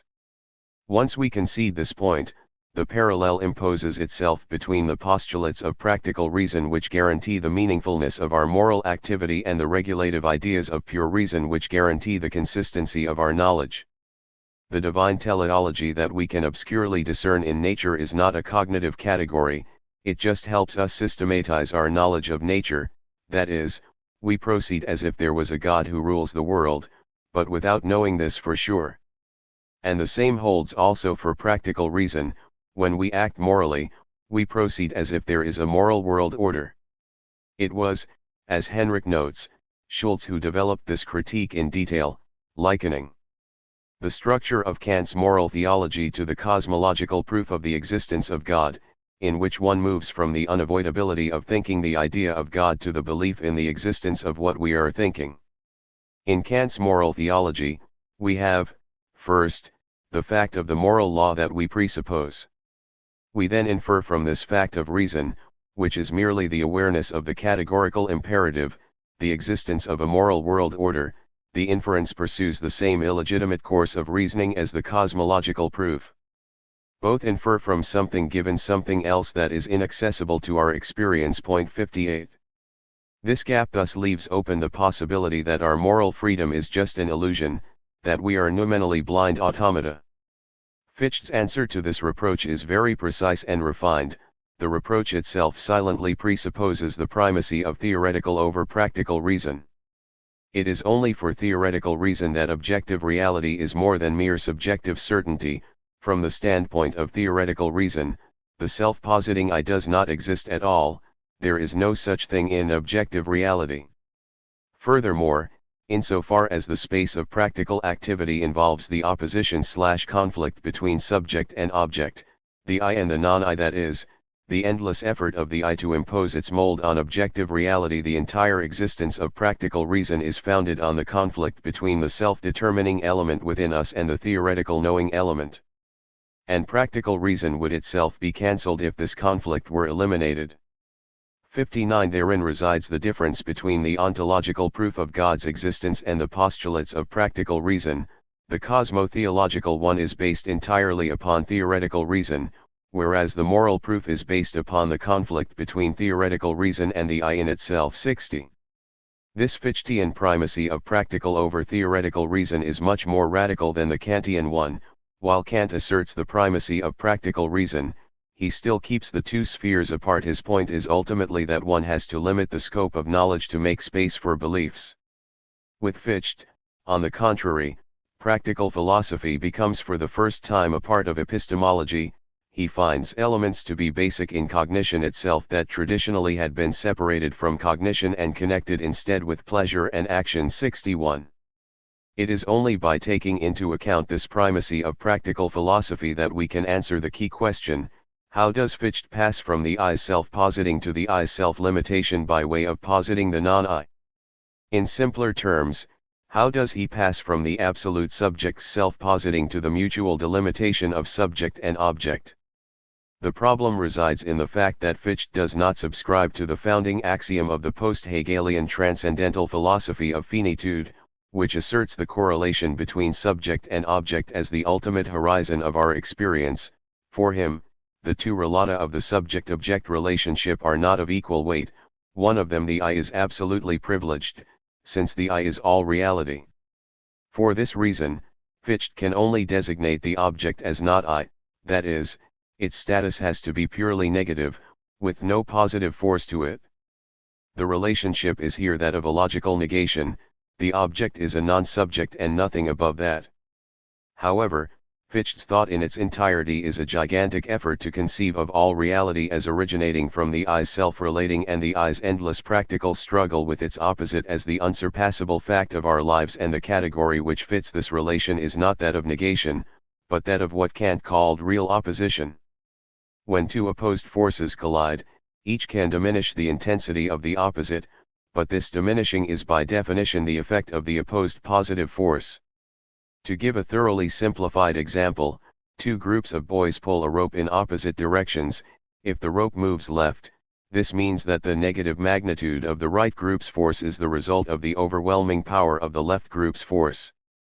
According to Henrik, Fichte ultimately cheats here. His whole construction of the not I is based upon confusing logical negation and real opposition. In other words, he treats what he introduces as the result of a logical negation as a positive counterforce. Kant takes it for granted that such a reduction of reality in one particular is due to a real force in another particular. The ontological status of being a negative particular depends, in some respect, on some other particulars being positive. By way of contrast, Fichte assumes that all reality has to be found in the self. He therefore cannot avoid saying that the non-self is nothing but an X that reduces the self's reality. This is the origin of Fichte's infamous and unsettling theory of the Anstoß, the impulse that takes place in the activity of the self and brings about its reflecting on itself. Fichte's assumption that there is absolute reality in the self depends entirely on his smuggling in a real ontological negation, by way of the negative element in the term not self. Fichte simply calls the object the not self, and then he introduces the idea of its being negative. Now he means that the being negative of the not self is an ontological negativity, and only negative in this sense. This is obviously a philosophical sleight of hand, a shell game, in which Fichte shifts the meaning of his terms. 62. Note Henrik's excessively aggressive dismissal of Anstoß, betraying traces of uneasiness and bearing witness to his inability to perceive the inner necessity of Anstoß. True, Fichte himself was not able fully to account for the precise status of Anstoß. However, the urge that pushed him to introduce this notion was absolutely consistent with the deepest logic of his thought. What Fichte failed to see was that, in the subject-object relationship, the subject is a negative entity, a pure self-relating negativity, which is why, in order not to implode into itself, it needs a minimum of objectal support. That is to say, although Fichte repeatedly emphasizes how the subject is not a thing but a self-relating process, a Tathandlung, he conceives of the subject in an all too positive way when he claims that the absolute I is all reality. The subject is, on the contrary, a whole in reality. As such, the I is in no position to transfer its reality onto the not I, on the contrary, it is itself in need of a little bit of reality to regain its minimum consistency. What this means is that the subject by definition cannot be complete, it is in itself thwarted, the paradoxical result of its own failure to be. To describe it in the simplified terms of the loop of symbolic representation, the subject endeavors to adequately represent itself, this representation fails, and the subject is the result of this failure. Recall what one might be tempted to call the Hugh Grant paradox: the hero tries to express his love to his beloved, only to get caught in stumbling and confused repetitions, yet it is in this very failure to deliver his message in a perfect way that he bears witness to its authenticity. Is not Fichte himself unexpectedly on the track of this same insight when he shifts from the term Vorstellen to the word Darstellen? But what now does representation present? As soon as I have arrived at presentation from representation, the question what is represented, has an entirely different meaning. In representation, of course, it would be the object that is represented. But what is presented in the representation in the sense of Darstellen? The answer is obvious, the self. 63. And here we come to the crucial point, the otherness, the stranger in my very heart, which Fichte endeavored to discern under the name of Anstoß, is this bone in the throat which prevents the direct expression of the subject. Which means that the minimal emptying of subject, the reduction of its reality, is constitutive of subjectivity. The subject is caught in its loop because it is not all, finite, lacking, because a loss of reality is co-substantial with it, and Anstoß is the positivization of this gap. Anstoß is the in itself in the mode of for the subject/self. A century and a half later, Lacan called this same bone in the throat the objet petit. Insofar as the subject is the name for self-relating absolute negativity, Anstoß as the minimal form of not I is not a negation of the subject's reality, but, on the contrary, the result of the negation which is the subject. One does not begin with a positivity which is then negated, one begins with negation, and the object's positivity is the result of the negation of this negation. Or, to put it in Lacanese, the object has no positive substantial being of its own, is nothing but the positivation of a lack, not a lacking object, but an object which positivizes a lack, whose positivity is nothing but a positivized negativity. It is here that imagination enters. This positivization of a lack is the zero-level imagination. At its most radical ontological level, imagination fills in the void/lack that is the subject, that is, what the subject originally imagines is its own objectal counterpoint, itself as a determinate being. It is crucial to grasp correctly here the link between imagination and representation. Although closely connected, they are not simply the same, there is a very precise distinction between the two. First, representation. How does Fichte come to representation as the mediating moment between subject and object, between the I and the not I? Again, his idea is not the simple commonsensical notion of representation as the subjective stand-in of an object. Here Henrik is again worth quoting in detail. If the self is absolute reality itself, its reality cannot be reduced. Since the relation between the subject and the object is the relation between the real and the negative, no real relation between the real and the negative is possible. Therefore, only a logical relation that excludes any real relation between the two of them will do. A real relation between the two of them presupposes some third mediating element. This element must have the character of the subject to a certain degree, and just as this element has the character of the self only to a certain degree, so also it is affected by the object. In this third element, the self itself is not limited. The limitation of the self would be impossible, if the self really is all reality. Nonetheless, there is something that is limitation. So conceived, limitation is an entity that makes the relation between subject and object possible. In this respect, the limited relation between subject and object is the elementary ontological status of representation. 64. So why can the subject not simply be limited by the object? Not because the subject is absolute in the naive sense of being the all-encompassing reality, but precisely because it is finite, caught in its self-relating loop and therefore unable to step out of itself and draw a line of delimitation between subjective and objective. Every limit the subject draws is already subjective. In other words, for the subject to be able to draw a clear objective limit between itself and the not I, its objectivity, it would have to break out of its own loop and adopt a neutral position from which it would have been possible for the subject to compare itself with objectivity. The subject cannot simply be limited by the object because it is caught in its own loop, that is, because every relation it entertains with objectivity is already a mode of self-relating. The subject's direct relation to the object cannot be a relation of real opposition between two positive forces delimiting each other, but only a purely logical relation between the subject and an empty negative X, not even the Kantian thing in itself. We can now see why representation needs to be supplemented by imagination proper, since the field of representations remains within the loop of the subject's self-relating. It is by definition always inconsistent, full of lacunae, which the subject must somehow fill in to create a minimally consistent whole of a world, and the function of imagination is precisely to fill in these gaps. Now we can also see clearly the difference between representation and imagination. Representation is the subjective mode of objectivity, while imagination is the objective mode of subjectivity. In other words, while representation represents something, imagination represents nothing. Fichte did not see all of this clearly, which explains why he often seems to be using imagination simply as a name for the subjective positing of objectivity, that is, for subjective objectivity. But Kant already had a presentiment of the underlying true raison d'être of imagination. It arises because the subject is finite and boundless, with no externality. This is why the synthesis through imagination is needed to constitute reality.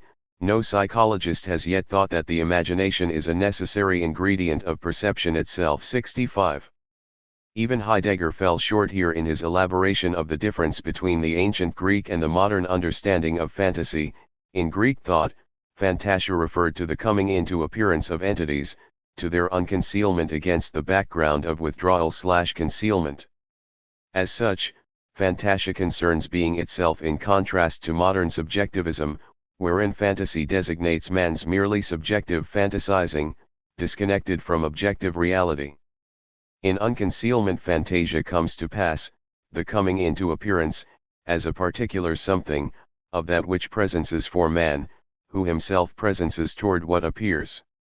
Man as representing subject, however, fantasizes, i.e., he moves in imaginatio, in that his representing imagines, pictures forth, whatever is, as the objective, into the world as picture. 66.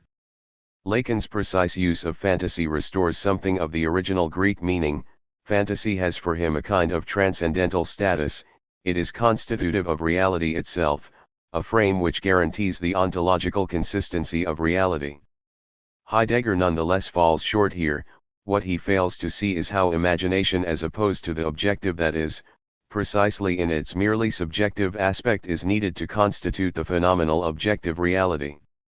Things become even more complex when Fichte tries to show how, out of the play of subjective imagination, which is entirely contained within the loop of the mind's self-relating, the necessary belief in an external world independent of our perception/imagination arises. The I's self-limitation and its constant overcoming first constitute a play of imagination within which consciousness in a state of dreaming can be understood as related to itself, so that it experiences itself as wavering, or as moving into and out of states freely. It is thus not really determined by anything that could adequately be described as an object. 67. So, again, how do we pass from here to the external world? Fichte's answer is beautifully paradoxical. It is not that, in its representations, the eye stumbles upon something which so resists the free play of its imagination that it can only be accounted for as an external counterforce. On the contrary, The problem the I resolves with the thesis of external reality is that of its own full self-awareness as a mind. What happens in the mind must be posited for it as mental. Here again, a longer passage from Henrik is unavoidable. First, sensations are nothing but states of the mind. In order to know them as mental, that is, to have them for the mind as such, we must distinguish sensations from something that is not mental at all.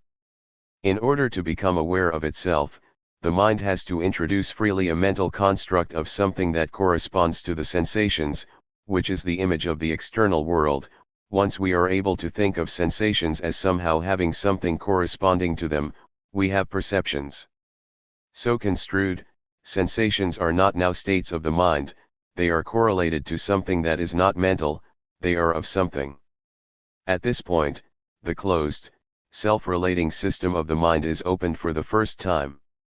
To the question what is the world, we may now offer the following answer: it is the indeterminate dimension of correlates to the states of our minds. Point 68. It is easy to see the paradox here. The mind has to posit something as not mental in order to become aware of itself as mind, and this non-mental X is again a mental construct of something that corresponds to the sensations, so the closed, self-relating system of the mind is opened for the first time, but it is obviously a false opening, because it is open towards something which is again a mental construct. Is the absurd subjectivist sleight of hand not clearly discernible here, i.e., is Fichte not clearly claiming that what is outside the mind is nothing but a construct of the self-reference of the mind itself? 69. The mistake again is to conceive of this constellation only in a theoretical mode of subjectivity. If one adopts the stance of a passive neutral observer, then the objective correlations to our sensations remain purely mental, lacking any real counter-force able to resist the subject. Within this mode, of course, all I have direct access to are my sensations, and all other entities are my mental constructs. In short, if Fichte were to have remained at this level, he would have really been a Berkeleyan subjectivist. So the key question is, how does the relationship between subject and object become one of real opposition, that is, how does the external world become a real opposing force to the I? According to Fichte, this happens only when our mind adopts a practical stance towards the world. In the theoretical observational stance, it is easy to conceive of reality as a mere dream that unfolds in front of our eyes, but reality hurts and resists us once we start intervening in it and trying to change it. Here enters, of course, Fichte's infamous spurious infinity. The practical self can never totally overcome the resistance of the not I, so the self's original practical constitution is a striving, ultimately the endless ethical striving to create a reality that would fully conform to the moral ideal. Point 70. Here, however, another surprise awaits us. Fichte does not remain at the level of abstract/indeterminate striving, but tries to show how this striving becomes determinate in the guise of a particular object, and the name he chooses for this object, which is determinate striving, is none other than drive. What begins as indeterminate striving becomes determinate, once it is an object of thought. We may well wonder what this object is which simultaneously has the nature of striving. Fichte's answer: this object is a drive. 71. The parallel with Freud is here truly breathtaking, in exactly the same way that, in Fichte's conception of drive, striving is posited as such, the drive for Freud is always irreducibly linked to a partial object. Fichte accomplishes here a crucial step beyond subjectivism, which Lacan himself was not able to make until his Seminar 11. Prior to this date, Lacan really did not know what to do with the Freudian drive or libido. Basically, he reduced it to the scientific objectification/reification of the authentic intersubjective reality of desire. Only with Seminar 11 was Lacan able to think the Freudian drive as an uncanny undead partial object. The first modern theology. Only against this background of Fichte's complex position can we properly approach the genealogical topic of Jacobi's necessary role in the passage from Kant to Fichte. Fichte's reaction to Jacobi's criticism of Kant is paradigmatic of how a true philosopher proceeds, fearlessly running against the grain of the predominant common sense. Jacobi claimed that Kant was inconsistent in his clinging to the notion of a thing in itself, the only truly consistent transcendental philosophy would have been transcendental egoism, the denial of the real givenness of other minds, and of any knowledge of an external world. We are never in contact with anything other than our own minds, even our most immediate sensations are nothing but qualifications of our mental states. Kant should have had the courage to teach this theory, but he shrank from it. 72 For Jacobi, of course, this result is patently absurd, self-refuting, a clear example of the kind of blind alley down which philosophical speculation can lead. He mentions it merely in order to step out of the domain of philosophy and advocate a return to the original irrational beliefs of humanity. Philosophy could never be a satisfactory explication of reality, since any philosophy whatsoever, once made consistent, inevitably denies fundamental beliefs that no human life can abandon. 73 Fichte, however, did not shrink from the full implications of Kant's transcendentalism. He met Jacobi's challenge and openly endorsed what Jacobi had deemed an absurd possibility. Note how the triad Kant-Jacobi-Fichte reverses the expected normal succession of philosophical positions. It is not that a halfway position is first radicalized to its consistent but absurd conclusion and then rejected. On the contrary, what is first treated as a reductio ad absurdum, proposed ironically as a plainly nonsensical and self-defeating radicalization, is then taken seriously and fully endorsed. The truly tragic position here is Jacobi's. He outlined the contours of an extreme position he abhorred, with the critical intent of combating tendencies that might lead towards it, but his efforts had the unintended consequence of providing a program for his opponents to follow to understand the world in terms of the self-referential nature of the mind. 74. The key question is thus, how did what appeared to Jacobi as a nonsensical transcendental egoism suddenly become a viable philosophical option? What changed in the underlying presuppositions? This brings us to what Henrik repeatedly analyzes as Fichte's fundamental insight, the core of which is the critical rejection of the self-reflective model of self-consciousness. Self-consciousness cannot be accounted for as a second-level consciousness, a mind turning its eye upon itself, taking itself as its object. That is, it is not that there is first a consciousness of objects and then the mind bends back and makes itself its object. This would involve an infinite regress, plus it would leave unanswered the simple question, when I see myself as an object, how do I recognize it as myself? It is, rather, that I must in a certain way already be pre-reflexively acquainted with myself in order to be able to recognize myself in the object of reflection. But Fichte does not stop here. With this vague notion of a pre-reflexive self-awareness or self-acquaintance, he develops all the consequences of the failure of the self-reflexive model of self-consciousness, the first of which is his own version of Lacan's axiom ilny apod a metalanguage. Self-consciousness is caught in an inescapable circle or, rather, a self-referential loop. A human mind is not only aware of itself, it exists only through this awareness, for itself. The faculty of representation does not exist at all except for the faculty of representation. There is no mind plus something for which it is that would entail a separation between the mind and its being for X. There is no access to the mind from the outside, and there is no mind that is not already for itself. The very essence of the mind is its self-referential character. 75. There is thus no objective approach to self-consciousness. If we look at it from the outside, it disappears, dissolving into an objective psychophysical process. The faculty of representation exists for the faculty of representation and through the faculty of representation. This is the circle within which every finite understanding, that is, every understanding that we can conceive, is necessarily confined. Anyone who wants to escape from this circle does not understand himself and does not know what he wants. 76. Note here the absolutely crucial invocation of finitude. The circle holds for every finite understanding. What this means is that the self-relating loop of the I is not a sign of its absolute/infinite power, but, on the contrary, the sign of its finitude. So when we read in Fichte what can only appear to common sense as ridiculously overblown statements about the absolute I positing itself and then, within the absolute I, oppositing the finite I and the finite non-I, we should always bear in mind that the I's self-positing is not a miracle performed by a quasi-divine infinite entity which acts as causa sui. On the contrary, the closed loop of self-relating is the sign of the I's ultimate finitude, of its being caught within its own horizon, of being itself only for itself. The key term positing is to be opposed here to reflecting. In self-consciousness, the I does not reflect upon itself as its own object, it directly posits itself, which means that we cannot even distinguish between the positing subject and the subject as the result of this positing. As Fichte puts it, the I absolutely posits itself as positing, it is nothing but the process of its positing. Fichte's formulation is very precise and has to be taken literally. It is not just that the mind relates to itself, the mind is nothing but this process of self-relating. Therein lies the circle or loop Fichte talks about.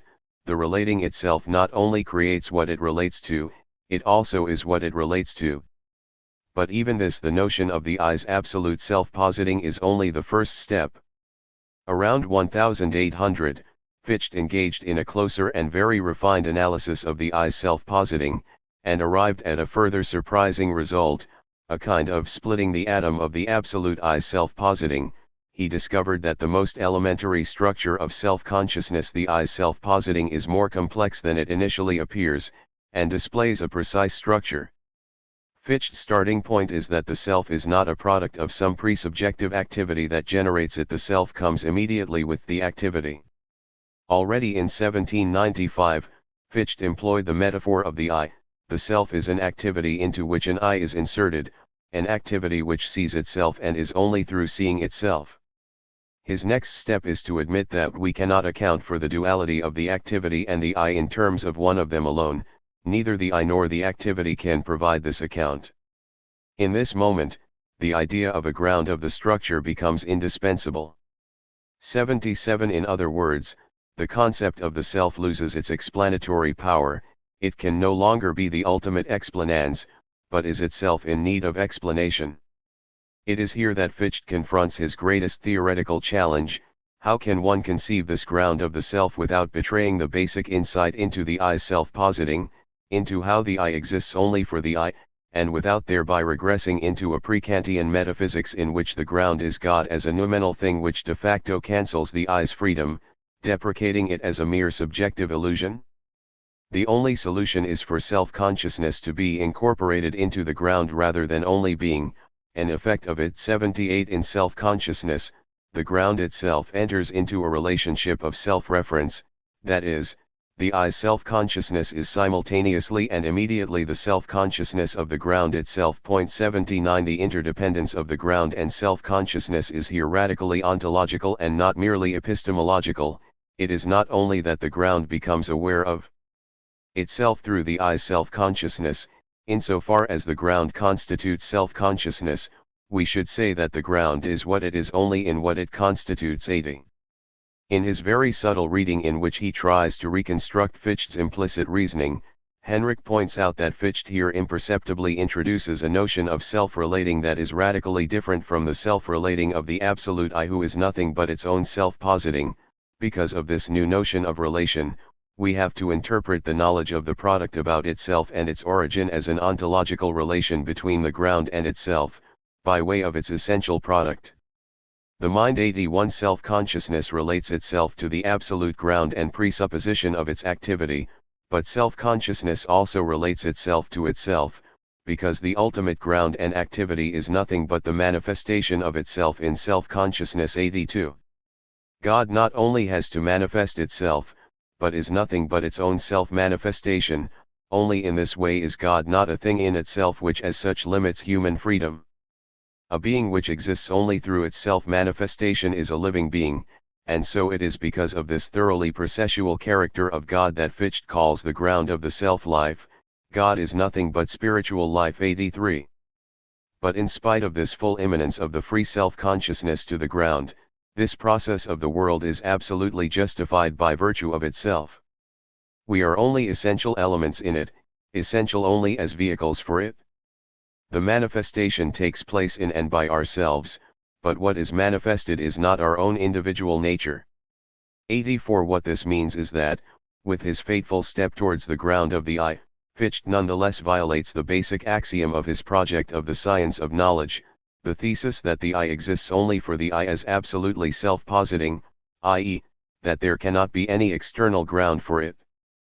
Fichte's passage to theology is thus again not simply a consequence of the insight into how the self-positing I is an illusion of groundless self-relating which would have imploded into nothingness without an external supporting ground.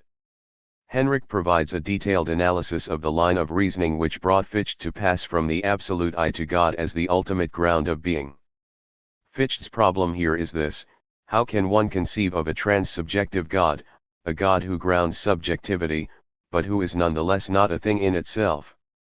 The problem is strictly homologous to that of the Marxist notion of class consciousness, how to conceive of the self-consciousness's dependence on the ground without falling into economic reductionism and conceiving self-consciousness as a mere ideological effect of the economic material process which is the only real. 85. Henrik is right to try to explicate Fichte's implicit reasoning, but perhaps he is not clear enough in showing how Fichte's oscillations and ambiguities demonstrate two things simultaneously: that there is a deep necessity involved in accomplishing the step to the ground of the self's freedom, and to the irreducible multiplicity of selves which coexist within this ground, and that, within Fichte's horizon, it is impossible to accomplish this step. In other words, that all of Fichte's reasoning is false and ultimately irrelevant here. In short, Fichte is confronting the real of his thought, something simultaneously both necessary and impossible.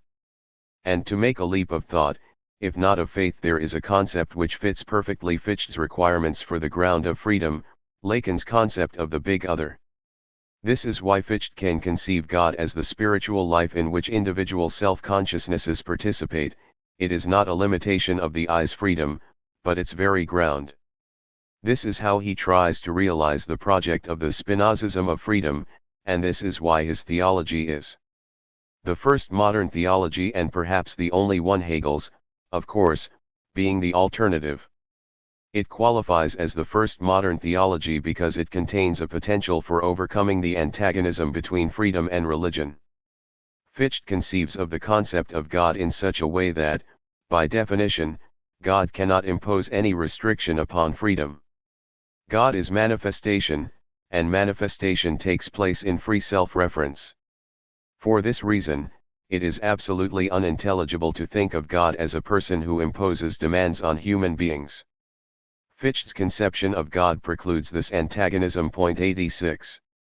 As Henrik demonstrates, Fichte cannot resolve the problem of the multiplicity of I's, not only how to account for it, i.e., describe its genesis, but how even to conceive of it. That is to say, the moment Fichte introduces the idea of a pre-subjective ground of the I, he has to confront the question of how a multitude of I's can coexist and interact within this shared ground. The problem here is that, once we accept the premise of a pre- and trans-subjective order which serves as the subject's shared ground, the order in which these distinct selves exist would prove not to be mental at all.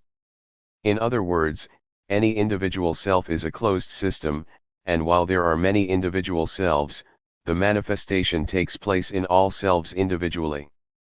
In order for us to account for the existence of such an order of different selves, we would have to violate Fichte's methodological principle, because now we would invoke a non-mental structure that is, nevertheless, essential for understanding what the mind is. 87.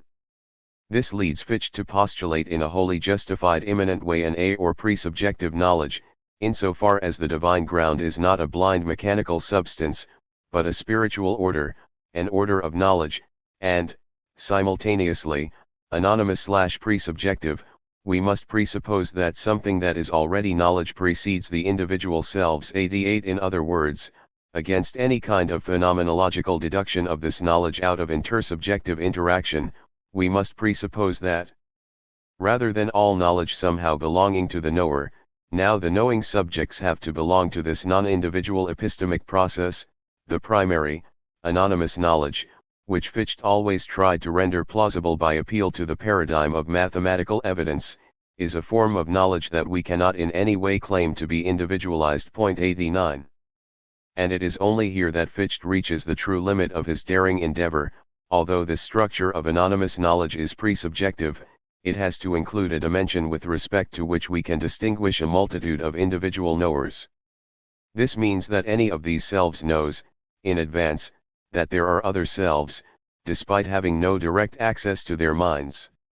90. The problem Fichte struggles with here corresponds perfectly to the problem in Claude Lévi-Strauss's structural anthropology solved by Lacan: what kind of subject fits the symbolic structure?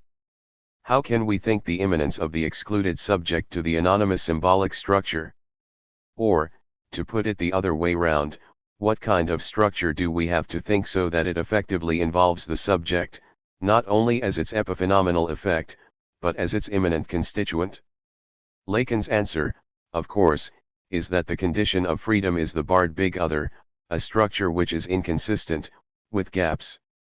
As Henrich demonstrates in a detailed reconstruction of Fichte's reasoning, the close analysis of the structure of subjective self-relating reveals a split in the midst of subjectivity, a split between the subject's immediate self-acquaintance and a moment of knowledge which is not yet subjectivized but remains anonymous. Is this not precisely the split between $ and S2, the signifying chain of knowledge? How can the two be mediated? Through S1, which represents the subject in the chain of knowledge at the site of its inconsistency.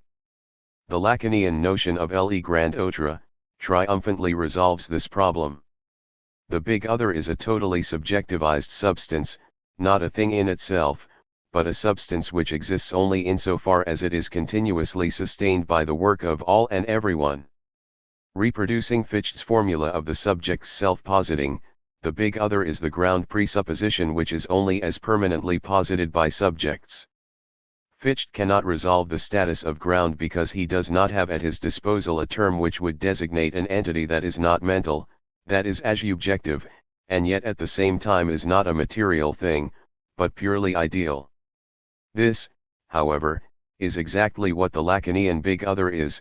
It is definitely not mental, it does not belong to the order of the subject's experience, but it is also not the pre-symbolic material real, a thing or process in reality independent of subjectivity. The status of the big other is purely virtual, as an ideal structure of reference, that is, it exists only as the subject's presupposition. The Lacanian big other also resolves the problem of the plurality of subjects. Its role is precisely that of the third, the very medium of the encounter between subjects.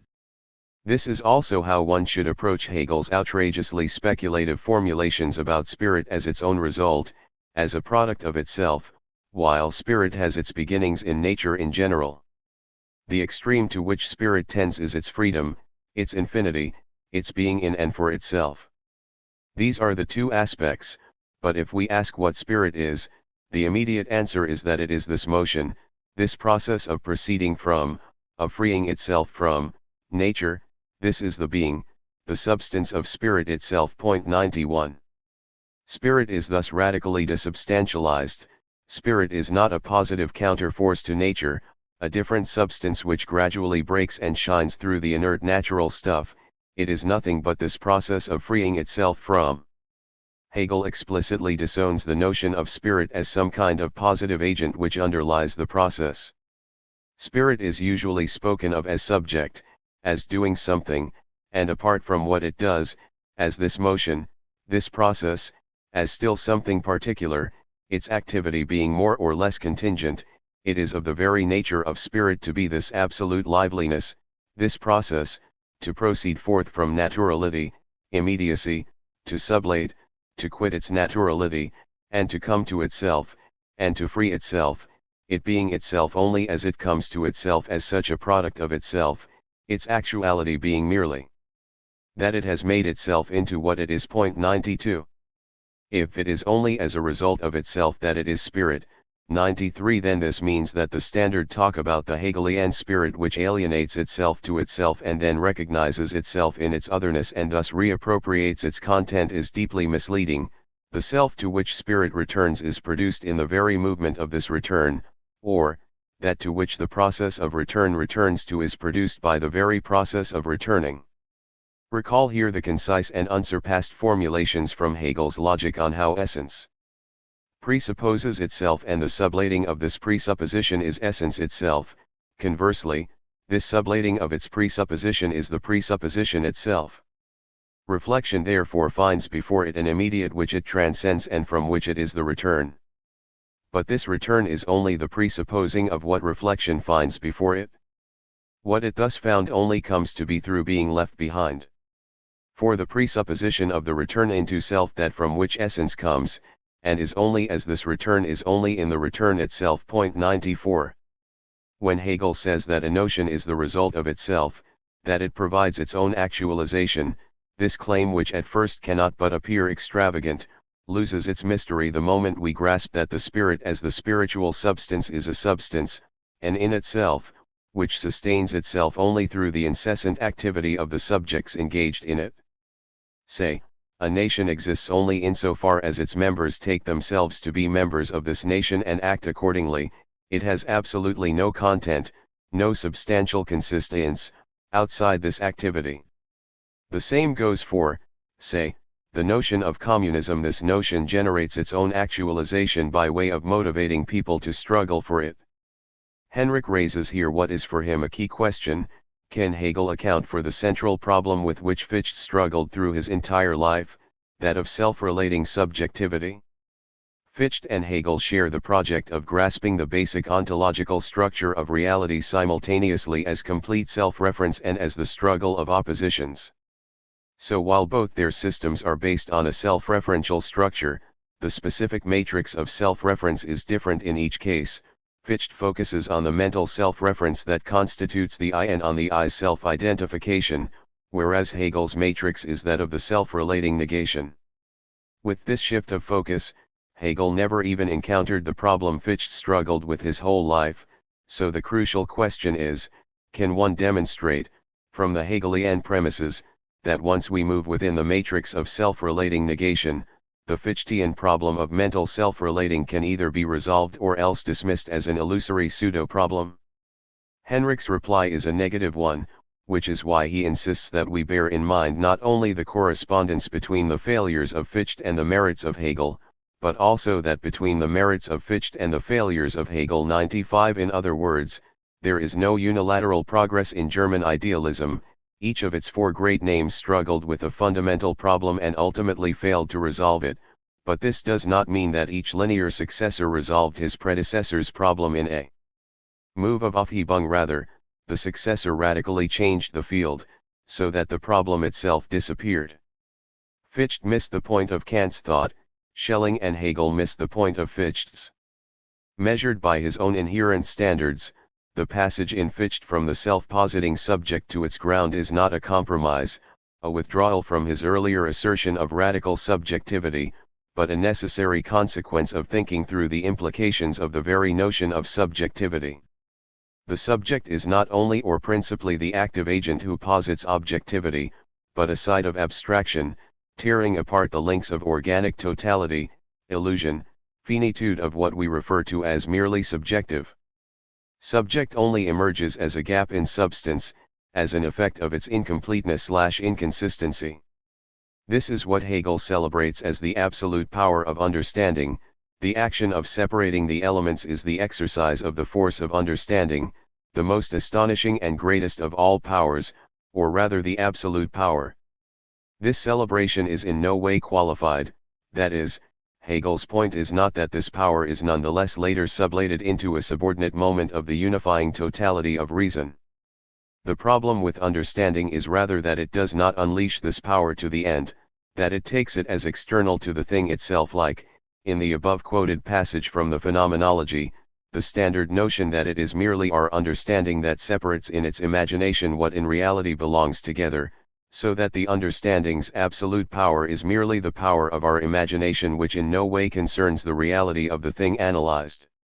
We pass from understanding to reason not when this analyzing, or tearing apart, is overcome in a synthesis which brings us back to the wealth of reality, but when this tearing apart is displaced from being merely a power of our mind onto things themselves, as their inherent power of negativity. And the key dialectical insight is that the synthesis, the bringing together of what was torn apart by understanding, is the absolute, most radical, act of tearing apart, a violent imposition of unity. Henrik correctly locates Hegel's great breakthrough, the moment Hegel became Hegel, at the precise point where he dropped the methodological distinction between the critical and the systematic discourses, 96 between the critical analysis of the notions of understanding and the positive deployment of the categories in the guise of a constructive system of reason. The positive system of reason is nothing but the way towards itself through the dialectical analysis of the categories of understanding. He also correctly claims that this tension nonetheless persists in the guise of the difference between the phenomenology of spirit and the science of logic. How does the phenomenology relate to the system? Is it an external introduction to it or part of it? The problem is not only an abstract one, it gets complicated by the fact that many of the analyses of the phenomenology are included in the system. What makes Henrik's reflections so interesting is that he relies on them in his critique of Marx. His basic claim is that Marx's project of the critique of ideology depends on the conceptual apparatus of the phenomenology of spirit, which is why, in his critique of Hegel's philosophy of right, Marx cannot properly get Hegel's notion of the state. 97 The problem Hegel struggles with in his philosophy of right is that a fully realized autonomy and freedom do not consist only in accepting and following the will's own law, but also involve requiring that there be a reality that corresponds structurally to the will's own structure. Hegel's answer is that it is the rational state whose good constitution respects the freedom of its citizens. This is the structure in reality that corresponds to the internal structure of the will. 98. For this precise reason, a state is not only an instrument of civil society destined to guarantee the satisfaction of its subjects' particular needs. The subjects do not accept the laws of their rational state because it provides for the fulfillment of all the needs of the natural individual. Instead, the will accepts the state because only with reference to it can the self-reference of the will's own structure be completed. 99 Henrik's critique of Marx should thus in no way be dismissed as a proof that he remains caught up in bourgeois ideology. The Marxist analysis of the state as a structure of class domination misses the crucial problem Hegel was struggling with, leaving the objective issue between Hegel's institutionalism of freedom and socialism entirely unsettled. 100 The price paid for this neglect was that the problem returned with a vengeance in the guise of the Stalinist totalitarian state. Part 2. The Thing Itself, Hegel. Chapter 4. Is it still possible to be a Hegelian today? The main feature of historical thought proper is not mobilism, but the full endorsement of a certain impossibility. After a true historical break, one simply cannot return to the past, or go on as if nothing happened. Even if one does, the same practice will have acquired a radically changed meaning. Adorno provided a nice example with Schoenberg's atonal revolution. After it took place, it was, of course, possible to go on composing in the traditional tonal way, but the new tonal music has lost its innocence, since it is already mediated by the atonal break and thus functions as its negation. This is why there is an irreducible element of kitsch in 20th-century tonal composers such as Rachmaninoff, something of a nostalgic clinging to the past, something fake, like the adult who tries to keep alive the naive child within. And the same goes for all other domains. With the emergence of Plato's philosophical analysis of notions, mythical thought loses its immediacy. Any revival of it becomes fake. After Christianity, revivals of paganism become nostalgic simulacra. Writing, thinking, or composing as if a rupture has not occurred is more ambiguous than it may appear and cannot be reduced to a non-historical denial. Badiou once famously wrote that what unites him with Deleuze is that they are both classical philosophers for whom Kant, the Kantian break, did not happen. But is this really so? Maybe this holds for Deleuze, but definitely not for Badiou. 1 Nowhere is this clearer than in their different handling of the event. For Deleuze, an event really is a pre-Kantian cosmological one which generates a multitude, which is why the event is absolutely immanent to reality, while the Badiouian event is a break in the order of being, the intrusion of a radically heterogeneous order, so that we are clearly in Kantian space.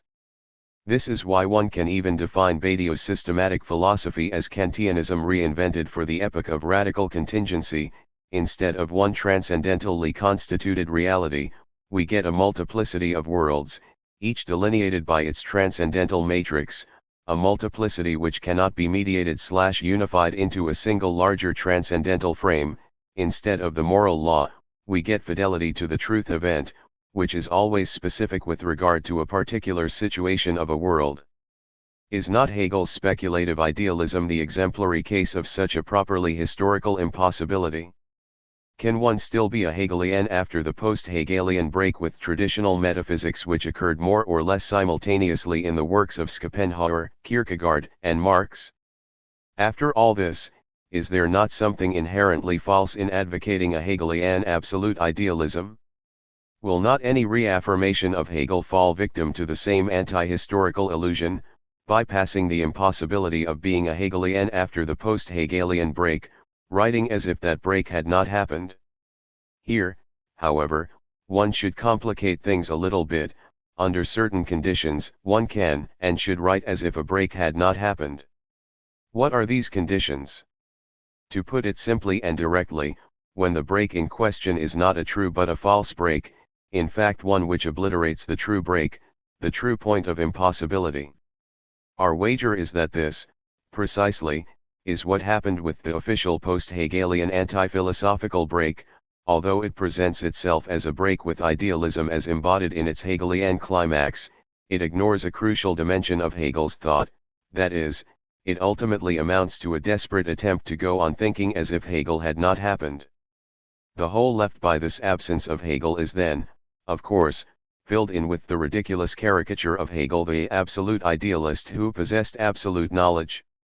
The reassertion of Hegel's speculative thought is thus not what it may appear to be a denial of the post-Hegelian break but rather a bringing forth of that very dimension whose denial sustains the post-Hegelian break itself. Hegel versus Nietzsche. Let us develop this point apropos of Gerard Lerber's posthumously published L'Envers de la dialectique, one of the most convincing and forceful attempts to demonstrate the impossibility of being Hegelian today and, for Lerber, today stands under the sign of Nietzsche. Point 2. Lerber accepts that one cannot refute Hegel. The machinery of his dialectics is so all-encompassing that nothing is easier for Hegel than to demonstrate triumphantly how all such refutations are inconsistent, to turn them against themselves.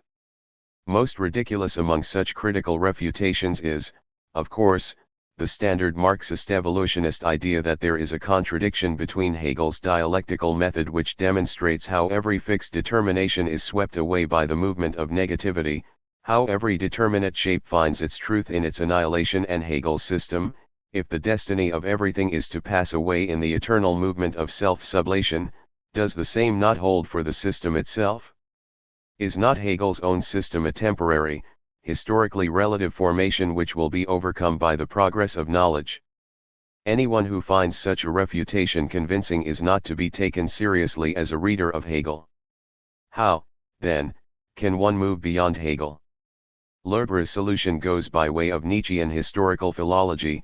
One should bring to light the eminently infrarational lexical choices which are grounded in how living beings cope with threats to their vital interests. Before Hegel sets in motion his dialectical machinery, which swallows up all content and elevates it to its truth by destroying it in its immediate being, a complex network of semantic decisions has already been taken imperceptibly. In uncovering these, one begins to unveil the obverse of the dialectics. Dialectics is also partial. It also obfuscates its presuppositions. It is not the metadiscourse it pretends to be with regard to the philosophies of understanding. 3. Lerber's Nietzsche is decidedly anti-Heideggerian. For Lerber, Heidegger rephilosophizes Nietzsche by way of interpreting the will to power as a new ontological first principle. More than Nietzschean, Lerber's approach may appear Foucauldian. What he aims at is an archaeology of the Hegelian knowledge, its genealogy in concrete life practices. But is Lerber's philological strategy radical enough in philosophical terms?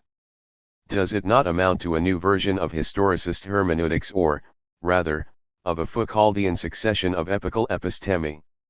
Does this not, if not legitimize, at least render understandable Heidegger's rephilosophization of Nietzsche? That is to say, one should raise the question of the ontological status of the power which sustains particular philological configurations. For Nietzsche himself, it is the will to power; for Heidegger, it is the abyssal game of there is which sends different epical configurations of the disclosure of the world. In any case, one cannot avoid ontology. Historicist hermeneutics cannot stand on its own. Heidegger's history of being is an attempt to elevate historical hermeneutics directly into transcendental ontology. There is for Heidegger nothing behind or beneath what Lerbera calls infrarational semantic choices.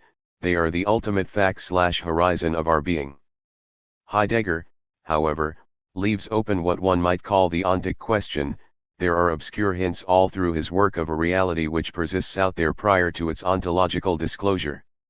That is to say, Heidegger in no way equates the epical disclosure of being with any kind of creation. He repeatedly concedes as an unproblematic fact that, even prior to their epical disclosure or outside it, things somehow are out there, although they do not yet exist in the full sense of being disclosed as such, as part of a historical world. But what is the status of this ontic persistence outside of ontological disclosure? 4.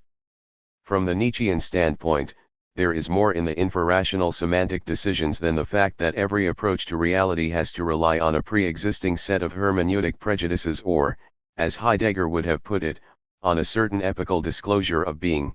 These decisions effectuate the vital pre-reflexive strategy of the will to power. For such an approach, Hegel remains a profoundly Christian thinker, a nihilist whose basic strategy is to repackage a profound defeat, the withdrawal from life in all its painful vitality, as a triumph of the absolute subject. That is to say, from the standpoint of the will to power, the effective content of the Hegelian process is one long story of defeats and withdrawals, of sacrifices of vital self-assertion. Again and again, one has to renounce vital engagement as still too immediate and particular. Exemplary is here Hegel's passage from the revolutionary terror to the Kantian morality, the utilitarian subject of civil society, the subject who wants to reduce the state to being the guardian of his private safety and well-being, has to be crushed by the terror of the revolutionary state which can annihilate him at any moment for no reason whatsoever. This terror is his truth. So how do we pass from revolutionary terror to Kant's autonomous and free moral subject? By way of what, in more contemporary language, one could call a full identification with the aggressor, the subject should recognize in the external terror, in this negativity which constantly threatens to annihilate him, the very core of his subjectivity. In other words, he should fully identify with it. Freedom is thus not freedom from a master, but the replacement of one master with another. The external master is replaced with an internal one. The price for this identification is, of course, the sacrifice of all pathological particular content. Duty should be accomplished for the sake of duty. Lerbera demonstrates how this same logic holds also for language. State and language are two complementary figures of the subject's accomplishment. Here as well as there, the sense that I am and the sense that I enunciate are submitted to the same imperceptible sacrifice of what appeared to be ourself in the illusion of immediacy. 5. Hegel was right to point out again and again that, when one talks, one always dwells in the universal, which means that, with its entry into language, the subject loses its roots in the concrete life world. To put it in more pathetic terms, the moment I start to talk, I am no longer the sensually concrete I, since I am caught up in an impersonal mechanism which always makes me say something different from what I wanted to say. As the early Lacan liked to say, I am not speaking, I am being spoken by language. This is one way to understand what Lacan called symbolic castration, the price the subject pays for its transubstantiation from being the agent of a direct animal vitality to being a speaking subject whose identity is kept apart from the direct vitality of passions. A Nietzschean reading easily discerns in this reversal of terror into autonomous morality a desperate strategy of turning defeat into triumph. Instead of heroically fighting for one's vital interests, one preemptively declares total surrender and gives up all content. Lerbera is here well aware how unjustified the standard critique of Hegel is, according to which the dialectical reversal of utter negativity into a new higher positivity, of catastrophe into triumph, functions as a kind of deus ex machina, precluding the possibility that the catastrophe might be the final outcome of the process. The well-known common-sense argument, but what if there is no reversal of negativity into a new positive order? This argument misses the point, which is that this is, precisely, what happens in the Hegelian reversal. There is no real reversal of defeat into triumph but only a purely formal shift, a change of perspective, which tries to present defeat itself as a triumph. Nietzsche's point is that this triumph is a fake, a cheap magician's trick, a consolation prize for losing all that makes life worth living. The real loss of vitality is supplemented by a lifeless specter. In Lerber's Nietzschean reading, Hegel thus appears as a kind of atheist Christian philosopher. Like Christianity, he locates the truth of all terrestrial finite reality in its annihilation. Reality reaches its truth only through / in its self-destruction. Unlike Christianity, Hegel is well aware that there is no other world in which we will be repaid for our terrestrial losses. Transcendence is absolutely imminent. What is beyond finite reality is nothing but the imminent process of itself. Overcoming. Hegel's name for this absolute imminence of transcendence is absolute negativity, as he makes clear in an exemplary way in the dialectics of master and servant. The servant's secure particular / finite identity is unsettled when, in experiencing the fear of death during his confrontation with the master, he gets a whiff of the infinite power of negativity. Through this experience, the servant is forced to accept the worthlessness of his particular self. For this consciousness was not in peril and fear for this element or that, nor for this or that moment of time. It was afraid for its entire being.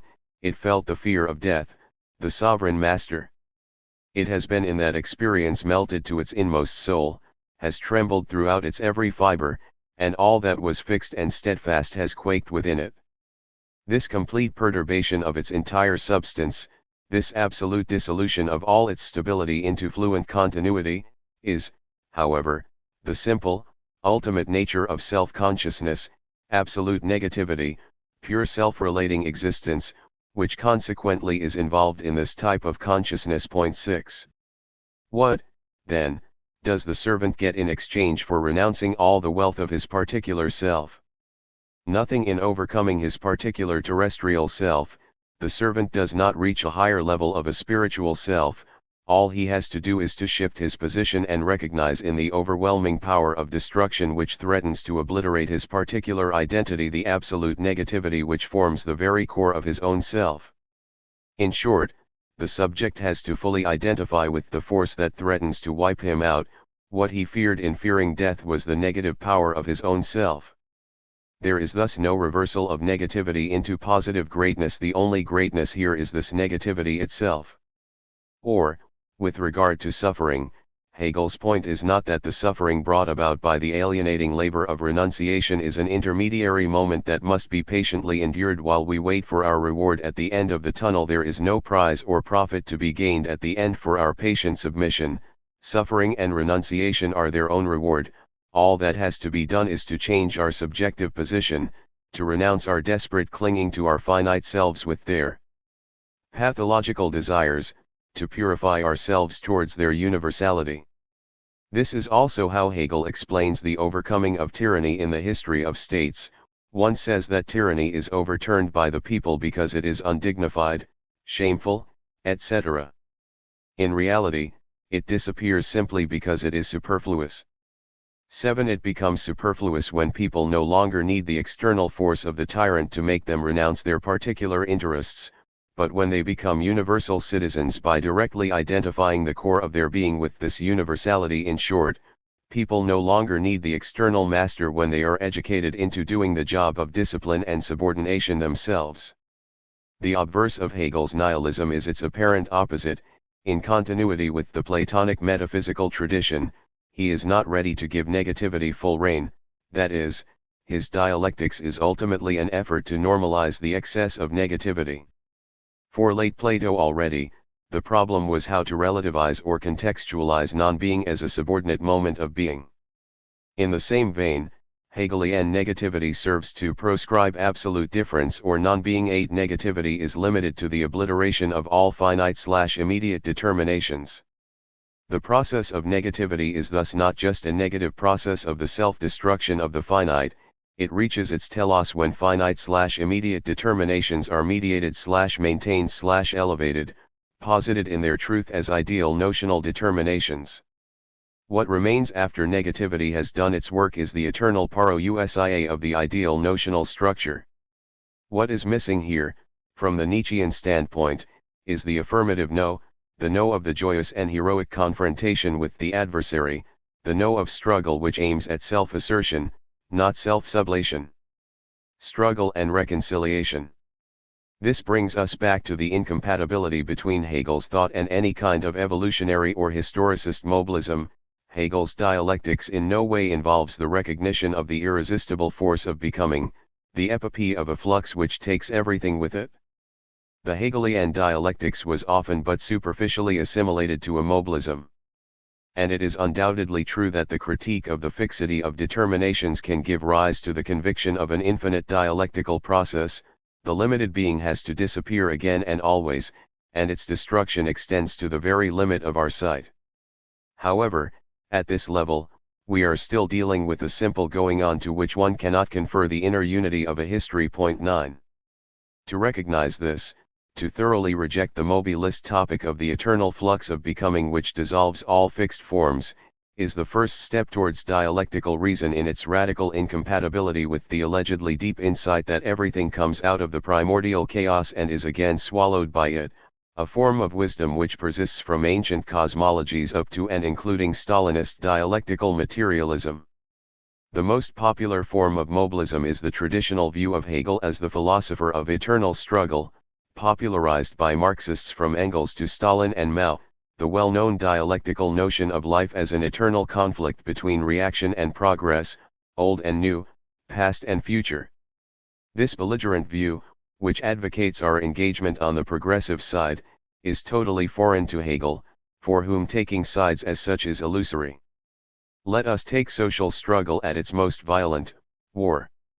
What interests Hegel is not struggle as such, but the way the truth of the engaged positions emerges through it, namely how the warring parties are reconciled through their mutual destruction.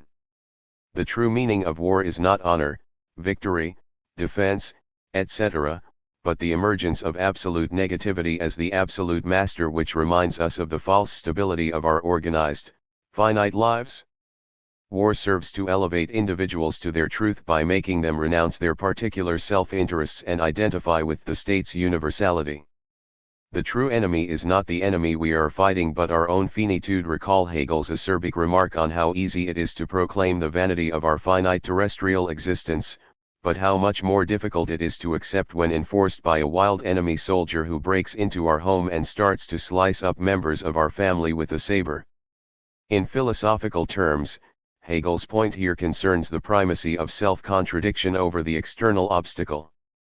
We are not finite and self-inconsistent because our activity is always thwarted by external obstacles, we are thwarted by external obstacles because we are finite and inconsistent. In other words, what the subject engaged in a struggle perceives as the enemy, the external obstacle he has to overcome, is the materialization of the subject's immanent inconsistency. The struggling subject needs the figure of the enemy to sustain the illusion of his own consistency. His very identity hinges on his opposing the enemy, so much so that his victory amounts to his own defeat or disintegration. As Hegel likes to put it, in fighting the external enemy, one fights one's own essence. So, far from celebrating engaged struggle, Hegel's point is rather that every embattled position, every taking of sides, has to rely on a necessary illusion. This brings us to what would have been a properly Hegelian notion of ideology, the misapprehension of the condition of possibility as the condition of impossibility. The ideological subject is unable to grasp how his entire identity hinges on what he perceives as the disturbing obstacle. This notion of ideology is not just an abstract mental exercise, it fits perfectly with fascist anti-Semitism as the most elementary form of ideology. One is even tempted to say, as ideology as such, katexikon. The anti-Semitic figure of the Jew, the foreign intruder who disturbs and corrupts the harmony of the social order, is ultimately a fetishistic objectivization, a stand-in, for the inconsistency of the social order itself, for the immanent antagonism which generates the dynamic of its instability. Hegel's interest in the conflict of the opposites is thus that of the neutral dialectical observer who discerns the cunning of reason at work in struggle, a subject engages in struggle, is defeated, and this defeat brings him to his truth. We can clearly measure here the distance that separates Hegel from Nietzsche, the innocence of exuberant heroism that Nietzsche wants to resuscitate, the passion of risk, of fully engaging in a struggle, of victory or defeat. These are all absent. The truth of the struggle emerges only in and through defeat. This is why the standard Marxist denunciation of the falsity of the Hegelian reconciliation misses the point. According to this critique, the Hegelian reconciliation is false because it occurs only in the idea, while real antagonisms persist in the concrete experience of the real life of individuals who cling to their particular identity. State power remains an external compulsion. Therein resides the crux of the young Marx's critique of Hegel's political thought. Hegel presents the modern constitutional monarchy as a rational state in which antagonisms are reconciled, as an organic whole in which every constituent finds, or can find, its proper place, but he thereby obfuscates the class antagonism which continues in modern societies, generating the working class as the non-reason of the existing reason, as the part of modern society which has no proper part in it, as its part of no part. What Lerber rejects in this critique is not its diagnosis, rather, what is so admirable in this portrait of the dialectician rendered dishonest by his blindness is the supposition that he could have been honest. 10 In other words, instead of rejecting the Hegelian reconciliation as false, Lerber rejects as illusory the very notion of dialectical reconciliation, renouncing the demand for a true reconciliation itself. Hegel was fully aware that reconciliation does not alleviate real suffering and antagonisms. His formula from the foreword to his philosophy of right is that one should recognize the rose in the cross of the present, or, to put it in Marx's terms, in reconciliation one does not change external reality to fit some idea, one recognizes this idea as the inner truth of the miserable reality itself. The Marxist reproach that, instead of transforming reality, Hegel merely proposes a new interpretation of it, thus in a way misses the point. It is knocking on an open door, since, for Hegel, in order to pass from alienation to reconciliation, we do not have to change reality, but rather the way we perceive and relate to it. The same insight underlies Hegel's analysis of the passage from labor to thought in the subchapter on master and servant in the Phenomenology of Spirit. Lerber is fully justified in emphasizing, against Kojève, that Hegel is far from celebrating labor as the site of the productive self-assertion of human subjectivity, as the process of forceful transformation and appropriation of natural objects, their subordination to human goals. All finite thought remains caught in the spurious infinity of the never-ending process of the formation of objective reality which always resists the full subjective grasp, so that the subject's work is never done. As an aggressive activity deployed by a finite being, labor signals above all man's impotence to integrally take possession of nature. 11 This finite thought is the horizon of Kant and Fichte, the endless practico-ethical struggle to overcome external obstacles as well as the subject's own inner nature. Their philosophies are the philosophies of struggle, while in Hegel's philosophy, the fundamental stance of the subject towards objective reality is not that of practical engagement, of confrontation with the inertia of objectivity, but that of letting it be, purified of its pathological particularity. The universal subject is certain of itself, it knows that its thought already is the form of reality, so it can renounce enforcing its projects upon reality, it can let reality be the way it is. This is why my labor gets all the more close to its truth the less I work to satisfy my need, that is, to produce objects I will consume. This is why industry which produces for the market is spiritually higher than production for one's own needs. In market production, I manufacture objects with no relation to my needs. The highest form of social production is therefore that of a merchant.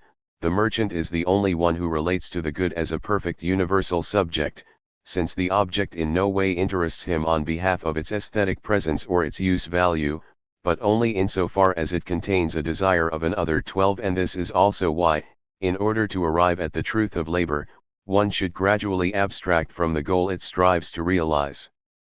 The parallel with war is appropriate here, in the same way that the truth of the military struggle is not the destruction of the enemy, but the sacrifice of the pathological content of the warrior's particular self. Its purification into the universal self, the truth of labor as the struggle with nature is also not victory over nature, compelling it to serve human goals, but the self-purification of the laborer itself. Labor is simultaneously the formation of external objects and the disciplinary self-formation/education of the subject itself. Hegel here celebrates precisely the alienated and alienating character of labor. Far from being a direct expression of my creativity, labor forces me to submit to artificial discipline, to renounce my innermost immediate tendencies, to alienate myself from my natural self. Desire has reserved to itself the pure negating of the object and thereby unalloyed feeling of self. This satisfaction, however, just for that reason is itself only a state of evanescence, for it lacks objectivity or subsistence. Labor, on the other hand, is desire restrained and checked, evanescence delayed and postponed. In other words, labor shapes and fashions the thing. Point 13. As such, labor prefigures thought. It achieves its telos in thinking which no longer works on an external stuff, but is already its own stuff, or, which no longer imposes its subjective/finite form onto external reality but is already in itself the infinite form of reality. For finite thought, the concept of an object is a mere concept, the subjective goal one actualizes when, by way of labor, one imposes it onto reality. For speculative thought, on the contrary, thought is not merely subjective, it is in itself already objective. It renders the objective conceptual form of the object. This is why inner spirit, certain of itself, no longer needs to form/shape nature and to render it spiritual in order to fixate the divine and to make its unity with nature externally visible. Insofar as the free thought thinks externality, it can leave it the way it is. 14. This sudden retroactive reversal from not yet to already is what distinguishes Hegel from all kinds of historicist tropes, including the standard Marxist critical reproach that the Hegelian ideal reconciliation is insufficient, since it leaves reality the way it is, and that what is needed is actual reconciliation through radical social transformation. For Hegel, the illusion is not that of the enforced false reconciliation which ignores the persisting divisions. The true illusion resides in not seeing that, in what appears to us as the chaos of becoming, the infinite goal is already realized. Within the finite order, we cannot experience or see that the goal is truly achieved. The accomplishment of the infinite goal resides only in overcoming the illusion that this goal is not yet achieved. 15. In short, the ultimate deception lies in the failure to see that one already has what one is looking for, like Christ's disciples awaiting his real reincarnation, blind to the fact that their collective already was the Holy Spirit, the return of the living Christ. Lerbera is thus justified in noting that the final reversal of the dialectical process, as we have seen, far from involving the magical intervention of a deus ex machina, is a purely formal turnaround, a shift in perspective.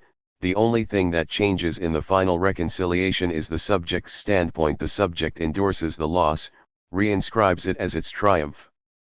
Reconciliation is thus simultaneously both less and more than the standard idea of overcoming an antagonism, less, because nothing really changes, more, because the subject of the process is deprived of its very substance. Here is an unexpected example. At the end of Howard Hawks's classic Western Red River, a psychologically unfounded twist occurs which is usually dismissed as a simple weakness of the script.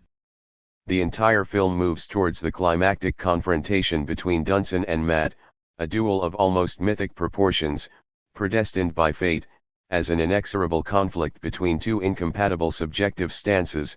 In the final scene, Dunson approaches Matt with the determination of a tragic hero blinded by his hatred and marching towards his ruin.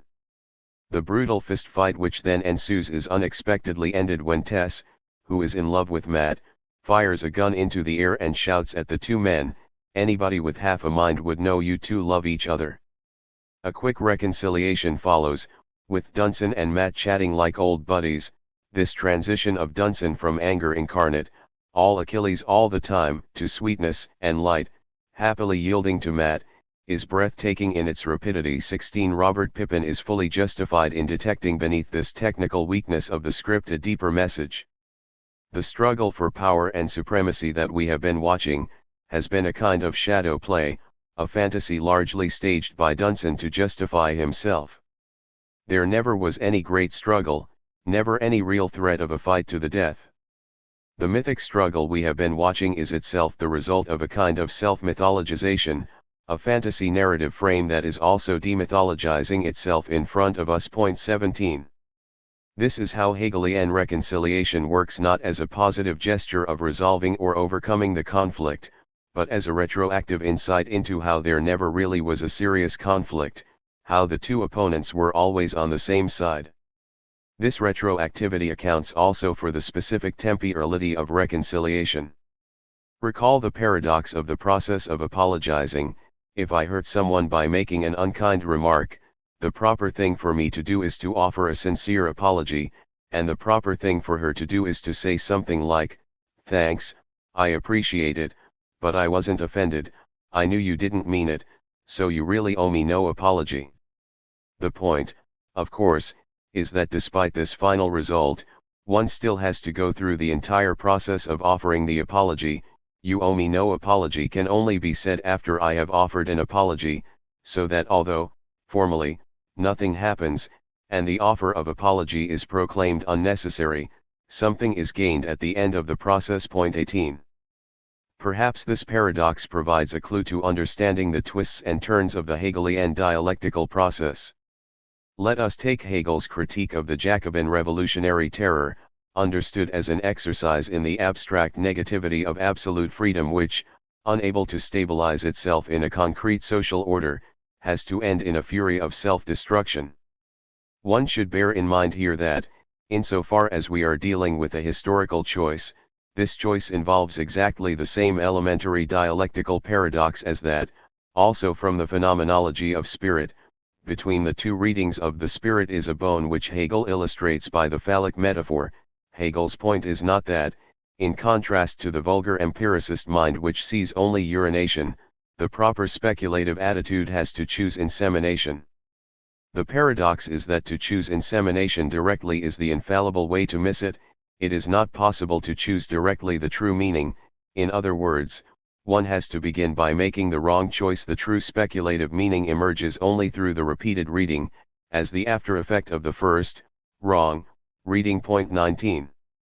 And the same goes for social life, in which the direct choice of the concrete universality of a particular ethical life world can only end in a regression to pre-modern organic society that denies the infinite right of subjectivity as the fundamental feature of modernity.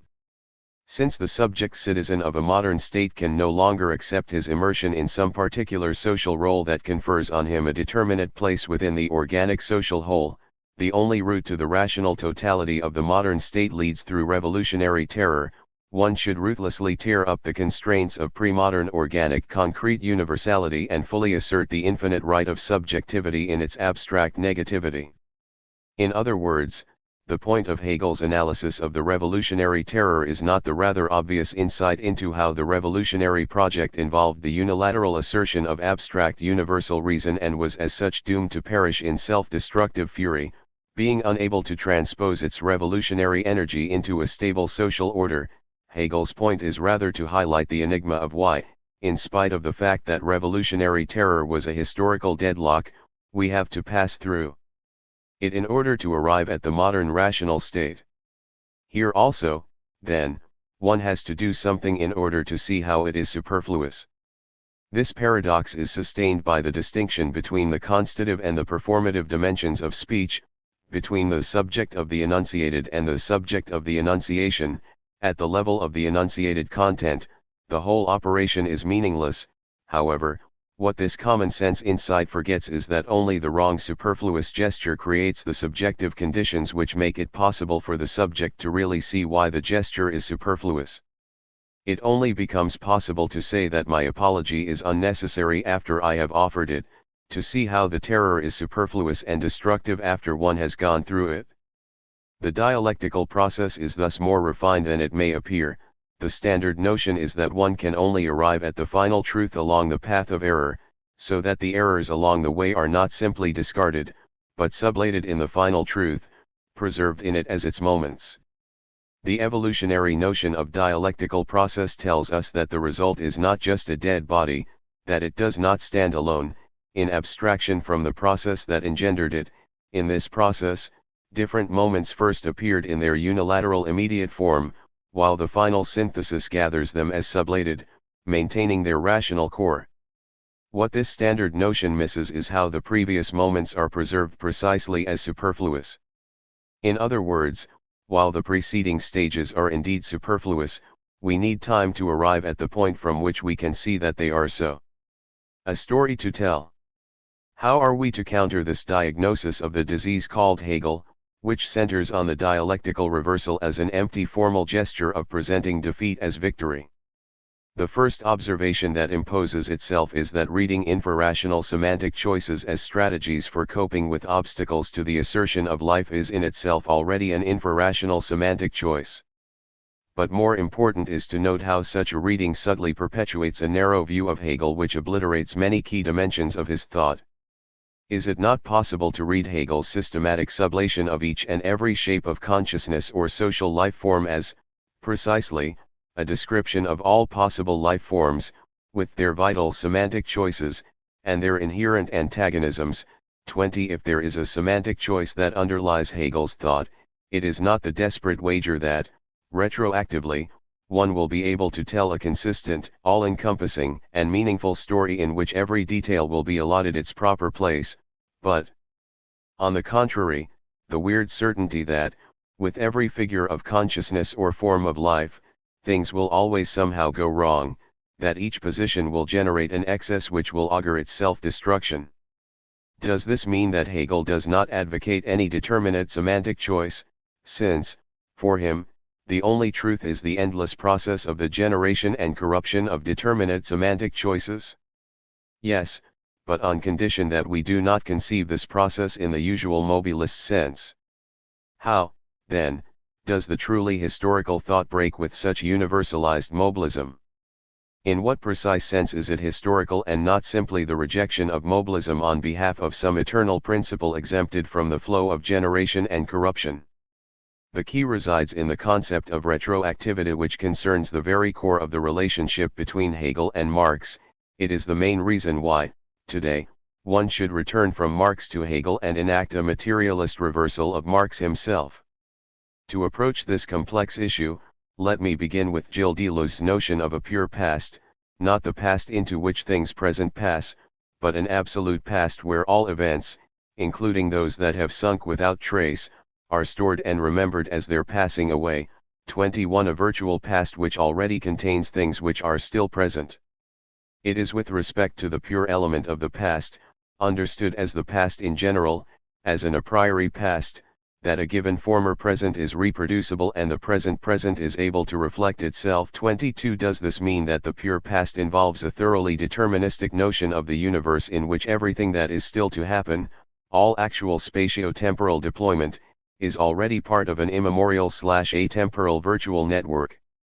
No, and for a very precise reason, because the pure past must be all the past but must also be amenable to change through the occurrence of any new present. 23 It was none other than T.S. Eliot, that great conservative, who first clearly formulated this link between our dependence on tradition and our power to change the past. Cannot be inherited, and if you want it you must obtain it by great labor.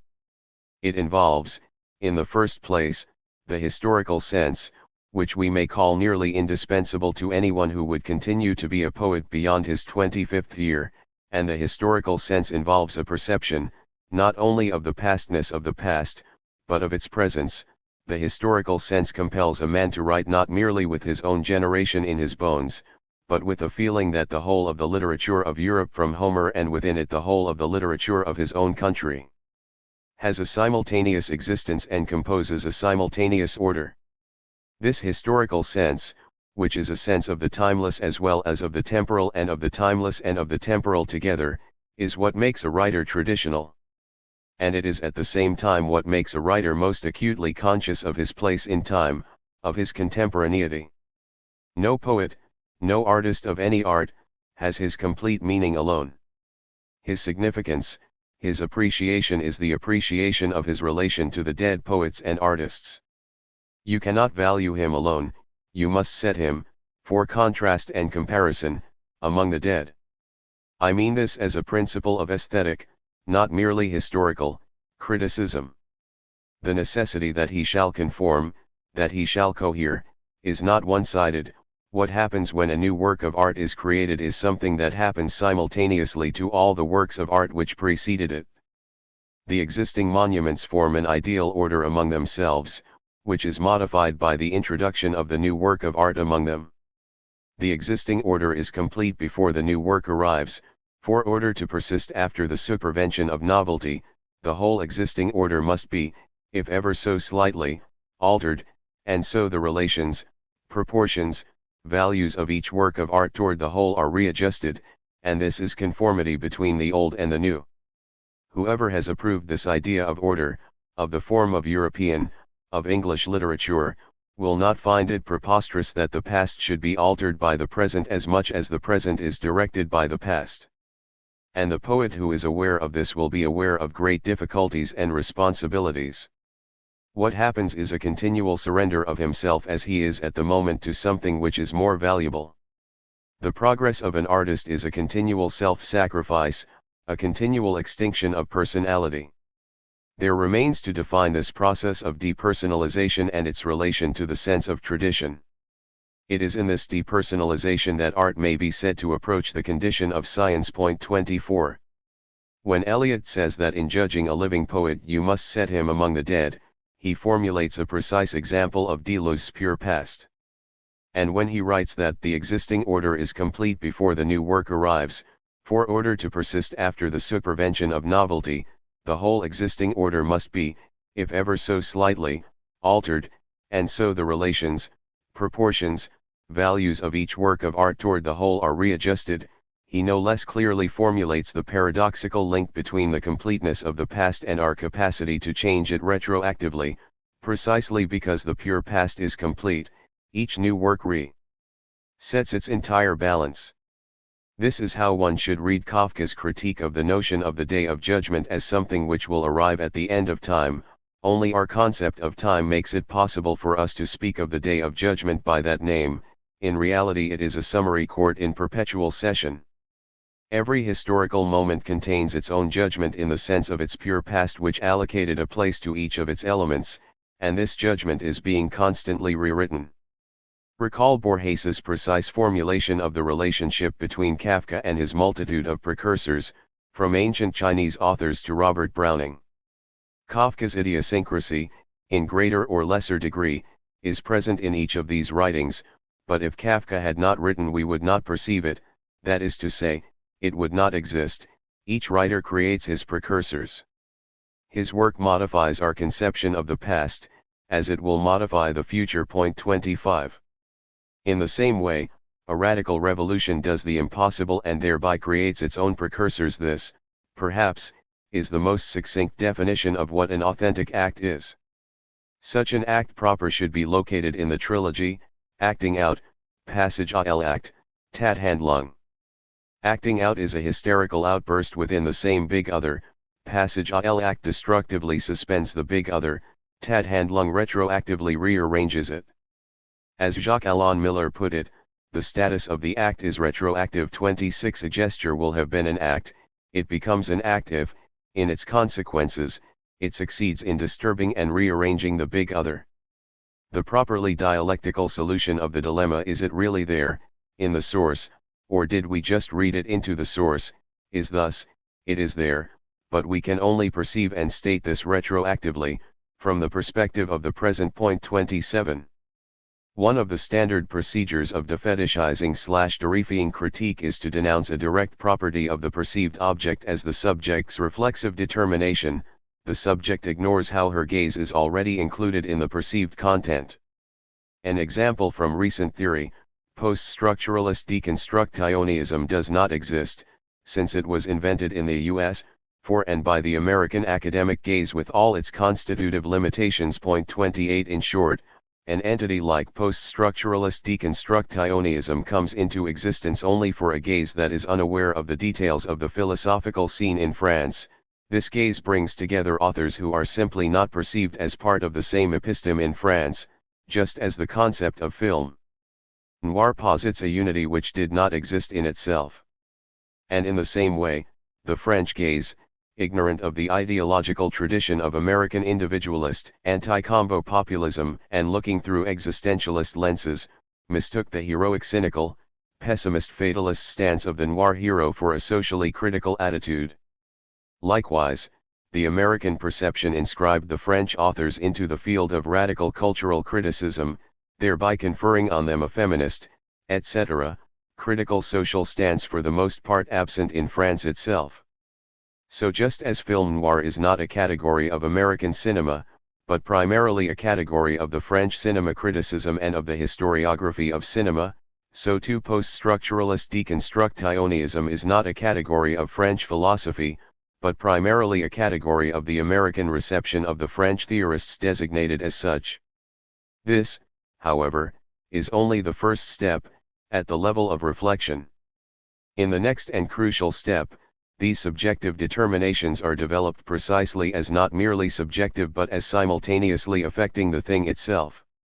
The notion of post-structuralist deconstructionism, although resulting from a limited foreign perspective, draws out of its object potentials invisible to those directly engaged within it. Therein resides the ultimate dialectical paradox of truth and falsity. Sometimes, the aberrant view which misreads a situation from its limited perspective can, on account of this very limitation, perceive the repressed potential of the observed constellation. And, furthermore, the external misperception can sometimes have a productive influence on the misperceived original itself, forcing it to become aware of its own repressed truth. Is not the American reception of Derrida a supreme example of this productivity of the external misperception? Although it clearly was a misperception, did it not have a retroactive but productive influence on Derrida himself, forcing him to confront ethico-political issues more directly? Was the American reception of Derrida in this sense not a kind of pharmacon, a supplement to the original Derrida himself, a poisonous stain fake, distorting the original but at the same time keeping it alive? In short, would Derrida still be so alive today had it not been for the American misperception of his work? Here, Peter Hallward falls short in his otherwise excellent Out of This World, where he stresses only the aspect of the pure past as the virtual field in which the fate of all actual events is sealed in advance, since everything is already written in it. 29 At this point, where we view reality sub specie aeternitatis, absolute freedom coincides with absolute necessity and its pure automatism.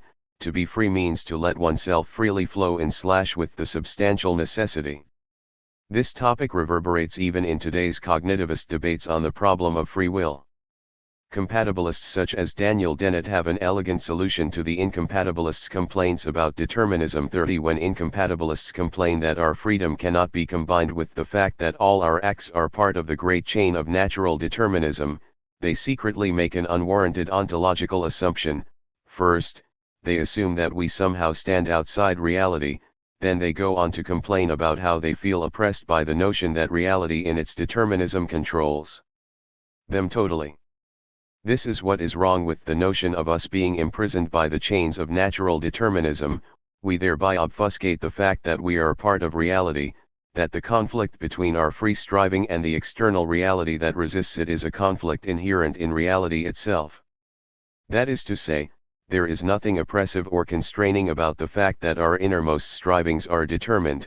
When we feel thwarted in our freedom by the pressure of external reality, there must be something in us, some desire or striving, which is thus thwarted. But where do such strivings come from if not this same reality? Our free will does not in some mysterious way disturb the natural course of things, it is part and parcel of this course.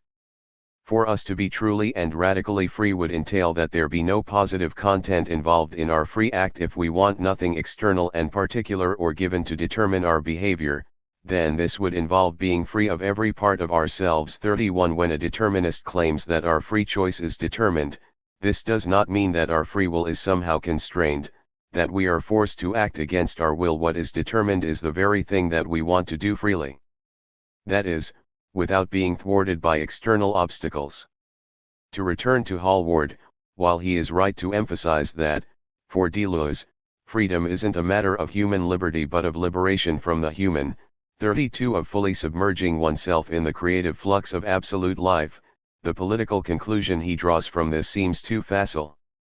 The immediate political implication of such a position is clear enough, since a free mode or monad is simply one that has eliminated its resistance to the sovereign will that works through it, so then it follows that the more absolute the sovereign's power, the more free are those subject to it. 33.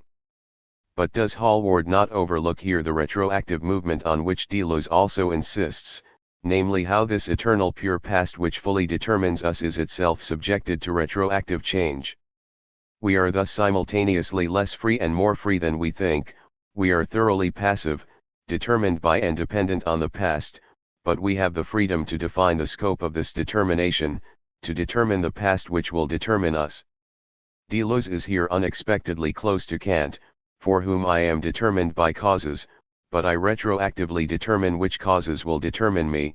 We, subjects, are passively affected by pathological objects and motivations, but, in a reflexive way, we have the minimal power to accept being affected in this way, that is, we retroactively determine the causes allowed to determine us, or, at least, the mode of this linear determination. Freedom is thus inherently retroactive. At its most elementary, it is not simply a free act which, out of nowhere, starts a new causal link, but a retroactive act of determining which link or sequence of necessities will determine us. Here, one should add a Hegelian twist to Spinoza.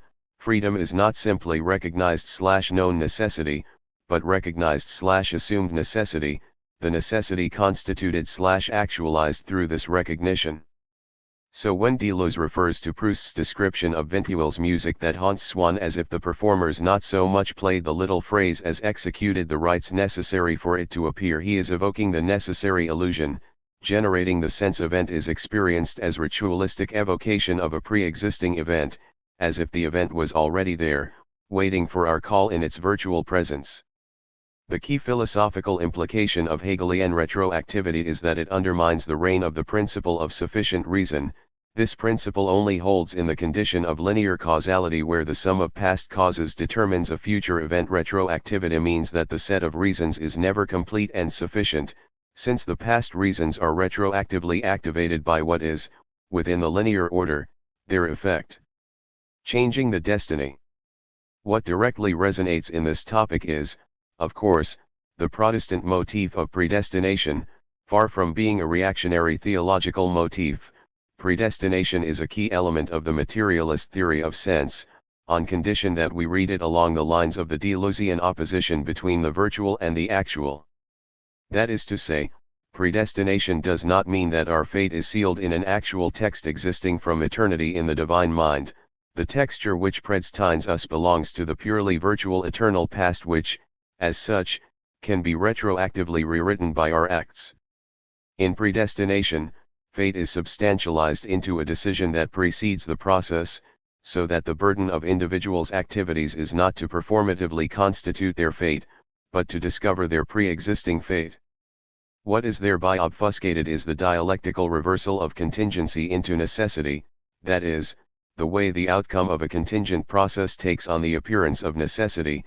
Things retroactively will have been necessary. This, perhaps, would have been the ultimate meaning of the singularity of Christ's incarnation. It is an act which radically changes our destiny. Prior to Christ, we were determined by fate, caught up in the cycle of sin and its payment, but Christ's erasure of our past sins means precisely that his sacrifice changes our virtual past and thus sets us free. When Deleuze writes that my wound existed before me, I was born to embody it, does not this variation on the theme of the Cheshire Cat and its smile from Alice in Wonderland provide a perfect formula for Christ's sacrifice? Christ was born to embody his wound, to be crucified. The problem is with the literal teleological reading of this proposition, as if the actual deeds of a person merely actualize their atemporal eternal fate inscribed in their virtual idea. Caesar's only real task is to become worthy of the events he has been created to embody. Amor fati. What Caesar actually does adds nothing to what he virtually is. When Caesar actually crosses the Rubicon, this involves no deliberation or choice, since it is simply part of the entire, immediate expression of Caesarness. it simply unrolls or unfolds something that was encompassed for all times in the notion of Caesar 34. But what about the retroactivity of a gesture which constitutes this past itself? This, perhaps, is the most succinct definition of what an authentic act is.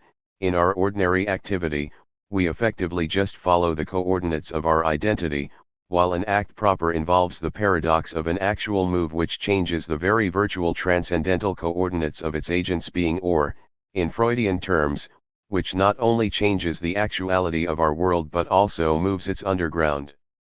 We have thus a kind of reflexive folding back of the condition onto the given. It was the condition for 35, while the pure past is the transcendental condition for our acts. Our acts not only create new actual reality, they also retroactively change this very condition. This brings us to the Deleuzian notion of the sign. Actual expressions are signs of a virtual idea which is not an ideal but, rather, a problem. Common sense tells us that there are true and false solutions to every problem. For Deleuze, on the contrary, there are no definitive solutions to problems. Solutions are just repeated attempts to deal with the problem, with its impossible real. Problems themselves, not solutions, are true or false. Each solution not only reacts to its problem, but retroactively redefines it, formulating it from within its own specific horizon. Which is why the problem is universal and the solutions or answers are particular. Deleuze is here unexpectedly close to Hegel. For Hegel, the idea of the state, say, is a problem, and each specific form of the state simply proposes a solution, redefining the problem itself. The passage to the next higher stage of the dialectical process occurs precisely when, instead of continuing to search for a solution, we problematize the problem itself, abandoning its terms. When, for example, instead of continuing to search for a true state, we drop the very reference to the state and look for a communal existence beyond the state. A problem is thus not only subjective, not just epistemological, a problem for the subject who tries to solve it, it is stricto sensu ontological, inscribed into the thing itself. The structure of reality is problematic. That is to say, actual reality can only be grasped as a series of answers to a virtual problem. In Deleuze's reading of biology, for instance, the development of the eye as an organ must be grasped as a solution to the problem of how to deal with light. And this brings us back to the sign. Actual reality appears as a sign when it is perceived as an answer to virtual problem. Neither the problem nor the question is a subjective determination marking a moment of insufficiency in knowledge.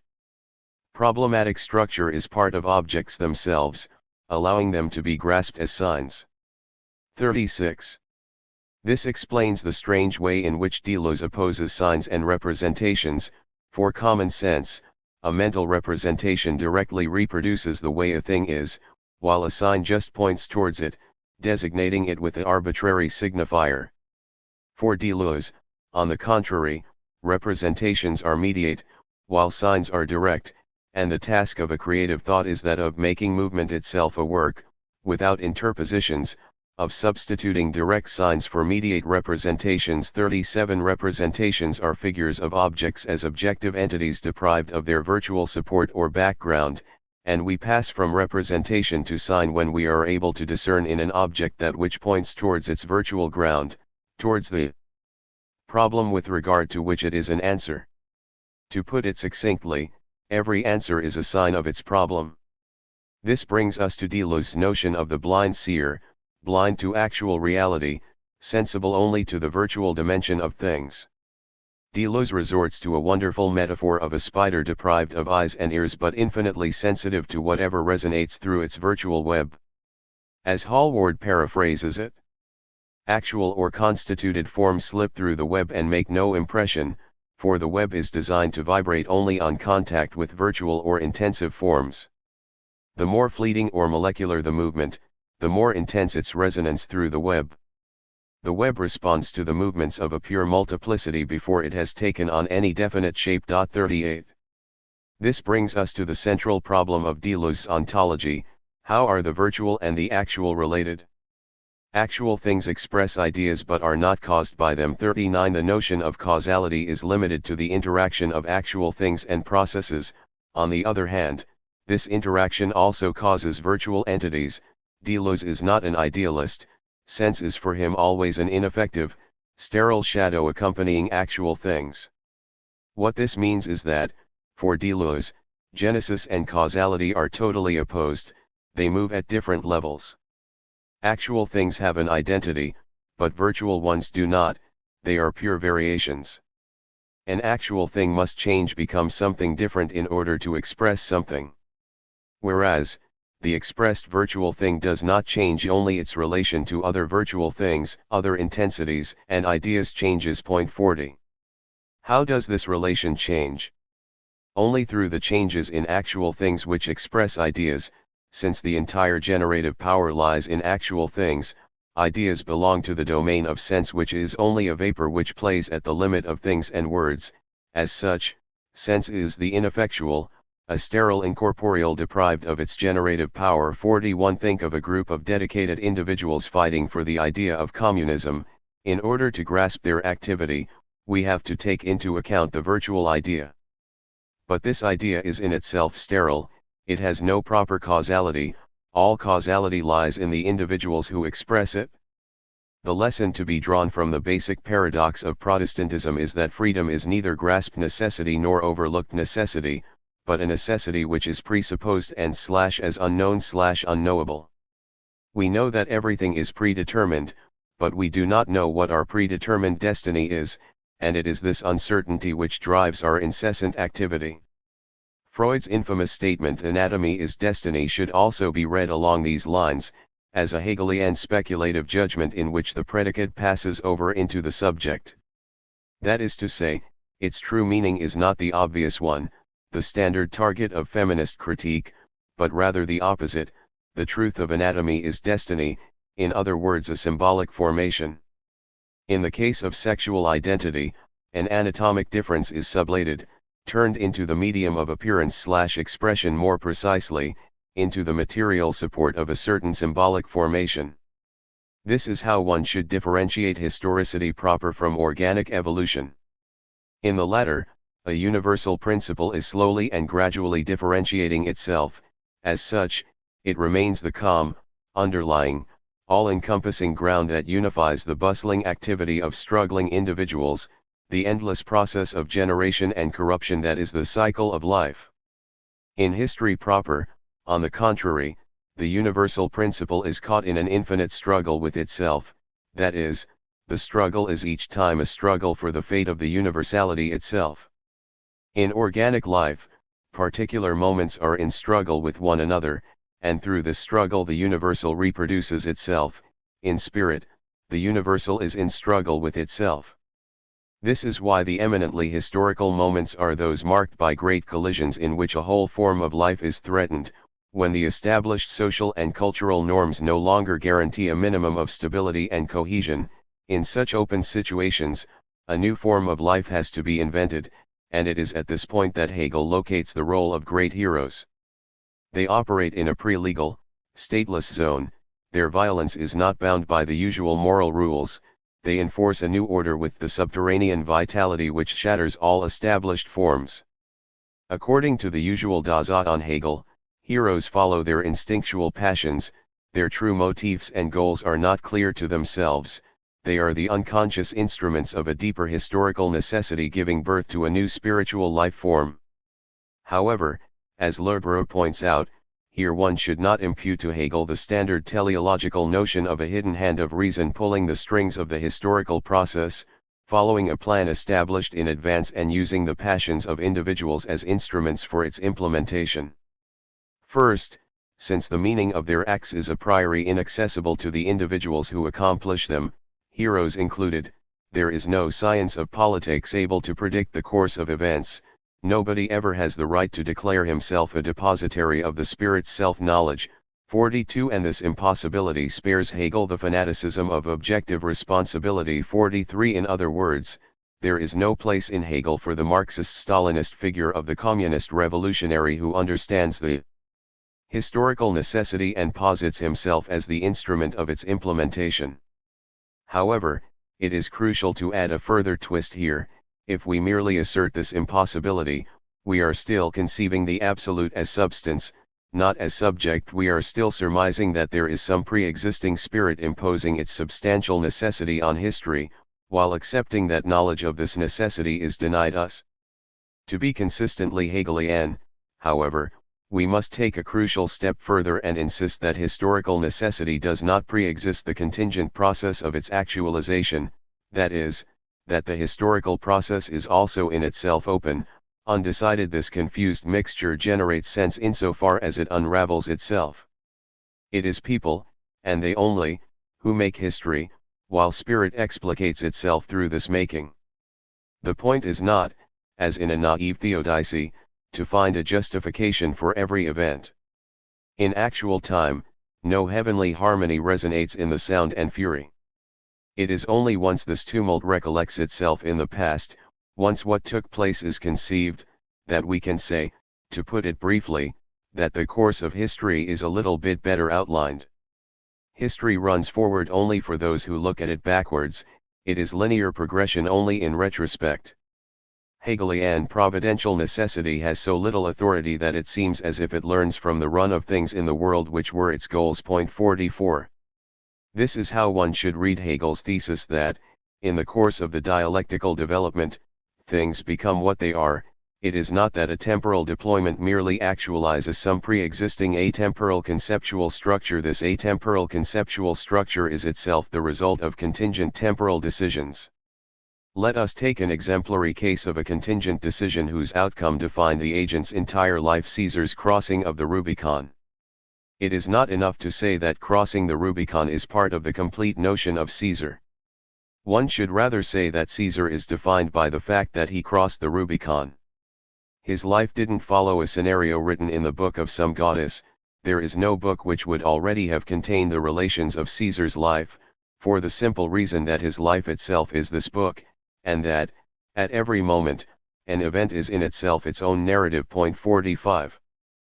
But why should we not then say that there is simply no atemporal conceptual structure, that all there is a gradual temporal deployment? Here we encounter the properly dialectical paradox which defines true historicity as opposed to evolutionist historicism, and which was much later, in French structuralism, formulated as the primacy of synchrony over diachrony. Usually, this primacy was taken to mean the ultimate denial of historicity in structuralism. A historical development can be reduced to the temporal deployment of a pre-existing atemporal matrix of all possible variations/combinations. This simplistic notion of the primacy of synchrony over diachrony overlooks the properly dialectical point, made long ago by, among others, T.S. Eliot with regard to how each truly new artistic phenomenon not only designates a break with the entire past, but retroactively changes this past itself. At every historical conjuncture, the present is not only present, it also encompasses a perspective on the past imminent to it. After the disintegration of the Soviet Union, say, the October Revolution is no longer the same historical event, it is no longer the beginning of a new progressive epoch in the history of humanity, but the beginning of a catastrophic swerving off course of history which reached its end in 1991. This is the ultimate lesson of Hegel's anti-mobilism. Dialectics has nothing whatsoever to do with the historicist justification of a particular politics or practice at a certain stage of historical development, a justification which may then be lost at a later higher stage. Reacting to the revelation of Stalin's crimes at the 20th Congress of the Soviet Communist Party, Brecht noted how the same political agent who had earlier played an important role in the revolutionary process had now become an obstacle to it, and praised this as a proper dialectical insight. But one should thoroughly reject this logic. In the dialectical analysis of history, on the contrary, each new stage rewrites the past and retroactively delegitimizes the previous one. The Owl of Minerva. Back to Caesar. Once he crossed the Rubicon, his previous life appeared in a new way, as a preparation for his later world historical role, that is, it was transformed into part of a totally different life story. This is what Hegel calls totality, or what structuralism calls synchronic structure, a historical moment which is not limited to the present but includes its own past and future, in other words, the way the past and the future appeared to and from this moment. The main implication of conceiving the symbolic order as such a totality is that, far from reducing it to a kind of transcendental a priori, one should follow Lacan and focus on how the gestures of symbolization are entwined with and embedded in the process of collective practice. What Lacan elaborates as the twofold moment of the symbolic function reaches far beyond the standard theory of the performative dimension of speech, as developed in the tradition from J. L. Austin to John Searle. The symbolic function presents itself as a twofold movement in the subject. Man makes his own action into an object, but only to return its foundational place to it in due time. In this equivocation, operating at every instant, lies the whole progress of a function in which action and knowledge alternate. 46. The historical example evoked by Lacan to clarify this twofold movement is indicative in its hidden references. In Phase 1, a man who works at the level of production in our society considers himself to belong to the ranks of the proletariat. In Phase 2, in the name of belonging to it, he joins in a general strike. 47. Lacan's reference here is to Lukács's History and Class Consciousness, a classic Marxist work from 1923 whose widely acclaimed French translation was published in the mid-1950s. For Lukács, consciousness is opposed to mere knowledge of an object. Knowledge is external to the known object, while consciousness is in itself practical, an act which changes its very object. One does something, one counts oneself as the one who did it, and, on the base of this declaration, one does something new. The proper moment of subjective transformation occurs at the moment of declaration, not at the moment of the act. This reflexive moment of declaration means that every utterance not only transmits some content, but also, simultaneously, determines how the subject relates to this content. Even the most down-to-earth objects and activities always contain such a declarative dimension, which constitutes the ideology of everyday life. However, Lukács remains all too idealist when he proposes simply replacing the Hegelian spirit with the proletariat as the subject-object of history. Lukács is here not really Hegelian, but a pre-Hegelian idealist. 48. One is even tempted to talk here of Marx's idealist reversal of Hegel, in contrast to Hegel, who was well aware that the owl of Minerva takes wing only at dusk. After the fact that thought follows being, Marx reasserts the primacy of thought. The owl of Minerva should be replaced by the singing of the Gaelic rooster announcing the proletarian revolution. In the proletarian revolutionary act, thought will precede being. Marx thus sees in Hegel's motif of the owl of Minerva an indication of the secret positivism of Hegel's idealist speculation. Hegel leaves reality the way it is. The Hegelian reply is that the delay of consciousness does not imply a naive objectivism which claims that consciousness is caught in a transcendent objective process. A Hegelian accepts Lukács's notion of consciousness as opposed to mere knowledge of an object. What is inaccessible to consciousness is the impact of the subject's act itself, its own inscription into objectivity. Of course, thought is immanent to reality and changes it, but not as fully self-transparent self-consciousness, not as an act aware of its own impact. Marx himself nonetheless comes close to this paradox of non-teleological retroactivity when, in his Grundriss manuscripts, apropos the notion of labor, he pointed out how even the most abstract categories, despite their validity precisely because of their abstractness for all epochs, are nevertheless, in the specific character of this abstraction, themselves likewise a product of historic relations, and possess their full validity only for and within these relations.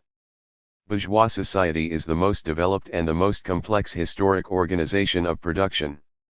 The categories which express its relations, the comprehension of its structure, thereby also allows insights into the structure and the relations of production of all the vanished social formations out of whose ruins and elements it built itself up, whose partly still unconquered remnants are carried along within it, whose mere nuances have developed explicit significance within it, etc. Human anatomy contains a key to the anatomy of the ape. The intimations of higher development among the subordinate animal species, however, can be understood only after the higher development is already known. 49. In short, to paraphrase Pierre Bayard, what Marx is saying here is that the anatomy of the ape, although it was formed earlier in time than the anatomy of man, nonetheless in a certain way plagiarizes by anticipation the anatomy of man.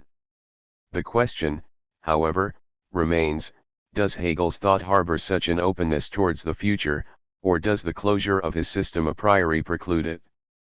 In spite of misleading appearances, we should answer yes, Hegel's thought is open towards the future, but precisely on account of its closure.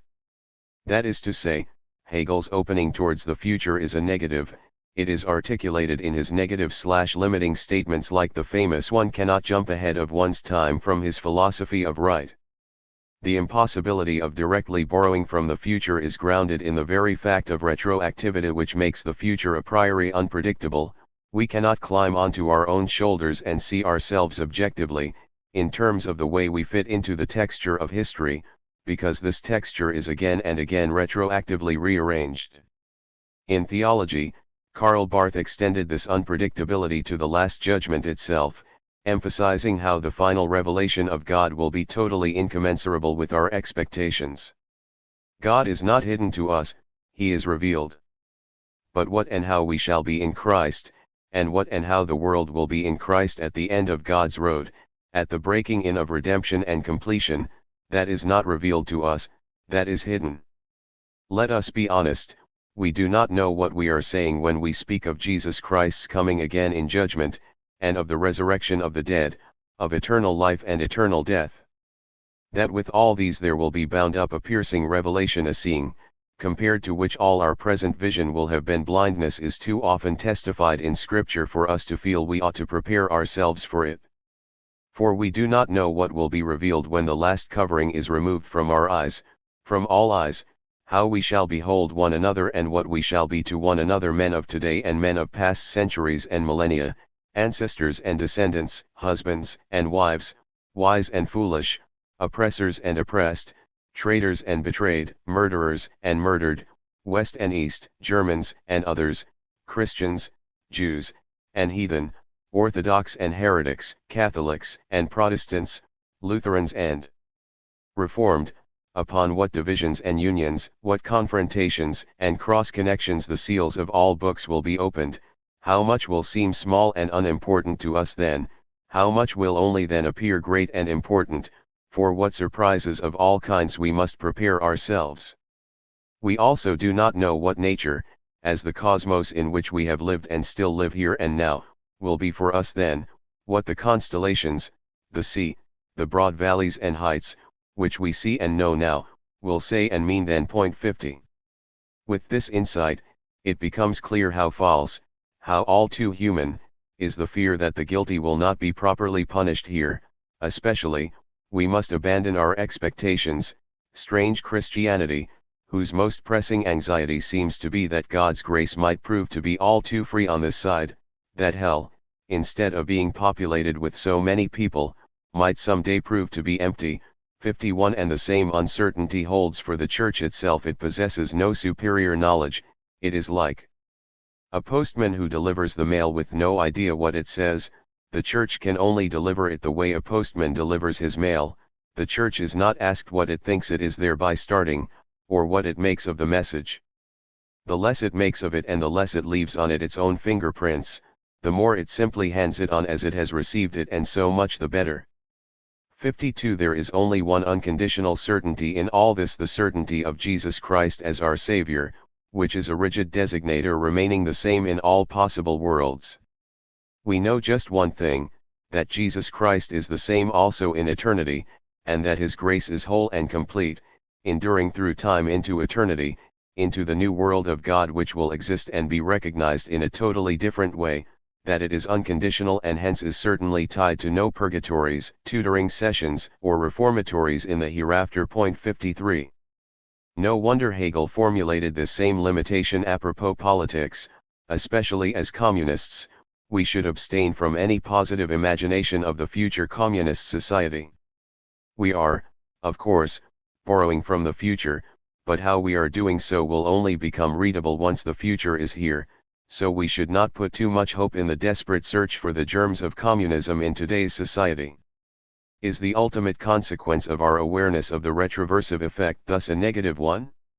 Should we limit, reject even, ambitious social actions, since they always, for structural reasons, lead to unintended results. A further distinction has to be drawn here, between the openness of the ongoing symbolic activity which is caught up in the retroversive effect, with the meaning of each of its elements decided retroactively, and the act in a much stronger sense of the term. In the first case, the unintended consequences of our acts are simply due to the big other, the complex symbolic network which overdetermines their meaning. In the second case, the unintended consequences emerge from the very failure of the big other, that is, from the way our act not only relies on the big other, but radically challenges and transforms it. The awareness that the power of a proper act is to retroactively create its own conditions of possibility should not make us afraid to embrace what, prior to the act, appears as impossible. Only in this way does our act touch the real. Replying to Judith Butler's reproach that it is not clear to what moral or political end his effort at exploring and problematizing liberal notions of freedom and justice is directed, Talal Asad offers a wonderful Hegelian answer. There can be no abstract answer to this question because it is precisely the implications of things said and done in different circumstances that one tries to understand. One should be prepared for the fact that what one aims at in one's thinking may be less significant than where one ends up. In the process of thinking one should be open to ending up in unanticipated places, whether these produce satisfaction or desire, discomfort or horror. Point 54. We are free only against the background of this non-transparency. If it were possible for us to fully predict the consequences of our acts, our freedom would effectively be only known necessity in the pseudo-Hegelian way, for it would consist in freely choosing and wanting what we know to be necessary. In this sense, freedom and necessity would fully coincide. I act freely when I knowingly follow my inner necessity, the instigations that I find in myself as my true substantial nature. But if this is the case, we are stepping back from Hegel to Aristotle, for we are no longer dealing with the Hegelian subject who produces its own content, but with an agent bent on actualizing its immanent potentials, its positive essential forces, as the young Marx put it in his deeply Aristotelian critique of Hegel. What gets lost here is the dialectics of the constitutive retroactivity of sense, of the continuous retroactive totalization of our experience. Such openness for radical contingency is difficult to maintain. Even a rationalist like Habermas was not able to do so. His late interest in religion breaks with the traditional liberal concern for the humanist, spiritual, etc., content hidden in the religious form. What interests him is this form itself, in particular, among those who really fundamentally believe and are ready to put their lives at stake for their beliefs, displaying the raw energy and unconditional commitment missing from the anemic skeptical liberal stance, as if the influx of such unconditional engagement could revitalize the post-political desiccation of democracy. Habermas is reacting here to the same problem as Chantal Mouffe does with her agonistic pluralism, namely, how to reintroduce passion into politics. Is he not, however, thereby engaged in a kind of ideological vampirism, sucking the energy from naive believers without being ready to abandon his own basic secular liberal stance, so that full religious belief retains a kind of fascinating and mysterious otherness? As Hegel already showed apropos the dialectic of enlightenment and faith in his phenomenology of spirit, such an opposition of formal enlightenment and fundamental substantial beliefs is false, an untenable ideologico-existential position. What should be done is to fully assume the identity of the two opposed moments, which is precisely what apocalyptic Christian materialism can do. It brings together the rejection of divine otherness and the unconditional commitment. It is, however, at this very point, after fully conceding Hegel's radical break with traditional metaphysical theodicy, and fully admitting Hegel's openness towards the yet to come, that Lerbera makes his critical move. Lerbera's fundamental Nietzschean strategy is, first, to admit the radical nature of Hegel's undermining of traditional metaphysics, but then, in a crucial second step, to demonstrate how this radical sacrifice of metaphysical content saves the minimal form of metaphysics. The accusations concerning Hegel's theodicy, of course, fall short. There is no substantial God who writes the script of history in advance and watches over its realization. The situation is open. Truth emerges only through the very process of its deployment, and so on and so forth. But what Hegel nonetheless maintains is the much deeper presupposition that, as dusk falls over the events of the day, the owl of Minerva will take wing, that there always is a story to be told at the end, a story which reconstitutes the sense of the preceding process. Likewise, with regard to domination, Hegel is of course against every form of despotic domination, so the critique of his thought as a divinization of the Prussian monarchy is ridiculous. However, his assertion of subjective freedom comes with a catch: it is the freedom of the subject who undergoes a violent transubstantiation from the individual stuck on his particularity to the universal subject who recognizes in the state the substance of his own being. The mirror obverse of this mortification of individuality as the price to be paid for the rise of the truly free universal subject is that the state's power retains its full authority. All that changes is that this authority loses its tyrannical contingent character and becomes a rationally justified power. The question is thus whether or not Hegel is effectively pursuing a desperate strategy of sacrificing everything, all metaphysical content, in order to save the essential, the form itself. Or is it rather that Lerbere himself, in making this type of reproach, enacts the fetishistic strategy of je sais bien, mais quand même, I know very well that Hegel goes to the end in destroying metaphysical presuppositions, but nonetheless. The answer to this kind of reproach takes the form of a pure tautology which marks the passage from contingency to necessity. There is a story to be told if there is a story to be told. That is to say, if, due to contingency, a story emerges at the end, then this story will appear as necessary. Yes, the story is necessary, but its necessity is itself contingent. Nevertheless, is there not a grain of truth in Lerbere's critical point? Does Hegel not effectively presuppose that, contingent and open as history may be, a consistent story can always be told after the event? Or, to put it in Lacan's terms, is not the entire edifice of Hegelian historiography based on the premise that, no matter how confused the events themselves, a subject supposed to know will emerge at the end, magically converting nonsense into sense, chaos into a new order? Recall simply his philosophy of history with its narrative of world history as the story of the progress of freedom. And is it not true that, if there is a lesson to be learned from the 20th century, it is that all the extreme phenomena that occurred in it can never be unified in a single encompassing philosophical narrative? One simply cannot write a phenomenology of the spirit of the 20th century, uniting technological progress, the rise of democracy, the failed communist experiment, the horrors of fascism, the gradual end of colonialism. But why not? Is this really the case? What if one can and should write precisely such a Hegelian history of the 20th century, this age of extremes, as a global narrative delimited by two epochal constellations, with its starting point in the long peaceful period of capitalist expansion from 1848 till 1914, whose subterranean antagonisms then exploded with the First World War, and its conclusion in the ongoing global capitalist New World Order which emerged after 1990, as a return to a new all-encompassing system signaling a kind of Hegelian end of history, but whose antagonisms already announce new explosions? Are the great reversals and unexpected explosions of the topsy-turvy 20th century, its numerous coincidences of the opposites, the reversal of liberal capitalism into fascism, the even more weird reversal of the October Revolution into the Stalinist nightmare, not the very privileged stuff which seems to call for a Hegelian reading? What would Hegel have made of today's struggle of liberalism against fundamentalist faith?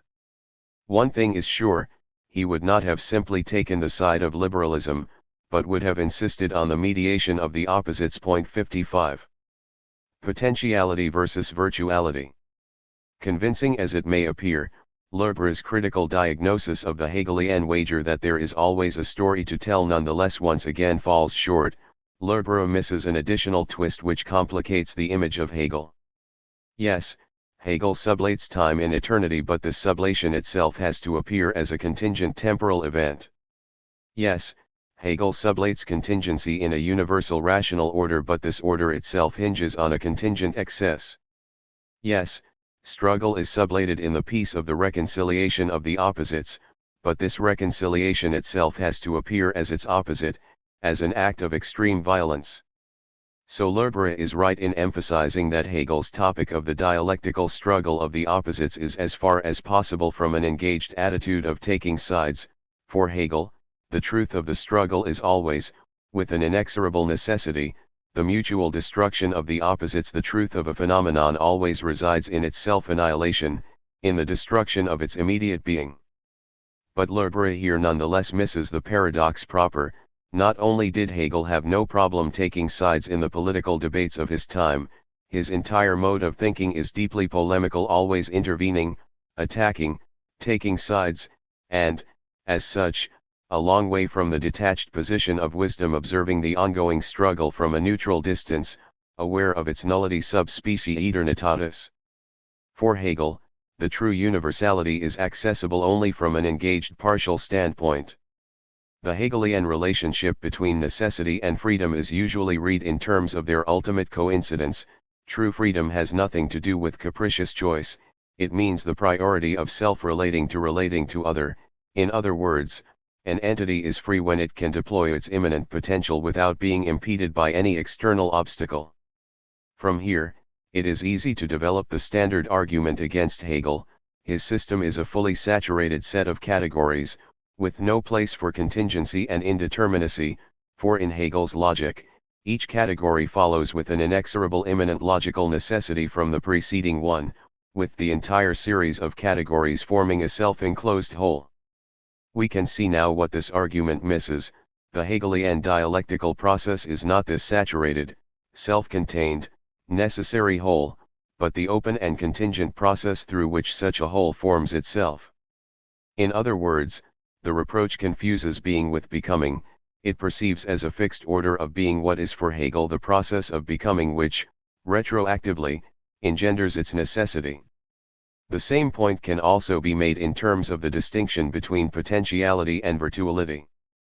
Quintin Melassu has outlined the contours of a post-metaphysical materialist ontology whose basic premise is the Kantorian multiplicity of infinities which cannot be totalized into an all-encompassing one.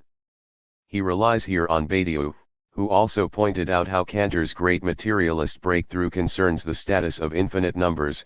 Prior to Cantor, the infinite was linked to the one, the conceptual form of God in religion and metaphysics. After Cantor, the infinite enters the domain of the multiple. It implies the actual existence of infinite multiplicities, as well as an infinite number of different infinities. 56 does, then, the choice between materialism and idealism concern the most basic scheme of the relationship between multiplicity and the one in the order of the signifier? Is the primordial fact that of the multiplicity of signifiers, which is then totalized through the subtraction of the one, or is the primordial fact that of the barred one, more precisely, that of the tension between the one and its empty place, of the primordial repression of the binary signifier, so that multiplicity emerges to fill in this emptiness, the lack of the binary signifier? Although it may appear that the first version is materialist and the second idealist, one should resist this easy temptation.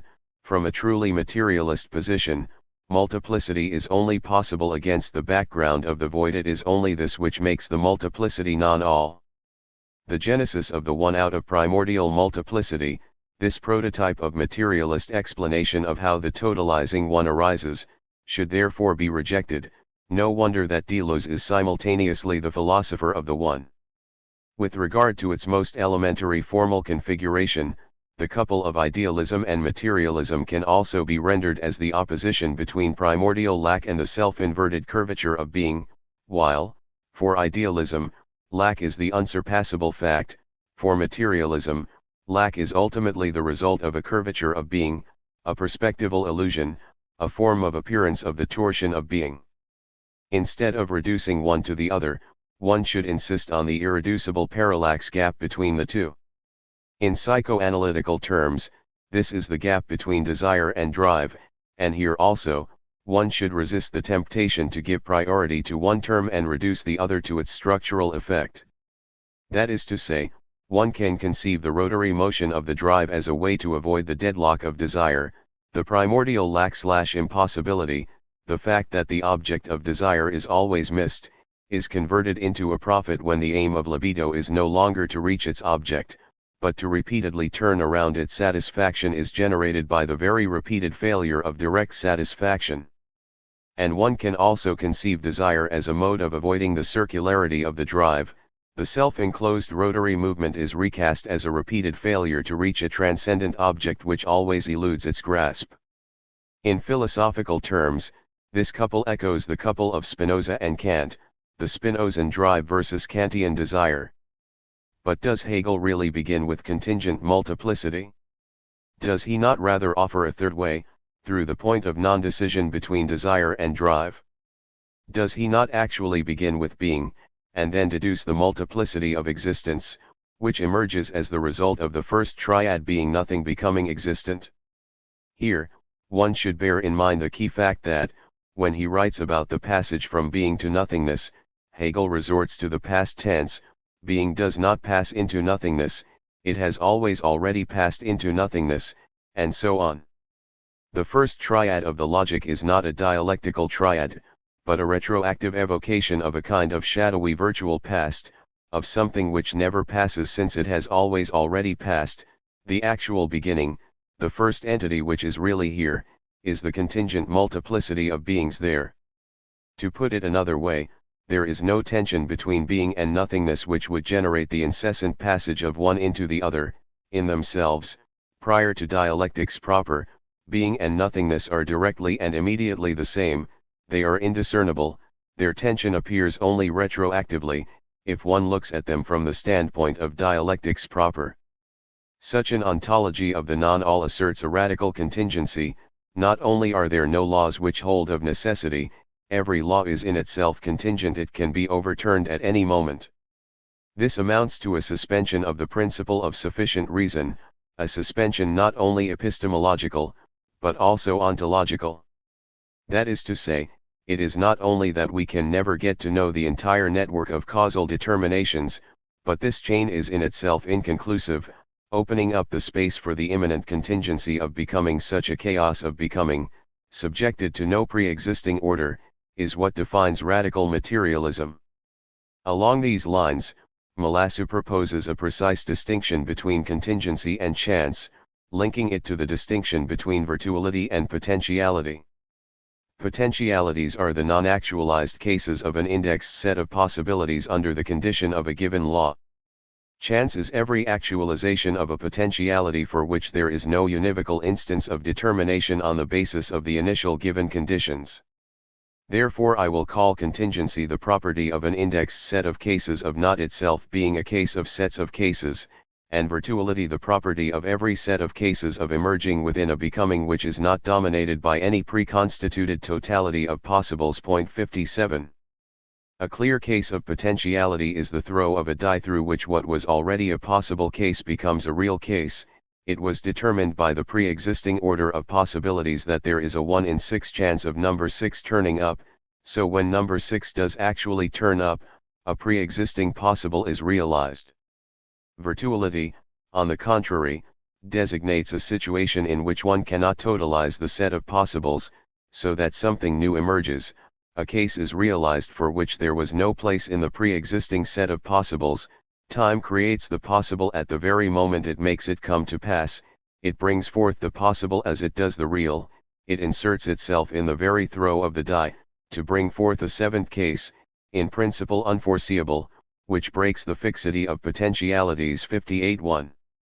Should note here Malassu's precise formulation: the new arises when an X emerges which does not merely actualize a pre-existing possibility, but whose actualization creates its own possibility.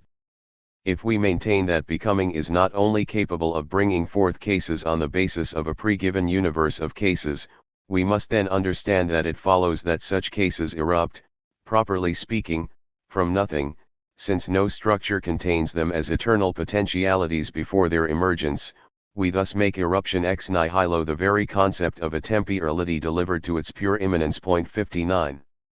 In this way, we obtain a precise definition of time in its irreducibility. Time is not only the space of the future realization of possibilities, but the space of the emergence of something radically new, outside the scope of the possibilities inscribed into any atemporal matrix. This emergence of a phenomenon ex nihilo, not fully covered by the sufficient chain of reasons, is thus no longer as in traditional metaphysics a sign of the direct intervention of some supernatural power into nature, but, on the contrary, a sign of the inexistence of God, that is, a proof that nature is not all, not covered by any transcendent order or power which regulates it. A miracle is thus converted into a materialist concept. Every miracle thus becomes the manifestation of the inexistence of God, insofar as every radical rupture of the present in relation to the past becomes the manifestation of the absence of any order capable of overseeing the chaotic power of becoming. 60. On the basis of these insights, Malassu brilliantly undermines the standard argument against the radical contingency of nature and its laws, namely, if it is so radically contingent, how is it that nature is so permanent, that it conforms to laws? Is this not highly improbable, the same improbability as that of the die always falling with 6 face up? This argument relies on a possible totalization of possibilities/probabilities, with regard to which the uniformity is improbable. If there is no standard, nothing is more improbable than anything else. This is also why the astonishment on which the strong anthropic principle in cosmology counts is false. We start from human life, which could have evolved only within a set of very precise preconditions, and then, moving backwards, we cannot but be astonished at how our universe was furnished with precisely the right set of characteristics for the emergence of life. Only a slightly different chemical composition, density, etc., would have made life impossible. This astonishment again relies on the probabilistic reasoning which presupposes a pre-existing totality of possibilities. This is how one should read Marx's aforementioned thesis about the anatomy of man as a key to the anatomy of ape. It is a profoundly materialist thesis in that it does not involve any teleology. It is precisely because the passage from ape to man is radically contingent and unpredictable, because there is no inherent progress involved, that one can only retroactively determine or discern the conditions for man in the ape. And, again, it is crucial to bear in mind here that the non-all is ontological, not only epistemological. When we stumble upon indeterminacy in nature, when the rise of the new cannot be fully accounted for by the set of its pre-existing conditions, this does not mean that we have encountered a limitation of our knowledge, our inability to understand the higher reason at work here, but, on the contrary, that we have demonstrated the ability of our mind to grasp the non-all of reality. The notion of virtuality permits us to reverse the signs, making of every radical eruption the manifestation, not of a transcendent principle of becoming, but of a time that nothing subtends. We can then grasp what is signified by the impossibility of tracing a genealogy of novelties directly to a time before their emergence, not the incapacity of reason to discern hidden potentialities, but, quite on the contrary, the capacity of reason to accede to the ineffectivity of an all of potentialities which would pre-exist their emergence. In every radical novelty, time makes manifest that it does not actualize a germ of the past, but that it brings forth a virtuality which did not pre-exist in any way, in any totality inaccessible to time, its own advent. 61. For we Hegelians, the crucial question here is this: where does Hegel stand with regard to this distinction between potentiality and virtuality? On a first approach, there is massive evidence that Hegel is the philosopher of potentiality. Is not the whole point of the dialectical process as the development from in itself to for itself that, in the process of becoming, things merely become what they already are? Is not the dialectical process the temporal deployment of an eternal set of potentialities, which is why the Hegelian system is a self-enclosed set of necessary passages? This mirage of overwhelming evidence dissipates, however, the moment we fully take into account the radical retroactivity of the dialectical process.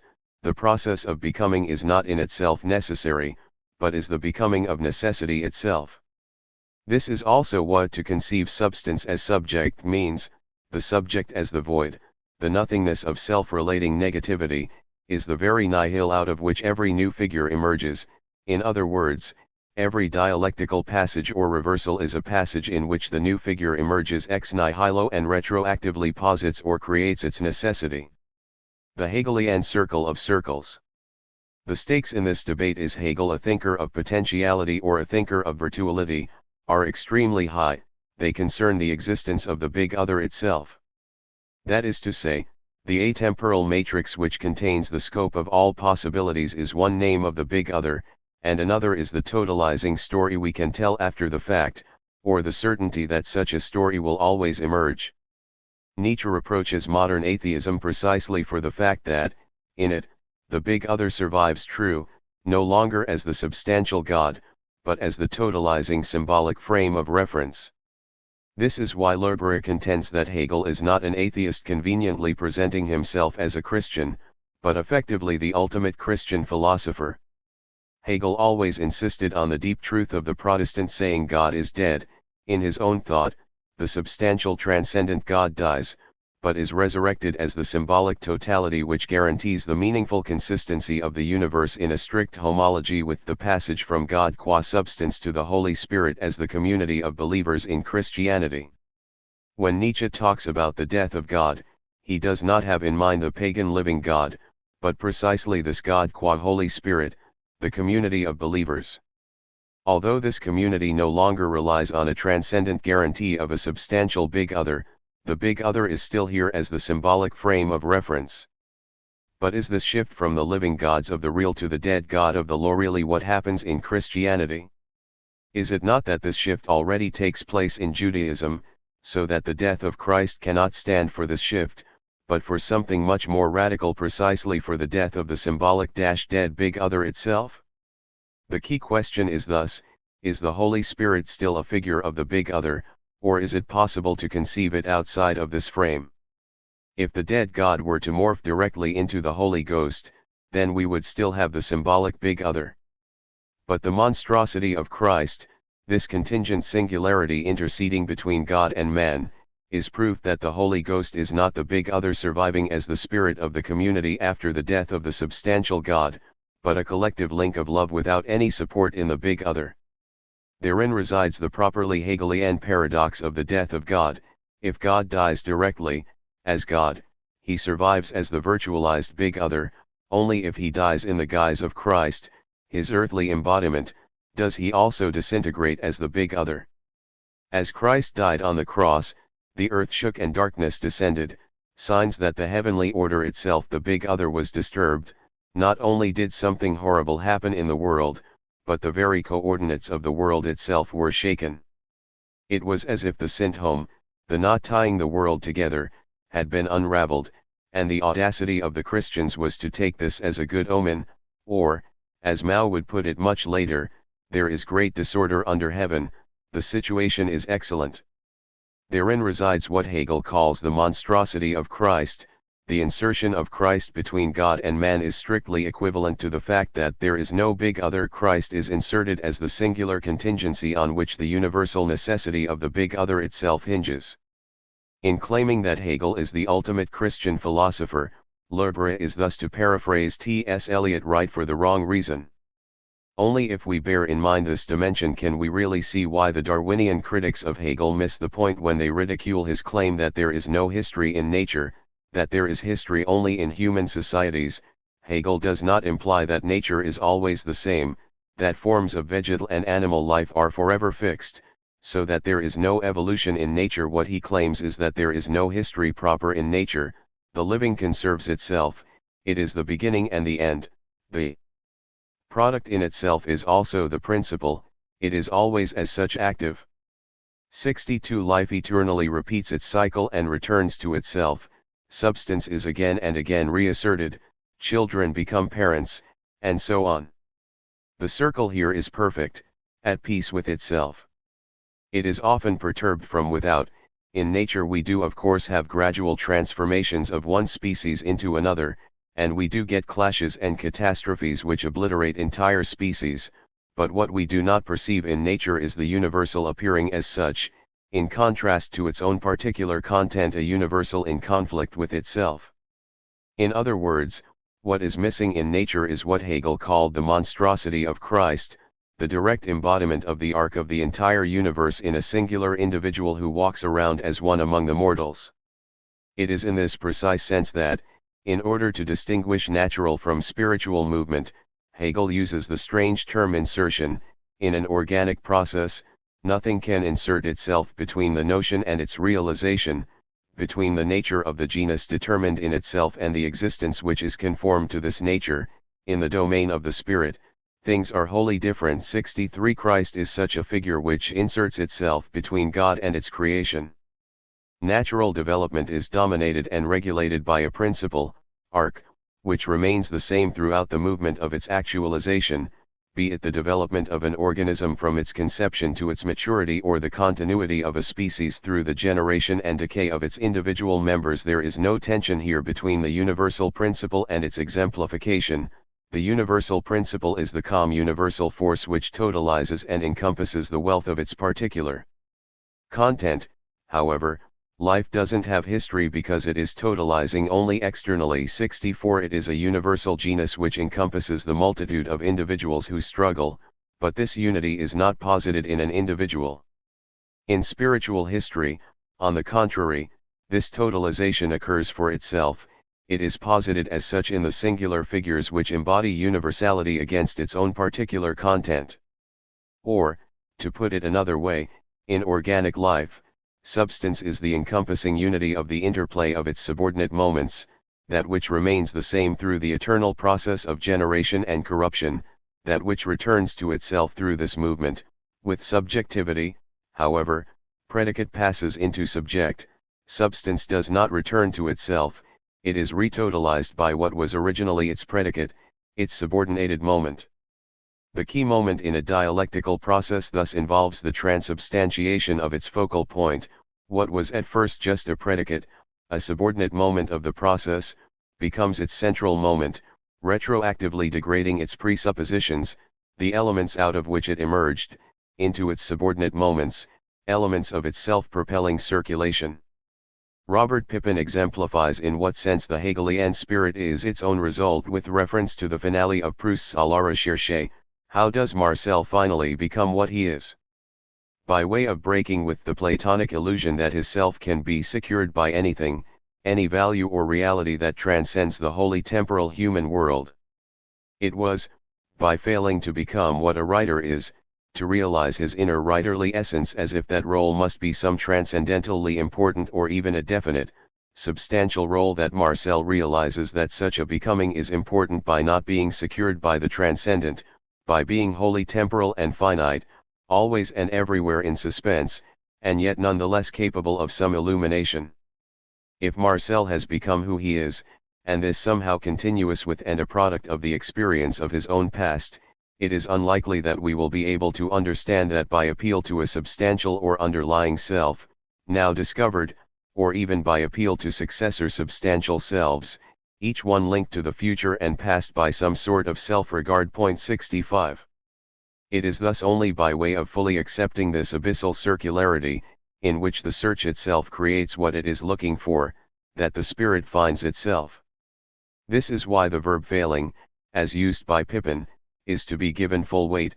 The failure to achieve the goal is absolutely crucial to, constitutive of, this process, or, as Lacan put it, la vérité surgit de la méprise.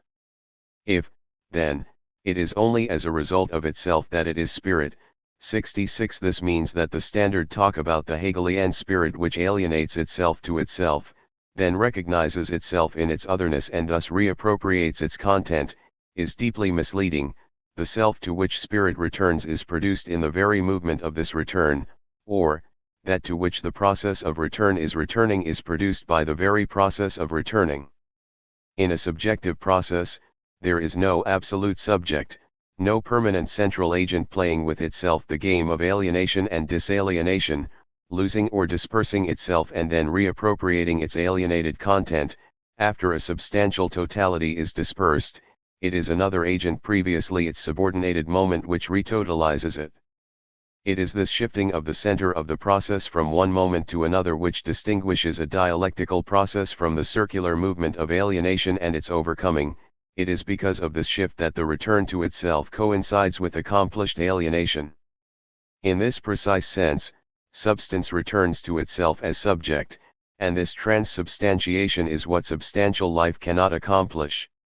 The logic of the Hegelian triad is thus not the externalization of essence followed by the recuperation of the alienated otherness by essence, but a wholly different one. The starting point is the pure multiplicity of being, a flat appearing with no depth. Through self-mediation of its inconsistency, this appearing constructs or engenders the essence, the depth, which appears in and through it.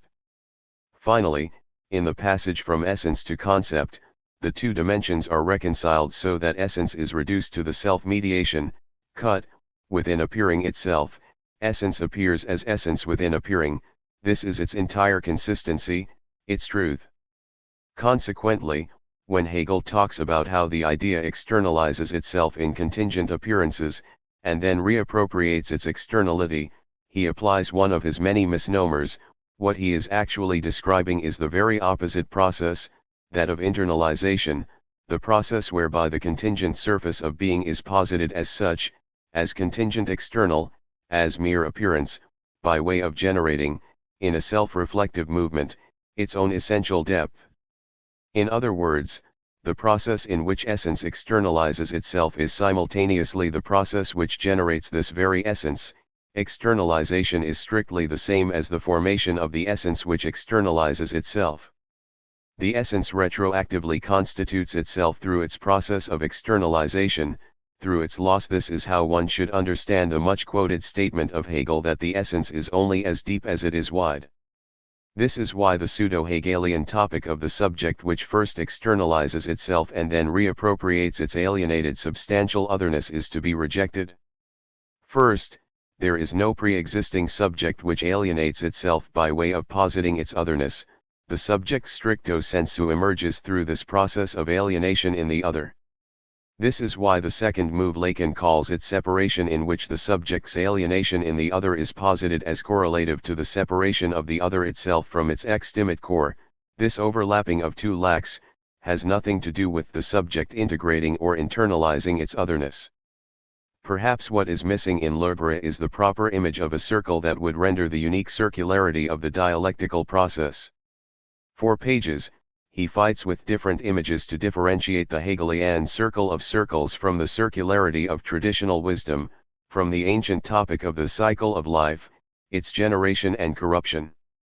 How, then, are we to read Hegel's description, which seems to evoke a full circle in which a thing merely becomes what it is? Necessity only shows itself at the end, but in such a way precisely that this end reveals how it was equally the first. Or, the end reveals this priority of itself by the fact that, in the change actualized by it, nothing emerges which was not already there. 67. The problem with this full circle is that it is too perfect, that its self-enclosure is double, its very circularity is remarked in yet another circular mark. In other words, the very repetition of the circle undermines its closure and surreptitiously introduces a gap into which radical contingency is inscribed. If the circular closure, in order to be fully actual, has to be reasserted as closure, this means that, in itself, it is not yet truly a closure, it is only its repetition which makes it a closure. As such, this circle undermines itself.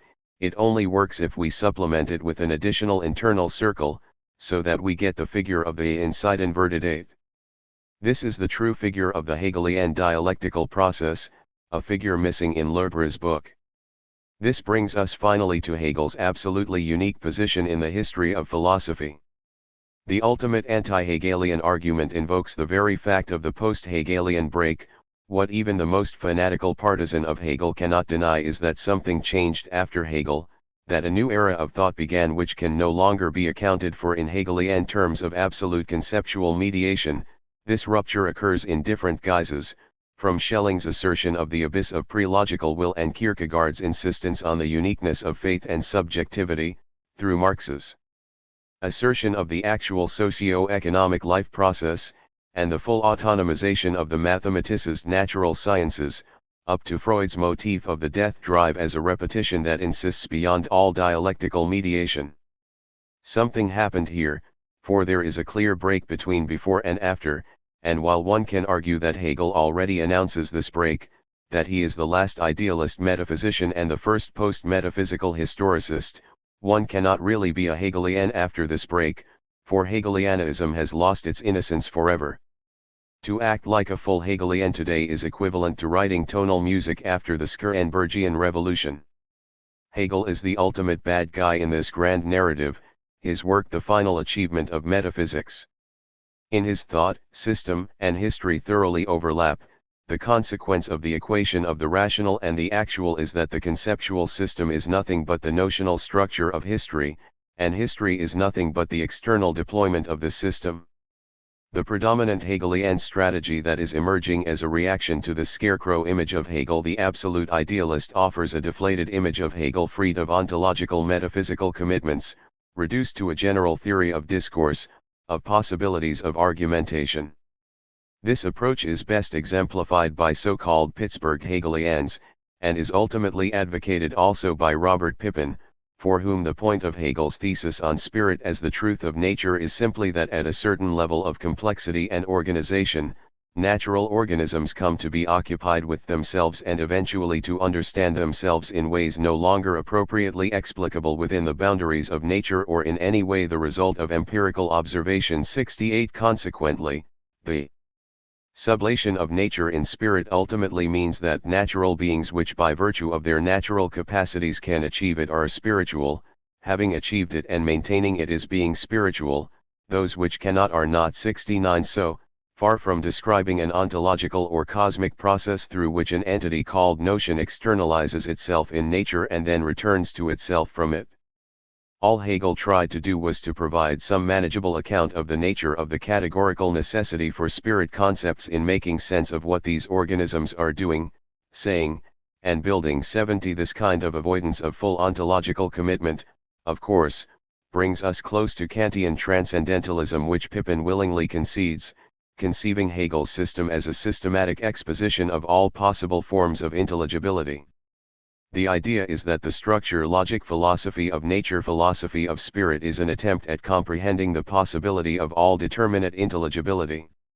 So for the concept to be in or to underlie something is to claim that the thing has a principle of intelligibility, it can be rendered intelligible, given an account of, illuminated as what it truly is, where intelligibility is itself a logical notion and one inseparable from self-knowledge, knowledge of what explanatory satisfaction amounts to. I have already mentioned the similarity with Kant's critique metaphysics of nature, metaphysics of morals structure, although for many reasons Hegel would certainly insist that he is not presenting Kantian-like subjective conditions of intelligibility. But the issue is still, I am suggesting, intelligibility, a rendering of accounts, and Hegel clearly believed he could provide something like the comprehensive possibility of any account giving. 71. The Hegelian passage from nature to spirit is thus not a movement in the thing itself, but occurs in the domain of the self-reflective movement of thinking about nature. Nature itself, that is, does not develop into spirit. Thinking through accounts of nature can be said to lead one to spirit's own standards of account-giving, and therewith to the nature of normative authority in general, the central issue in our achievement of collective like-mindedness, in spirit's own self-realization. 72. If, then, in ontological terms, spirit naturally evolves as a capacity of natural beings, why not simply endorse materialist evolutionism? That is to say, if to quote Pippin at a certain level of complexity and organization, natural organisms come to be occupied with themselves and eventually to understand themselves, does this not mean that, precisely, in a certain sense nature itself does develop into spirit? What one should render problematic is precisely Pippin's fragile balance between ontological materialism and epistemological transcendental idealism. He rejects the direct idealist ontologization of the transcendental account of intelligibility, but he also rejects the epistemological consequences of the ontological evolutionary materialism. The same ambiguity can be discerned already in Habermas. No wonder he praises Brandom, since Habermas also avoids directly approaching the big ontological question, the question of God or nature, of idealism or materialism.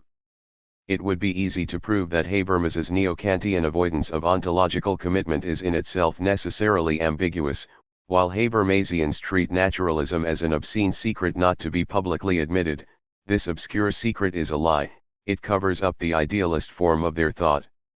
While Habermasians secretly think they are really materialists, the truth resides in the idealist form of their thinking.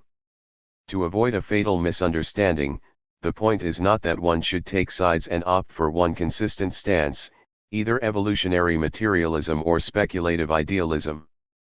The point is rather that one should fully and explicitly accept the gap which manifests itself in the incompatibility of the two stances.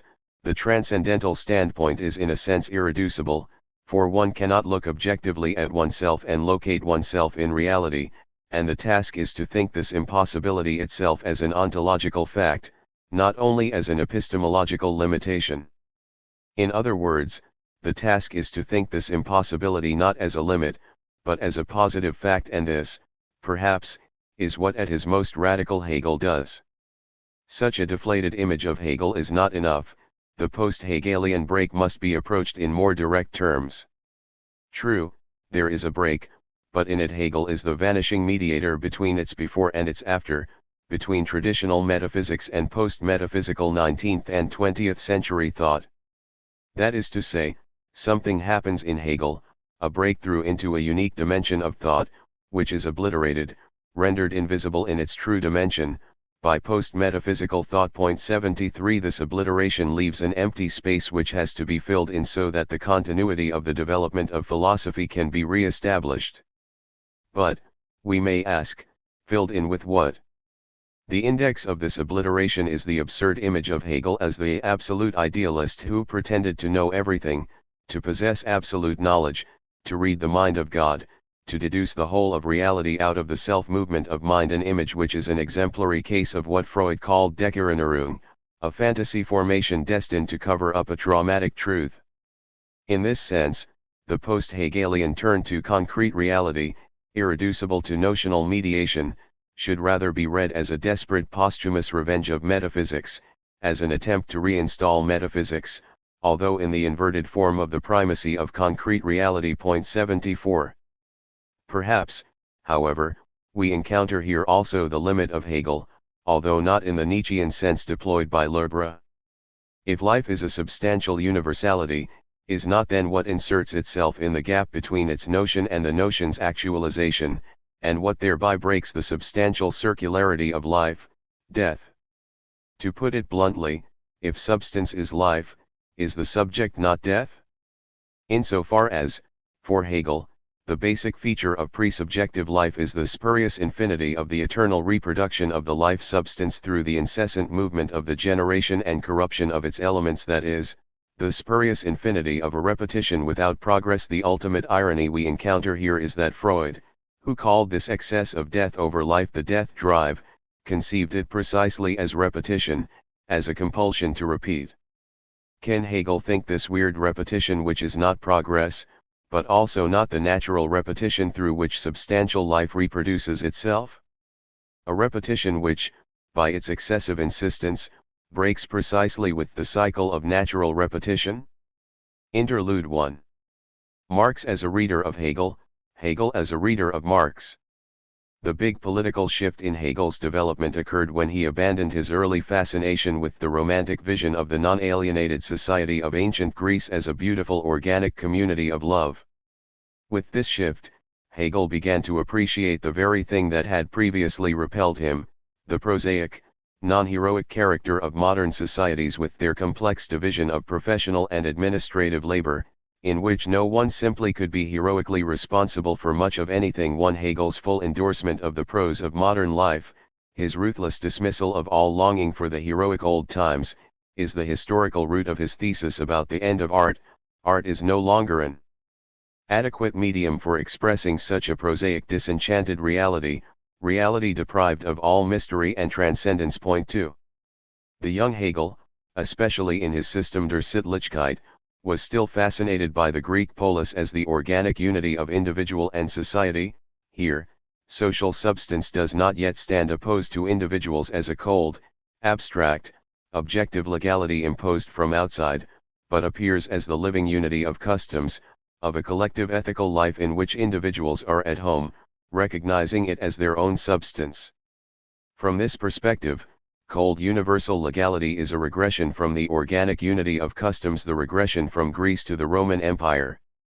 Although Hegel soon accepted that the subjective freedom of modernity has to be accepted, that the organic unity of the polis was forever lost, he nonetheless insisted on the need for some kind of return to a renewed unity, to a new polis that would offer individuals a deeper sense of social solidarity and organic unity beyond the mechanistic interaction and individualist competition of civil society. Hegel's crucial step towards maturity occurs when he really abandons the paradigm of the polis by reconceptualizing the role of civil society. Point 3. First, civil society is for Hegel the state of understanding, the state reduced to the police apparatus regulating the chaotic interaction of individuals, each of whom pursues his egotistic interests. This individualistic atomistic notion of freedom and the notion of a legal order imposed on individuals as an external limitation of that freedom are strictly correlative. The need thus arises to pass from this state of understanding to the true state of reason, in which individual subjective dispositions are harmonized with the social whole, in which individuals recognize the social substance as their own. The key move occurs when Hegel fully develops the mediating role of civil society, the system of multilateral dependence whose ultimate modern form is the market economy, in which particular and universal are separated and opposed, in which every individual pursues only his private goals, in which organic social unity decomposes into external mechanical interaction, is in itself already the reconciliation of the particular and the universal in the guise of the famous invisible hand of the market, on account of which, by pursuing his private interests at the expense of others, every individual contributes to the welfare of all. It is thus not simply that one has to overcome the mechanical or external interaction of civil society in a higher organic unity.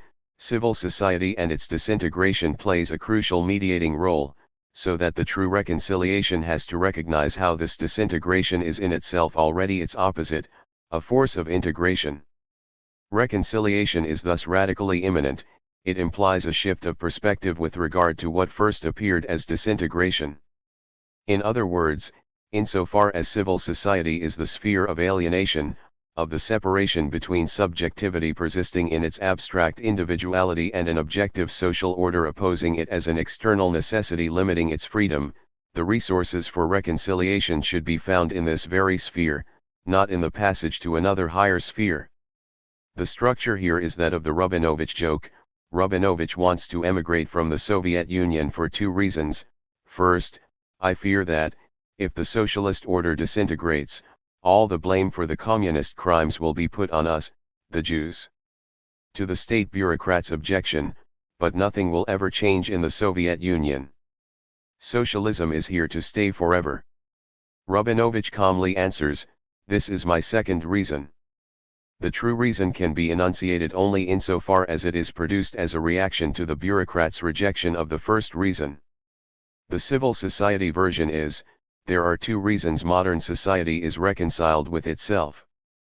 The first is the interaction within civil society, but civil society interaction is a matter of constant strife, the very mechanism of disintegration, of ruthless competition.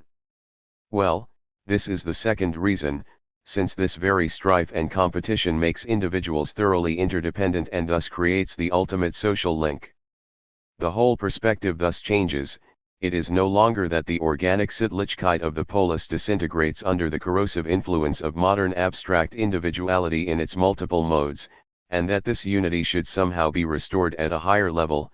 The point of Hegel's analyses of antiquity, best exemplified by his repeated readings of Antigone, is that the Greek polis itself was already marked, cut through, by fatal immanent antagonisms which belie its organic unity. Abstract universal individualism, far from causing the disintegration of the Greek organic unity, was, on the contrary, the necessary first step towards true reconciliation. Likewise the market, far from being simply a corrosive force, provides the mediating process which forms the basis of a true reconciliation between the universal and the singular. Market competition really brings people together, while organic order divides them. The best indication of this shift in the mature Hegel concerns the opposition of customs and law. For the early Hegel, the transformation of customs into institutionalized law is a regressive move from organic unity to alienation, while for the mature Hegel, this transformation is a crucial step forward, opening up and sustaining the space of modern subjective freedom.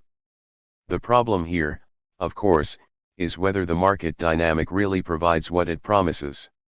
Does it not in fact generate a permanent destabilization of the social body, especially by increasing class distinctions and giving rise to a mob deprived of the basic conditions of life? Hegel's solution here was very pragmatic. He opted for secondary palliative measures like colonial expansion and, especially, the mediating role of estates. And his dilemma is still ours today, 200 years later. The clearest indication of Hegel's historical limit lies in his double use of the same term sitten. It stands for the immediate organic unity that has to be left behind, and for the higher organic unity which should be realized in a modern state.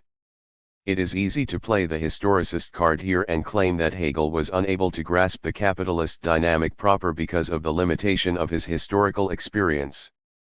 Jameson is right to draw attention to the fact that, despite his familiarity with Adam Smith and emergent economic doctrine, Hegel's conception of work and labor, I have specifically characterized it as a handicraft ideology, betrays no anticipation of the originalities of industrial production or the factory system. 5. In short, Hegel's analyses of work and production cannot be transferred to the new industrial situation. 6. There is a series of interconnected reasons for this limitation, all grounded in the constraints of Hegel's historical experience.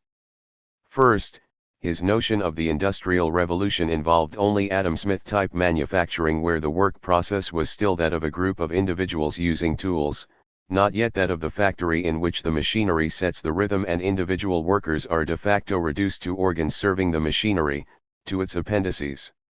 Second, he could not yet imagine the way abstraction rules would develop in capitalism.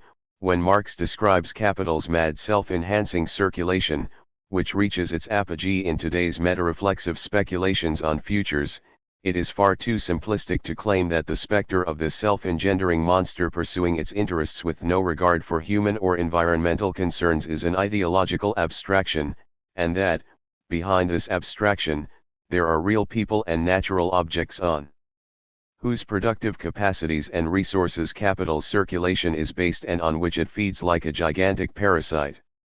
The problem is that this abstraction is not only characteristic of our misperception of social reality, but that it is real in the precise sense of determining the structure of material social processes themselves.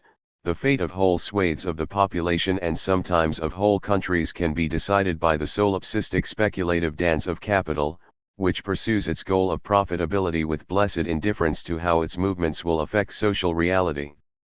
Therein lies the fundamental systemic violence of capitalism, much more uncanny than the direct pre-capitalist socio-ideological violence. It is no longer attributable to concrete individuals and their evil intentions, but is purely objective, systemic, anonymous. Here we encounter the Lacanian difference between reality and the real. Reality is the social reality of the actual people involved in interaction and in the productive processes, while the real is the inexorable abstract spectral logic of capital that determines what goes on in social reality. This gap is tangible in the way the economic situation of a country can be considered to be good and stable by the international financial experts, even when the majority of its people are worse off than before. Reality does not matter. What matters is the situation of capital. And, again, is this not more true than ever today?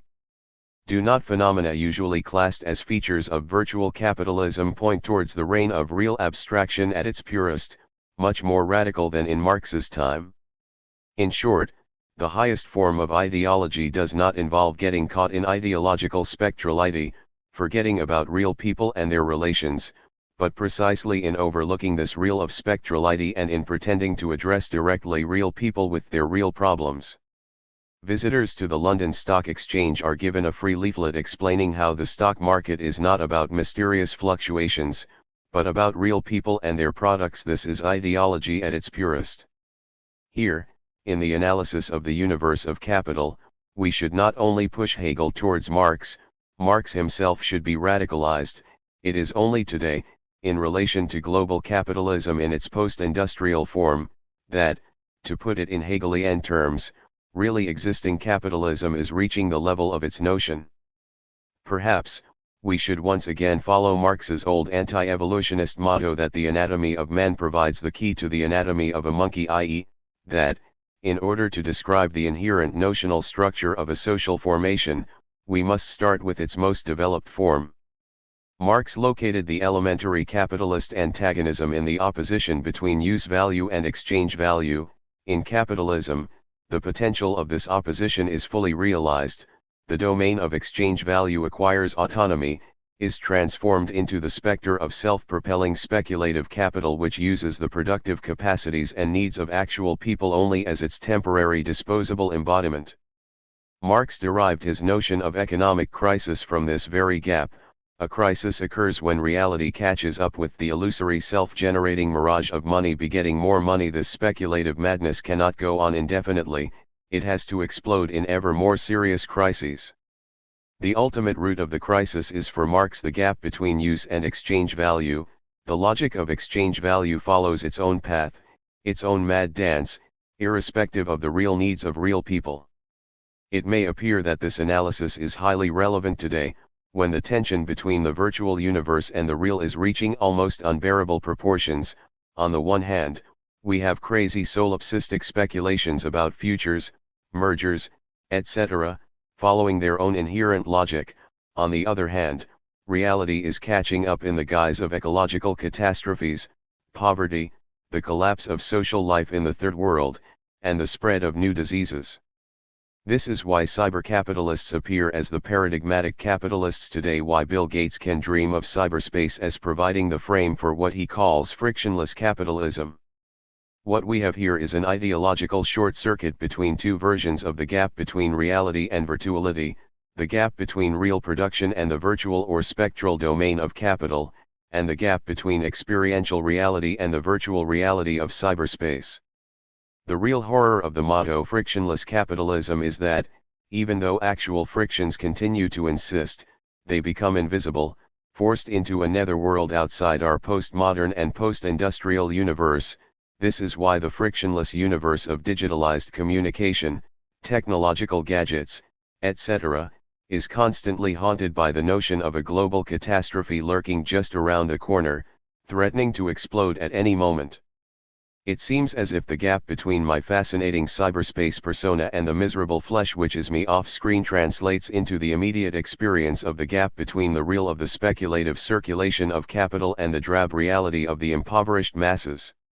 However, is this recourse to a reality which will sooner or later catch up with the virtual game really the only way to pursue a critique of capitalism?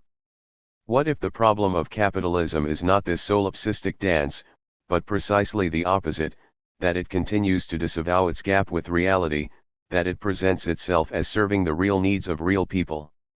The paradox of this virtualization of capitalism is ultimately the same as that of the electron in particle physics.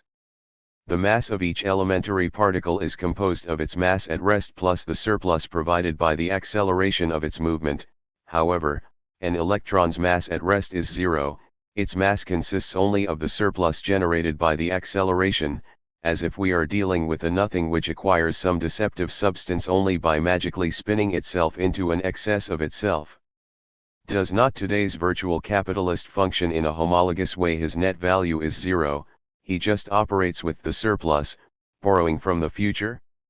This compels us to thoroughly reformulate the standard Marxist topic of reification and commodity fetishism, insofar as the latter still relies on a notion of the fetish as a solid object whose stable presence obfuscates its social mediation. Paradoxically, fetishism reaches its acme precisely when the fetish itself is dematerialized, turned into a fluid immaterial virtual entity. Money fetishism will culminate with the passage to its electronic form, when the last traces of its materiality will disappear. Electronic money is the third form, after real money, which directly embodies its value, and paper money which, although a mere sign with no intrinsic value, still clings to a material existence. And it is only at this stage, when money becomes a purely virtual point of reference, that it finally assumes the form of an indestructible spectral presence. I owe you $1,000, and no matter how many material notes I burn, I still owe you $1,000, the debt is inscribed somewhere in virtual digital space. Does the same not hold also for warfare? Far from pointing towards 21st century warfare, the attack on the World Trade Center in September 2001 was rather the last spectacular act of 20th century warfare. What awaits us is something much more uncanny, the specter of an immaterial war in which the attacks are invisible viruses, poisons, which can be everywhere and nowhere. At the level of visible material reality, nothing happens, there are no big explosions, and yet the known universe starts to collapse, life disintegrates. We are entering a new era of paranoid warfare in which the greatest task will be to identify the enemy and his weapons. It is only with this thoroughgoing dematerialization, when Marx's famous thesis from the Communist Manifesto, that in capitalism all that is solid melts into air, acquires a much more literal meaning than the one he had in mind, when our material social reality is not only dominated by the spectral or speculative movement of capital but is itself progressively spectralized. In short, when the usual relationship between solid material objects and fluid ideas is inverted, it is only at this point that what Derrida called the spectral aspect of capitalism is fully actualized. This is why the key feature of contemporary capitalism is not only the hegemony, but also the autonomy of financial capital.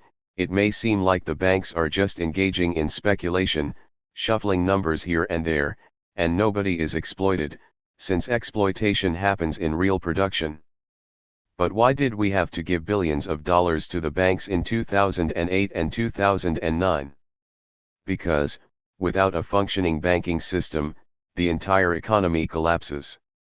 Banks should thus also count as privatized commons, insofar as private banks control the flow of investments and thus represent, for individual companies, the universal dimension of social capital. Their profit is really a rent we pay for their role as universal mediator. This is why state or other forms of social control over banks and collective capital in general are crucial in taking a first step towards the social control of commons. Apropos the reproach that such control is economically inefficient, we should recall not only those cases in which such control was very effective, but also the obvious fact that the 2008 financial crisis was triggered precisely by the failure of the banking system. Let us take a closer look at Marx's classical description of the passage from money to capital, with its explicit allusions to the Hegelian and Christian background. First, there is the simple act of market exchange in which I sell in order to buy. I sell the product I own or have made in order to buy another one which is of some use to me. The simple circulation of commodities. Selling in order to buy is a means of carrying out a purpose unconnected with circulation, namely, the appropriation of use values, the satisfaction of wants. 7. What happens with the emergence of capital is not just the simple reversal of CMC into MCM, i.e., of investing money in some commodity in order to sell it again and thus get back to money. The key effect of this reversal is the eternalization of circulation. The circulation of money as capital is, on the contrary, an end in itself, for the expansion of value takes place only within this constantly renewed movement. The circulation of capital has therefore no limits. 8. Crucial here is the difference between the traditional miser, hoarding his treasure in secret, and the capitalist who augments his treasure by throwing it into circulation. The restless never-ending process of profit-making alone is what he aims at. This boundless greed after riches, this passionate chase after exchange value, is common to the capitalist and the miser, but while the miser is merely a capitalist gone mad, the capitalist is a rational miser. The never-ending augmentation of exchange value, which the miser strives after, by seeking to save his money from circulation, is attained by the more acute capitalist, by constantly throwing it afresh into circulation. 9. This madness of the miser is nonetheless not something which simply disappears with the rise of normal capitalism, nor is it a pathological deviation. It is rather inherent to it. The miser has his moment of triumph in the economic crisis. In a crisis, it is not as one would expect money which loses its value, so that we have to resort to the real value of commodities. Commodities themselves become useless, because there is no one to buy them. In a crisis, money suddenly and immediately changes from its merely nominal shape, money of account, into hard cash. Profane commodities can no longer replace it. The use value of commodities becomes valueless, and their value vanishes in the face of their own form of value. The bourgeois, drunk with prosperity and arrogantly certain of himself, has just declared that money is a purely imaginary creation. Commodities alone are money, he said. But now the opposite cry resounds over the markets of the world: only money is a commodity. In a crisis, the antithesis between commodities and their value form, money, is raised to the level of an absolute contradiction. Point 10. It is crucial how, in describing this elevation of money to the status of the only true commodity, Marx resorts to the precise Pauline definition of Christians as inwardly circumcised Jews. Christians do not need actual circumcision, since they know that each of these ordinary commodities is already inwardly circumcised, that its true substance is money. In a certain sense, this self-engendering speculative movement of capital can also be said to indicate a limit of the Hegelian dialectical process, and one that eludes Hegel's grasp. It is in this sense that Lerbera mentions the fascinating image of capital presented by Marx, a monstrous mixture of the good infinity and the bad infinity, the good infinity which creates its presuppositions and the conditions of its growth, the bad infinity which never ceases to surmount its crises, and which finds its limit in its own nature. 12. Actually, it is in capital itself that we find this Hegelian description of the circulation of capital. In the circulation MCM, both the money and the commodity represent only different modes of existence of value itself, the money its general mode, and the commodity its particular, or, so to say, disguised mode. It is constantly changing from one form to the other without thereby becoming lost, and thus assumes an automatically active character. If now we take in turn each of the two different forms which self-expanding value successively assumes in the course of its life, we then arrive at these two propositions: capital is money, capital is commodities. In truth, however, value is here the active factor in a process, in which, while constantly assuming the form in turn of money and commodities, it at the same time changes in magnitude, differentiates itself by throwing off surplus value from itself, the original value, in other words, expands spontaneously. For the movement, in the course of which it adds surplus value, is its own movement; its expansion, therefore, is automatic expansion. Because it is value, it has acquired the occult quality of being able to add value to itself. It brings forth living offspring, or, at the least, lays golden eggs. Value, therefore, being the active factor in such a process, and assuming at one time the form of money, at another that of commodities, but through all these changes preserving itself and expanding, it requires some independent form, by means of which its identity may at any time be established. And this form it possesses only in the shape of money. It is under the form of money that value begins and ends, and begins again, every act of its own spontaneous generation. Point 13. Note how Hegelian references abound here. With capitalism, value is not a mere abstract mute universality, a substantial link between the multiplicity of commodities. From the passive medium of exchange, it turns into the active factor of the entire process. Instead of just passively assuming the two different forms of its actual existence, it appears as the subject endowed with a motion of its own, passing through a life process of its own. It differentiates itself from itself, positing its otherness, and then again overcomes this difference. The entire movement is its own movement.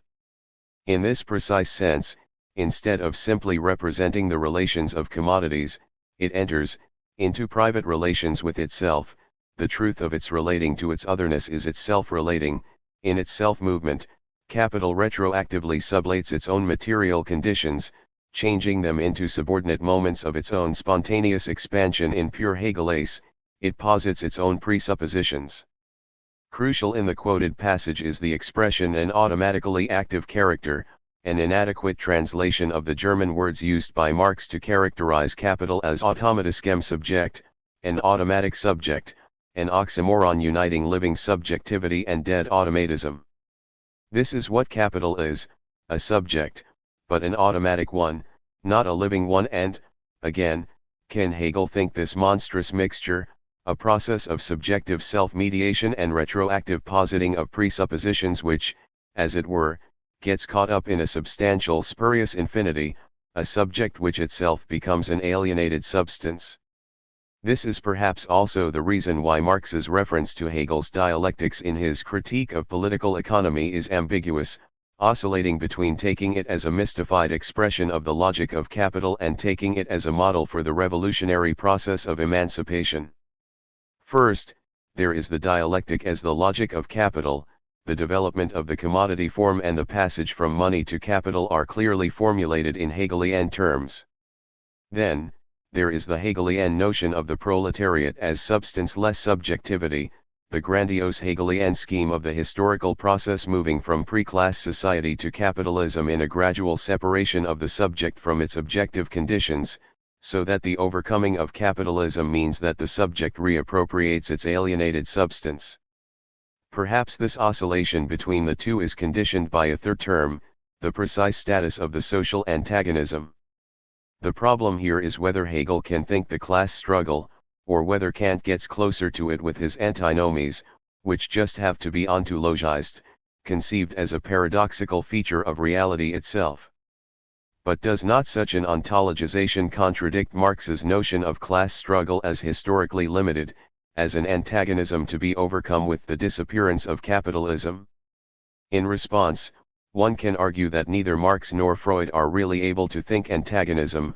Ultimately, they both reduce it to a feature of reality, unable to articulate it as constitutive of reality itself, as the impossibility around which reality is constructed. The only thought able to do this comes later, originating in the differential logic of structuralism. Marx's reading of Hegel's dialectic as an idealist formulation of the logic of capitalist domination fails to go all the way. What the Hegelian dialectical process deploys is the expression of the mystification immanent to the circulation of capital, or, in Lacanian terms, of its objectively social fantasy. To put it in somewhat naive terms, for Marx, capital is not really a subject substance which reproduces itself by way of positing its own presuppositions and so on. What this Hegelian fantasy of capital's self-generating reproduction obliterates is workers' exploitation, that is, how the circle of capital's self-reproduction draws its energy from the external source of value, how it has to parasitize workers. So why not pass directly to a description of workers' exploitation? Why bother with fantasies which sustain the functioning of capital? It is crucial for Marx to include in his description of capital this intermediary level of objective fantasy, which is neither the way capitalism is actually experienced by its subjects nor the real state of things.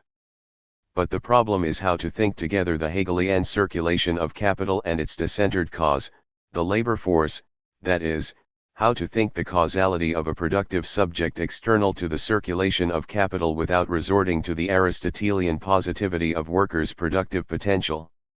For Marx, the starting point is precisely such a positivity, the productive force of human labor, and he accepts the starting point as unsurpassable, rejecting the logic of the dialectical process which, as Hegel put it, progresses from nothing through nothing to nothing. In short, capital is money which is no longer a mere substance of wealth, its universal embodiment, but value which, through its circulation, generates more value, value which mediates or posits itself, retroactively positing its own presuppositions. First, money appears as a mere means for the exchange of commodities. Instead of endless bartering, we first exchange our product for the universal equivalent of all commodities, which can then be exchanged for any commodity we may need. Then, once the circulation of capital is set in motion, the relationship is inverted, the means turns into an end in itself, the very passage through the material domain of use values is posited as a moment of what is substantially the self-movement of capital itself. From this moment on, the true aim is no longer the satisfaction of individuals' needs, but simply more money, the endless repeating of the circulation as such. This arcane circular movement of self-positing is then equated with the central Christian tenet of the identity of God the Father and His Son, of the Immaculate Conception in which the single Father directly begets His only Son and thus forms what is arguably the ultimate single-parent family. Is capital then the true subject or substance? Yes and no. For Marx, this self-engendering circular movement is, to put it in Freudian terms, precisely the unconscious fantasy of capitalism which parasitizes the proletariat as pure substanceless subjectivity. For this reason, capital's speculative self-generating dance has a limit, and brings about the conditions for its own collapse. This insight allows us to solve the key interpretive problem of the passage quoted above. How are we to read its first three words, in truth, however?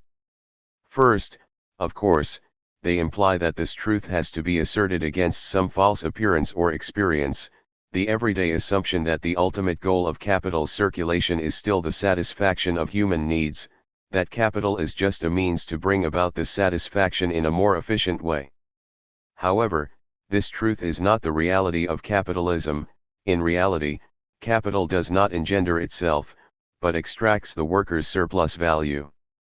There is thus a necessary third level to be added to the simple opposition of subjective experience and objective social reality, namely, the objective deception, the disavowed unconscious fantasy, which is the truth of the capitalist process. Again, to quote Lacan, truth has the structure of fiction. The only way to formulate the truth of capital is through a reference to this fiction of its immaculate self-generating movement. And this insight also allows us to locate the weakness of the above-mentioned deconstructionist appropriation of Marx's analysis of capitalism. Although it emphasizes the endless process of deferral which characterizes this movement, as well as its fundamental inconclusiveness, its self-blockage, the deconstructionist retelling still describes the fantasy of capital. It describes what individuals believe, although they do not know it. What all this means is that the urgent task is to repeat Marx's critique of political economy, but without succumbing to the temptation of the multiple ideologies of post-industrial society. The key change concerns the status of private property. The ultimate element of power and control is no longer the last link in the chain of investment, the firm or individual who really owns the means of production. The ideal capitalist today functions in a wholly different way, investing borrowed money, really owning nothing, maybe even indebted, but nonetheless still controlling things. A corporation is owned by another corporation, which again borrows money from banks, which may ultimately manipulate money owned by ordinary people like ourselves. With Bill Gates, the notion of private property of the means of production becomes meaningless, at least in its standard sense. It is easy to miss the irony here. The fact that Marx needed Hegel to formulate the logic of capital means that what Hegel was not able to see was not some post-Hegelian reality but rather the properly Hegelian aspect of the capitalist economy. Here, paradoxically, Hegel was not idealist enough, for what he did not see was the properly speculative content of the capitalist economy, the way financial capital functions as a purely virtual notion processing real people. And does not exactly the same hold for modern art? Robert Pippin endorses Hegel's thesis on the end of art with a qualification: it does not refer to art as such, but only to representational art, to the art which relies on some presubjective substantial notion of reality that art should reflect, represent in the medium of sensuous materials. Representational art cannot adequately express the full subjectivity of experience, the wholly self-legislating, self-authorizing status of the norms that constitute such subjectivity, or, thus, cannot adequately express who we are. Only philosophy can heal such a self-inflicted wound and allow the self-determining character of experience its adequate expression. 14.